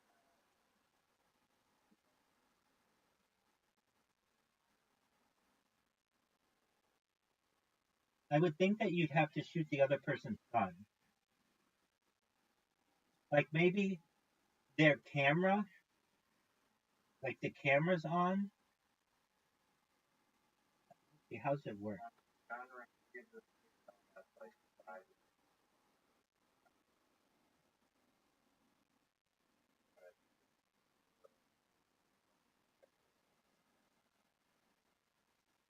That laser tag gun is cool. Play laser tag with all your friends with the smartphone laser tag attachment and app.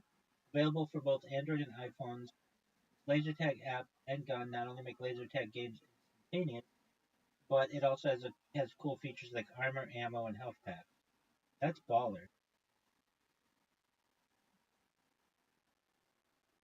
Wait, you're shooting each other, right? Yeah,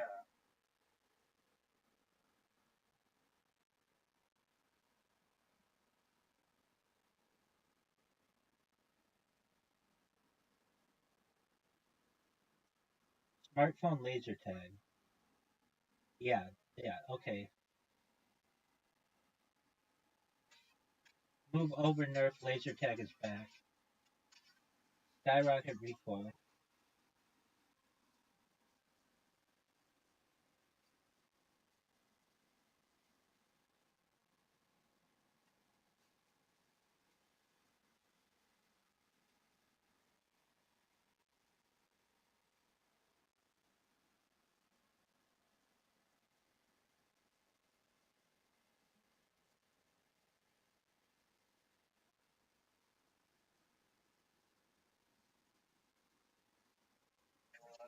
yeah. Alright. Oh,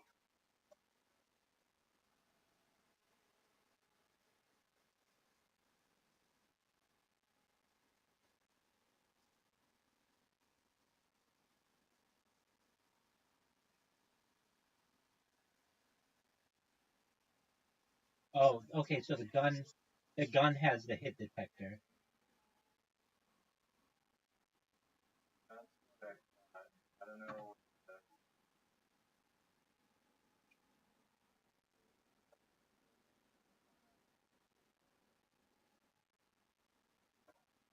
No, that has your health and all your other shit on it.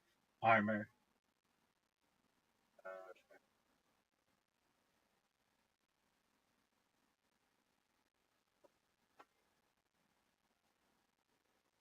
Alright. What about I found a umbilical cord charger, but then $1,000 for it. you charge your phone and with your umbilical cord? No, it's just a literal charger, but it's like a umbilical Oh, they went $1,000. okay, not that. Are you ever on the This Is Why I'm Broke subreddit? It's amazing. I'm on Mac.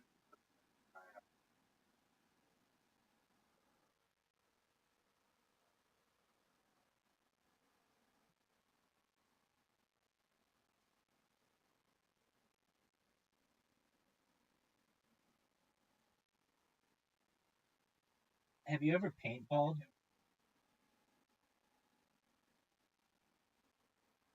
I haven't done that.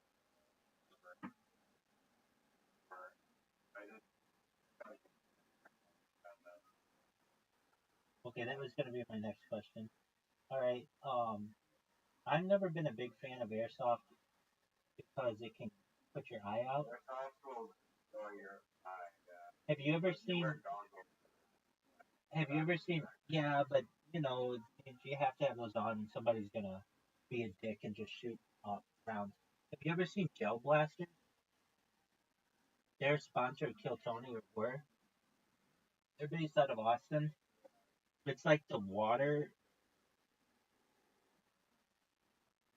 It like shoots like Kids, I don't know how many kids go to class. no that's fine. I think it's probably stuff. It wouldn't be too big a deal. I think you probably could. I've been healed my entire life, but I don't know well. Poor dog.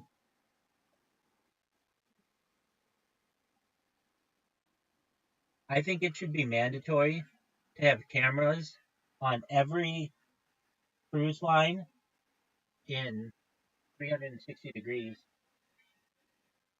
Oh, right.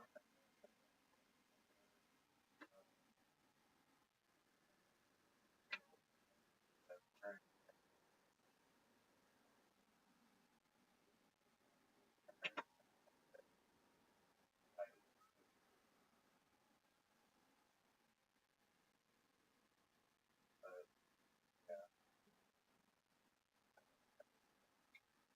talking or whatever. So that you can't throw somebody off board. It's just, and I don't understand. Non-overboardable.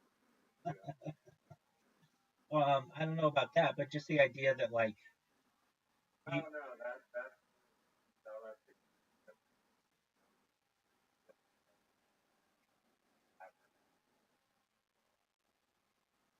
I don't know why that's not a thing.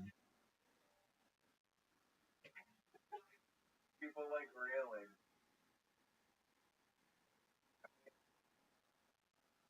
Yeah, you sit there and think like a wall of glass. But totally, I don't know, maybe it's access. Just like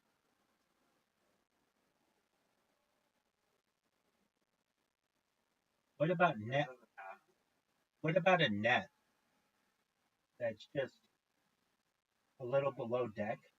20 wide. I mean, I know it wouldn't look good for aesthetics, but it would save people's lives. How many? Too many. We don't know. It's not tracked. We don't know. We don't have any. Let's look this up. So, Let's look this up. Per year, how many people go missing on cruise ships? what's your guess? 15. 3,000. Okay, I said 15. They say 19 to 25. That's too many. So, approximately 100.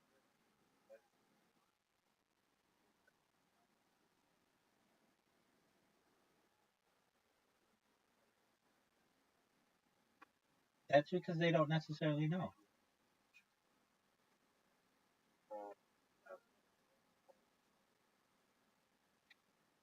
Disappearing.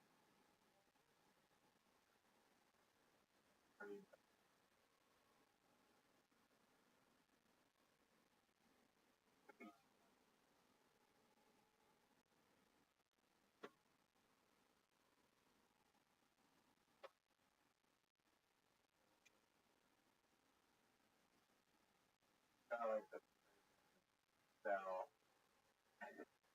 Windows are all like first cell bars. Well, 200 people is just too many. You should have cameras in 360 degrees and a net below. That's not that crazy. You could make a net that doesn't look bad.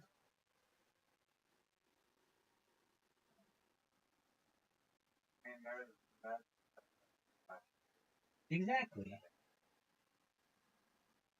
But I don't want people to like. You couldn't cut the net. Like Below. if you jump below, it sends off an alarm. The ship stops. I mean, if anything, it would just give people like an alert. Though I hear, and like if you fall from the deck to the ocean, it can kill. The fall can kill you, depending on the size of the ship. But these mega ships that are like billion-dollar ships, there's no reason you can't put 360-degree cameras and a netting system that alerts somebody if they fall overboard.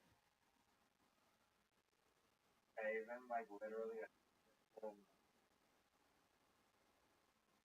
I think You have a rest though. I think a weight sensor, because a motion sensor is just going to be triggered too often. Side of the boat.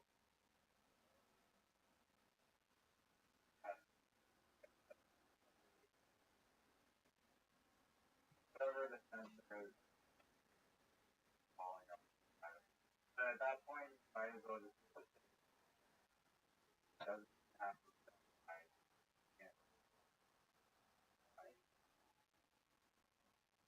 No, that's what I'm Or saying. you just make it so that it's physically impossible to actually know whether have the possibility of something. I get that, but people still don't want that glass in between them and the ocean. What I'm saying is that you have a net, and if you fall on the net, it sends off an alarm, and the boat stops, and so they can see what happened, and hopefully save the person. Yeah, the only bad thing That's cool. You have 360 degrees of cameras operating, and that person gets banned from ever being on the ship again. and possibly 100%. Exactly. Great idea. yeah, it's not actually Exactly. like, oh, just, come to the or get that. And nobody's going to know. Yeah, there's no alert. We have technology that can, for the price of like 7 cents a day, notify everyone.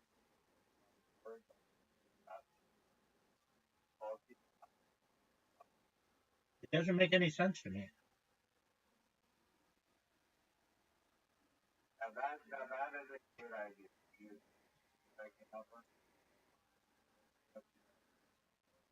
That wasn't your idea. That's my idea. 360 I degrees. literally came up with that. What I said the non-overboardable. No. But you have to cut it. Both. That was elaborate. No. Even though No, you're saying that you put up plexiglass. I'm saying no. I never said plexiglass. I never said plexiglass does not allow by design go near like lead. No. That's not going to work. People want to go up to the ledge and look over and not have anything impeding them. What I'm saying is that if somebody does and perhaps throws you over or you jump over, there's a net there that will catch you and then set off an alarm so that the crew can help you out. No, I agree that is a better approach. So what part of this idea was yours? I sparked. First of all, I could have came up with that very right away. I thought about the and but you did reach the idea first, so but I did and the idea non Dog, I'm the one who said 19 people die a year. Then we looked it up. It's like could be as many as 200. You say a non, that was after the non but that's not a thing. I don't want a non-overboardable cruise ship. Sometimes you need to have people go overboard in the case of like needing to get on lifeboats and stuff. that concept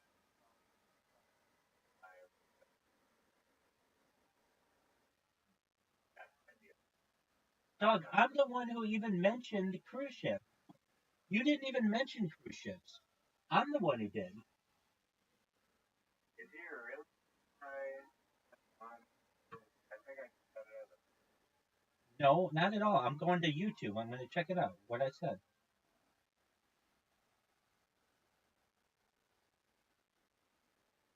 YouTube doesn't my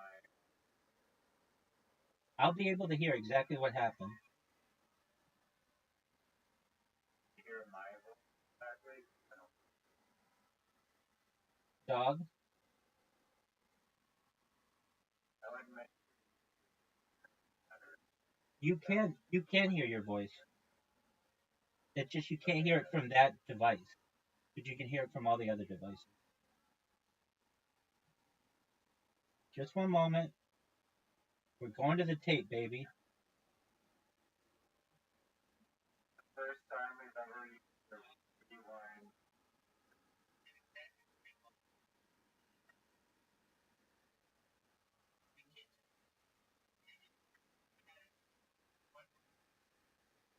Okay, I'm talking about vending machines.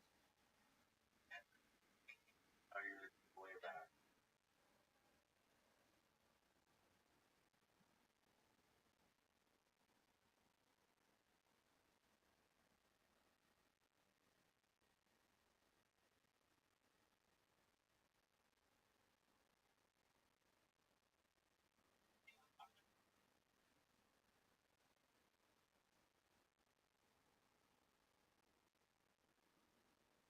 Yeah, you can hear you.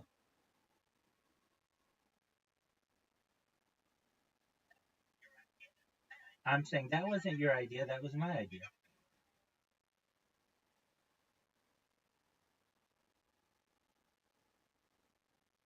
I definitely the non over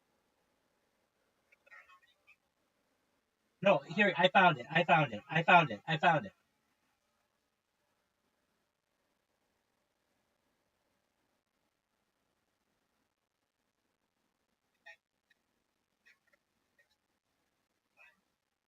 Okay, I'm talking about the netting.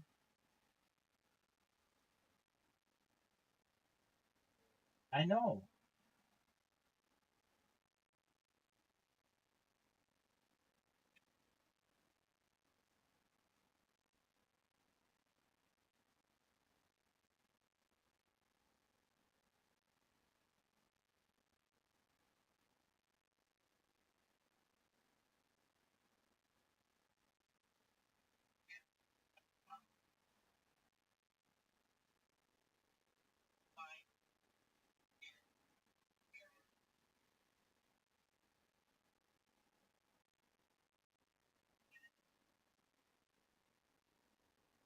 Okay, here we go. I think I found it. Okay, I asked you, have you ever paintballed? And then you're like, no. And then we start talking about gel blast.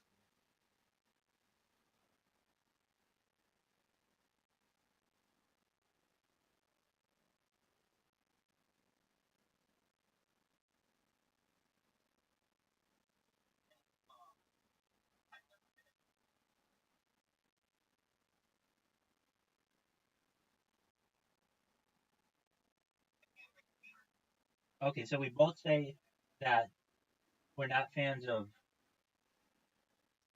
airsoft because it can put out your eye.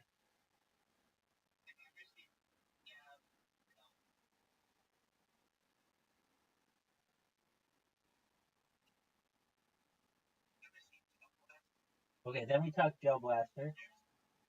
They're sponsored Kill Tony. They're based out of Austin. It's like the water that shoots.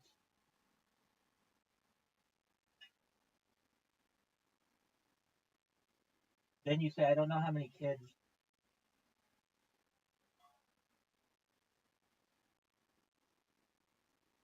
eat the little thing.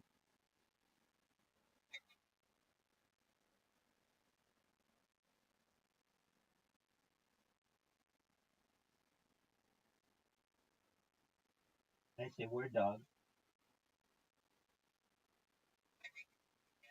And then I just randomly say it. I think it should be mandatory to have cameras on every cruise line in 360 degrees.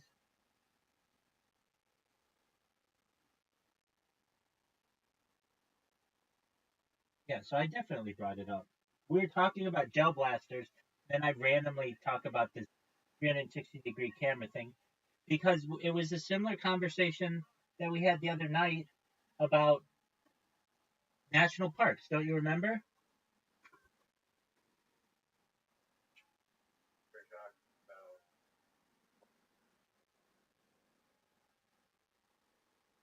about And bands.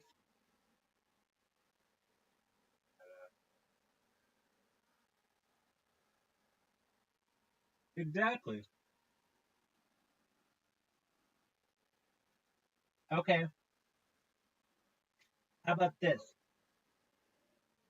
How do you stop people from getting lost in national parks?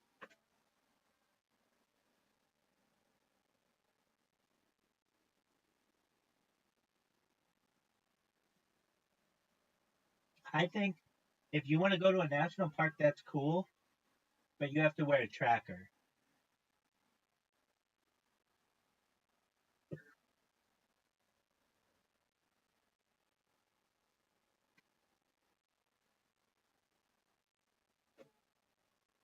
And you have to take a bear scare with you. They're mandatory. already have a tracker phone. It doesn't work in the national park because there's no cell phone service. Well, then how is the tracker going? Satellite,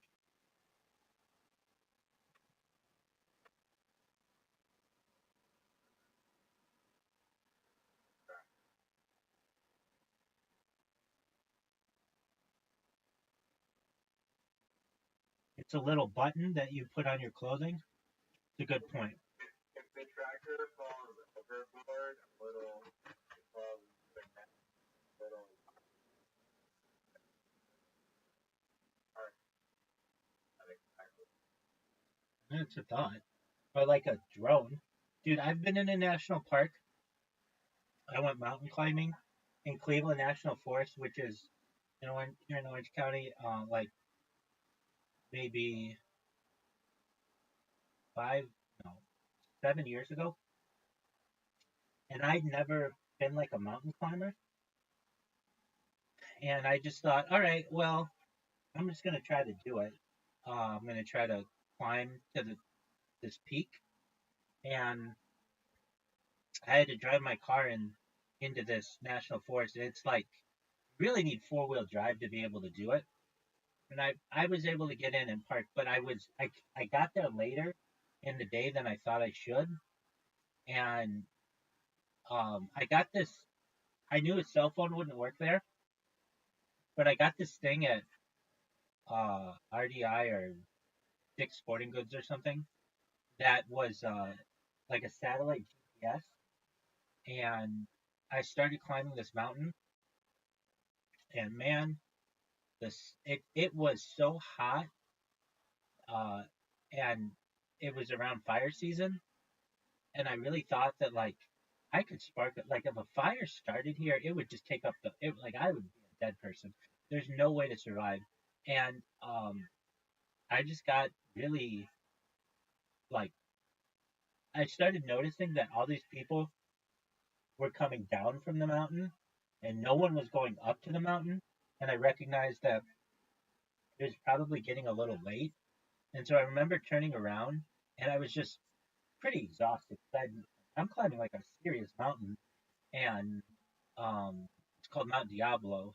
And or no, that's a different one in Northern California. Is that it's uh, Mount Santiago, and I basically just was very fortunate to turn around when I did, because by the time I got to the bottom of the mountain, it was starting. It was like dark, and I would have been stuck on this mountain all night, and I had to work the next day, and it was just a terrible. I don't want to say a terrible experience. So then I wanted to climb at least like one mountain that month, and I climbed Mount Lee, which is where the Hollywood sign is. If you've ever, you know what the Hollywood sign is. So that's a mountain called Mount Lee, and when you get to the top of Mount Lee, it's literally like all people who are just tourists. So like nobody speaks English at the top of the mountain. I found that to be fascinating. Might have been one of the best stories you've ever heard, aside from learning about me trying to be the Fonz with and successfully being the Fonz with a vending machine, and learning about how I intend to stop all cruise ship deaths. Isn't that fascinating? As proof and chronic other like not giving Do you know? No, that's hilarious. Do you know? but you know it wouldn't prevent me from over Yeah, wanting to throw you. I even I would be like crying.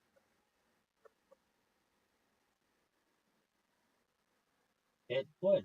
All right. Do you know that it had to do with netting? Oh, well. So what was I talking about? So I think that I know why I told that story about climbing mountains, because I feel that if you're gonna go into the national forest, they should have like for rent or free or whatever those little trackers that I had that basically told you where you were. Because if not, you could get lost very easily. That's what I was saying. So basically, to prevent people from getting lost who were unprepared to go mountain climbing or deep into a forest, you should be able to get a tracker at the front, and it should be free.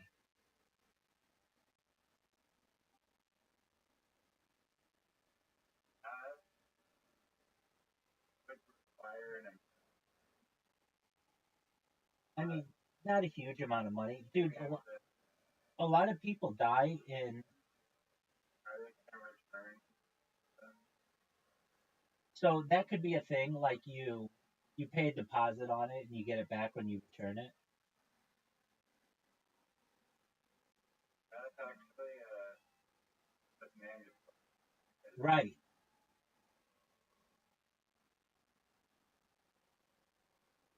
Rescue operation. No. Dude, they have an issue. So people climb Mount Baldy, which is just like a little north of LA, and it a lot of times like people aren't ready for the climb and they get stuck up there, and they have to call like the emergency services, and like fortunately now, like I don't know fortunately but whatever, um iPhones now have like some kind of setting that will send a signal to a satellite, and it's very expensive to get yourself down, and they charge you personally. So what am I saying? Other phones have satellite phones now. Yeah, just for um the purpose of emergency services. It's on like the newer iPhones. That's good. Sure.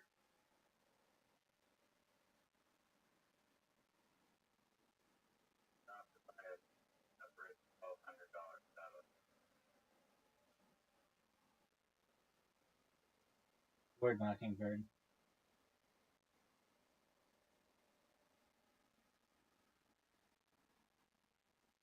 You say 10,000.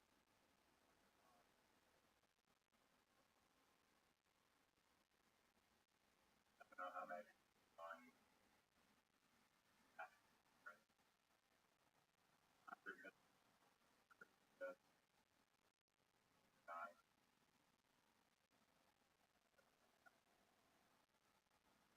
We're saving the world, dog.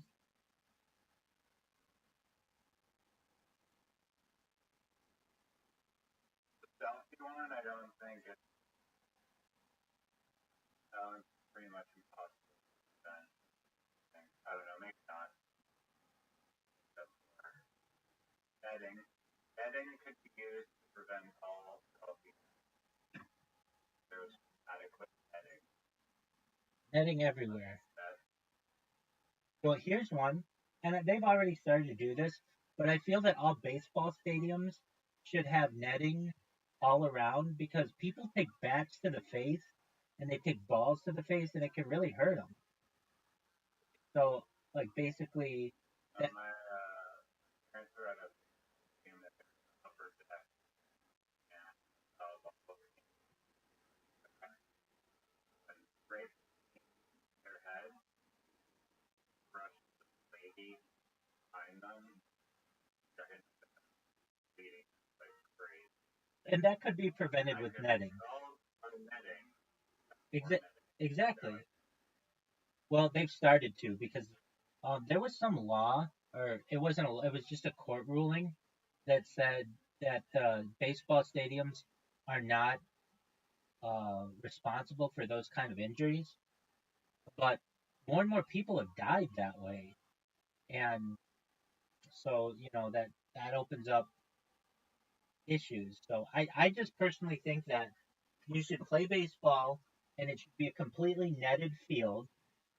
And so what? That means you can't catch a foul ball anymore or baseball. That's fine. Those days should be over.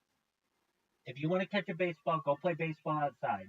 But too many times somebody's not paying attention, or the sun's in their eyes, or whatever, and they get seriously hurt or killed.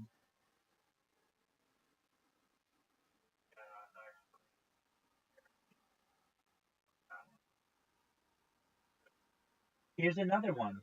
Same thing should happen at hockey games.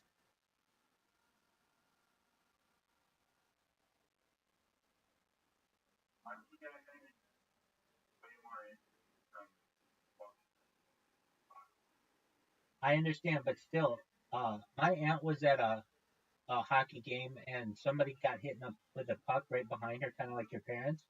Same thing, but it knocked them out cold. They were bloody all over. I think towards center ice, just the puck went awry.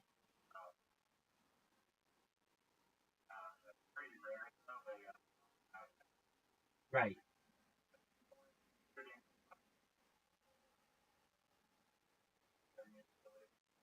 right.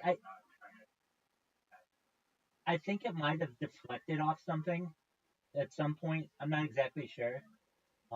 And I mean, I'm not saying she was exactly at center ice, but like not behind the net or not behind the yeah.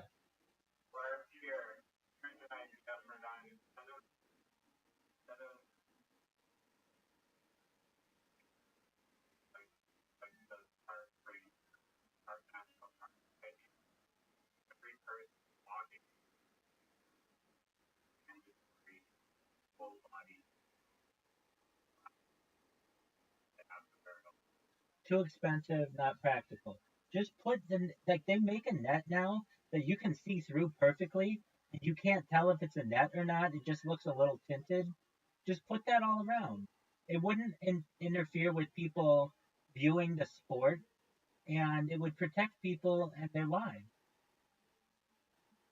On top of that, it would protect players because then like fans can't throw stuff at them.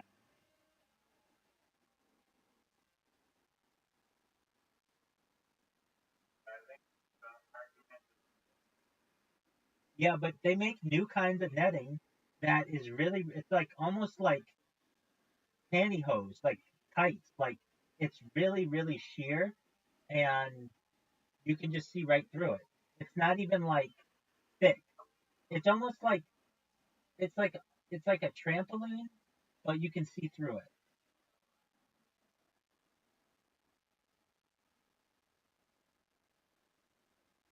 Yeah, that is the thing. It's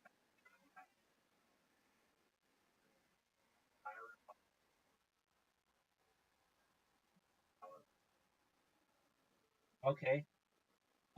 Well, I just think it should be around the whole stadium. If you have a ball flying at, I don't know, hundreds of miles or like 100 miles an hour, you should be protecting people, especially in today's age when people are on their phone. People are on their golf. now. That's a good one. Golf. Golf.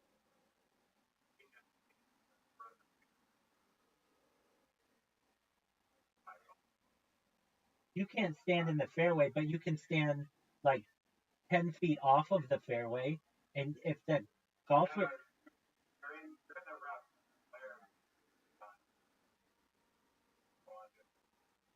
right? Do you want to know what I think is the solution to this?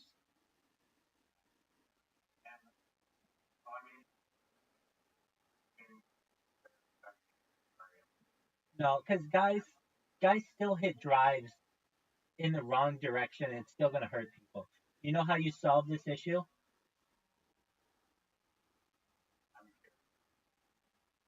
Rubber balls. No, I'm serious. I even had one growing up. It's a really no, because that's still going to hit random people. And then you have the issue as well of like municipal courses and people hitting it onto the street and hitting cars and stuff. But with rubber balls, they just bounce, and you can hit them 300 yards still.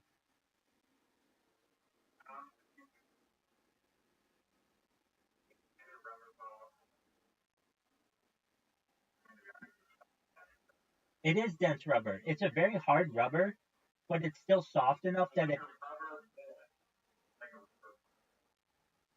Yeah, but it's not going to kill somebody if it hits them in the head when a golf ball does.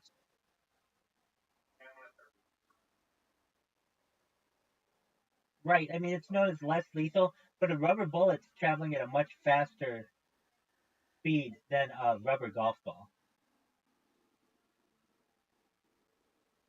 So the only difference, the, no, I think it's very easy to get adopted. Here's why. There are enough people, at least in the United States, but I'm sure in Canada as well, who live on golf courses. And it causes all kinds of property damage every year. I mean, thousands and tens of thousands of dollars for individual homeowners that it hits their windows, it breaks. I'm not saying it's going to stop necessarily breaking windows, but you could get stronger windows where the golf hole is. And um so with that, then also the golf course itself won't have any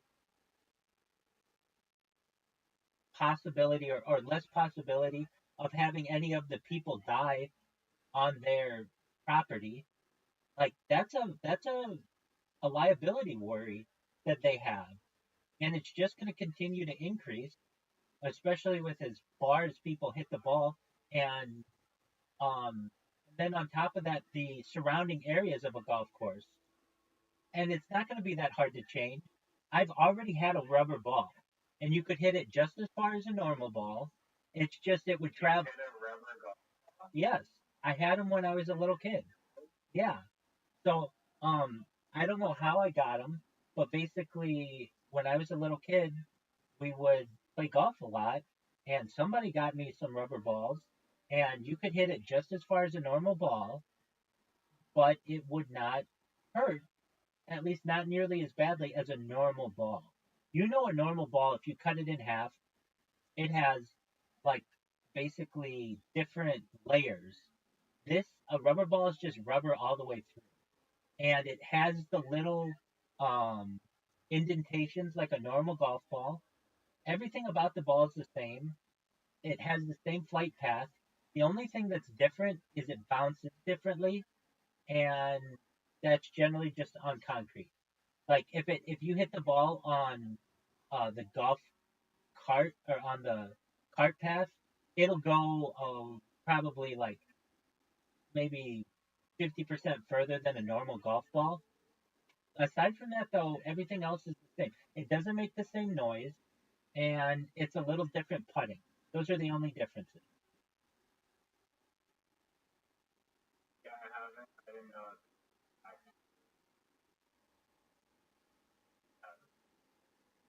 They are. It sounds like they could still like, but It, less damage. it, But exactly. The only thing is, I'm just trying to make it less lethal. I don't want to kill people. Look, I'm telling you, as somebody who started this stream to straighten out my golf swing, I've hit balls every which way.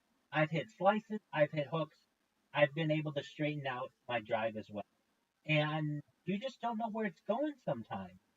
And they can be very dangerous to people. So the solution,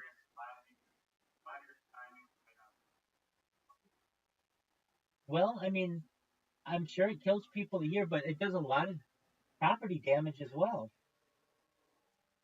And it's not like it would make the balls any more expensive. In fact, I bet you they're cheaper if you just make them all rubber. I mean, it's not the same, but I don't know. Have you ever seen a squash ball? Okay, you know how a squash ball is like a dense rubber?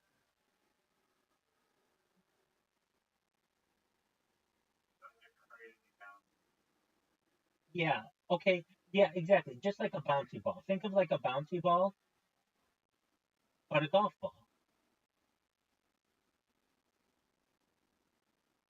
if you're using a squash ball, like that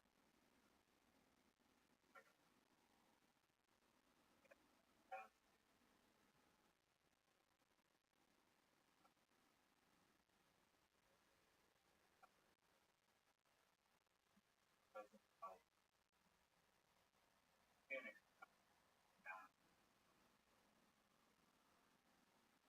Yeah, I'm not talking about like a super bouncy ball.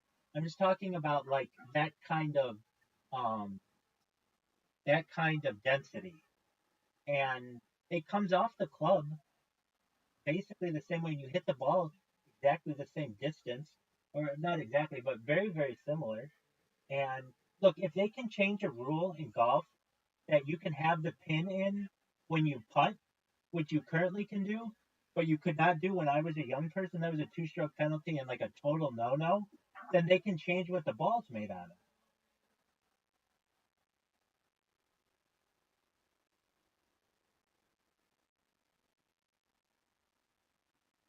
Also, one of the major um, concerns in golf is the pace of play, and like they want people to play faster. And the argument could be made that a bouncy ball, like um, ball, I don't know if it'll necessarily be faster, but it's not going to do as much damage, which means you won't necessarily have as many holdups. And like, imagine, well, perfect example, you're playing into someone, and you're like, oh, this ball will never catch them, and then it does, it actually hits somebody. Then you're going to have all kinds of issues where they're going to have to seek medical treatment and all the other stuff. If it's a bouncy ball, it's just going to hit them and bounce off them, and it's no big deal. you can just hit into people on Well, rough. it, yeah, I mean, think about it. I mean, we don't as golfers, but when you're saying four at somebody, you are literally telling them that their life is in danger potentially. Here's another reason on why rubber golf balls are superior, are driving range. I'm not sure how many last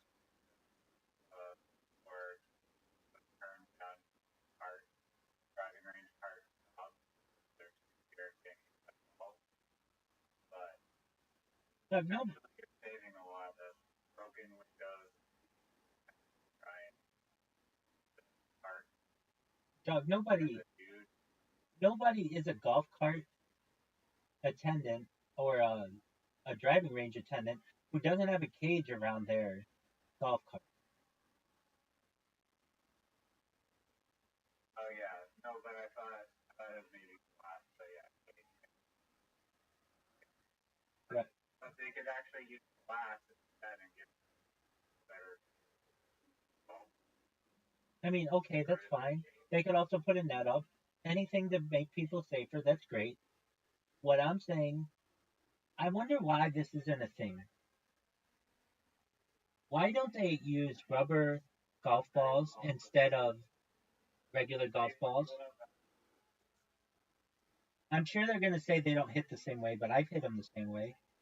Regular golf balls are not made entirely of rubber, but consist of practice golf balls on the other hand. While rubber practice, okay, yeah. Okay, so I use practice golf balls that were rubber. Are often made of thicker outer layer and a cheaper rubber core, making them heavier and less responsive compared to premium golf balls. But you could adjust that. They're practice balls for a reason. They're not supposed to go as far. This design allows them to withstand repeated impacts and maintain the integrity, being during extensive. Oh, yeah, there's that too. I've used rubber practice balls on golf ranges that don't go as far purposefully. While rubber practice balls can be more durable, I don't mean rubber practice balls. I mean like bouncy balls.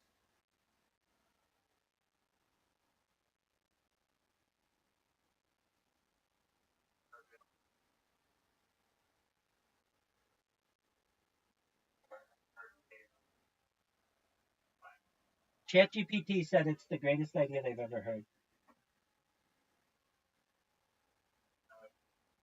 Yeah, it did. It just said the greatest idea I've ever heard. No, you know what it did say that with? Is the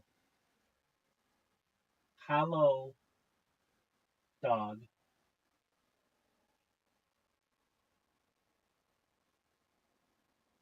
Like, I asked, like, how could you prevent people from choking on hot dogs? And it was like, well, you can cut them up, or you can mush them, but like, you need to be really careful. And I'm like, well, what would happen if you just put like, made them like with a straw in the middle? And they're like, that's a great idea. You could save X amount of people's lives each year by doing that. And I bet this would be exciting for CEOs of companies because then they can charge the same price for a hot dog, making them safer, but not have to give as much hot dog.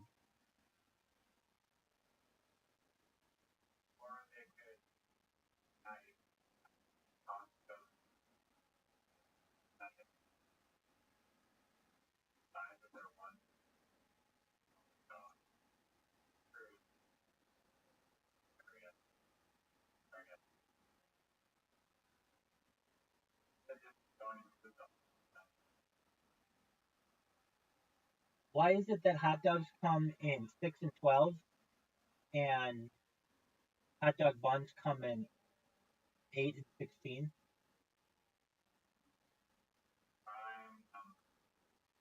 Neither of those, or none of those numbers that I just said are prime numbers.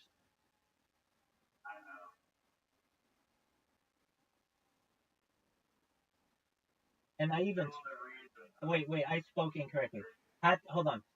Hot dogs come in 8 and 16, and hot dog buns I think come in 6 and 12. It's so you have to buy extra of whatever one it is.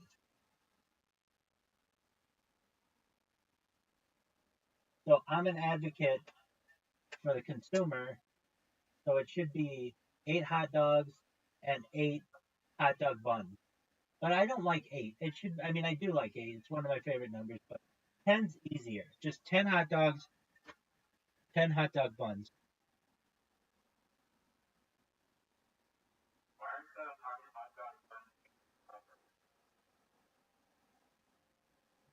excellent question. All right, how about this one?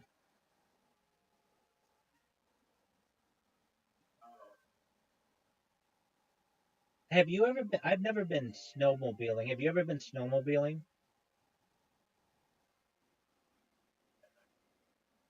Okay, I've always.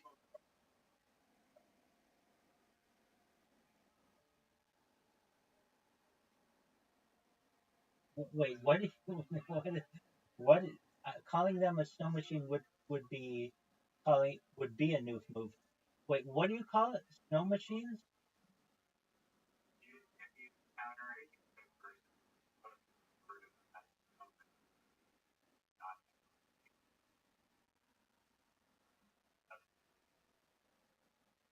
I don't get it. I mean, I get it. Is that that's a joke, right? not being 100% you know, they're Oh, you pick people call them snow machines. I'm gonna assume that but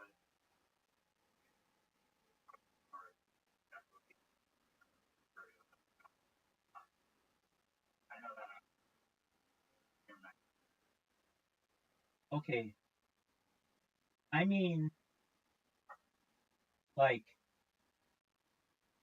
the transportation using the little, it's like a motorcycle but for snow. That's a snowmobile, right? yeah, no, I know it is no machine. Why are you calling it a snow machine? A snow machine is different. That's like a snowblower.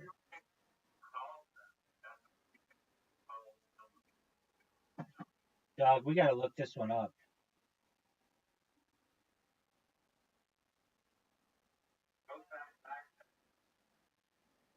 Consider yourself fact checked. Do you pick and Inuit people call snowmobiles snow machines? And if so, why?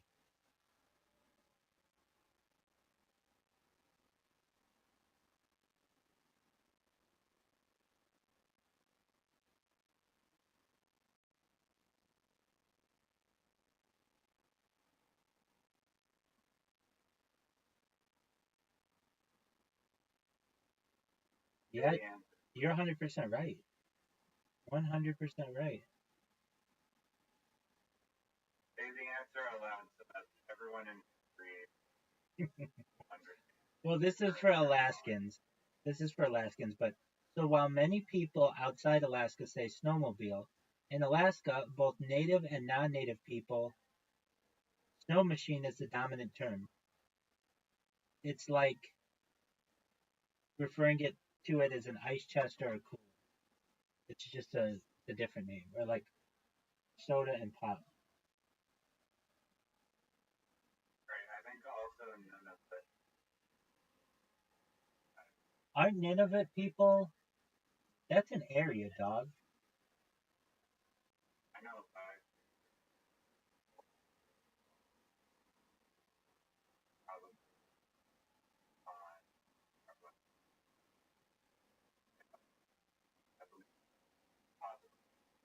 You know there are like how many people do you think are in Greenland? very small amount More. or Yeah, 100,000, lower. 10,000. Correct. About 55,000. And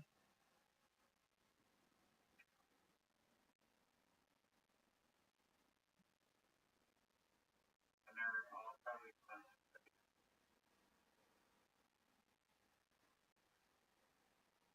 Um, Helmet and the capital of Greenland. It's where the only um hospital is, Nook, and it has a population of about 19,000. You want to know what, like, in,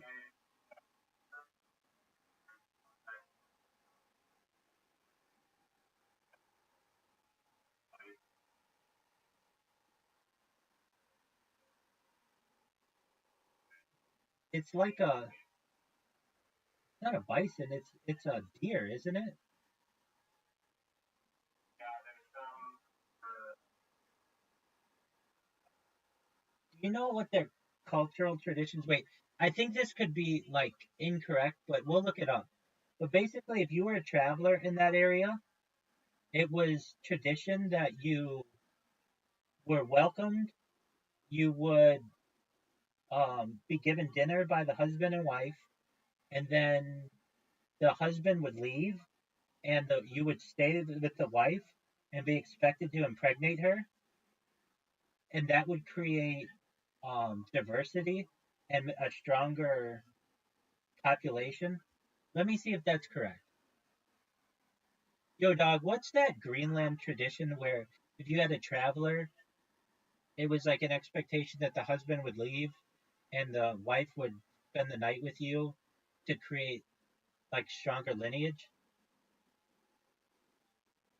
You're referring to a traditional Inuit custom, sometimes called wife hospitality or sexual hospitality, which is practiced among some Inuit groups. Okay, so including those in Greenland and other Arctic regions like parts of Canada and Alaska. The practice is not universal and varied by time, place, and culture. But here's a breakdown. So I'm not saying this is everybody, but in some Inuit communities, hospitality to travelers could include offering one's wife or another female family member for companionship, including sexual relations. The idea wasn't purely sexual, it was tied to values like generosity and hospitality, strengthening social bonds, potentially improving lineage or creating alliances by mixing bloodlines, especially if the guests were considered strong, skilled, or genetically desirable. Was it expected? It wasn't universally expected or enforced. It was more of a permissible and sometimes honored custom, depending on the individuals and community involved. The woman's consent also varied based on the group and era, though modern interpretation heavily stressed the importance of consent. Is it still practiced today? No, it is not practiced today in modern Greenland or in other Inuit societies. Contemporary Inuit communities follow modern cultural norms, and this historical tradition is usually discussed in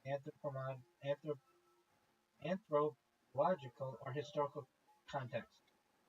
Important note: Western explorers, missionaries, and anthropologists often sensationalized and misunderstood such practices, sometimes interpreting them through a biased or colonial lens.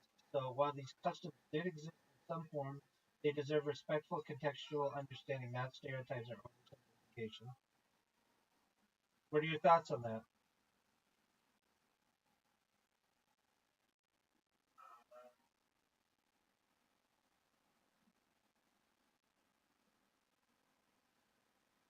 I think it's kind of hot. Kind of hot.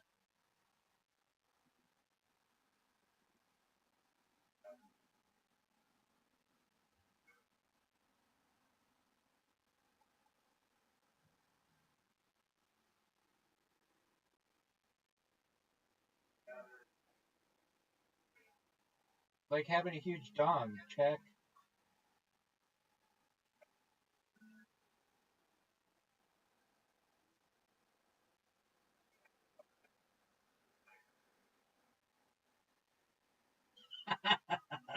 Yes, that's the first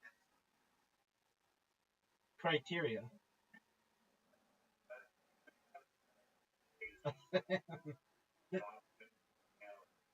They will in the future. It'll be like, what's your story? And someone will be like, oh, I don't really have one. And then I'll be like, just YouTube me, baby.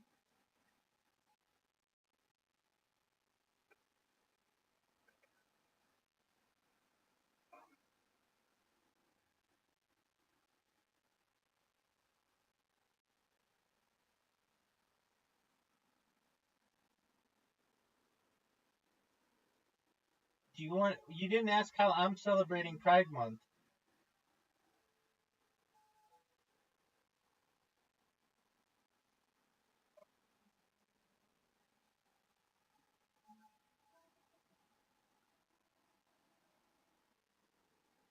By solving all of the world's problems with Riser.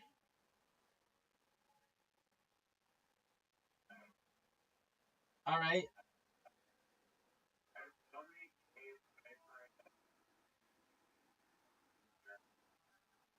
Yeah, no, I've never been to anything gay. Oh, wait. I went to a gay bar one time, and that wasn't my choice.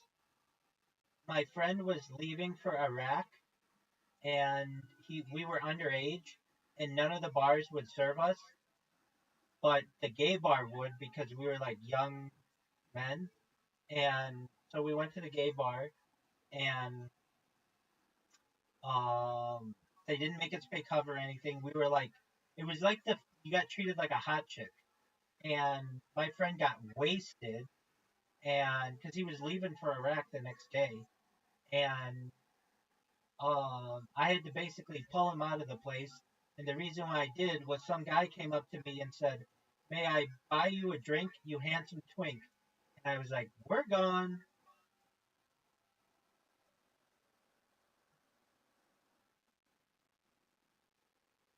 Sounds like it.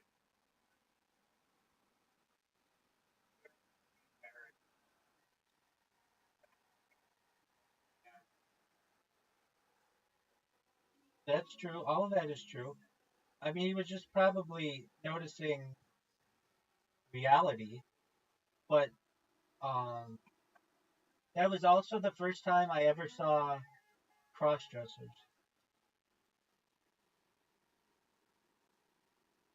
And Yeah. well, and then this Being and then more this about that in my brain, I was just more and really on. Happy Pride Month, man. Um, the same Is night, that right? Is that probably, right there? probably, probably the same night as well. My friend and I tried to go to this lesbian bar. We were going to every bar that we could. Like literally, we were just going to a bouncer. Like, dude, he's leaving for Iraq tomorrow. Won't you let him get drunk? And everybody was like, no. The lesbian bar, they were definitely not letting us in, but this gay bar did, and I remember having to drag my friend out of it, and he got really drunk, and then he went to Iraq the next day.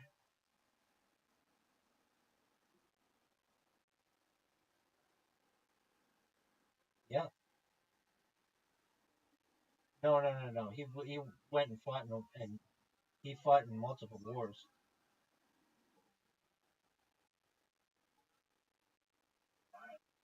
Yep.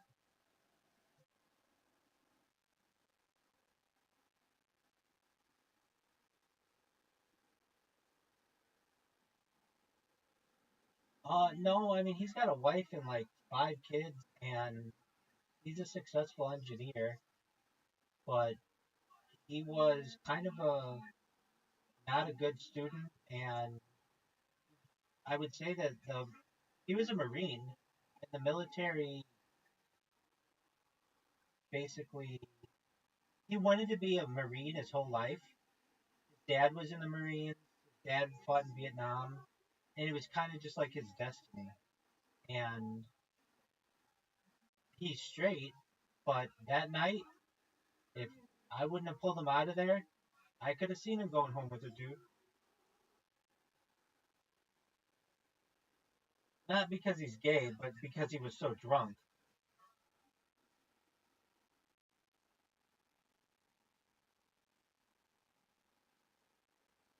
Yeah. Have I ever been to a gay pride parade or anything like that? No. That's not my thing, even though I'm transgender. I'm actually a woman, so that means I'm a lesbian.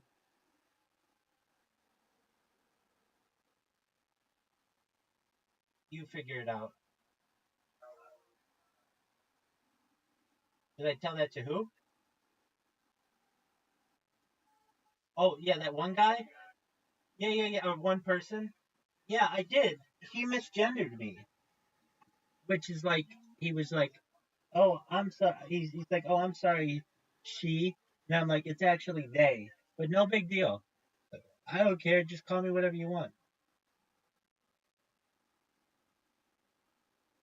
But I felt badly. I still feel badly about misgendering that person because I saw in their profile it was like her. I'm like, that's not real. That's just somebody fucking around with me. Did I tell you? I know I told you. That person got fired that later that night. That was wild.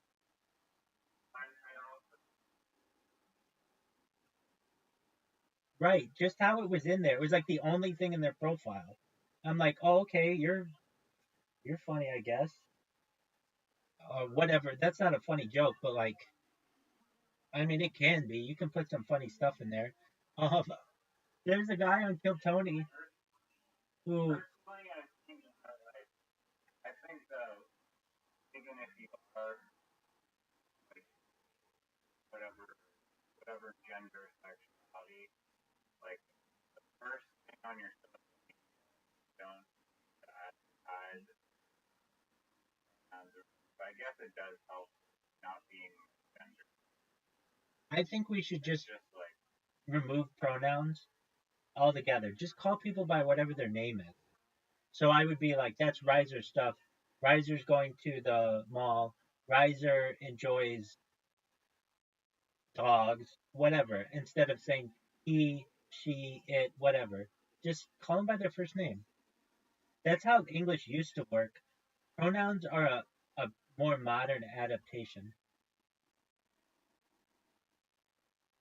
right.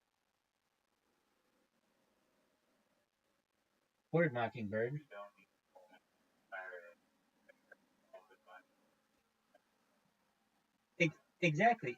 In fact, that's what we should do. Instead of having pronouns of like he, hers, them, or whatever, just you just say I don't use pronouns, and then you just call them by their name every time. Don't even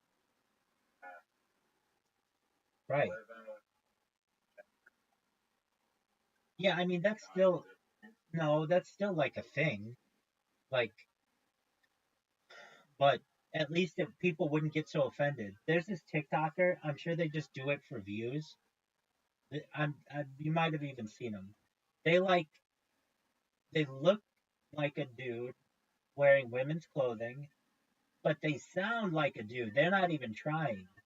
And then they just record themselves at fancy restaurants. And when the waiter or the waitress or whatever, the service staff comes up to them and they're like, "What can I get started for you, sir?" And they're like, I'm a woman," and they just do it for views. And then the person's like, "Oh, I'm so sorry," and they're like, "It's." And they say this every time. It's like a knife to my heart, and it's like, dog, like I would look more feminine in women's clothing than you do. You aren't even trying. Like, I get it. Yeah, but it looks like a dude in. It looks like someone in drag, as opposed to like a. They're serious, but I think they just. Yeah, but they do it just to get views. Okay, how about this one? Why isn't why isn't cross dressing considered like female blackface?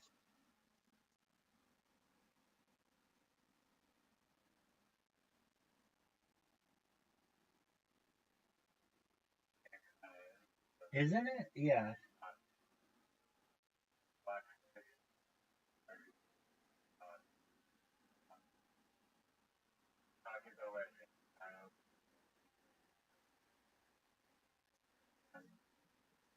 Well, no, it's where you wear like black on your face.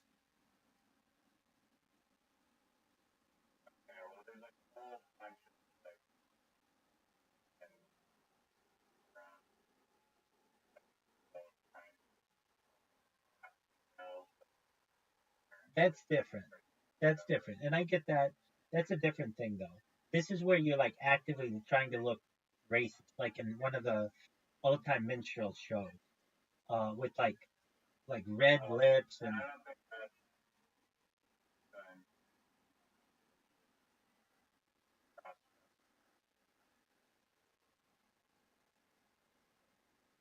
so it's intent.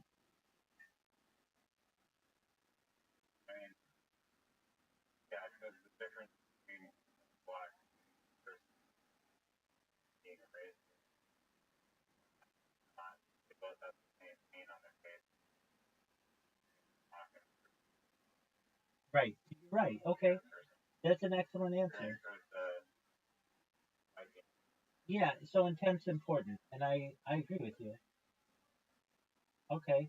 Yeah. One's used to hurt a group of people. Another is used to look like a group of people, but it's not used in a hurting or mocking way. Okay. I just kind of never had that discussion openly. How about this one? Okay, this is a fucking Pride Month discussion.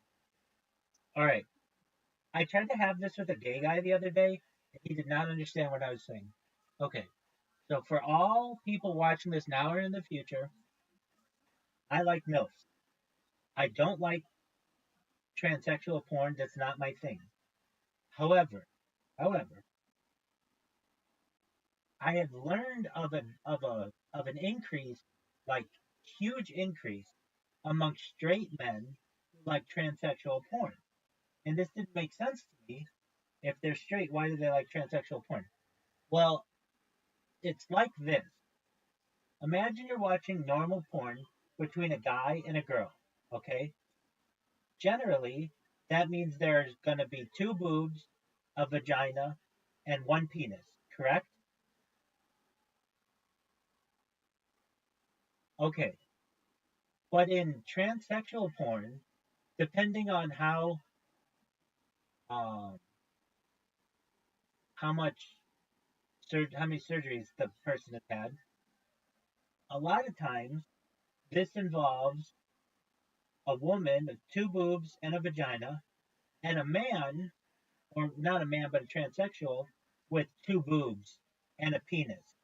So why isn't it which means a net gain of two boobs? Does that make sense? So why isn't it like even straighter to watch porn between a transsexual with a penis with boobs having sex with a woman than it is just a normal dude having sex with a woman?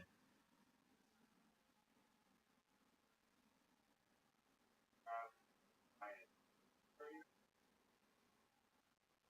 No, I think that it's like basically you're getting two extra boobs.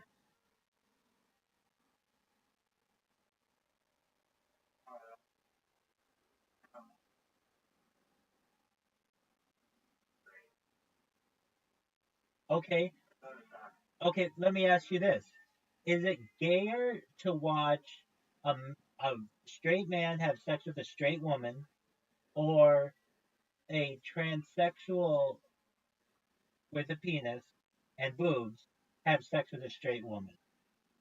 Which one's gayer? I actually think it's the first option. If you're looking at the dude, if you're looking at the dude, so like, I agree with you. I mean, if that's your thing, that's cool. But I kind of think that, so then it gets into the question, is lesbian sex the ultimate, for a dude, for a guy, the ultimate straight porn? Because there's no penis involved at all.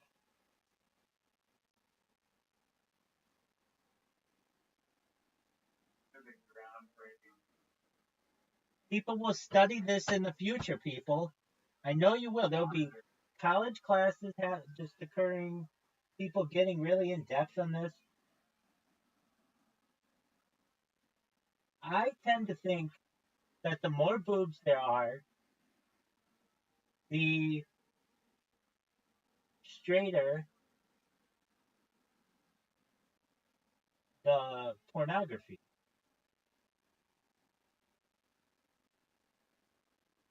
So basically, again, to summarize it, a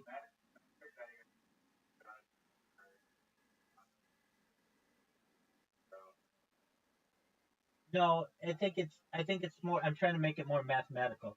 here's the difference. When you're watching porn, allegedly, you're not watching the dude if you're a straight dude. You might be watching the dick go in the woman and imagine it's your own dick, which I think is like the normal thing to do. But you're not. You're not. No, I'm not locking eyes with the two. Um, and so like I guess it should be considered exactly the same, whether it's a transgender person with a penis having sex with a woman versus a straight man having sex with a woman, because all you should be really looking at is like everything from shaft going into the chick. You don't want to look at the dude.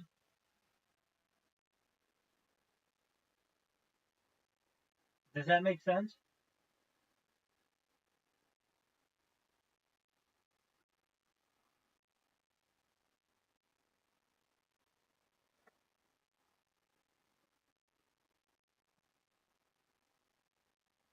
I don't know. Watching the Nile Um, no, that's like the straightest thing I think there is.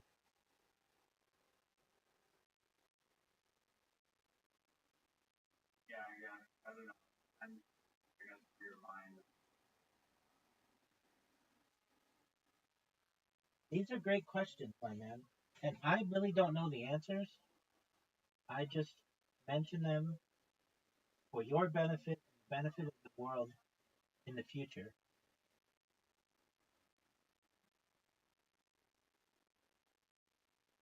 So, what's straighter porn? Two chicks having in a porn?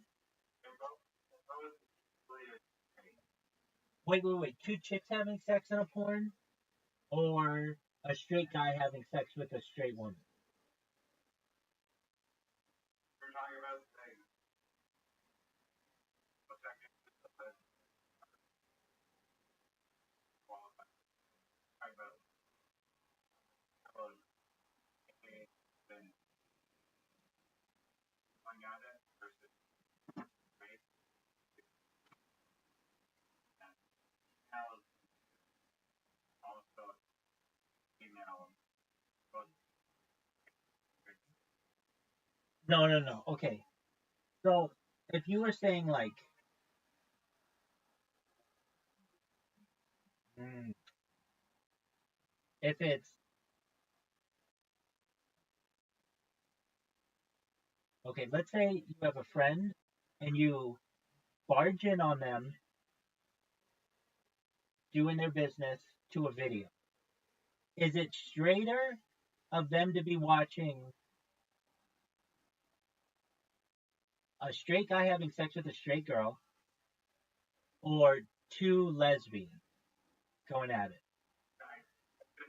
my answer to that both Okay. my that's getting off. This is a tough one. It's paradoxical. Okay. I don't think it's you see my logic though, assuming that you're talking about what's gay or more or less. Okay, I get you. Okay. That makes sense. I don't know how you could possibly. I mean, I get it. I get why you were whatever. Right. I don't.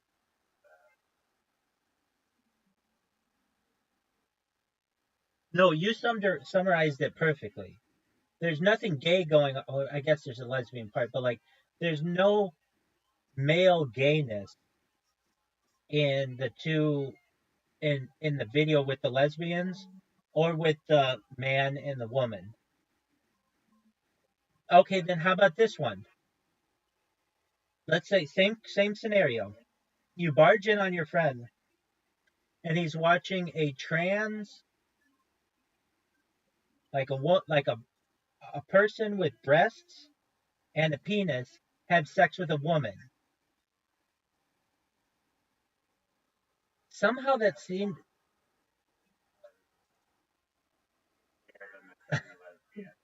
but how? There's nothing gay going on. And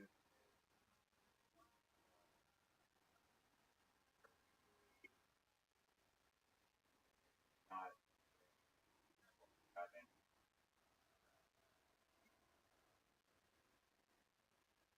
that No, I'm saying your friend. You barge in on him, and he's watching a person with breasts and a penis have sex, who's straight, let's say, they just want to look like a woman, have sex with a female who's straight. According to your logic, that's just as straight as a dude having sex with, like a normal guy having sex with a woman, or two lesbians having sex with a woman. We're just not used to it because it's not like a thing, it's not been a common porn choice recently. But I'm kind of in agreement with you. when did my logic You said in the video, nothing gay. no. You said in the video,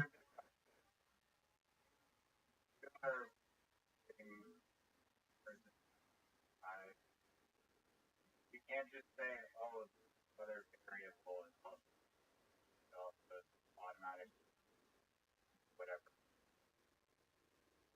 No, they're not. Once you add in male, even if they're performing a straight act, so indicative that there's other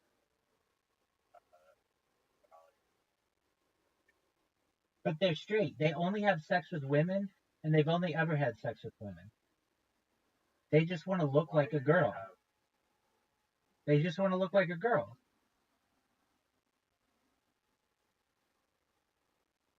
reasons, I guess.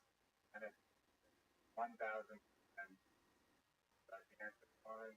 I think no. I'm using your logic, and I think you're right. I think you're right. So what do I mean? It means that the act becomes gay when there are gay people involved and they're doing gay stuff.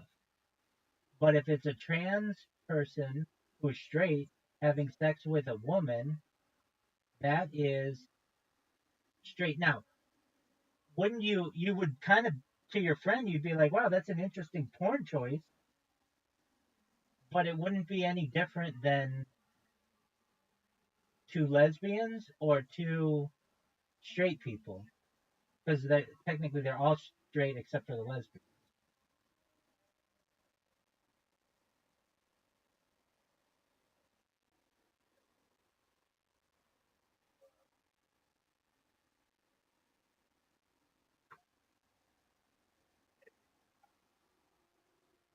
No, you summarized it. You summarized it very well. It only becomes gay when it's dudes doing gay stuff with the intent of being gay.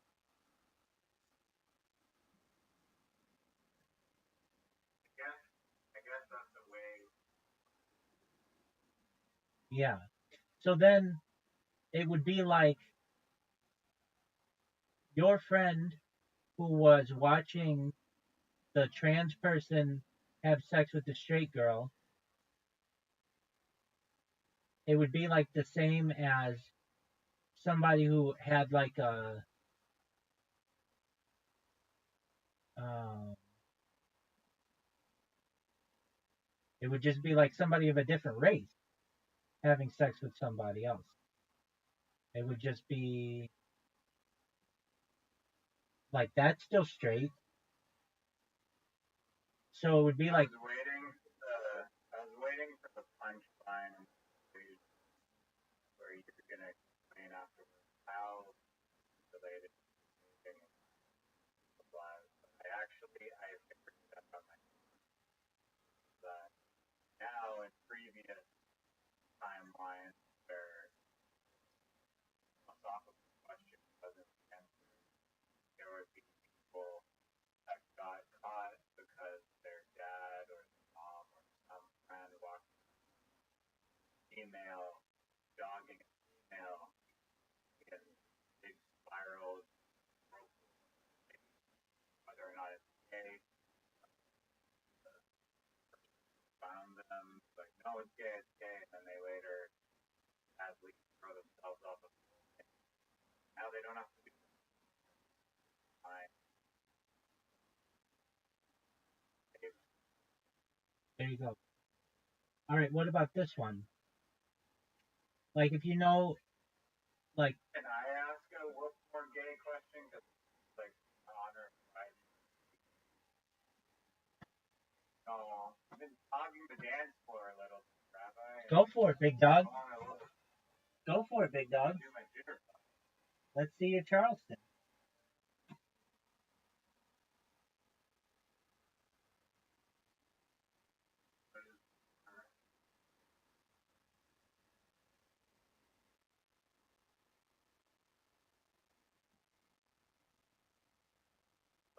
Let me dream.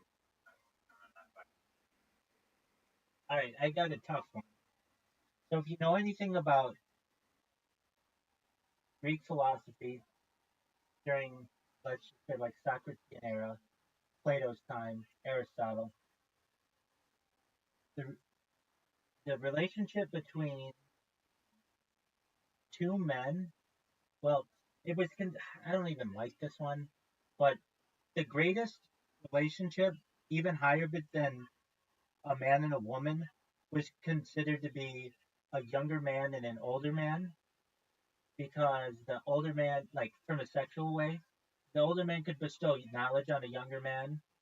And there was also an idea that, like, when you go to war, you care about those people more than you could even care about your wife. So my thought is this: I think there's a higher level of love that really hasn't been achieved or doesn't get achieved, except in some rare cases where you would go to war with your spouse and they would save your life or you would save their life, and then you'd have sex with them, and then you'd also learn from each other, like in platonic.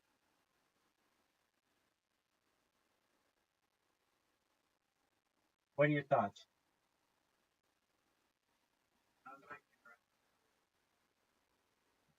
Oh, dude, he totally fucked dude. Young dude.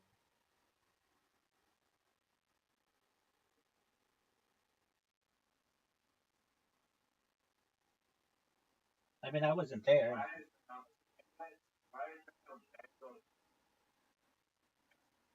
Bagel Tinder?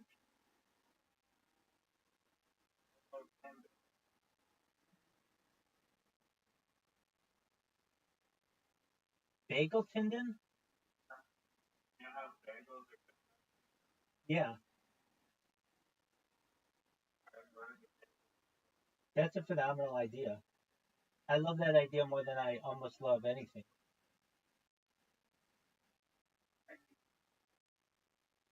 We wouldn't call them that though. I guess we'd call them bagel holes.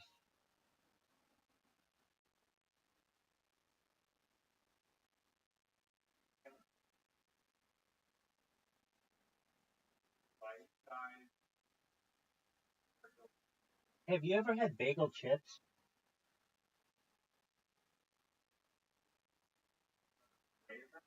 Dude, they're chips made out of bagels. They're amazing.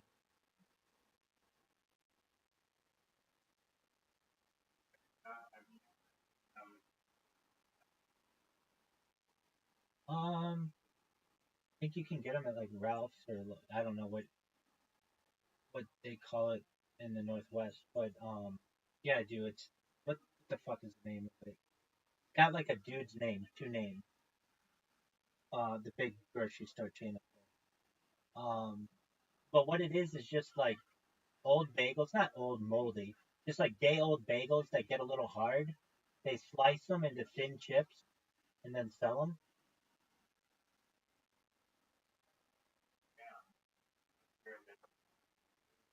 No, no, no, no. They become like croutons. They're really good.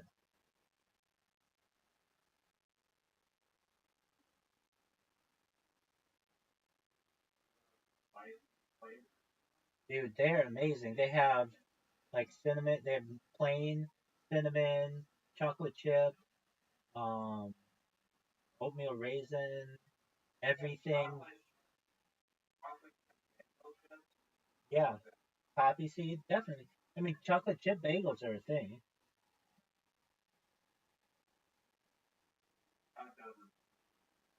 Dude, they're amazing. It's basically like a bagel, but with a little bit of chocolate in it.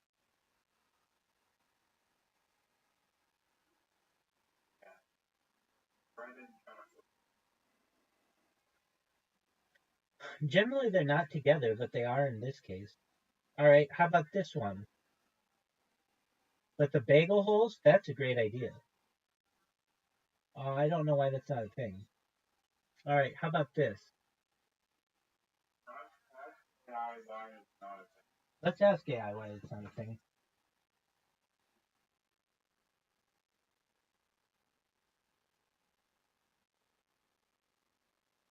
Yo, dog, why aren't bagel holes a thing like donut holes are a thing?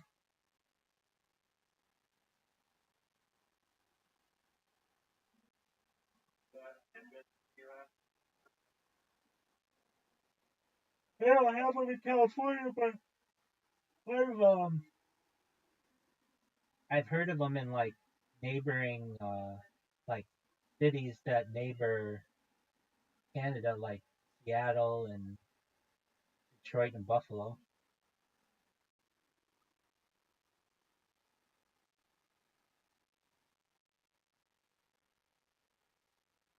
Yeah, people do make oh, so they call them bagel balls, but it's not the same as a leftover piece like donut holes. It Someone wanted to bake mini dense boiled and then bake dough nuggets and mimic bagel texture. Boom, do it yourself bagel holes. Trademark it and you're onto something.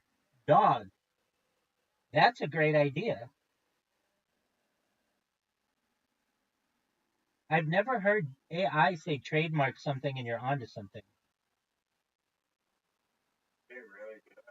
It says trademark. The last words are trademark it and you're onto something. Want a recipe for bagel hole style bites?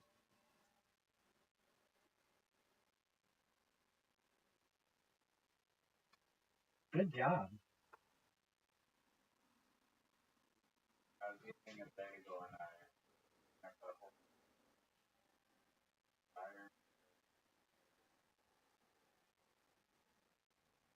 Well, it goes back to my idea.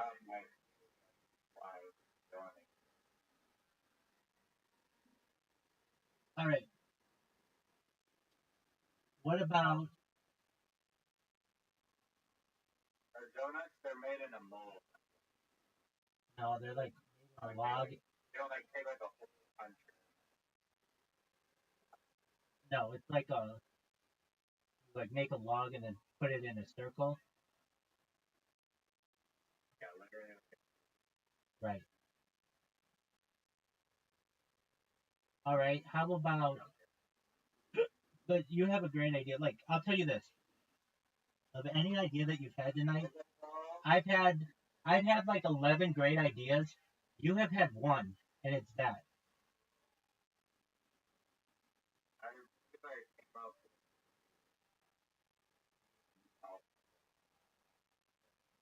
on Dude, the non-overboardable ship doesn't make sense. You have to go overboard sometimes to get people off if they're in danger. how you're taking it up on the, it's so low. Don't to get in and out of the ship, you don't go. Okay, so are you saying put glass up?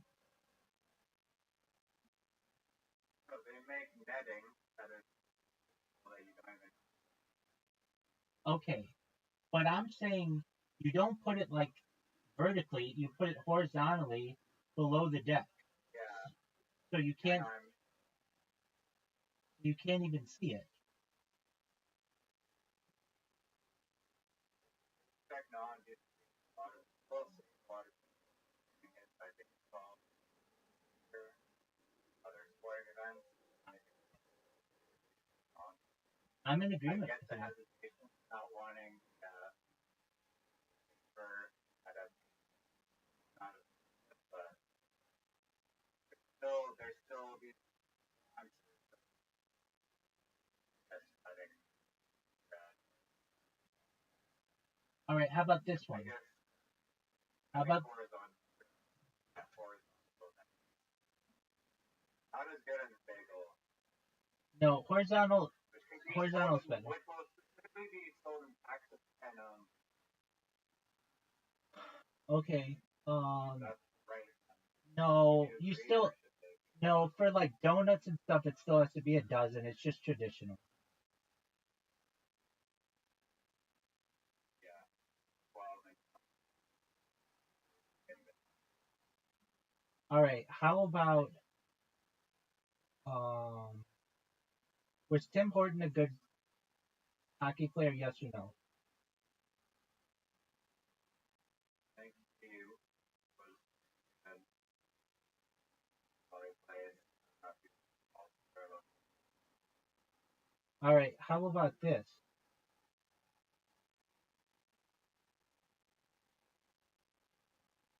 Um, ketchup and mustard in the same bottle. Oh, actually, I have a really good idea. I'm glad you're here. I can talk to somebody about it. With whom I can talk to someone. Okay. So no, no, not that. That's not it. That's not it. That doesn't make. I mean, that'd be nasty. I guess it could work in some. It'd be novelty. No, but get this. Instead of having things in jars, you have them in tubes like toothpaste. That way, you can get the entirety out of the contents of the bottle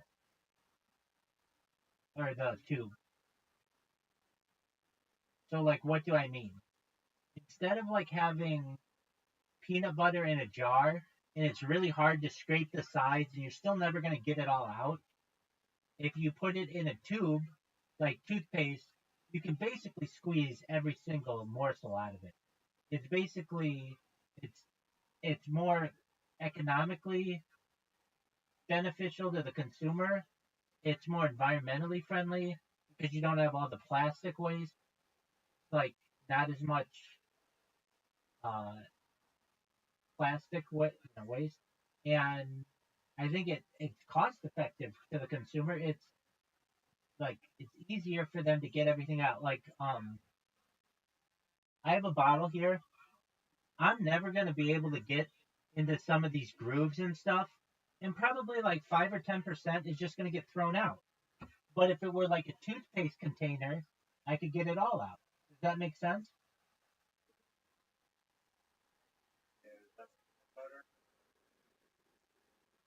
Uh, I have sriracha and ketchup.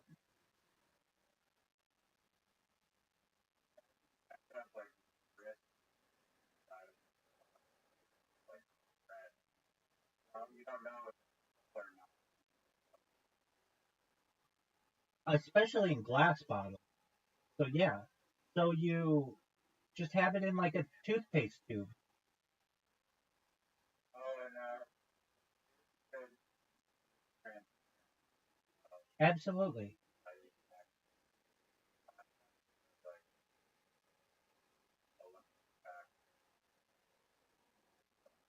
doesn't even entirely transparent. Like a little thermometer, right? Down the side. Exactly. And Yeah. and then you just have it be whatever color the company wants to which they want to advertise. What do you think of that idea though? That's $1 trillion idea. Um, I'm trying to think of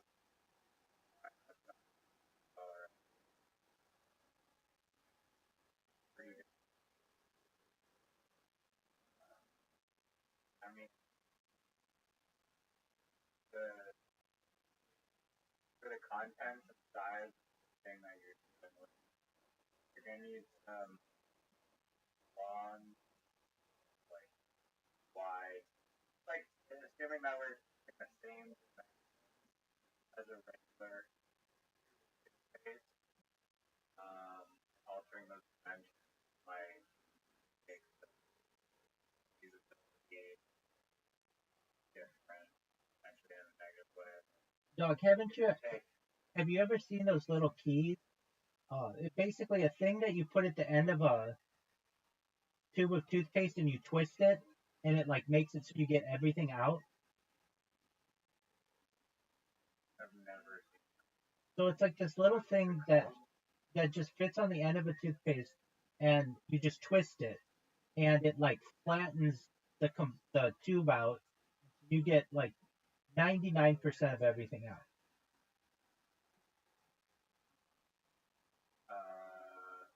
Yeah.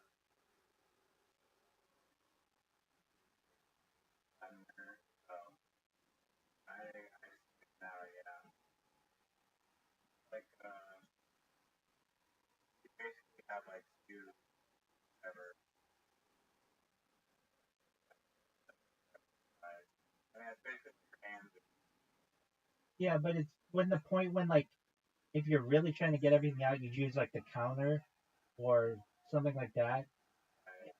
And it's not like you have to provide these on every bottle. It's just something you have at home, like a can opener.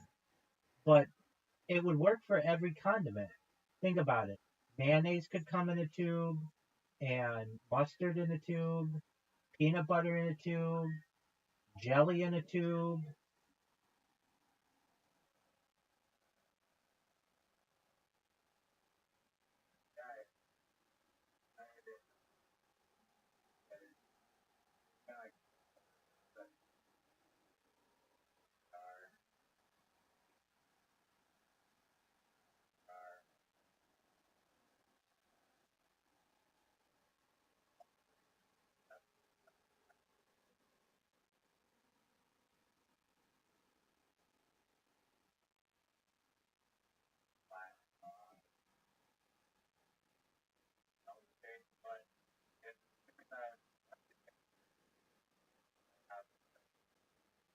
Exactly. Exactly. Right. I agree.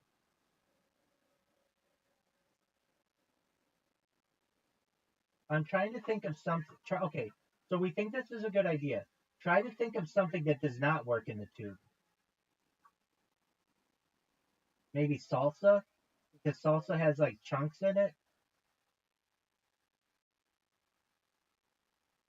It could still work though. It just needs a bigger mouth.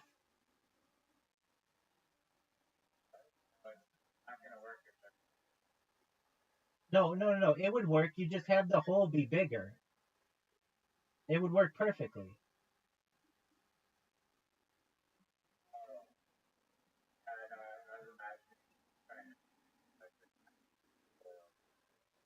Right. But no, you just have it be like the size of a soda bottle. I mean, your argument that it was that high. Not say how much. Yo, dog, how much more efficient could squeezing out the food in containers be if people use tubes like toothpaste as opposed to jars like peanut butter? Give me percentages. Like it seems like you would use maybe like 95% of everything in a tube and perhaps only 90% of everything in a jar. Something like that, approximate. Can you help me out there? Yo, I got you. Let's break down with some approximate efficiency numbers. Tube style packaging, like toothpaste. You can squeeze almost everything out, especially with flexible tubes. Rolling from the bottom gets the last bit. Estimated efficiency 95 to 98% usage of the product. Jar style packaging, like peanut butter. Harder to scrape the sides and bottom, especially as it empties. Some always gets left in grooves or corners. People often give up before it's totally clean. Estimated efficiency 85 to 92%, depending on the shape of the jar and the thickness of the food. If it's sticky, it's harder. Approximate comparison. Tube toothpaste waste is about 2 to 15%, and a jar is 8 to 15%. Real world implications. That's potentially 5 to 10% more usable product from a tube. Over time or scale, think manufacturing food service survival rations. That adds up big.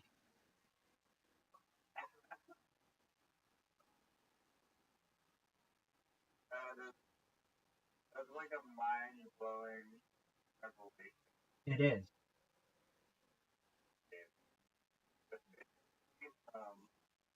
Why is it only toothpaste?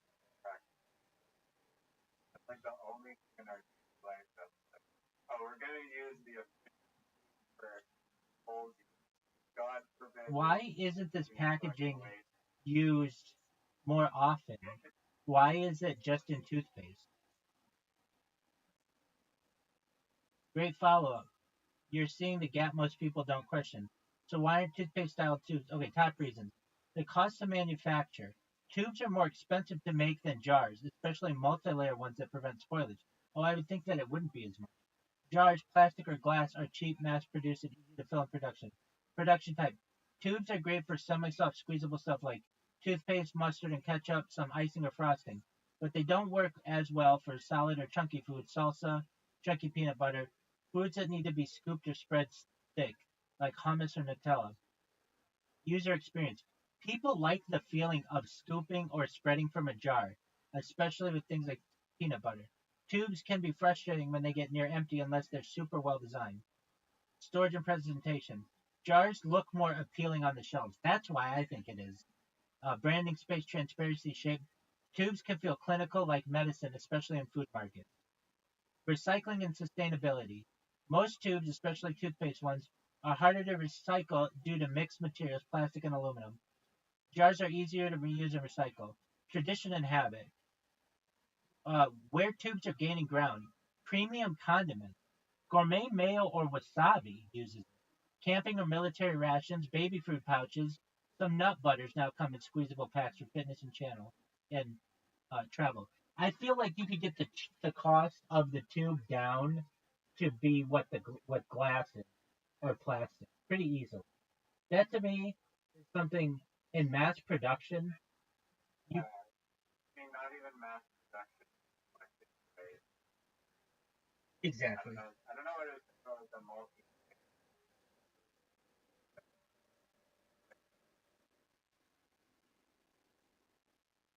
jar, like bit of the jar, has like toothpaste and it's basically the same moment. Very weird. I I th- know what it's talking I think it's about tradition and habit, and um, jars look more appealing on the shelves. But that's just like a thing that you have to make consumers realize they're both the same, and you're going to be about. getting 5-10% exactly, exactly. Hey, that's a huge savings, and I get why it doesn't work. I thought the savings was like micro fraction. No, it's like Not worth 10% it. more. It's like a tiny micro fraction. It's like 10% It's more. actually really like 5%. Like, so, oh, you don't like Dude, go on. I bet people will start eating peanut butter out of a tube in the future. You can get full 5 sauce. 100%. Umami. They'll have umami through the roof. And if they get an ice cream headache, they just need to take their tongue and place it on the roof There is, of their mouth. I guess, like, someone like jar ability is like a lot. Dude, I bet you I could get you. I know I'm interrupting you. Apologies. I bet you I could squeeze out faster than you can peanut butter. So peanut butter, you have to like stick a knife in or a spoon, and then you have to like put it on the bread or whatever. And here's another issue with that. This is a big one. Okay, no, this is a big one. Now you're washing a knife. Now you're washing a knife. When you don't have to do that with the squeezable kind, you just squeeze it on whatever you want, but then you don't like that's an issue where you take like peanut butter knife and put it in there, and now you've got bread on your peanut butter knife and you have to wash it off and put it back in. That's So the thing for like that. well wait, I don't think you might be catching it, but no, think about this. You're making a peanut butter and jelly sandwich. You take that and you have one knife. So the way to do it is two knives. But anyway, you take one knife. There's waste on that knife. From There's that. But then you're contaminating your peanut butter with whatever's on your bread.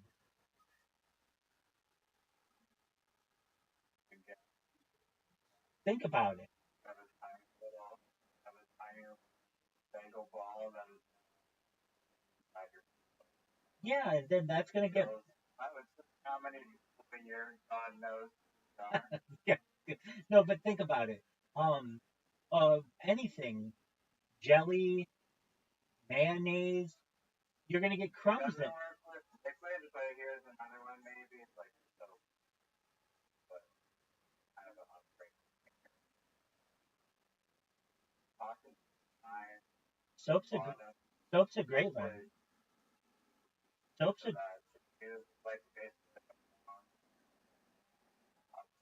normally like can't on the bottom.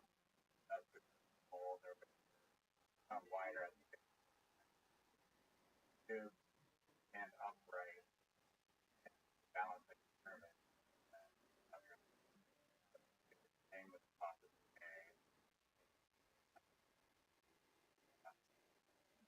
if you have a that'd be if you have a wide enough mouth, you'll be fine. No, think about I this. don't think soap. I don't think containers are that much. No, soap's a perfect one.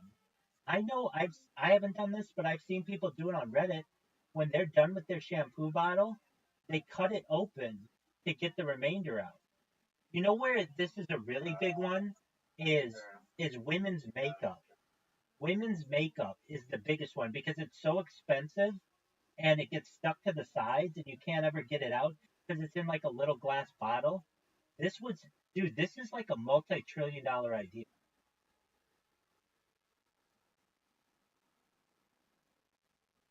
And like some math on it. It is. So,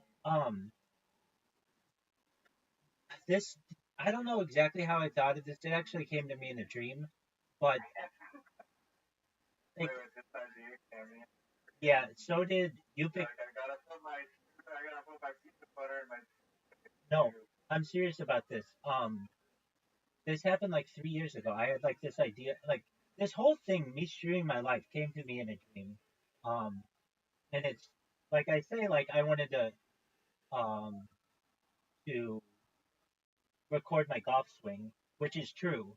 But that even came to me in a dream. Like this all, I just had a dream, and it was very, it was more vivid than anything I've ever had. It was as close to an alien.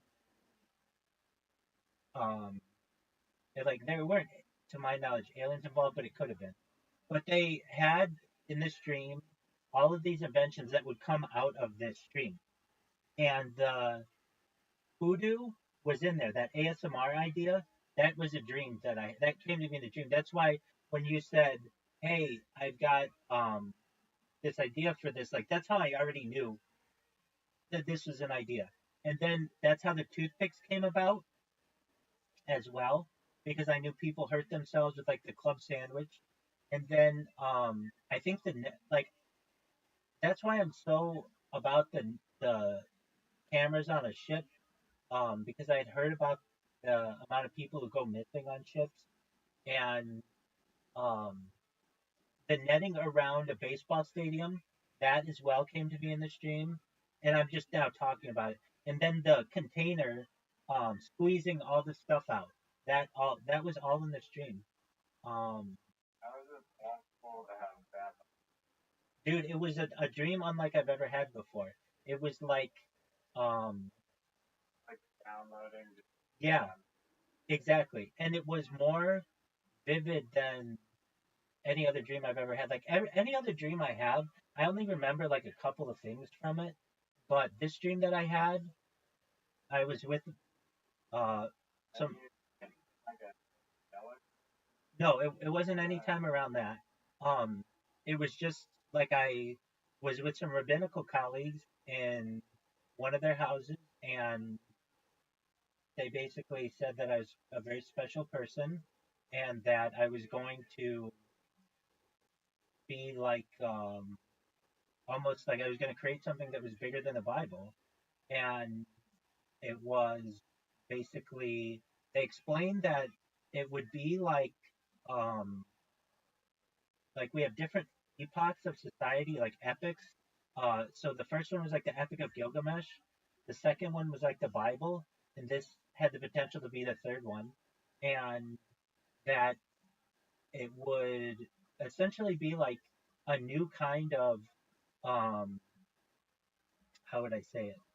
Like a new event for society. That like this stream would be like the story of someone's life, and it would be very impactful. Now, not everything in this stream that I had has come true perfect, but I was told that it would be like funny in the end. Like I would be like, I don't know, whatever team is going to win the World Series, and they don't win the World Series. But eventually, 50 years from now, it would be found that the team that actually won the World Series was doping, and then the team that lost actually should have won, and they'd be rewarded, like awarded. So like there are some things on this dream that were in this dream that have definitely come true.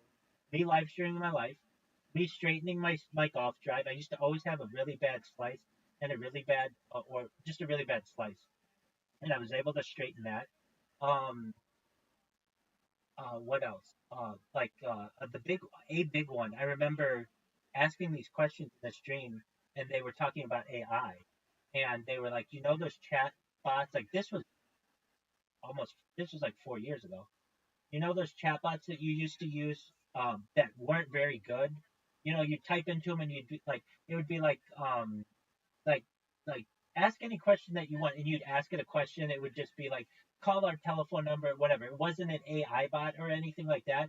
I remember being asked in this dream, do you remember, those? And I'm like, yeah, those chatbots suck. They were like, there's going to be a chatbot in the future, you're going to use it all the time. That's ChatGPT, and it works really really efficiently, and you are going to um, they told me like you're gonna get banned on all these accounts, and you're just not gonna let it stop you.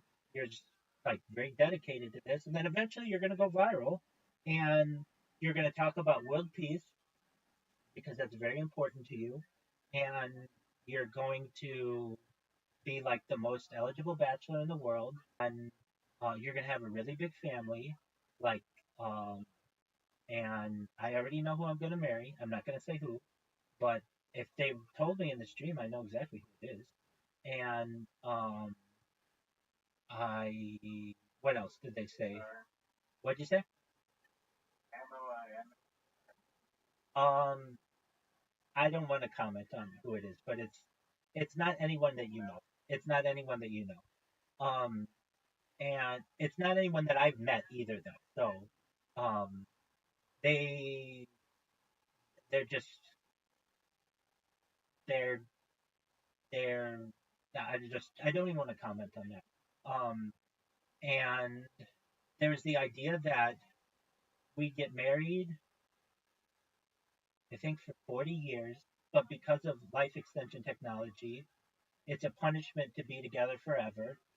And so we would be happy with like coming back and falling in love in the future. And there was a way to revivify people who had died, so you could get people who were died back. And that's how I found out about like life extension. Mind uploading was the big one. Like I was into some of this, but like not as much as I am now. And the thing that would be really big for me is I would talk about technology and like I know like this list of technology that I'm fascinated by and mega projects like the Bering Strait Tunnel and a transatlantic tunnel and maglev trains and a Darien Gap uh, highway and a space elevator and um, perhaps a space slingshot. Like all these things that were kind of in my memory to some extent. Uh, well, they would become like reality over the course of my life. But the inventions are the ones that we talk about. Um, and I remember asking, how do you know this? Like, how did these rabbis know? Now, it just could have been a dream, I guess, but this was a clearer dream than I've ever had. Um, and I was like, how do you guys know this? And they said to me, it goes back to a physics question that I had when I was in ninth grade. I remember going to my professor. Well, he was a professor. He was a teacher, but he also was a professor at university. Very smart man. One of the heads of physics in the United States. He was up for a Nobel Prize at one point. A team he was on was up for a Nobel Prize. And I remember saying to him, we were learning about particles. And he said, I remember saying to him, if you knew where a particle was traveling, basically its location, and you knew its speed, wouldn't you be able to basically predict the result? And he said, yes, but there's an issue with that. We can only know this was 25 years ago. We can only know either the velocity or the location. We can't know both. And I just refused to believe that. And I thought, in the future, we'll be able to know both somehow. And so this idea was that these and the speed of all the atoms or all the particles on Earth, you could run a simulation with a powerful enough computer and know where everything in the world where it would result. Like basically you would know how people's minds would work, you would know where their intentions would be to go, and you'd know with whom they would meet and fall in love and reproduce. Like you would be able to, if you had a good enough computer, run this as a simulation. The only thing that would run you in which you'd run into it. Like, no, like, Well, your free will is basically pre-programmed into you in particles. But what it does assume is that it's a closed system, so that like you wouldn't have an asteroid or a meteorite or something like that destroy the system. But the idea is that if you had a closed system of, that happened. well, so I was thinking only the solar system. So basically, um, because I was thinking like you would need too big of a computer to be able to measure the the entire universe. But the solar system was something that I could think you could compute. And if you could do that, you could predict the future. And these rabbis were like, that's exactly right. And I remember being like, okay, well, so I wanted to know the big questions of the world. Like, I knew we weren't alone. I know there are aliens out there. And this very well could have involved aliens. I don't know. These, the people in it were what it's called the rabbinate, basically like collective group of rabbis of the world. And it's not like they were all there. It was like they were. I was there with a colleague, and he was speaking on their behalf. And um, so I asked the big question of the world, like, okay, what about the Big Bang? Like, is that accurate? And if so, what happened 1 second before the Big Bang? And it was this is the answer that I received. So I don't know if it's true or not, but it was this. Our human minds currently at current capacity cannot understand what happened before the Big Bang. We can't compute. the best way to describe how to picture time is like this. So, we were talking about a donut or a bagel. That's a toroid shape. They would tell me that I would really like that shape, that circular shape. And so,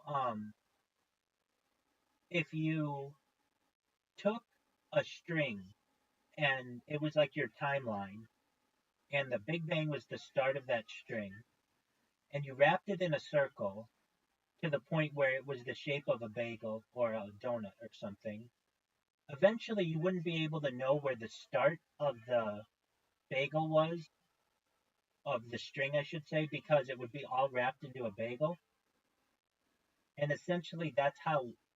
And then perhaps at the end, um, when it ends, like the big crunch or whatever, if you could perhaps tie the two together, but basically you would just have like a big ball of yarn. And I remember even this. There was an emoji. It's the yarn emoji. If you've ever seen the yarn emoji, and I didn't use emojis before this. I wasn't. There are a lot of things that this dream caused me to do that I mean, I wasn't on social media, and now I have more social media than any person ever. Um, okay, so if I go to the emojis, there's a yarn emoji that would be like very important. Okay, yeah, here it is. Oh, so it does look like that. So it's like a big ball of yarn, and I guess in this version you can see kind of where it starts, but it would be like, imagine you took that end of that yarn emoji and stuck it inside the yarn. You wouldn't know where it started or where it ended. And that's essentially what time is, the way that we can contemplate it as a human. So, what does that mean? Uh, that we will spend our entire lives as humans trying to figure out what happened before the Big Bang, and we cannot compute that with our mind. It's like a limitation on our brain. But once I was able to tell this to people, it would give them some. That's just what this dream was. I'm not telling you whether that's true or not. I'm saying just that's what this dream was. This was not my idea. Same with the ASMR software. So about that, um, I remember in this dream they were like, there are going to be a lot of there's a lot that comes out of this. There's more that comes out of this than the Apollo program. And I'm like, okay. And they're like, um, you are a really big critic of the Apollo program, but you won't be in the future. You'll basically think of the astronauts to have been really brave people because they were forced to do what they did, and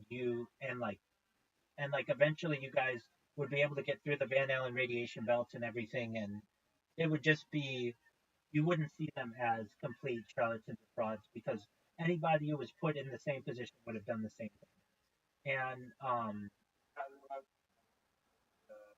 the moon, all of that, yeah. And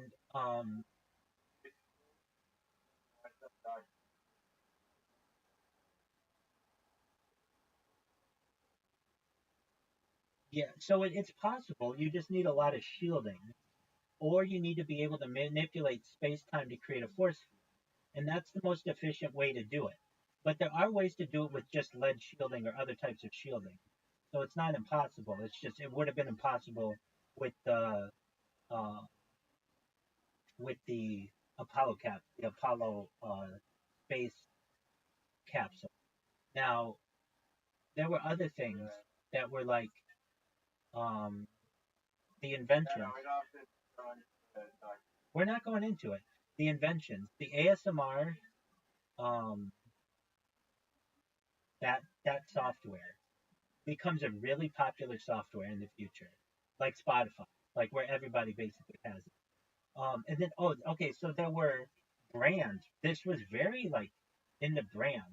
Um, what brands went out in the future? Um, so Facebook, I knew Facebook would be called Meta before it was to be called Meta, and it actually is going to be called. It's going to merge one day, perhaps, with Verizon, and it will just be known as Verizon. Um, it will have a seat at the United Nations along with Amazon. So they will have seats for companies in the future at the United Nations, and they, I think, will be on the Security Council. They'll be such large companies.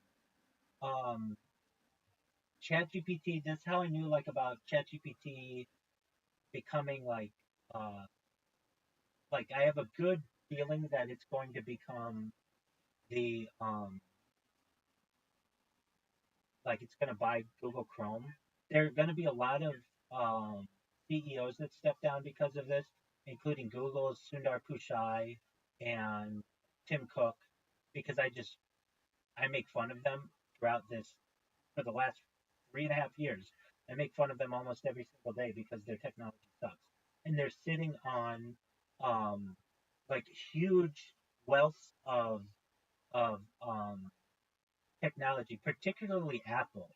Apple has a lot more technology than they are willing to divulge currently. They allow it to seep out, and yet the so they talked about phones. Phones would go through several iterations. You'd have the flip phone. Well, you'd have infinite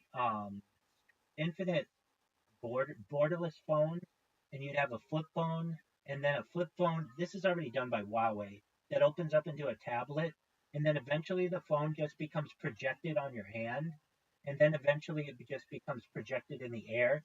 If you've ever seen Parks and Recreation, the final season, they're able to use their phones just like in a projection, and then it's just in the mind. Other things that like we didn't have when I first started this that What other technology Apple doesn't Apple like well, they are resting on their laurels of theory, and it sucks, but it becomes really good in the future.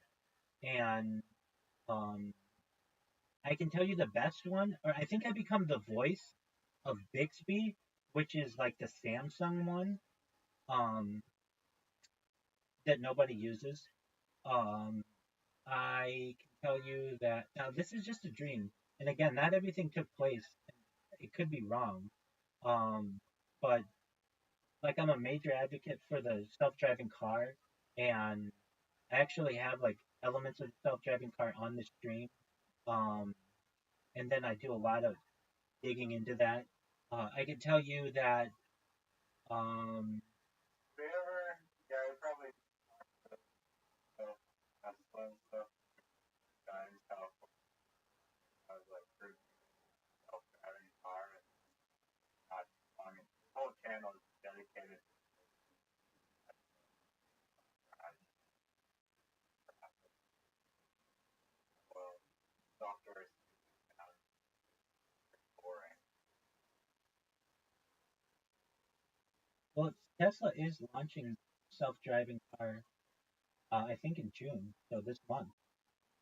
Um, there's oh, I know the Tesla isn't really a car company; it's a robotics company, and robotics would be really big in the future. Obviously, like I talk about building robots. I never built robots before. Um, and so the big robotics companies like would be like Honda and Toyota. They would no longer create cars in the future.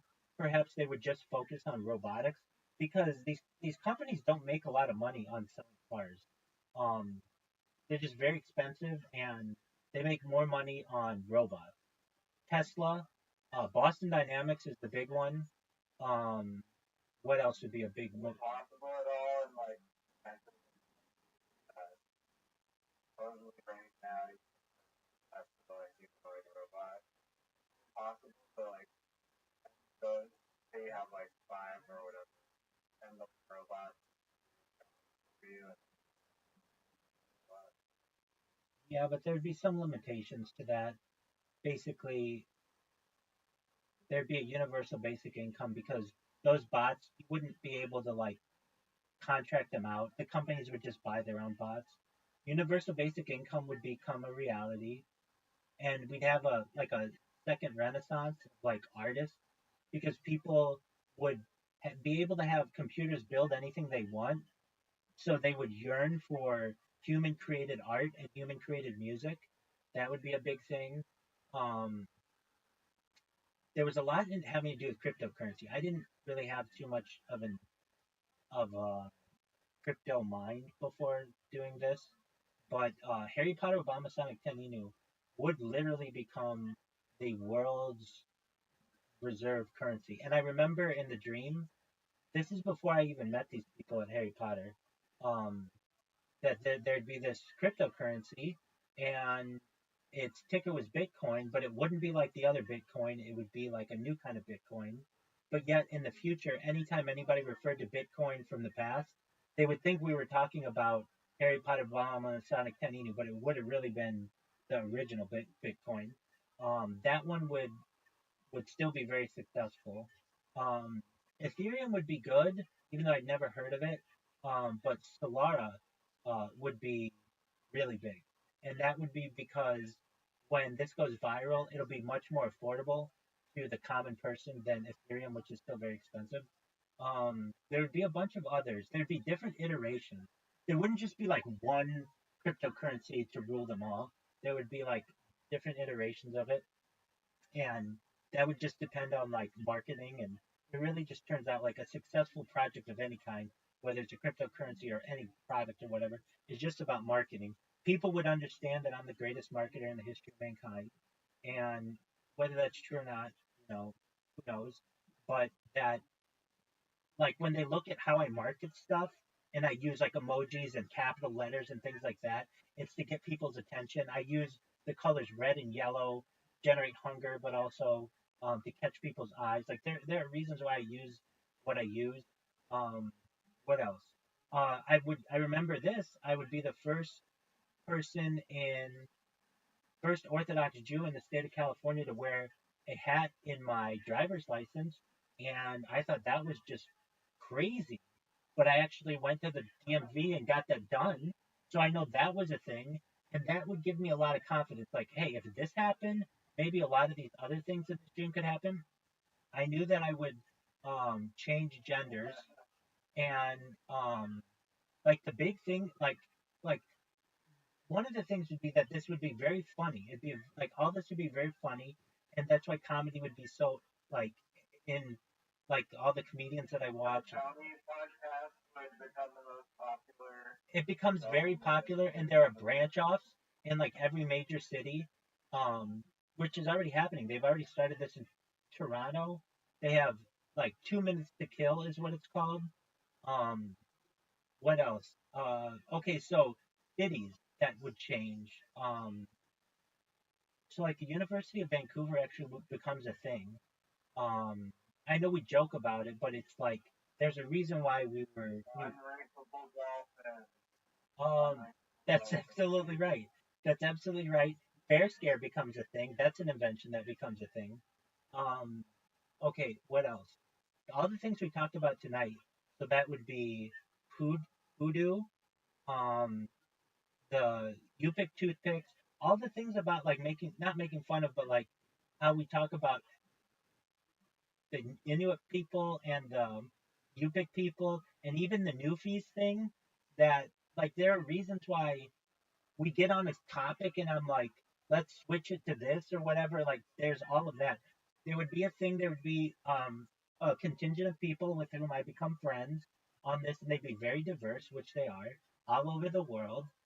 That I wanted to know like how do I go viral, and I thought it would be. So here's the thing. I that would be a big question I would have, and it would be like we're not going to tell you because if we told you, it would ruin the surprise, kind of. But it's going to happen. When you have a bot that's I don't know, making posts all the time. I've done that, but you get your account banned for spam. If you're uploading on your own account. Oh yeah, definitely. I think they don't tell you the exact parameters either, so you don't know what the maximum. Become a big sport. Actually, it's funny enough that you say that. I had a sock puppet that I called Saki way back when I first started this, and it was named after Jen Psaki, who was the press, um, the the um, the press. What would you call it? Um, the head press woman. She was, I think, what do you press secretary of the United States. Her name's Jen Psaki. Um, and so I have this like, I think we've talked about this. Do you remember who Lamb Chop is from Lamb Chop's Play Along, like a sock puppet? Anyway, I think we've talked about that. But anyway, I had created one. Um, Pickleball becomes really, really big. Flag football becomes really, really big. Um, uh, Hovercrafts become really big. Hovercrafts become really big. Um, what else becomes big? That's why when we talk,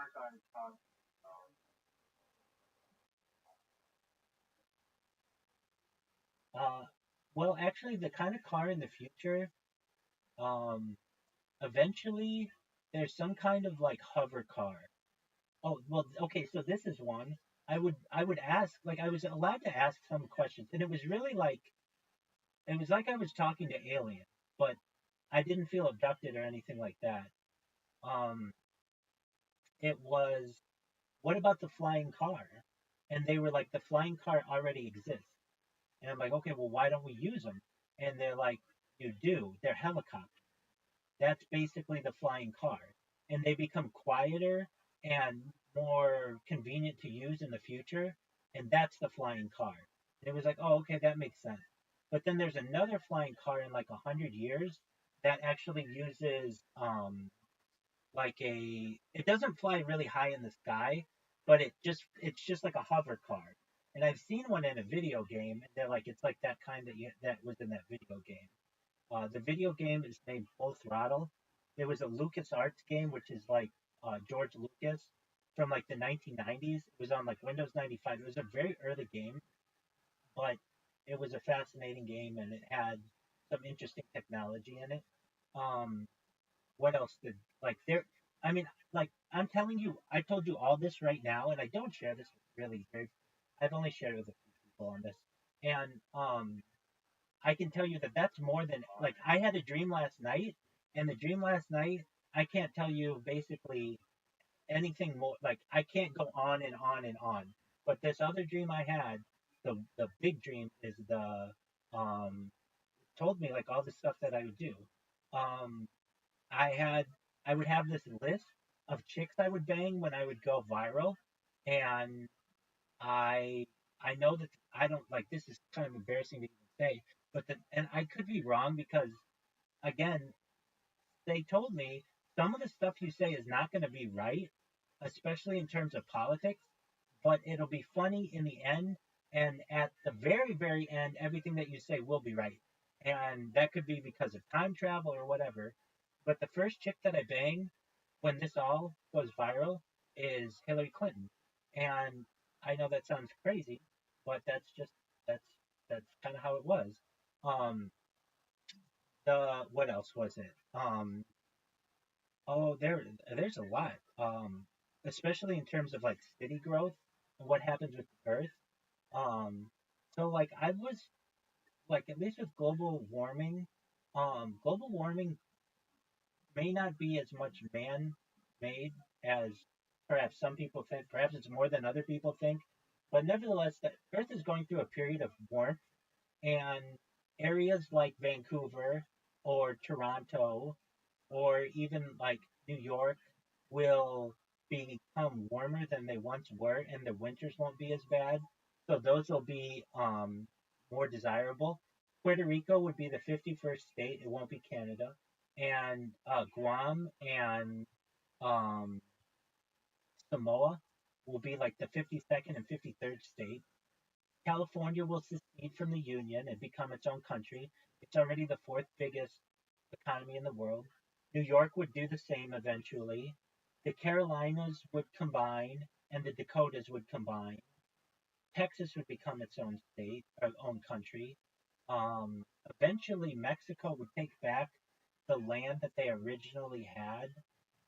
before the Mexican-American War. Um, Eventually, like things would be borderless, but that's like a long time from now. What else? Like I know I'm just rambling, but this was all in one dream, and it was just fascinating. Well, the idea of the tubes, like that all was in this dream, and that saves people a lot. And I haven't mentioned this yet, but the way that it's marketed by executives is this: we have a premium product. We want our consumer base to use it all because it's of value. We don't want them wasting the product. Does that make sense? No, uh, there. No, I mean this was like these were like ideas that I had that I didn't really talk about, but they they're like we were just sitting here. Apparently, our the coming. Yeah. Oh, well, so this is what I wanted to say. What kind of even started me on all of this, there was a dog toothpaste that I would use, and on that I would use, I shouldn't say that, on my dog, and it was peanut butter, and it was like a peanut butter flavored, so the dog liked it. And I remember thinking, why doesn't normal peanut butter come in a tube like this? It was just an idea. But is that something that I came up with tonight? No. Is the first time I talked about it on the stream? I think so. But it's not something. This is something that came in the stream. Um, Apparently, yes, voter. okay, I've never seen it, but that would be very common in the future because of waste. Um, so what else? I don't want to keep talking, but like those are just some of the things.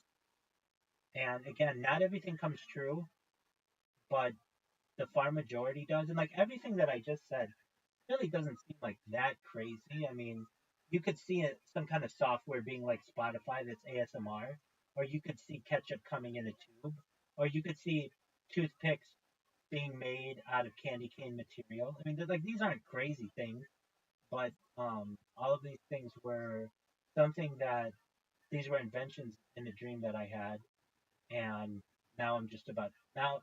This is the first I've talked about them, but and you may be like, well, we came up with those together, or like a lot of them tonight, and it would be like, um, well, this is how it was described to me. I asked these rabbis, how do you know what you know? And they explained to me it would be like this. Imagine we watch your streams in the future. We could tell you everything about what happened on them, and we could like explain it to you in reverse. And so it would be as if somebody saw that discussion that we had about putting, creating toothpicks out of um, candy canes, and somebody told me that.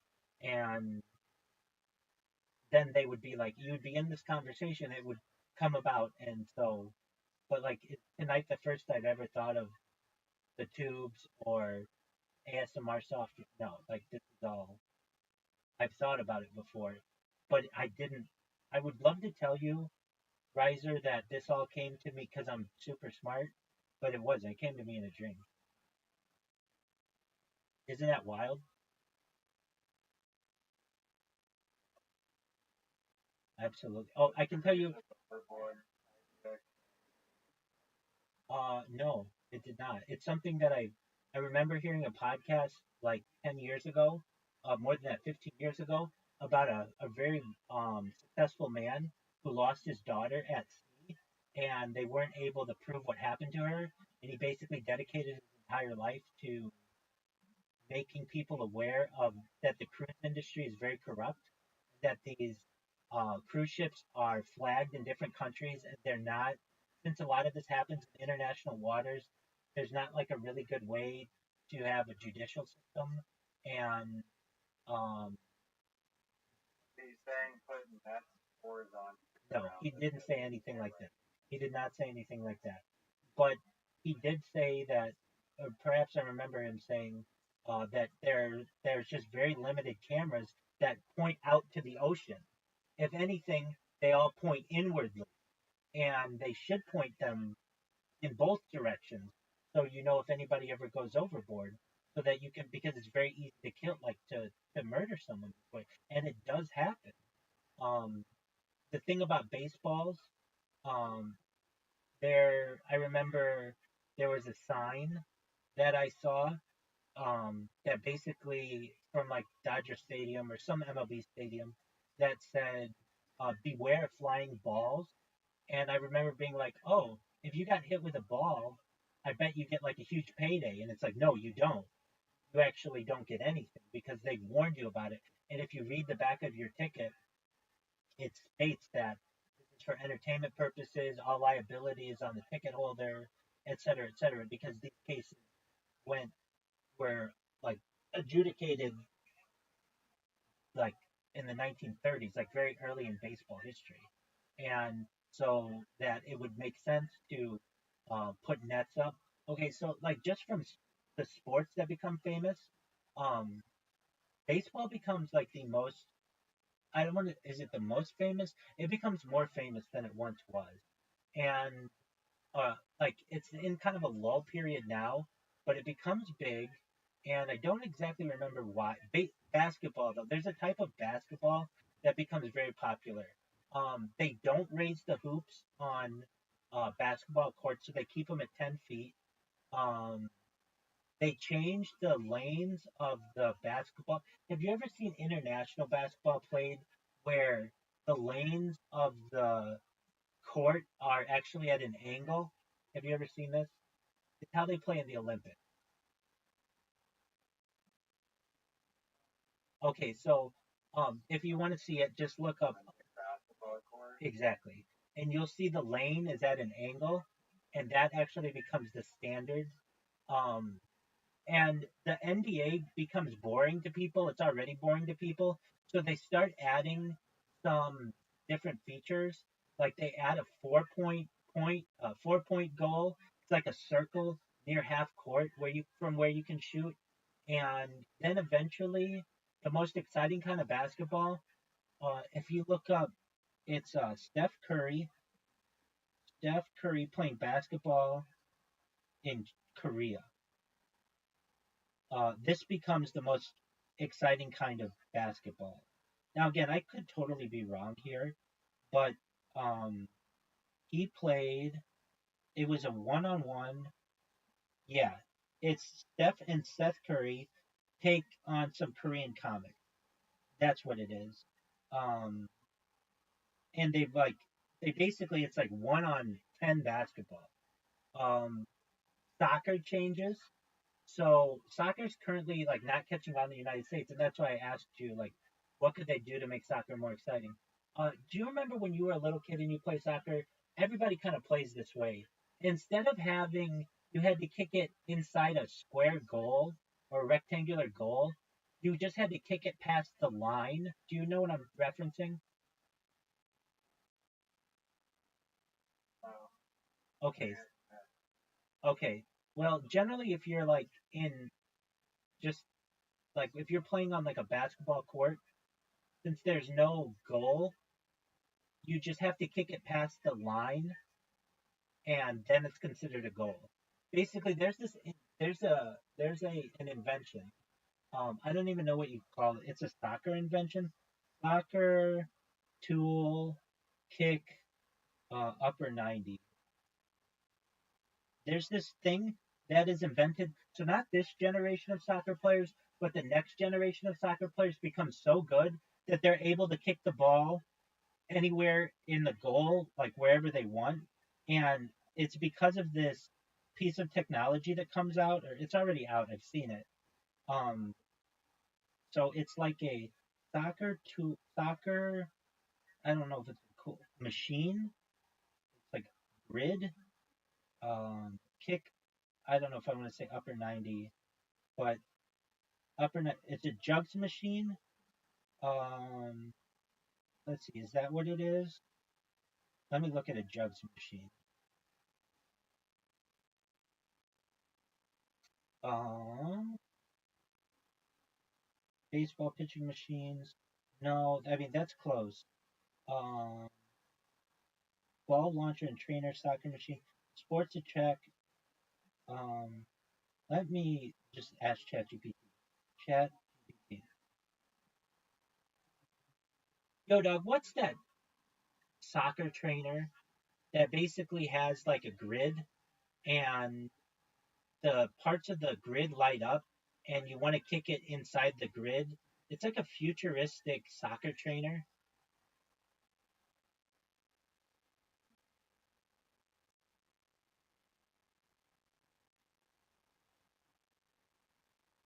It's doing that searching the web thing, which I don't like it. Blaze Pod, a high-tech training drill. Okay, okay, let's see here if it's Blaze Pod. BLAZEPOD. Blaze Pod. What is that? Soccer?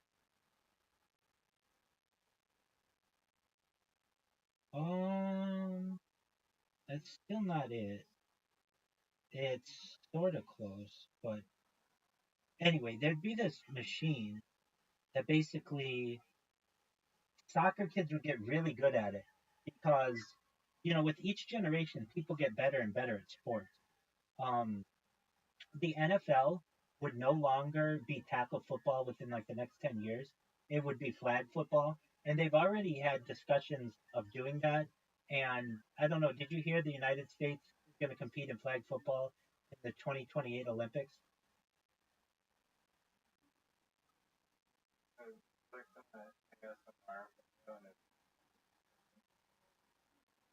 Okay. Well, perhaps I've said too much, but these were just. I was listening up until the flag. That's okay. Did you hear that the United States is going to do flag football in 2028?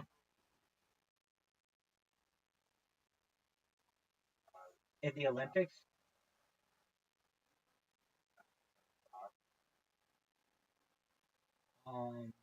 So basically, the United States has a current flag football team, but that flag football team is basically not going to be as good as the NFL players, and the NFL is going to allow people in the.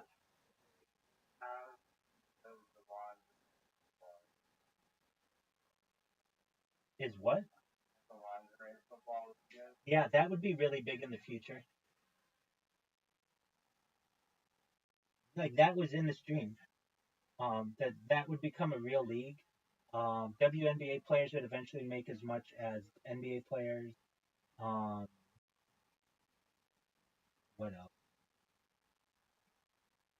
I wish I could find the soccer thing. Let me try one more thing, and then I'll shut up about all of it. But again, I don't know if this is true. It was just it would literally be like, hey, Rabbi, I had this dream, and I'm going to tell you about it, and it was like really vivid, and I'd be like, okay, well, whatever, it was a dream. Who knows if it's true? Yo, dog, what is the soccer goal that lights up in different areas as a soccer trainer?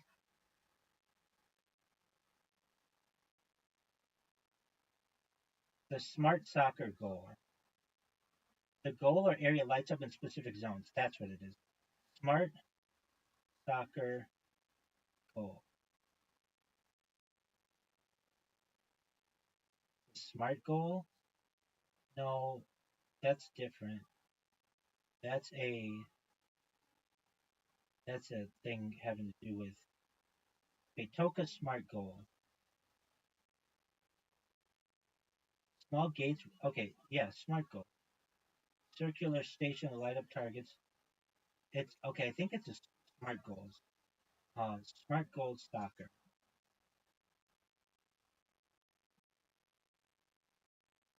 Pick it as high as you want.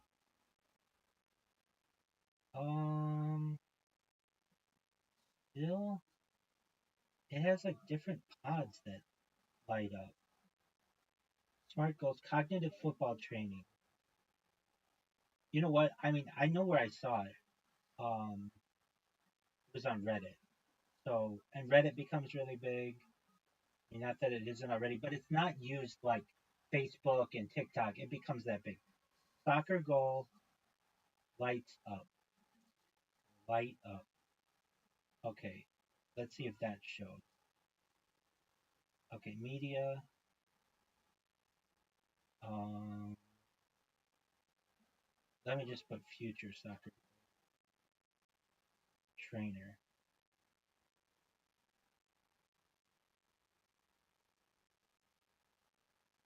Their search sucks. Okay. It would go to sleep, man. Take care. It's been a long night, but we came up with some great ideas. Don't steal them. I've been talking to the point where I'm losing my voice.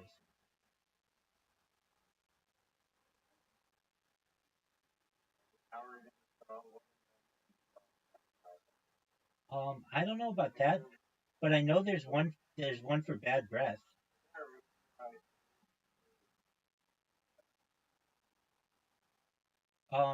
Yeah, that changes in the future. It already if you go to like a like I read about this on Reddit, like on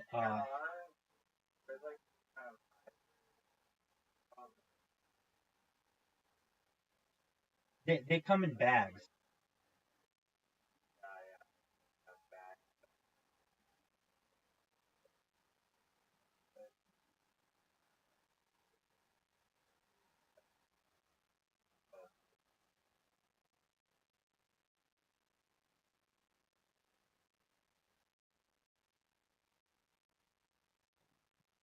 All right, Pam.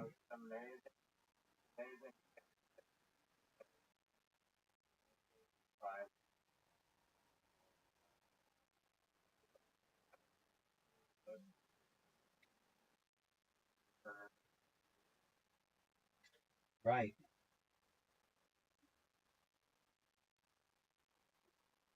You know what?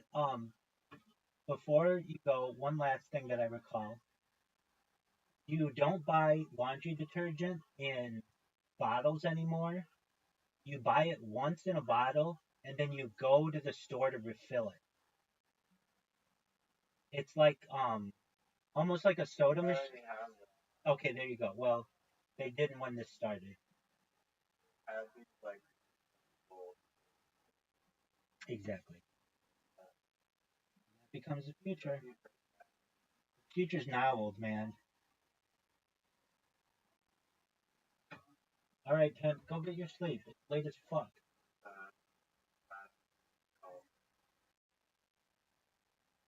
Oh, the rubber golf ball was in this. That. Yeah, I'm gonna take 50% credit for that because I came up with the full donut. But that's a great idea. I perfect. I I will say this on all of these business ideas because I come up with a lot of business ideas and people want to run with them or go into business with. I say on all of them, I want 51%. You do with it whatever you want, but I want 51%. So consider yourself a 49% owner in Bagel Balls. On my own idea. You got it, man. Thank you. You're welcome, Pim. Become a 7.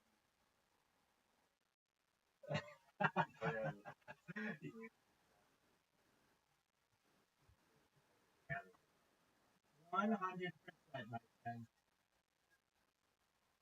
You're funny. I don't tell everybody that, but you're funny. You must be watching William Montgomery. Well, all right. Thanks, Pim. Peace, baby. Later, skater.